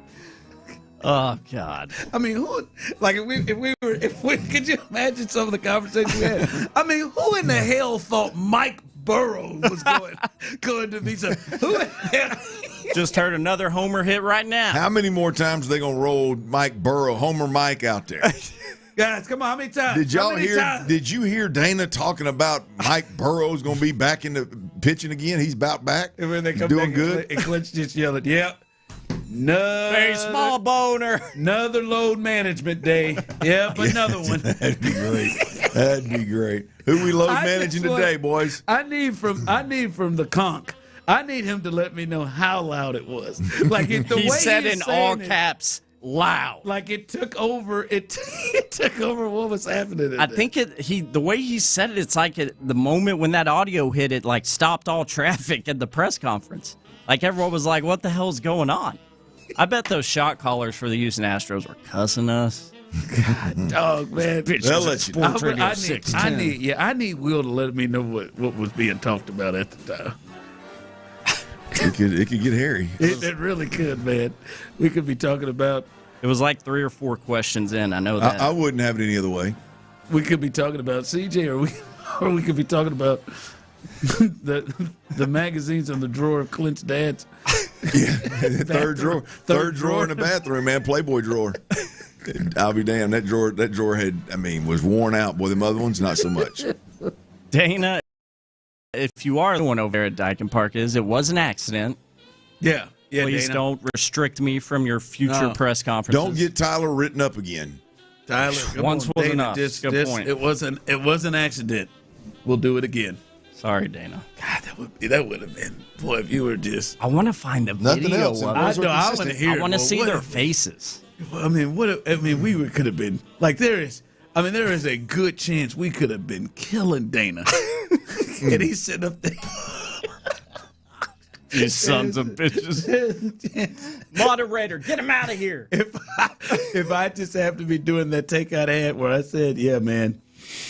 I think the number one priority is for whatever is to happen by the end of the year that Dana and Joe are gone. Could you imagine if that was Dana's got to go. That was Blair. Or I was telling my Arby story. That would have been a good one. This guy goes to Arby's. And it cut off. They'd have been pissed. Hold on. What the hell? What happened at the end? I mean, somebody's got to have the video from the meeting, right? Because I want to see their faces in the moment. Oh, I bet Will. People looking around like, what is going on? I bet Dana's staring. I mean, surely those pressers are recorded, right? They usually are, but maybe not the lead up though, because Dana hadn't got there yet, right? Somebody texted and said, "I just really wish y'all had said all those things." Interesting. We may have. I got Cheryl on it. One vest. No, well, look. Now, yesterday, if it was us, we were saying nice things about Land. Those things have been said. I just don't know if they went through to the press conference. I could just see Dana glaring into the camera. Somebody else could have muted it, right? God. That's what I'm saying. You got a moderator. Don't make me look bad. No, they wanted to hear it. Who doesn't? They wanted to hear it. All right. So you got it figured out now? No, I have not revisited since that moment. So yes. I have not changed any of those settings. Next time, just let us know so we can make sure we don't say anything out of hand. It's a good point. Yeah. I don't care if there was breaking news. I would continue to just roll with what the hell I want to say. They just tried to say something serious about Lance, and all of a sudden you hear boner alert. Yeah, it is. Yep. Boy, man, did you all think Dana would be that bad? I mean, what has Dana done? What in the hell? Not enough. He just traded an untradeable contract. Sounds like it is. No, see, I don't want that to get picked up. Well, it wouldn't because we didn't mention that until today. And it wasn't us. It was Bobby. Oh, tell Bobby. All right, what you got coming up? All right, the Astros second half, they crank up tomorrow. I got about 6 topics, Ron. How likely are they to happen? This is what the Astros need to make a move, to make a run, to keep us all happy, to win some games. These 6 things are major. How likely are they to happen? Hell, Bobby 2 Chainz chimes in. We'll do that next right here on Sports Radio 610. Remembering Janice McNair, the co-founder and senior chair of the Houston, passed away at the age of 89. The Texans matriarch helped bring football back to H-Town and poured her heart into the Houston community. For that, we are forever grateful. Mrs. McNair, you will be greatly missed. From the Attorney Steve Lee Traffic Center, 713, call Lee. West M Houston Tollway, northbound after Memorial. It's a stall that has a right shoulder blocked. I'm Laura Reynolds, Sports Radio 610. Your Odyssey Sports Minute is brought to you by Zadig Jewelers. This is an Odyssey Sports Minute. The World Cup final is set as Argentina once again found a way to escape defeat, coming from behind to beat England 2-1 in yesterday's match. England held a 1-0 lead until the 85th minute when Enzo Fernandez scored an equalizer off a Lionel Messi assist. And then once again in stoppage time, Argentina scored the go-ahead goal. They'll try to become just the 3rd country to win back-to-back World Cup tournaments. Argentina will face Spain on Sunday. I'm Adam Abdallah. 1976, disco ruled the radio, and D&M Auto Leasing opened its doors in Texas. For 50 years, Texans have trusted D&M because they make getting a vehicle easier, smarter, and often less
Expiration. Restrictions and eligibility requirements apply. For more information, see Kalshi.com/regulatory. From the West Point Lincoln and West Point Lincoln of Sugarland Studios, KILT FM HD2 Houston. On Odyssey Sports Station, the Texans play here. Dive into the mind of former NFL quarterback Clint Stoerner. I was thinking about coming out of the chute here and telling y'all about my new boots that I got on, but y'all want to talk about puppy chow? What is that, ostrich? Hell no, that's python. It's Sturdy's Daily. Before we get to that boner. On The Drive with Stoerner and Hughley. Dirty's Daily is powered by Exclusive Furniture today. They took care of my bride. My bride went in there, got that rental coming up this weekend. Got to move. Anybody out there? Anybody out there wants to join the moving crew on Sunday? I got to move a little bit. Ooh, okay. I'll let y'all know what time to be there. But yeah, man, Exclusive Furniture, man, they came through big time. Wifey went up there, got taken care of. They're gonna deliver it in pieces. It's big time. I like when things work seamlessly, Ron. You know what I mean? You stop by, pick out what you want. Can you get it? Do you have it in stock? Can you get it delivered? Yes. When, boom, bang. Bingo, bango, we got furniture. You know what I mean? We got bingo, bango. You know what I mean? We just got to make sure we got somebody at the house to unlock the door to get them in that old rental house so we can have something to lay our head on. I had to go to battle with the wife again on this one, Ron. You'll appreciate this one. Wifey wanted to put your boy on a couch that looked like it was one of them that maybe in like an extended stay type place or something, where Tyler's little narrow ass would have a hard time laying down on it and lounging on it. You know what I mean? You got to kind of just perch up on it. I said, baby, I'm sitting on 250. I got to be able to lay down and lounge and watch TV. I like to watch TV. I don't. You sit over and read your little book or whatever. I like to lounge and I like to sink down in something. You know what I mean? And so I had to pull the. You had to pull that on. Now. Yeah, I just make an executive decision. I said, baby, that ain't gonna work. That little old hard ass square couch you over there talking about, that ain't gonna work. I'm just I had to sit my big ass over there perched up on the couch trying to watch game. No, I plan on watching. Straight for look. I want to watch 3 episodes. I can't sit up there like that the whole time. You're crazy. Feel like I was on a couch at a doctor's office or something. Now. She was receptive to it though, right? Oh, she was very receptive because it was just something. It wasn't something that she wanted. It was just something that she. It was a decision that she was just not willing to mull over. She was just like, yeah, it'll work. You know what I mean? It was one of those. Had a big ass. Like, no. Well, I mean, maybe. You talking about me or my wife? Come on. Well, I mean, you went to school with her. Wow. I think it probably may fit for both of us. I was definitely talking about you, Dirk. Tyler, that's across the line, man. Y'all know. Oh, appreciate Exclusive Furniture making that happen. All right, appreciate my wife for being for working with me on that couch too. That'd have been a rough 12 months, boys. 9 months, 12 months, 18 months, however long it takes to build a house. Just imagine the 9 months for your wife, man. That's the deal. I guarantee if I'd have walked in there, Tyler, and said, "Hey, I'm gonna get this old hard ass, just thin, square, hard bed." She'd have been like, "Oh hell no, you crazy?" I mean, I'll grab that futon, bathtub and bed. You mess with either one of them of hers, it's over. That ain't how she living, huh? She needs that right. If that bed ain't right and that bathtub ain't right, she is not happy to. She's not pleasant to be around. I get it. So, all right. Are you a bath taker? No, not on the bath part. The bed part, I'd 100% co-sign. That'll get me cranky quick. Wifey gets her sleep now. She gets her sleep and gets her bathing now. There ain't no doubt about that. All right, the Astros. I know it's not the second half of the season, but the post All-Star break. It's hell, I think it's closer to a third of the season left than it is a half. They got about 63 or 64 games. Something like that. The Stros, they crank that thing up tomorrow, and boys. At the proverbial halfway point, or at the break, I got a list of 6 things here that just have to, I think they all have to happen, if we're being honest. I think they all have to happen for the Astros to be legitimate contenders. I mean, just somebody that's taken serious in the playoffs, not just somebody in the American League, in a bad American League that's in a bad division that somehow snuck in the playoffs. I ain't talking about that. I'm talking about get there, be dangerous, make some noise, and maybe not be a favorite, but be a contender. How likely are these things to happen, Ron, Tyler? How likely are these things to happen? All right, let's start with question of all, the Astros at the trade deadline. All right, I think we've had a lot of conversations about a lot of comments. I think people across the board here at Sports Radio 610 feel, I think you get a little bit of everything. Some folks think they should be sellers. I think some folks think they should be really aggressive. Some folks are probably undecided. We had Bobby Nightingale, USA Today, Bobby Nightingale, Hotel Lobby Bobby. Man of the people. Yeah, absolutely. We had him on a little earlier, and here are his thoughts post McCullers trade going into the trade deadline for the Houston Astros. No, absolutely. And that's the reason for the trade. It's just, okay, frees up $2.5 million. They didn't get any, prospects back or anything like that.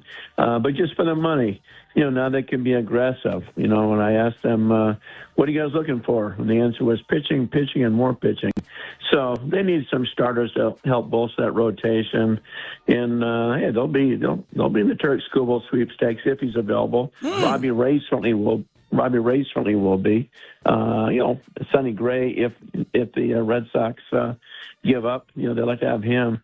But I think they'll be in a number of guys, and they'll be very aggressive. And I mean, they always want to be in the playoffs. And as Jim Crane has famously said, as long as they own the team, we're never going to rebuild. There you have it, Ron. Obviously, he was listening to the drive because when you asked what the Astros need, pitching, and more pitching. But deadline moves, he threw some big names out there. How likely to happen, and not necessarily with any one individual, but just the Astros actually acquiring at the trade deadline a pitcher of that caliber that can slide in there either right above or right below Hunter Brown. First, I'll say I feel better about maybe the quality of guys they're going after. So I feel better. I feel better after hearing Bobby talk about that. But I think you have to feel good about them adding somebody because that has been their history under Jim Crane. If Jim Crane believes this team has a chance, he will help and add. And to hear Bob Nightingale say, they're absolutely serious about being buyers, that's big to hear, and clearly they have a couple of voids that they can fill. But Jim Crane, I mean, Tyler, you and Clint could go through from Verlander to Greinke to the most recent Kikuchi. I love it when you say it. That's right. That's right. But yeah, they've made moves when they've had to make moves, and so now to me it's just you hope it's a move that is something that really works. Yeah.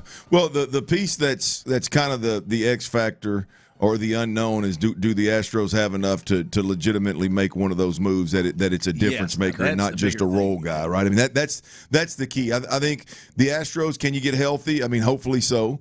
The Astros on the offensive side of it with what Jordan's doing, I think you've always got a chance. Brown, obviously the ace. Peter Lambert doing some good things. I mean, you really are one bigger piece away from having a real shot to scare some folks. Can I ask you a crazy question?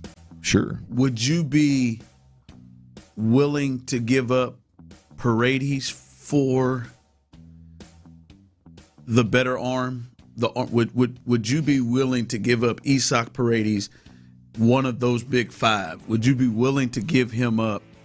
Because again, like he just talked about, prospects. They don't have a top 100 prospect. By the way, the only team in baseball that does not have one. They don't have a top 100 prospect. And that might be the best thing. Not saying that that's what it has to happen to get it done, but would you be open to giving up Paredes to get one of those arms if need be? I'm torn a little bit because I just don't know if we actually get better by giving up our two-hole hitter for another pitcher. I know pitching and defense once you get in the playoffs is what it's all about, but I don't know if we actually get better this year. The reason I'd entertain it is because you do have Correa, so you have a third baseman for future, for at least next year if you were to move Paredes. So, do they have enough to make a move that makes a dent, if you will, in our ability to be competitive and really be a contender? I don't know. We'll see. Watching the second half, deadline moves, I think, are at the top of the list. I think the second one is more from an entertainment perspective, Ron. The Astros second half starts tomorrow. Jordan's run at an MVP and possibly a triple crown. How likely is either or both? I think the MVP will happen. Oh, you think it'll happen? Yeah, I mean, I think this is, one, he's ridiculous, but two, this is also setting up to be a year where, Aaron Judge is missing a ton of time. Like if Aaron Judge was putting up normal Aaron Judge numbers with the Yankees having the second best record in the league, that might be something difficult. But hell, he hadn't played in months, and we don't know when he will play again. Bobby Witt is on a last-place team, a team that may have the worst record in the American League, and his numbers still aren't up to par where his is. The Triple Crown will be a fun watch to see if he can pull that off. But the MVP is happening. The Triple Crown, if it does happen, will damn sure bring home an MVP. Stroh's second half starts tomorrow. Things to watch. Deadline moves. Jordan's running an MVP. Number 3, Ron, Hunter Brown's return to dominance. Been a rough 3-game stretch here for Hunter Brown. I think you outlined that yesterday. How likely is it that he returns to the dominance that we've come to expect? I mean, you got to believe it's likely, right? You got to believe that Hunter Brown will roll it. It's really the start in the middle that was real bad. Even his last start was a quality start.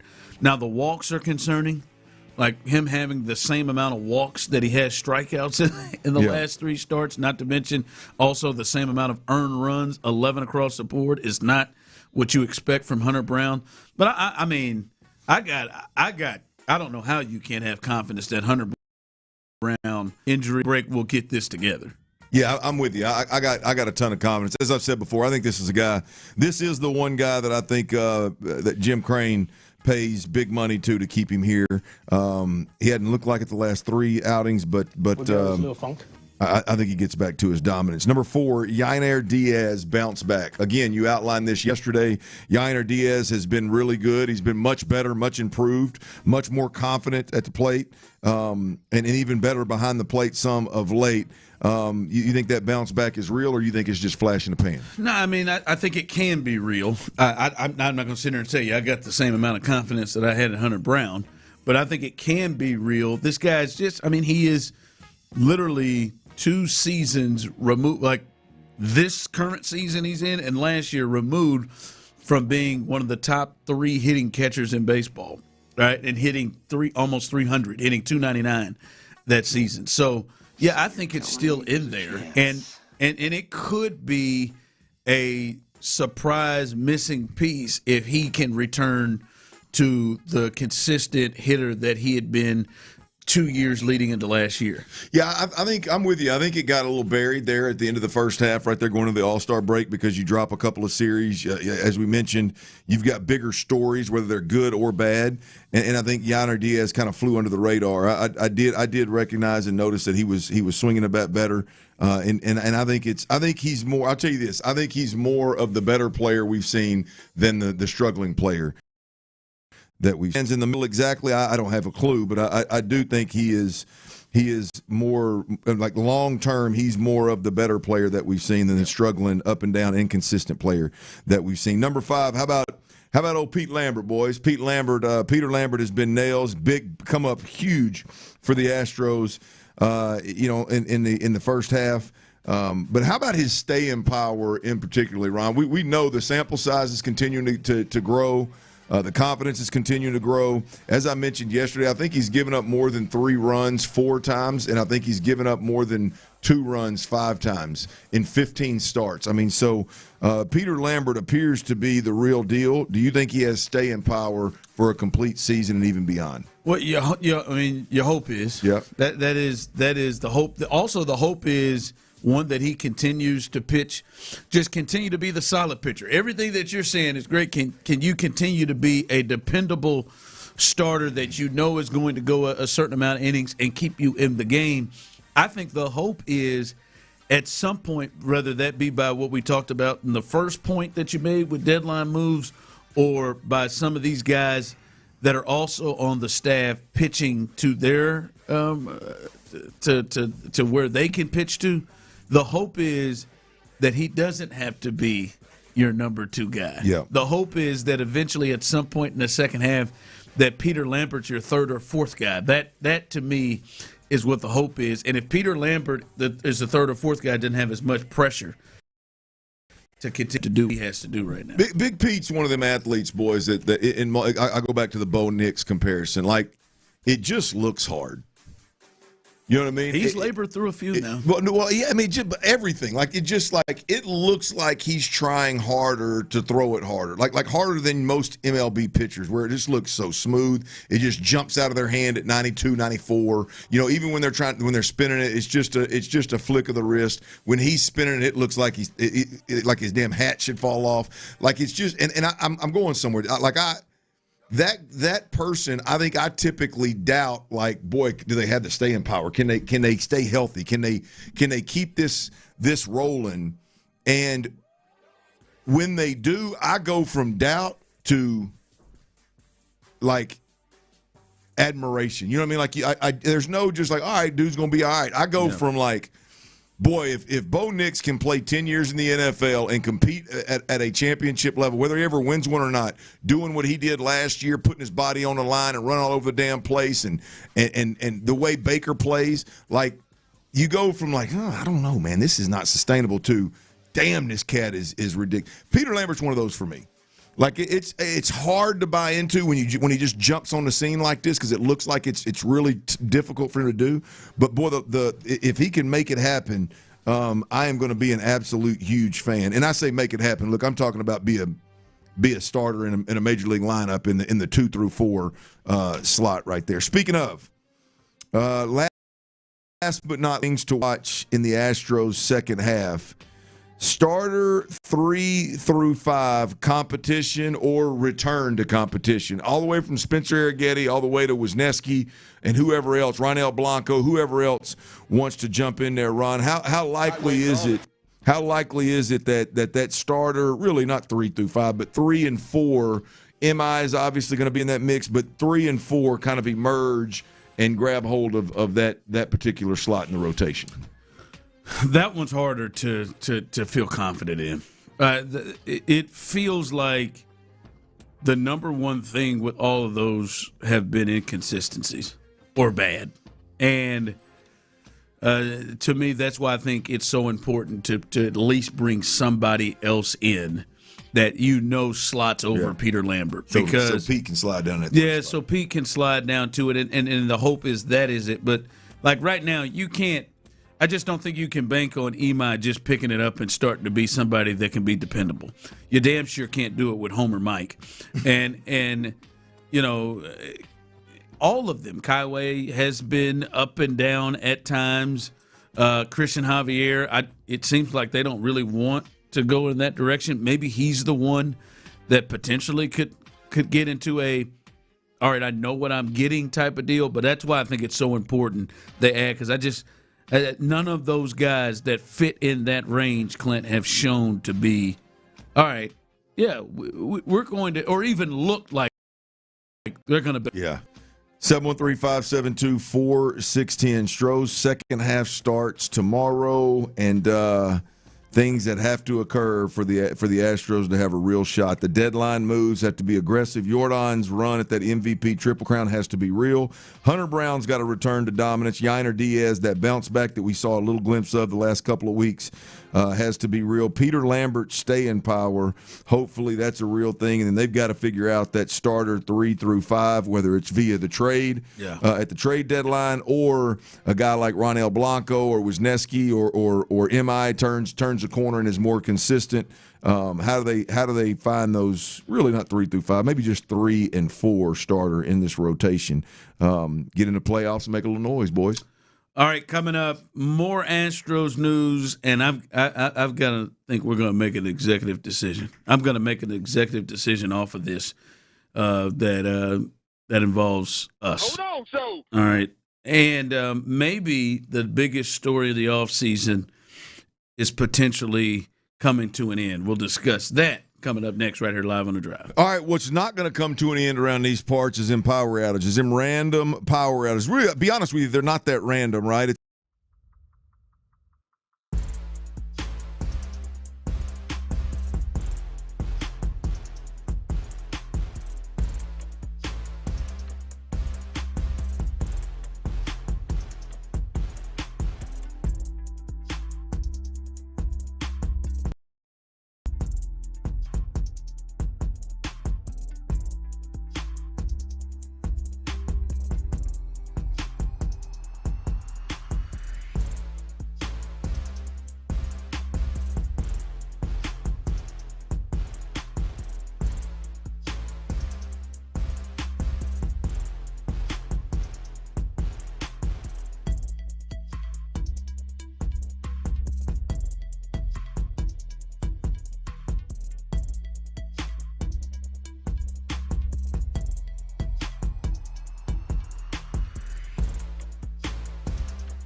podcasts. Houston's sports leader. Sports Radio 610. Live is powered by McCullers Injury Lawyers. Heard in an accident? Call McCullers Injury Lawyers at 281-222-2222. The Tiger Woods of Glizzy Goblin. He's all of it. Like the Pele of sausage swallowing. Sports Radio 610 presents The Drive with Stoerner and Hughley.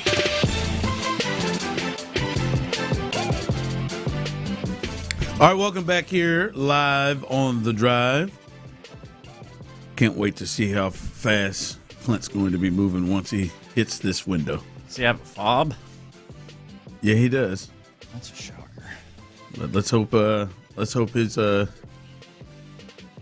break is his little break goes as well as it can go. He's in Clint's office. Yeah, he's in the office. All right. I want to make an executive decision here on the show. And really maybe it's a station, but at least I'll be selfish right now on the show. So the Astros, it's been announced, Major League Baseball has announced that opening day next year, it's going to be earliest that it's ever been. It's going to be March 24th.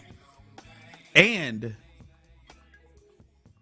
it's a special one because the Rangers are coming to town and the Astros will host the Texas Rangers for that first series and on opening day. I'm going to assume,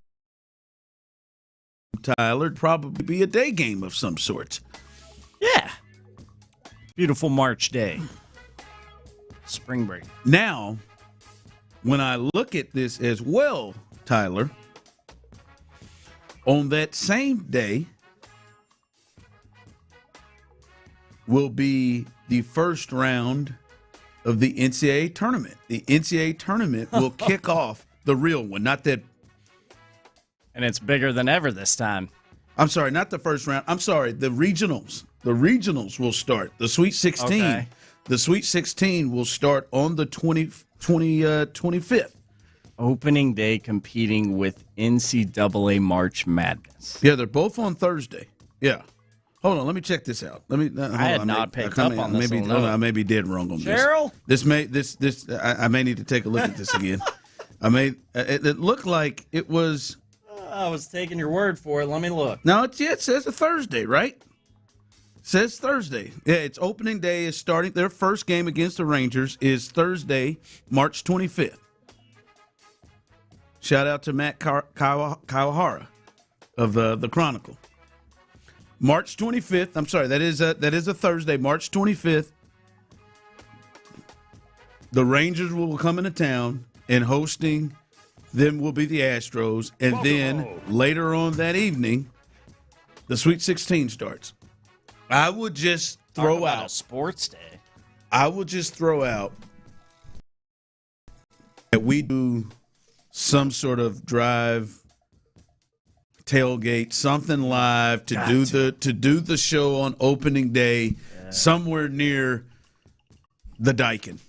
Yes. Somewhere out amongst the people, or maybe it's not at the Daikin or near the Daikin, but somewhere amongst the people, we do something big for opening day as they're facing the Rangers, and then maybe we swing venues and we have money on the line. We have these bets on the line for the Sweet 16 games that are all playing that saucy day. So I think there's something there for both of those major events. Well, let's just do it. I mean, I think we should do it. That's what I'm throwing out there, throwing out that executive decision. Yeah, we're doing it, and we had the people come out. We don't ask permission. We'll just ask forgiveness. Forgiveness, bud.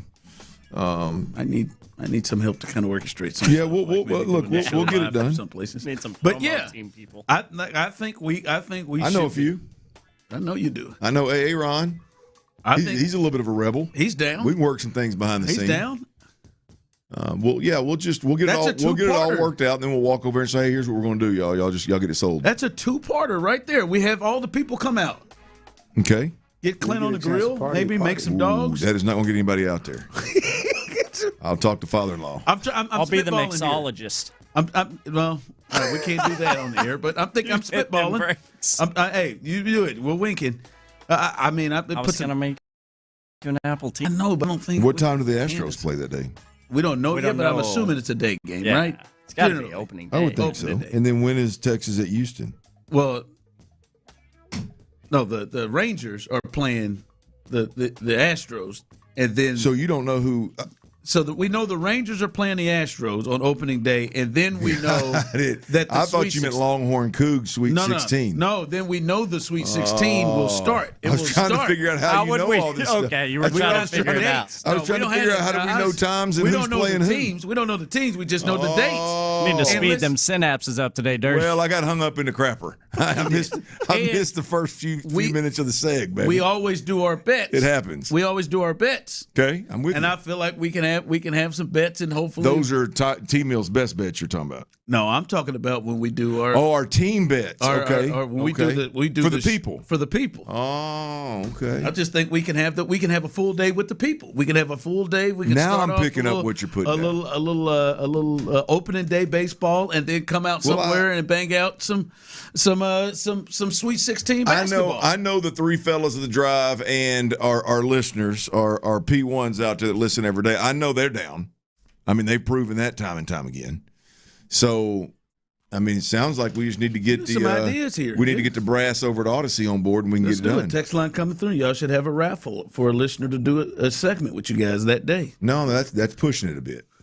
Giving one of you listeners an open mic is could possibly cost us our job.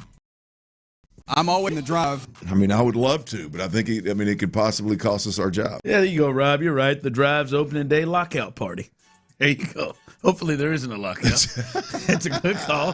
Hopefully there isn't a lock. I just feel like there's something there. We can make this a full sports day right there. We got some time to party. We got some time to run into it. Hey, in the loop, the midday guys are talking about a long off season, a long summer next year with no baseball. We're over here planning an opening day party. Hell yeah. And that falls through. It's just a Sweet 16 party is what it is. There you go. The bet still happens. I don't think they'll screw that one up. Only COVID stopped it. So yeah, man, I think so, man. We got to do something special. The Rangers are in town. It's the hated team. The silver boot kicks off, or whatever that boot is, kicks off for that. Let's do it. I'm here, man. I'm ready for this, man. We're going to have us some good times. Let's do it. We sure that we're all going to make it that far? Well, I mean, there's also that. It's 9 months from now, Bub. Yeah, you're right. But you got to plan ahead. That's right. What if I told you? It might take 9 months for all of that stuff to get approved. Come on now. Man, I want to make some hot dogs out there. Let's get some hot dogs out there. Tyler's good with some hot dogs. Maybe on the under it may have some other things, but it's some hot dogs. Just have a good time. Out there, man. We got to make this a thing, man. I like where your head's at. It sounds awesome. That sports day is going to be legendary. If there is a lockout, we can get Altuve back there flipping burgers. That'd be awesome. Bob Nightingale might be there. Yeah, 2 Chainz. We know what we can do to lure him in. 2 Chainz play golf? 2 Chainz the rapper? No, Bobby. Oh. Probably. I don't know. We got a quick case of the old Dirty Reds right there, didn't you? Middle of the conversation, forgot where we were. No, I just wasn't sure why I'd be more curious about 2 Chainz the rapper. 2 Chainz, well, that too. But Bobby, he was a hell of a college basketball player. He strikes me as a guy that'd probably be good for a celebrity golf tournament. Oh yeah. I mean, if he can't play golf, he's definitely gonna get busted. How long ago you think he quit smoking cigarettes? 17 years. That's no truth. He's probably already, because cigarettes are coming back. You think he's bringing up? Yeah, he's probably already. He quit when they went out of style. But I saw the Marlboro Man. They're coming back alive. That's what I've heard. There is no way that Bob, who's been doing this a long time, wasn't in a hotel lobby with that vodka and splash of cranberry and a dart. I can hear it in his voice. The more you dig, it might have been clothes. Oh yeah, Black and Miles. That's it. You're right. You're right. Are they the Black and Mild wood tips? Or are we talking about cloves, like sweet on the lips type of deal? He bought them tips both. were plastic, not wood. Yeah, he bought them both. You can get wood. I know, but Bobby's were definitely plastic. He might have had some cigarillos. That was before he really got in with USA Today. That's right. It was when he was trying to come up as a beat writer, man. Bob might have had some cigarillos. I just want to know if Bob has some cigarillos. Did Bob used to have a long thumbnail? That's what I want to know. Did Bob used to have a longer thumbnail? I'm just curious. At that time in his life, he was just a young pimp in Phoenix, Arizona. Oh, man. Now he's living the dream. Scraping his for some pills. I can only get Bobby Jr. By the way, his son, Bobby Nightingale. We got Bob Nightingale, Big Bob, and his son goes by Bobby. Big Bob. Bobby. Big Bob. Yeah, he's probably By the way, he was on a little earlier. Clothes or Newports? I mean, I'm What about Virginia Slims? I feel like I can see that. He said no more beer. When he said no more beer, I should have asked him, when it was beer, what was it? Yeah, that's right. He avoids that bloating. What do you think it was? Oh, God. Whatever he can afford when he's beat writing, I guess. Bud Ice. Bush. I was going to say I was going to say Bush. Arizona, though? Ooh, where is Can't go Hotel malt Bobby liquor in from, that, man? No, right? Getting sick immediately. Yeah, man. That's a bad recipe. Yeah, I know. I don't know where. Bob grew up in Albuquerque. Seems like it was a good. Yeah. Well, a lot of meth in that city. Not saying our guy Bob Nightingale was in it at all. There is no fact. There is no telling what the Astros picked up yesterday when we apparently went live. These 6'10" dudes are going wild. We got to stop them. When apparently went live at the press conference. Coming up. Sorry, Dana. Jeremy Fowler is he needs to be stopped. He really does. And some of you may get pissed off at me for having to be the one to tell the truth, but Jeremy Fowler is forcing us to have to do. Gus, that up next. All right, y'all, look, it just takes a second, man. 1 second, a distracted driver looking at their phone can cause a devastating.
OrangeTheory.com.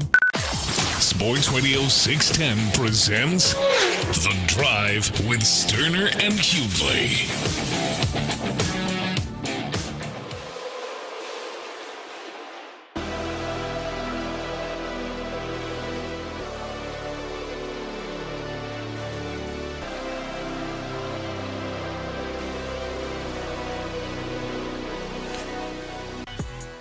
5 o'clock fire coming up in the 5 o'clock hour. This is the final day of No T-Mill's Best Bets. It returns tomorrow as the MLB season is back at full effect. One start tonight. Where do you think that game's being played? You think is that on Apple or is that on? Oh, yeah. I'm not sure at those streaming services and everything now. I'm telling you, boy. I bet they're gonna find them. I bet they're gonna make it somewhere real hard as hell to find Mets Phillies. That's a game that don't nobody really want to go check out anyway. But probably on Fubo or something. right, Netflix, Apple, somewhere. VHS. VHS. Okay, so it's an old game. Maybe they've had a better chance of doing that. Maybe nothing wrong with the more VHS games, boys. Maybe a better chance of. They're also going to play next year's Sweet 16 match. Yeah. Kurt Schilling versus Mike Piazza is what they're going to have tonight. All right, man. Clint, Jeremy Fowler. I know him. Of him.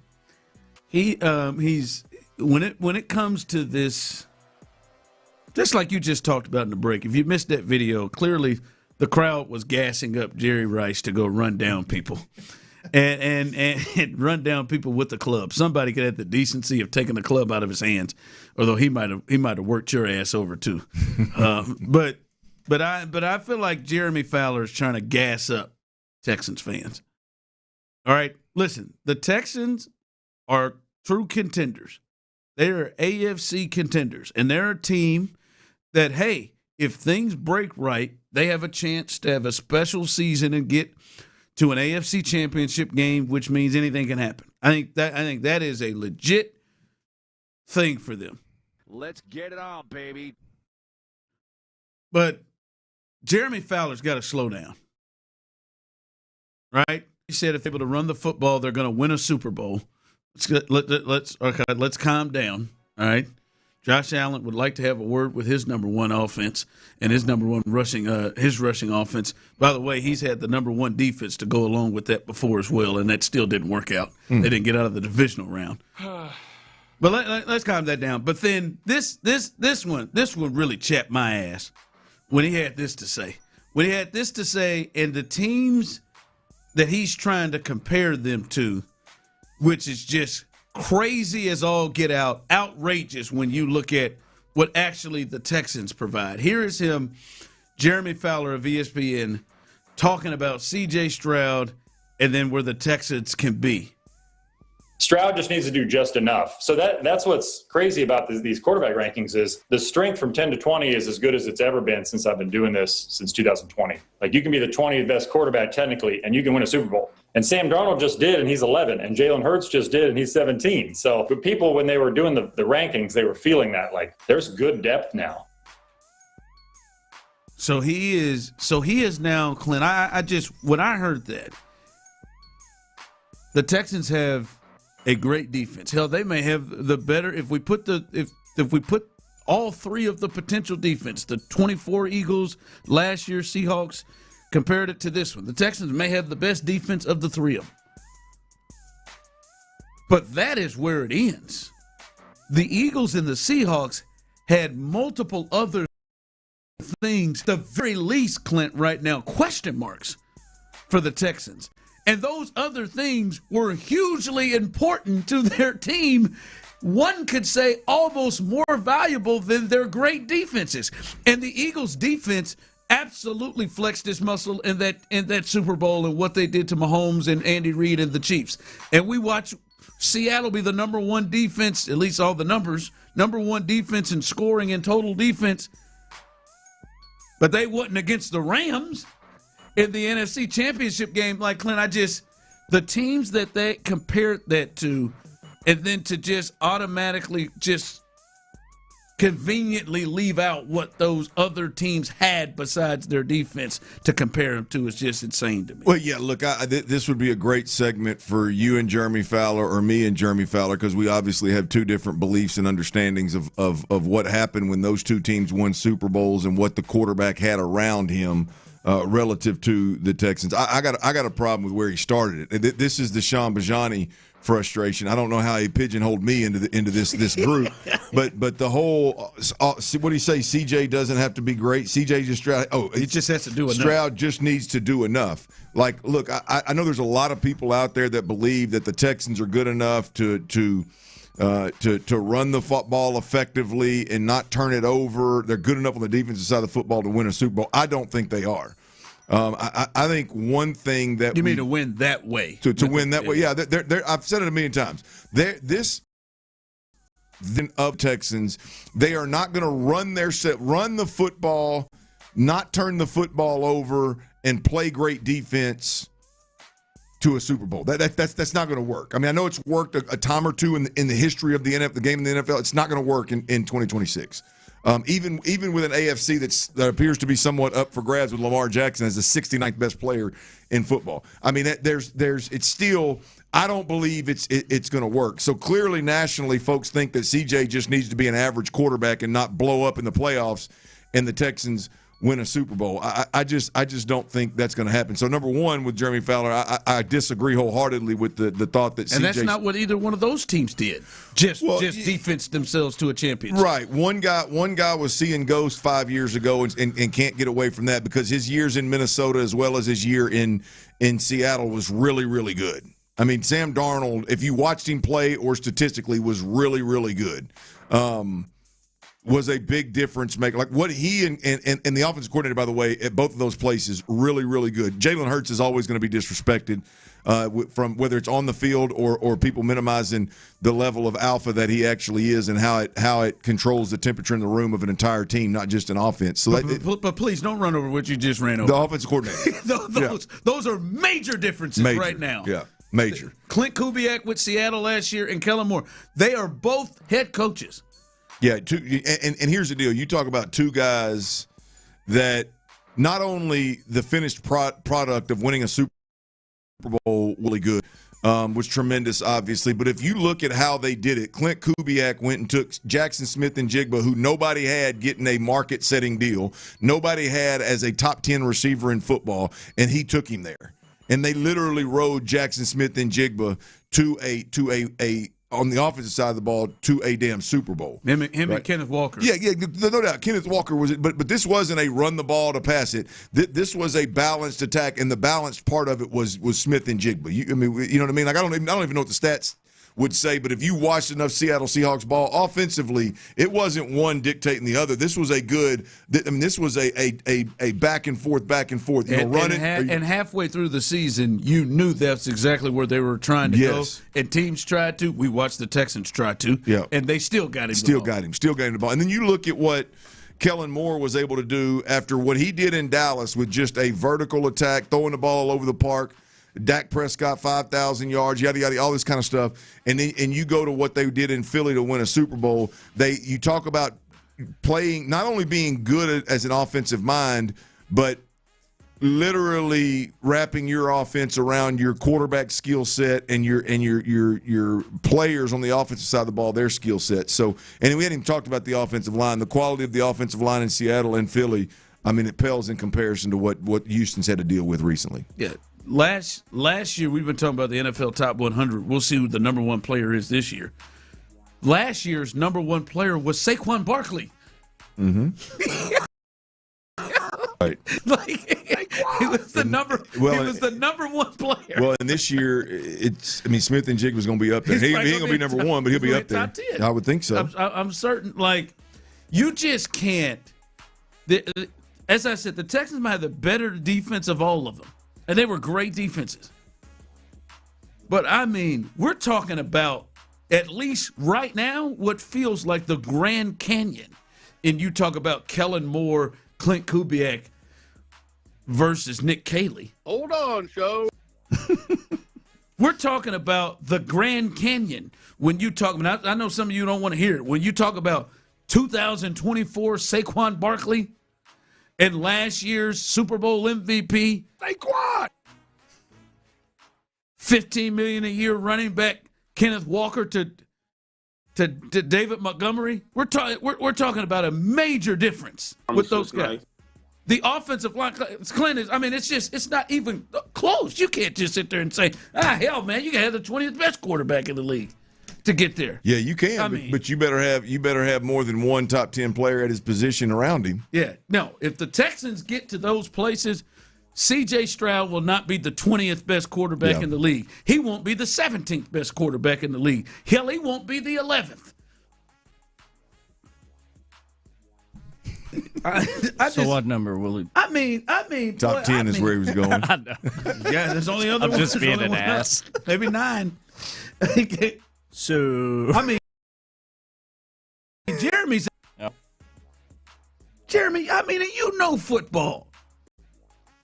Being a real dingo. We hadn't even had the chance to mention that A.J. Brown and Devontae Smith are lining up on the outside as wide receivers with Dallas Goedert as the tight end. We haven't even got to that point. Get out. Get out of here. You can have the 17th best quarterback and win a championship. You're crazy. Josh Allen has had the number 1 defense before, and he has had the number 1 rushing attack for multiple years. They can't get to a Super Bowl. Can't get to one. So upset they got folks jumping through tables. You remember that time? You remember 2 years ago when Lamar had the number 1 defense and the number 1 rushing offense? Didn't get there. Can't get to one. God, you know who stopped Henry to hang him up? You know who stopped both of those guys? The Chiefs. We hadn't even got to that part of it. That you got to run through the teams that they potentially got to run through. Come on, man. And I'm sorry. Jeremy, it's a real a-hole move for you to just get people up like this. They got a shot, but be honest about the shot. The shot is the Texans' defense is dominant. C.J. Stroud returning to form. That's the shot. The run game improved with C.J. returning to form. Not, boy, they can do what the Eagles and the Seahawks did the last 2 years. Yeah. As soon as they get Allah up in here and then Lane Johnson in here and they get the arrows pointed up. Jackson Smith and Jigba. So simple. And kidnap Clint Kubiak from his job with the the Las Vegas Raiders. They got a shot coming up. Where's Gary? I just want a cut block from behind. Fowler? Jeremy Fowler. I do. He's not here. Do it to it'd be Clint. illegal. I'll take the 15. No, my hips and knees can't handle it. I'll take the 15. Coming up, 5 o'clock fire. News with the Astros for next season and getting you ready for as they open up the second half. LeBron James, has he made his decision? Steve Kerr seems to believe he has. And then we'll get you caught up on Scotty Scheffler and company on the Open Championship as we continue right here live on The Drive. Hey, y'all, look, when I'm out and about, man, folks are always asking me, what makes advanced hair restoration different? I mean, believe it or not, it really happens. I got guys, they actually come up a little bit more pissed off. Hey, man, I heard you talking about the guys that have hair loss issues that are having to wear a hat all the time. Well, that's me. They're a little bit pissed off. But eventually the conversation turns to, tell me about that advanced hair restoration that you're always talking about. Well, here's the deal. Their once-a-year summer savings event is going on right now. So now the timing is perfect, right? When you're talking about advanced hair, here's the deal. They stand on their results. The before and afters are second to none, no doubt about it. And here's the nuts and bolts of it, right? At Advanced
West Point Lincoln and West Point Lincoln of Sugar Land Studios. KILT FM HD2 Houston. On Odyssey Sports Station. The Texans play here. Now, Kathy Bates, that's a bad bitch right there. I don't know how long. Sports Radio 610 presents The Drive with Stoerner and Hughley. It's the 5 o'clock fire. It is 5 o'clock. Congratulations. Hopefully you're off work. Luckily for you, old dirty show, T-Mill have the latest. And the latest is, see, man, this is making me nervous about this Tyler Hero and Bam Adebayo situation, fellas. They introduced Giannis to the Miami Heat. Pat Riley has started talking about some of his new teammates, and he said, hold on, sorry, I don't want to get knocked out, so don't let me forget to mention Bam. Did he really? He did, man. That's awesome. Everybody busted out laughing. No, it's not awesome. That's good. Tyler came out the other day and said, I just want to move past this. What they're about to do, Clint and Tyler, they're about to back Tyler into a corner, and he's going to have to come out. He's going to feel compelled to just have to come out and do something stupid here soon. What can he possibly do? I mean, he may never corner Tyler. He may just have to rush him. Like he may get him. He may be getting to himself just. There's only so long you feel like some people just going to just be the ass of the joke, just repeatedly the ass of the joke. And everybody just talking about it. And now Pat Riley's old punk ass, he got to be the one. I'm just thinking that's what Tyler's thinking. That's elderly abuse. Like you didn't trade me, you try to blame me for all this, and now his unprofessional ass comes up and rushes and just punches me in the face. Has the details come out that he did get punched? Oh yeah, he got hit in the face. This apparently, like he cut across this ballroom and got to him. Bam aggressively, yeah. Bam got to him, or he got to Bam? No, Bam got to him. Right in the face. Over mid-range shooting percentage? And now he's been the ass. I'm going to assume this ain't just about mid-range shooting percentage. I feel like this may be something that's been brewing for Bam for quite some time. But I'm just saying, Tyler, he has been laughed at. And now Pat Riley want to go and do it too. This like at some point, like, this lightens up the situation for everyone. No, that's it doesn't. A good joke. No, it lightens up for every. And listen, I promise you, I know we don't have time. You got to listen. The whole room, the whole dais laughs. Everybody that's up there in the whole room. It's a sign of a good joke. No, that ain't a sign for Tyler. Well, you're talking about the man getting backed into a corner and having to respond. I mean, you just think about how all that went. I mean, across the one, you get traded to Milwaukee from Miami. Well, at least he's from the area. Well, it's okay. It don't matter. It don't matter. You can be hell. I'm from Baytown, but I mean, I know it ain't the best thing since sliced bread. Hell, you don't want to make the trade from Miami to Baytown. Yeah, I mean, look, you can buy him a mansion in Wisconsin. I mean, it's good. That was good. Thank you. I mean, at the end of the day, here's the deal. Think about how this happened. I mean, my man walks in thinking he gonna go. Little summer league action. Was in Vegas. Not just summer league. It's even worse than that, Clint. He is watching. He's there supporting his AAU basketball team. So it's his kids. Hopefully he's not having to break up any fights. But you know when Bam's big ass rushed across that hallway or that room, that floor, whatever it was, you know folks saw it.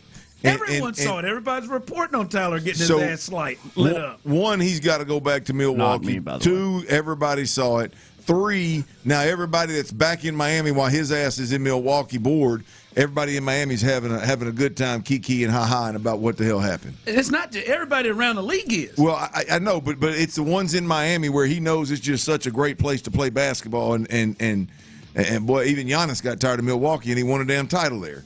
So it's right now he's sitting there just got to be at home stewing. Oh, he has to. So you're right. Back into a corner. I'm just thinking, whenever they play the Bucks, when is that game? When is Bucks Heat? Lord, you probably can't look it up. I don't know. Maybe they do have the schedule set up already, Tyler. I mean, they called it Small Walkie, remember? This could continue to roll.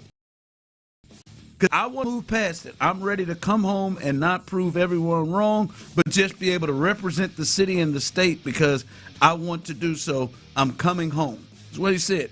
Want to move past the whole Bam situation. And everybody having fun in Miami ain't going to let him. That was 2 days ago. And now the league, what you think his social media is looking like these days? Boy, I'm telling you, this may back him up at some point in November or December when they play the Buck or play the Heat, that he may feel like he's got to do something stupid, which would just go rush him in the middle of the floor during warm-ups. But there at some point there is the man. I think just go score 30 all mid-range jumpers and then post your post again. Post how bad him and Giannis are at mid-range jumpers. But I feel like we could have been there until Pat Riley did this. Yeah. Like, please let it die down. Because I'm telling you, Tyler, like, just imagine you pull up, you're in your warm-up, and you over there, you see him, and he's over there just shooting. And you just sitting over there on that. Is that schedule out yet? No, I don't think so. No, it's not. You're just stewing. And at some point, Tyler just like, man, F this, man. What is this, a 10-game suspension? What kind of suspension is this going to look like? He's mowing this over, man. Will y'all slow this down, man, and just let Tyler just live on this thing. But boy, Tyler, I mean, I'm telling you, that damn Pat Riley's a real, that was unnecessary. He planned that one. I don't want to get knocked out tonight. Bam. There's Bam. I think Tyler needs to just take a deep breath. I think he's tried to. I mean, look, I don't even know if Bam is a physical guy, but I see it. Bingo. I see how big he is, and I realize what he does have in him is come all the way across the ballroom and not just come over there to chit chat and get in your face for show, but to swing on you. That's enough for me to be like, Bam, I'm good, man. It's all good, man. Let's move on. Yeah, that could be the way he's thinking. I hope Tyler is. You got Asia Wilson. You got all of this. You scored 83 points. They did everything they could to make sure and you're going to come over here and punch me. And you're going to punch me, and now Pat's laughing about it. You're going to punch Small Walkie. See if he's okay.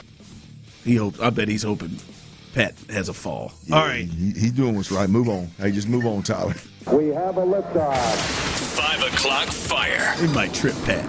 All right. The Astros, they get back on the field tomorrow, and they will be hosting the Orioles. And let me see what you think about these probables. Welcome home. Kick this thing off. Peter Lambert will start on Friday, Spencer Arrighetti on Saturday, and Hunter Brown on Sunday. Not their ace, not Hunter Brown to kick it off to start this thing on Friday. They elect to have him pitch Sunday. Maybe need to look at the schedule. Maybe they're trying to set that schedule up for him to run into somebody. Maybe the Rangers or something coming up could make sense. But Peter Lambert starting off the post, I don't want to, as you said earlier, don't want to say second half, but the post All-Star break. Lambert, Arrighetti, Hunter Brown. I guess the top three. Yeah, I think. Look, it's definitely their top three, but that puts. I'm gonna need Arrighetti to reset, get his mind right here. You ain't lying, man. That'll put Hunter Brown, I believe, getting run in that two starts in the Angels Texas series. That's back maybe to back the Rangers. Yeah, the Rangers probably they want to make sure he gets into that series. But anyway, yeah, no. Look, I mean, I'm good with. I mean, look, those are the three guys right there. That right now, as we sit, if the Astros don't get aggressive at the trade deadline or for whatever reason can't, because they don't have the prospects to do it. I mean, these are the three guys right now, barring some kind of Ronel Blanco, Wisniewski coming out of nowhere and just being lights out immediately. These are the three guys that you're going to have to go to battle with, and we'll see. Again, Peter Lambert, does he have staying power? Spencer Arrighetti, who is Spencer? With a real Spencer, please stand up. Are you the 7-1 guy, or are you that guy that just the wheels came off late in the first half? And Hunter Brown, can you get right? We'll see. Those are the three guys that we got to go to battle with. I didn't know you was going to give me off the M&M. Marshall. Yeah. Marshall Mathers. Real ones. Little Marshall Mathers for you. That's the M&M show, right? Mm-hmm. Yeah, I didn't. Nailed it. He was going to give me that one. All right. Yeah. By the way, the Astros opening day for next year has been announced. It will be Thursday, the 25th, March 25th, and they will open up against the Texas Rangers. It will be at the Ice Box at Daikin Park, same place of the Survivor Series. It will be there. So they will open up at home against the Texas Rangers. So make sure you mark that down, and hopefully you come hang out with us. We're trying to put some things in the works for that as well. As a lot of options. Yeah, a lot of options in Edo, man. A lot of options in Edo. I'm sure they'd love to have us. Hell yeah, you ain't lying, man. Spot do a little double there. Yeah, double there for the Sweet 16. This is coming along. Big time party. Come hang out with us if it happens. When you get a chance to party. 5 o'clock fire. All right. LeBron James was at the Fanatics Fest, and he did his show live on the set. But before he did his show live on the set, it came out with the Golden State Warriors head coach, Steve Kerr. He's just on the street talking to fans. And of course, they're asking him about LeBron James. Here's the interaction Steve Kerr had about LeBron James to fans in the Bay Area. How you guys doing? Good. Hey, we need to get LeBron, man. We need LeBron. Well, we got him. Okay, that's good. And put that on Twitter. Okay, I got it. Steve Kerr said, we got him. Yeah. And put that on Twitter is what Steve Kerr said. Okay, and then LeBron, he was the guest host was Tyrese Halliburton. And I got a feeling Rod and Tyrese had a real talking to after this because he's on the set and Tyrese was the guest host as they did LeBron's Mind the Game podcast live in front of a crowd.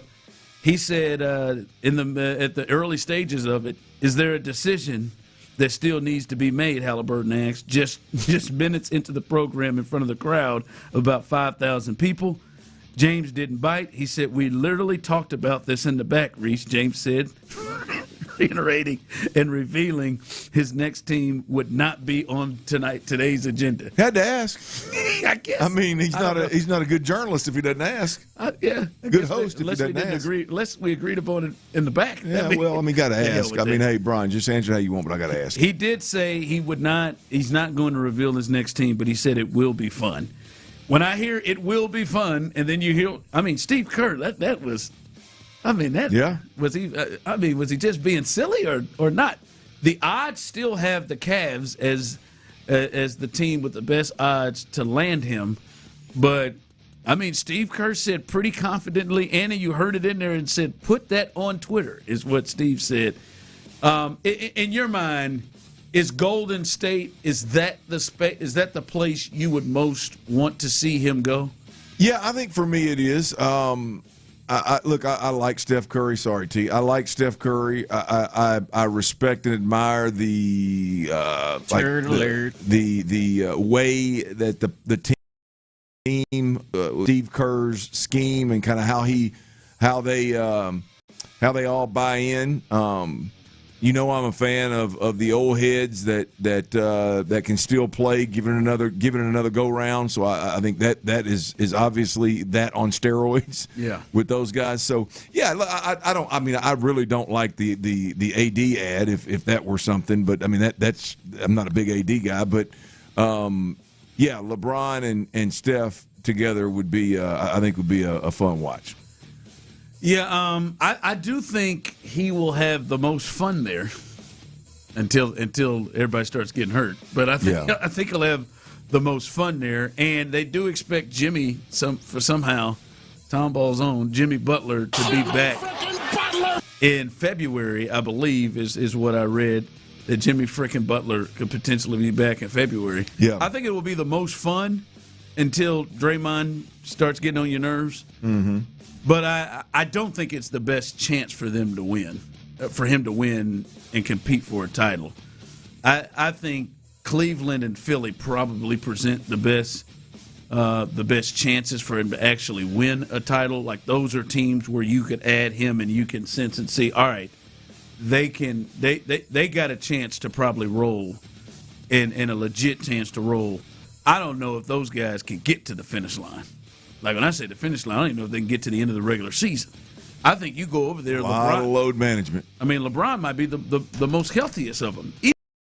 Even Porzingis misses a bunch of games. Well, all the time. The interesting part about that is, they have no chance. Even if they get there, Ron, they have no chance given how Oklahoma State and the Knicks Oklahoma City, the Knicks, and the Spurs, how those teams are built. And you could argue that in the offseason there's been, I guess, Philly obviously built different now with Jaylen Brown but like they don't have, with those guys, whether they're old or not, they don't have the depth.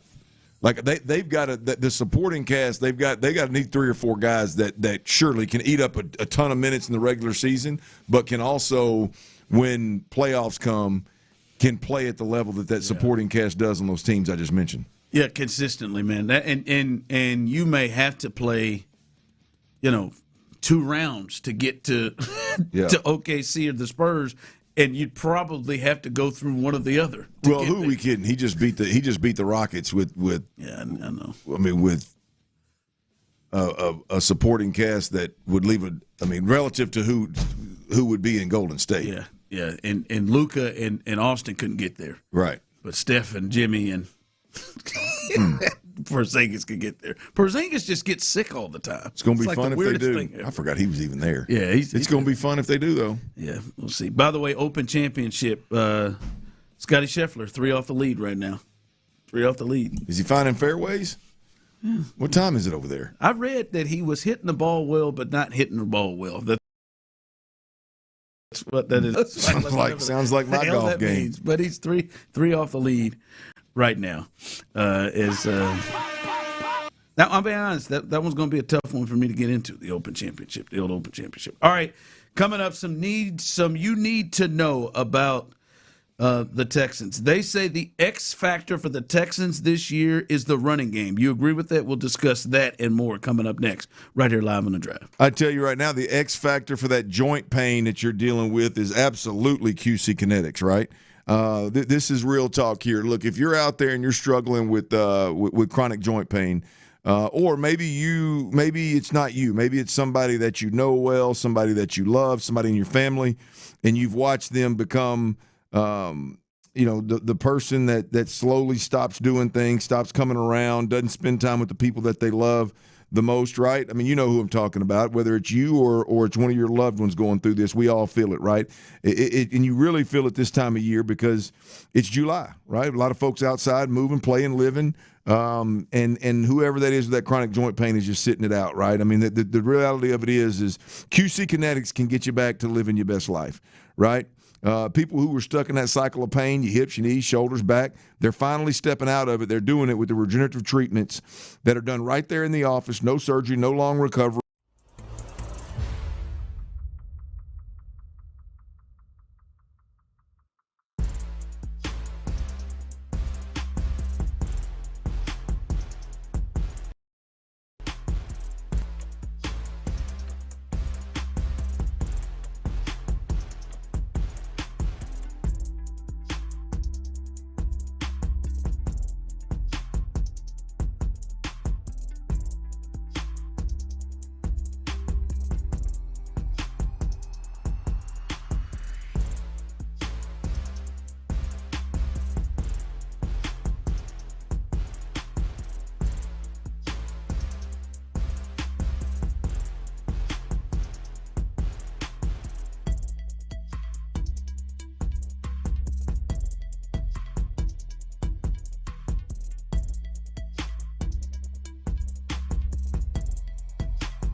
Sports Radio 610 presents The Drive with Stoerner and Hughley.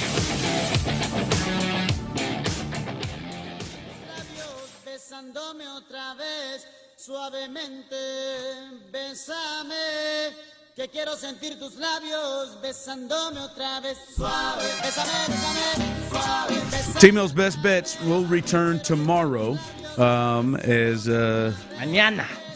Only one baseball game happening as it returns, and it's on ESPN. It is, right? I thought it was going to be a hard place to find it. The Ocho. But the Mets and the Philadelphia Phillies. So it continues in Philly. They had All-Star Weekend there, and they're opening things up in Philadelphia tonight. But it will be on full go tomorrow as baseball will be back in a full swing. Tyler and T. Mill's Best Bets will be back in full swing tomorrow. So we'll have one day and a little Friday. We'll see what he's able to do to try to make you a little cash tomorrow. All right, Clint. These are ESPN came up with the they're things you need to know about the Texans, and different writers came up with their thoughts on them, and I looked through all of these, and I'm curious how much you agree with some of the things they had to say about the Texans. They said the X factor for the Texans this year, the X factor for them is the running game. Last season, Houston had the second least efficient ground attack in terms of EPA per play. And the lack of rushing production only made life more difficult for quarterback C.J. Stroud. Do you agree that the running attack, the addition of David Montgomery, this offensive line change, and obviously Woody also being a factor in that, you believe it's the X factor for this team? I don't know if X factor is the right thing for me, a kind of category to couch it to, because X factor to me is a person. I mean, good Lord, you can say the X factor for anybody in football. Any team that's going to win is to run the football. So I don't know that it's the X factor, but I do believe it's ultimately the Houston. Like if they because they've invested so much in running the football, that if they can't run the football, I think they're gonna have major problems offensively. It's kind of like, this isn't me. I mean, all you gotta do is look at what the Texans have done, recently. Even when they went out and got Joe Mixon, I mean, the thought was, we're going to stretch the field, we're going to do this, we're going to vertical attack. I'm a ball placement specialist. I can throw to the second level of the field, and you had Tank Dale, healthy Tank Dale, yeah. Nico Collins, Dalton Schultz, Steph Diggs. Yes, they went and got Joe Mixon as well, but you had the weapons to go out and win a game through the air. Right now, I just think they're going to be in a real bind out of the gate with the opponents that they play, and really throughout the season, with given how much they've invested in trying to run the football. If they can't run it, I think it's going to be a long season. So if you want to couch it as an X factor, that's fine. I just know that I think that's the for the Texans. They've just invested so much in that. If they can't do it, it's going to be a rough watch. I think I think what they've invested and how they want to play is a big part of it. But I think also, and it kind of goes to where mine is, because I'm slightly off from them. It kind of goes where mine is, but ultimately it is the connection of C.J. Stroud. Like that, like the X factor, because my X factor connects to the quarterback too. And how does it make the life of the quarterback easy? For me, the X, and I can hear you when it goes to a player, but for me it is not necessarily the run game, but to me is, how are they going to pass protect? Are they going to be able to pass? Because in my view, from what we have seen from C.J. Stroud and this passing attack, no matter who is there, they've had injuries, they've had whatever. If he has time, and some of this is with him as well, understanding where pressures are coming from, as you've harped on. But if he has time, C.J. Stroud has proven that he will carve up teams. Mm-hmm. The majority of his career, he will carve up teams. And I told you, the biggest thing for me is what do they look like when other teams know they got to pass?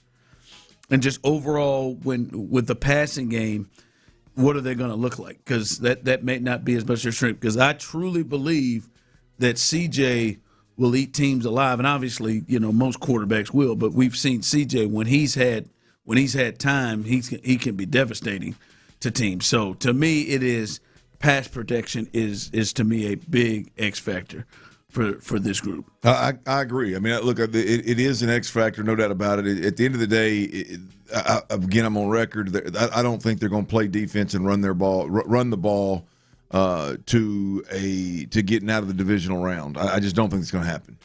So yeah, their ability to protect C.J. Stroud is going to play a major role in how successful they are, because the other part of that we're playing obviously is to run the ball well enough to where you have to throw it fewer, and run the ball well enough to where you then play action, and so there's some deception involved in how you protect your quarterback. There's a lot hinging on running the ball well, and so that helps the pass protection. Yeah. Well, that helps the pass protection, but where I'm going with it, to your point, is that if they don't run the ball as effectively as they want to, then all of a sudden that pass protection takes a hit, because your expectations are to get extra reps at play action. Play action ain't no good if you can't run it. Yeah. So it is there's X factors all over this offense. All right. It said non-starter to know. Wide receiver Jalen Noel. Noel will play a larger role in his second season, especially out of the slot. Is that where you would go about a non-starter that you need to know? I think it's putting it lightly. I think you talking about X factors. Like I think ultimately, big picture, he's the one that we don't know anything about, and he's the one that's got to that second round. Was second round, third round? Second round pick. I think it was, or was it later? He's later. He's third or fourth. Okay, that pick has whenever it was. Hell, that's not the point. That has to be a draft pick where we look back on it. Maybe not quite Nico, fourth round, and you turn into that.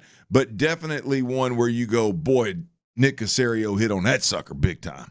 I think that's going to ultimately determine whether the Texans can be a legitimate threat offensively, or is this just a don't make mistakes type of offense. That's my absolutely non-starter to know. But I think it's bigger than that. I think that's an X factor. I know. Yeah, I knew you. I figured that you felt that way. I go a little bit. Where I go. It is Woody Marks for me, and this guy was in OTAs and mandatory minicamp with kind of the coaching staff, learning some things. To me, boy, can they use him in a Darren Sproles type of a manner? Ooh, be nice. Yeah, and I'm not saying the best of Darren, but in that manner. Right, Darren Sproles had a couple really special seasons with the Saints and the Chargers. Can he be in that role, a threat in the passing game out of the backfield and running the football? Right, can that be a major threat of somebody who comes off the bench and adds major production to this team? So I think we're kind of in the same mind space of what we're looking at with Noel and Woody Marks. Somebody texted in, Noel needs to be like Fuller. Well, I think they're different. Different players. Yeah, let me tell you something. Ain't nobody on this team that can run like Fuller. Yeah. It ain't close. Fuller was one, which we all know. I mean, Will was one that everybody in the league knew your ass better stay back or he's gonna run by you. There ain't no, well, he might beat you. No, he's gonna flat ass run by you. Run 1-on-1. No. He's gonna run by you. And if you do play man, your defensive front better get there in a hurry. And if the ball's in the air, the speed goes to a whole different level. I mean, his ability to track it and go get it was ridiculous. So he just had to stay healthy, but that was you ain't that speed, that kind of speed is not there. Now I do think Noel has got some. I think it's more about twitch and speed, but he does have some speed to kind of be a more well-rounded receiver. So it's the talent's there. We'll see if was last year not getting on the field, was that youth, or was there something that was holding him back? Yeah. All right, coming up as we continue, as we said, make sure no T-Mill's best bets, but more from this great defense. More people getting recognition. We'll discuss that coming up next as we continue right here live on the Drive. All right, look, if for any reason, whether it's rental properties, your home,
Network. That's AmericanEagle.com 773 Network. Orange Theory Fitness. Book your first workout class for free at orangetheory.com. Got a buzz and ripping lips.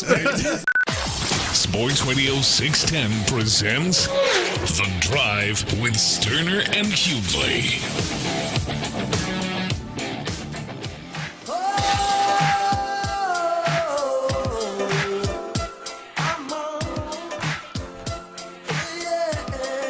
Coming up behind us. Hold on, before I get to that, I really have been appreciative, and I want to be respectful because I've stopped calling Rob Manford Little Shot Rob because I've respected blast from the past. I've respected that Rob has really tried to do some things and take some chances and spearheaded it as the commissioner. Changes in baseball that I think have been helpful. They have, and this is and the baseball purists in a sport like they're the worst to have to deal with. You can't change nothing, right? These guys lose their minds if you change anything about their beloved sport. But we've seen it has impacted well, from the pitch clock to the bigger bases to, a lot of different things they have implemented. They've added more intrigue with more playoff teams and all of that. I think they have been great additions, and they've tried a lot of things. What they just been doing in this last inning, they got to stop during regular season games. Interviewing players during. Come on, man. Yeah, I can't hear it obviously, but I could see. Courtney texted me and said, "How in the hell is Bryce Harper able to concentrate?" Yeah, he was talking the whole time, and I was like, "He's not talking to the runner; they're behind him. He's not even looking at him." So I knew, they were interviewing him. No, yeah, I'm out on that. If I'm the manager, or whatever, it's cool to do in the All-Star game. I thought it was insane. It was a cool thing. I don't think they need to do it again. Where Kyle Schwarber was carrying the earpiece and having a conversation while he was in the box, swinging, and it kept falling out every time he swung, and he kept having to put it back in. It was the earpiece, Tyler. God dang, boy, just a nasty, horny son. What happened? What? That's what you are. Stopped everything he was doing to stare at me about that. What'd you say? That's it, because his earpiece kept falling out, and he kept having to stop and put it back in, and Tyler's just staring me down. Nasty as hell. But they got to stop this, man. They're 2 games out of first place. I've been over there trying to talk to y'all. I'm Carl with you. Ravage, you got to figure out somebody else to talk to. I would draw the line. Hell, you know me. I'd rather them not talk to the players immediately following the game, just because I think the mindset isn't one of. Oh, you talking about right after the game? Yeah. Well, look, I just don't. I don't think to play at this level, as well as a lot of these guys do, whether it's baseball, football, any pro sport, I don't care what it is. That where your mind has to go and how different you really are at that point in time, I don't think you're in any position to be speaking to the media immediately following the game, especially when it gets super emotional and negative. When something bad happens, it's fine when you win. Hell, everybody wants to see that. So I don't think you ought to be talking to them in those moments. Hell, much less when he's trying to play first base. I like for them to try. If they're going to do it, just try it in football. Have CJ be talking to. Well, that's all we need is that part mic'd up. Tyler, have CJ talking. I would love that though. Have CJ talking to Joe Buck at the same time. I would communication in the huddle been a primary suspect of problems. I want to hear what it sounds like. What are you seeing right now? What are you coming out of the huddle and seeing right now? Hey. CJ, run a little sputter white 2 banana here. What do you think? They're calling the game, and he's looking at the defense. Yeah. That would be actually really cool in a preseason game or something. Yeah, man. Let's let that go. I mean, it would just be. It'd be really. No, I'm not talking about. He Texas. could be the guy, but no. Let's just let him focus. Let Davis do it. Yeah, let Davis do it in the preseason. Well, I need it to be. I need it to be general. I mean, I think he's kind of. I think he's pretty high strung when he's playing. He's pretty locked in. I mean, I need somebody that's super relaxed back there. I mean, break the huddle. I take a little peek at the safety. Look, he's Typically breaks a huddle. He's high. He's down here in the box a little bit. Something squirrely may be going on. Let me check that play clock. Play clock's good. General is very monotone, though. I get what you're saying. He might be a little more high-strung in certain ways, but he's very monotone. I think he's pretty robotic. I think the earpiece and I think the conversation would be dull. He does look like he needs just to take a Jaeger shot. Just sometimes that's a good point. I bet like he does drink. Do you think Davis? Just take this Jaeger shot, man. Like, who do you think on that team changes the most when they get inebriated? I think Davis just lets it all hang that's out. a great question. I think he's even more. I'm gonna do this. Any change for David is David. Any change for Davis, whether it's talkative or it's just like goofy or it's tough guy, like any change is going to be drastic. Probably why he don't drink.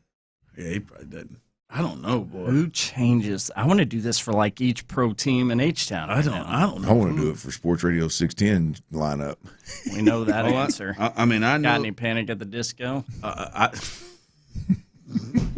Coming up behind us, Mark Vandermeer, John Harris.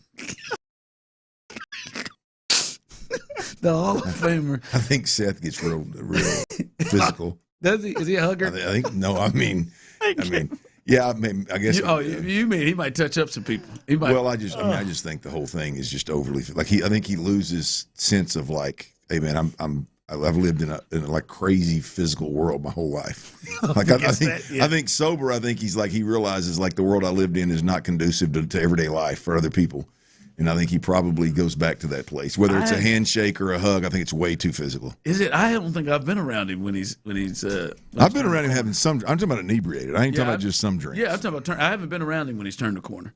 By the way, John McClain. Met him, he was wasted. John McClain coming up with Mark Vandermeer, John Harris, Area 45 coming up as well. Sean Bijani, Patrick Creighton, Seabass, and the gang. They've got it live and local till 11 o'clock. Back to where we were. He was wasted on mimosas in the elevator the very first time I ever met Seth Payne. Really? Here? Yeah.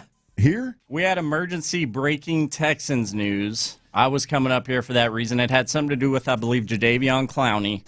And Seth had gotten a call to come in to do some on-air stuff for that news, too. And we run into each other on the elevator, and he told me he was like 7 or 8 mimosas deep from brunch. Because see, that's like an aggressive brunch, man. Because like when we're at the Super Bowl and stuff, our times are our shifts is what I was saying. Whoa, our times. God.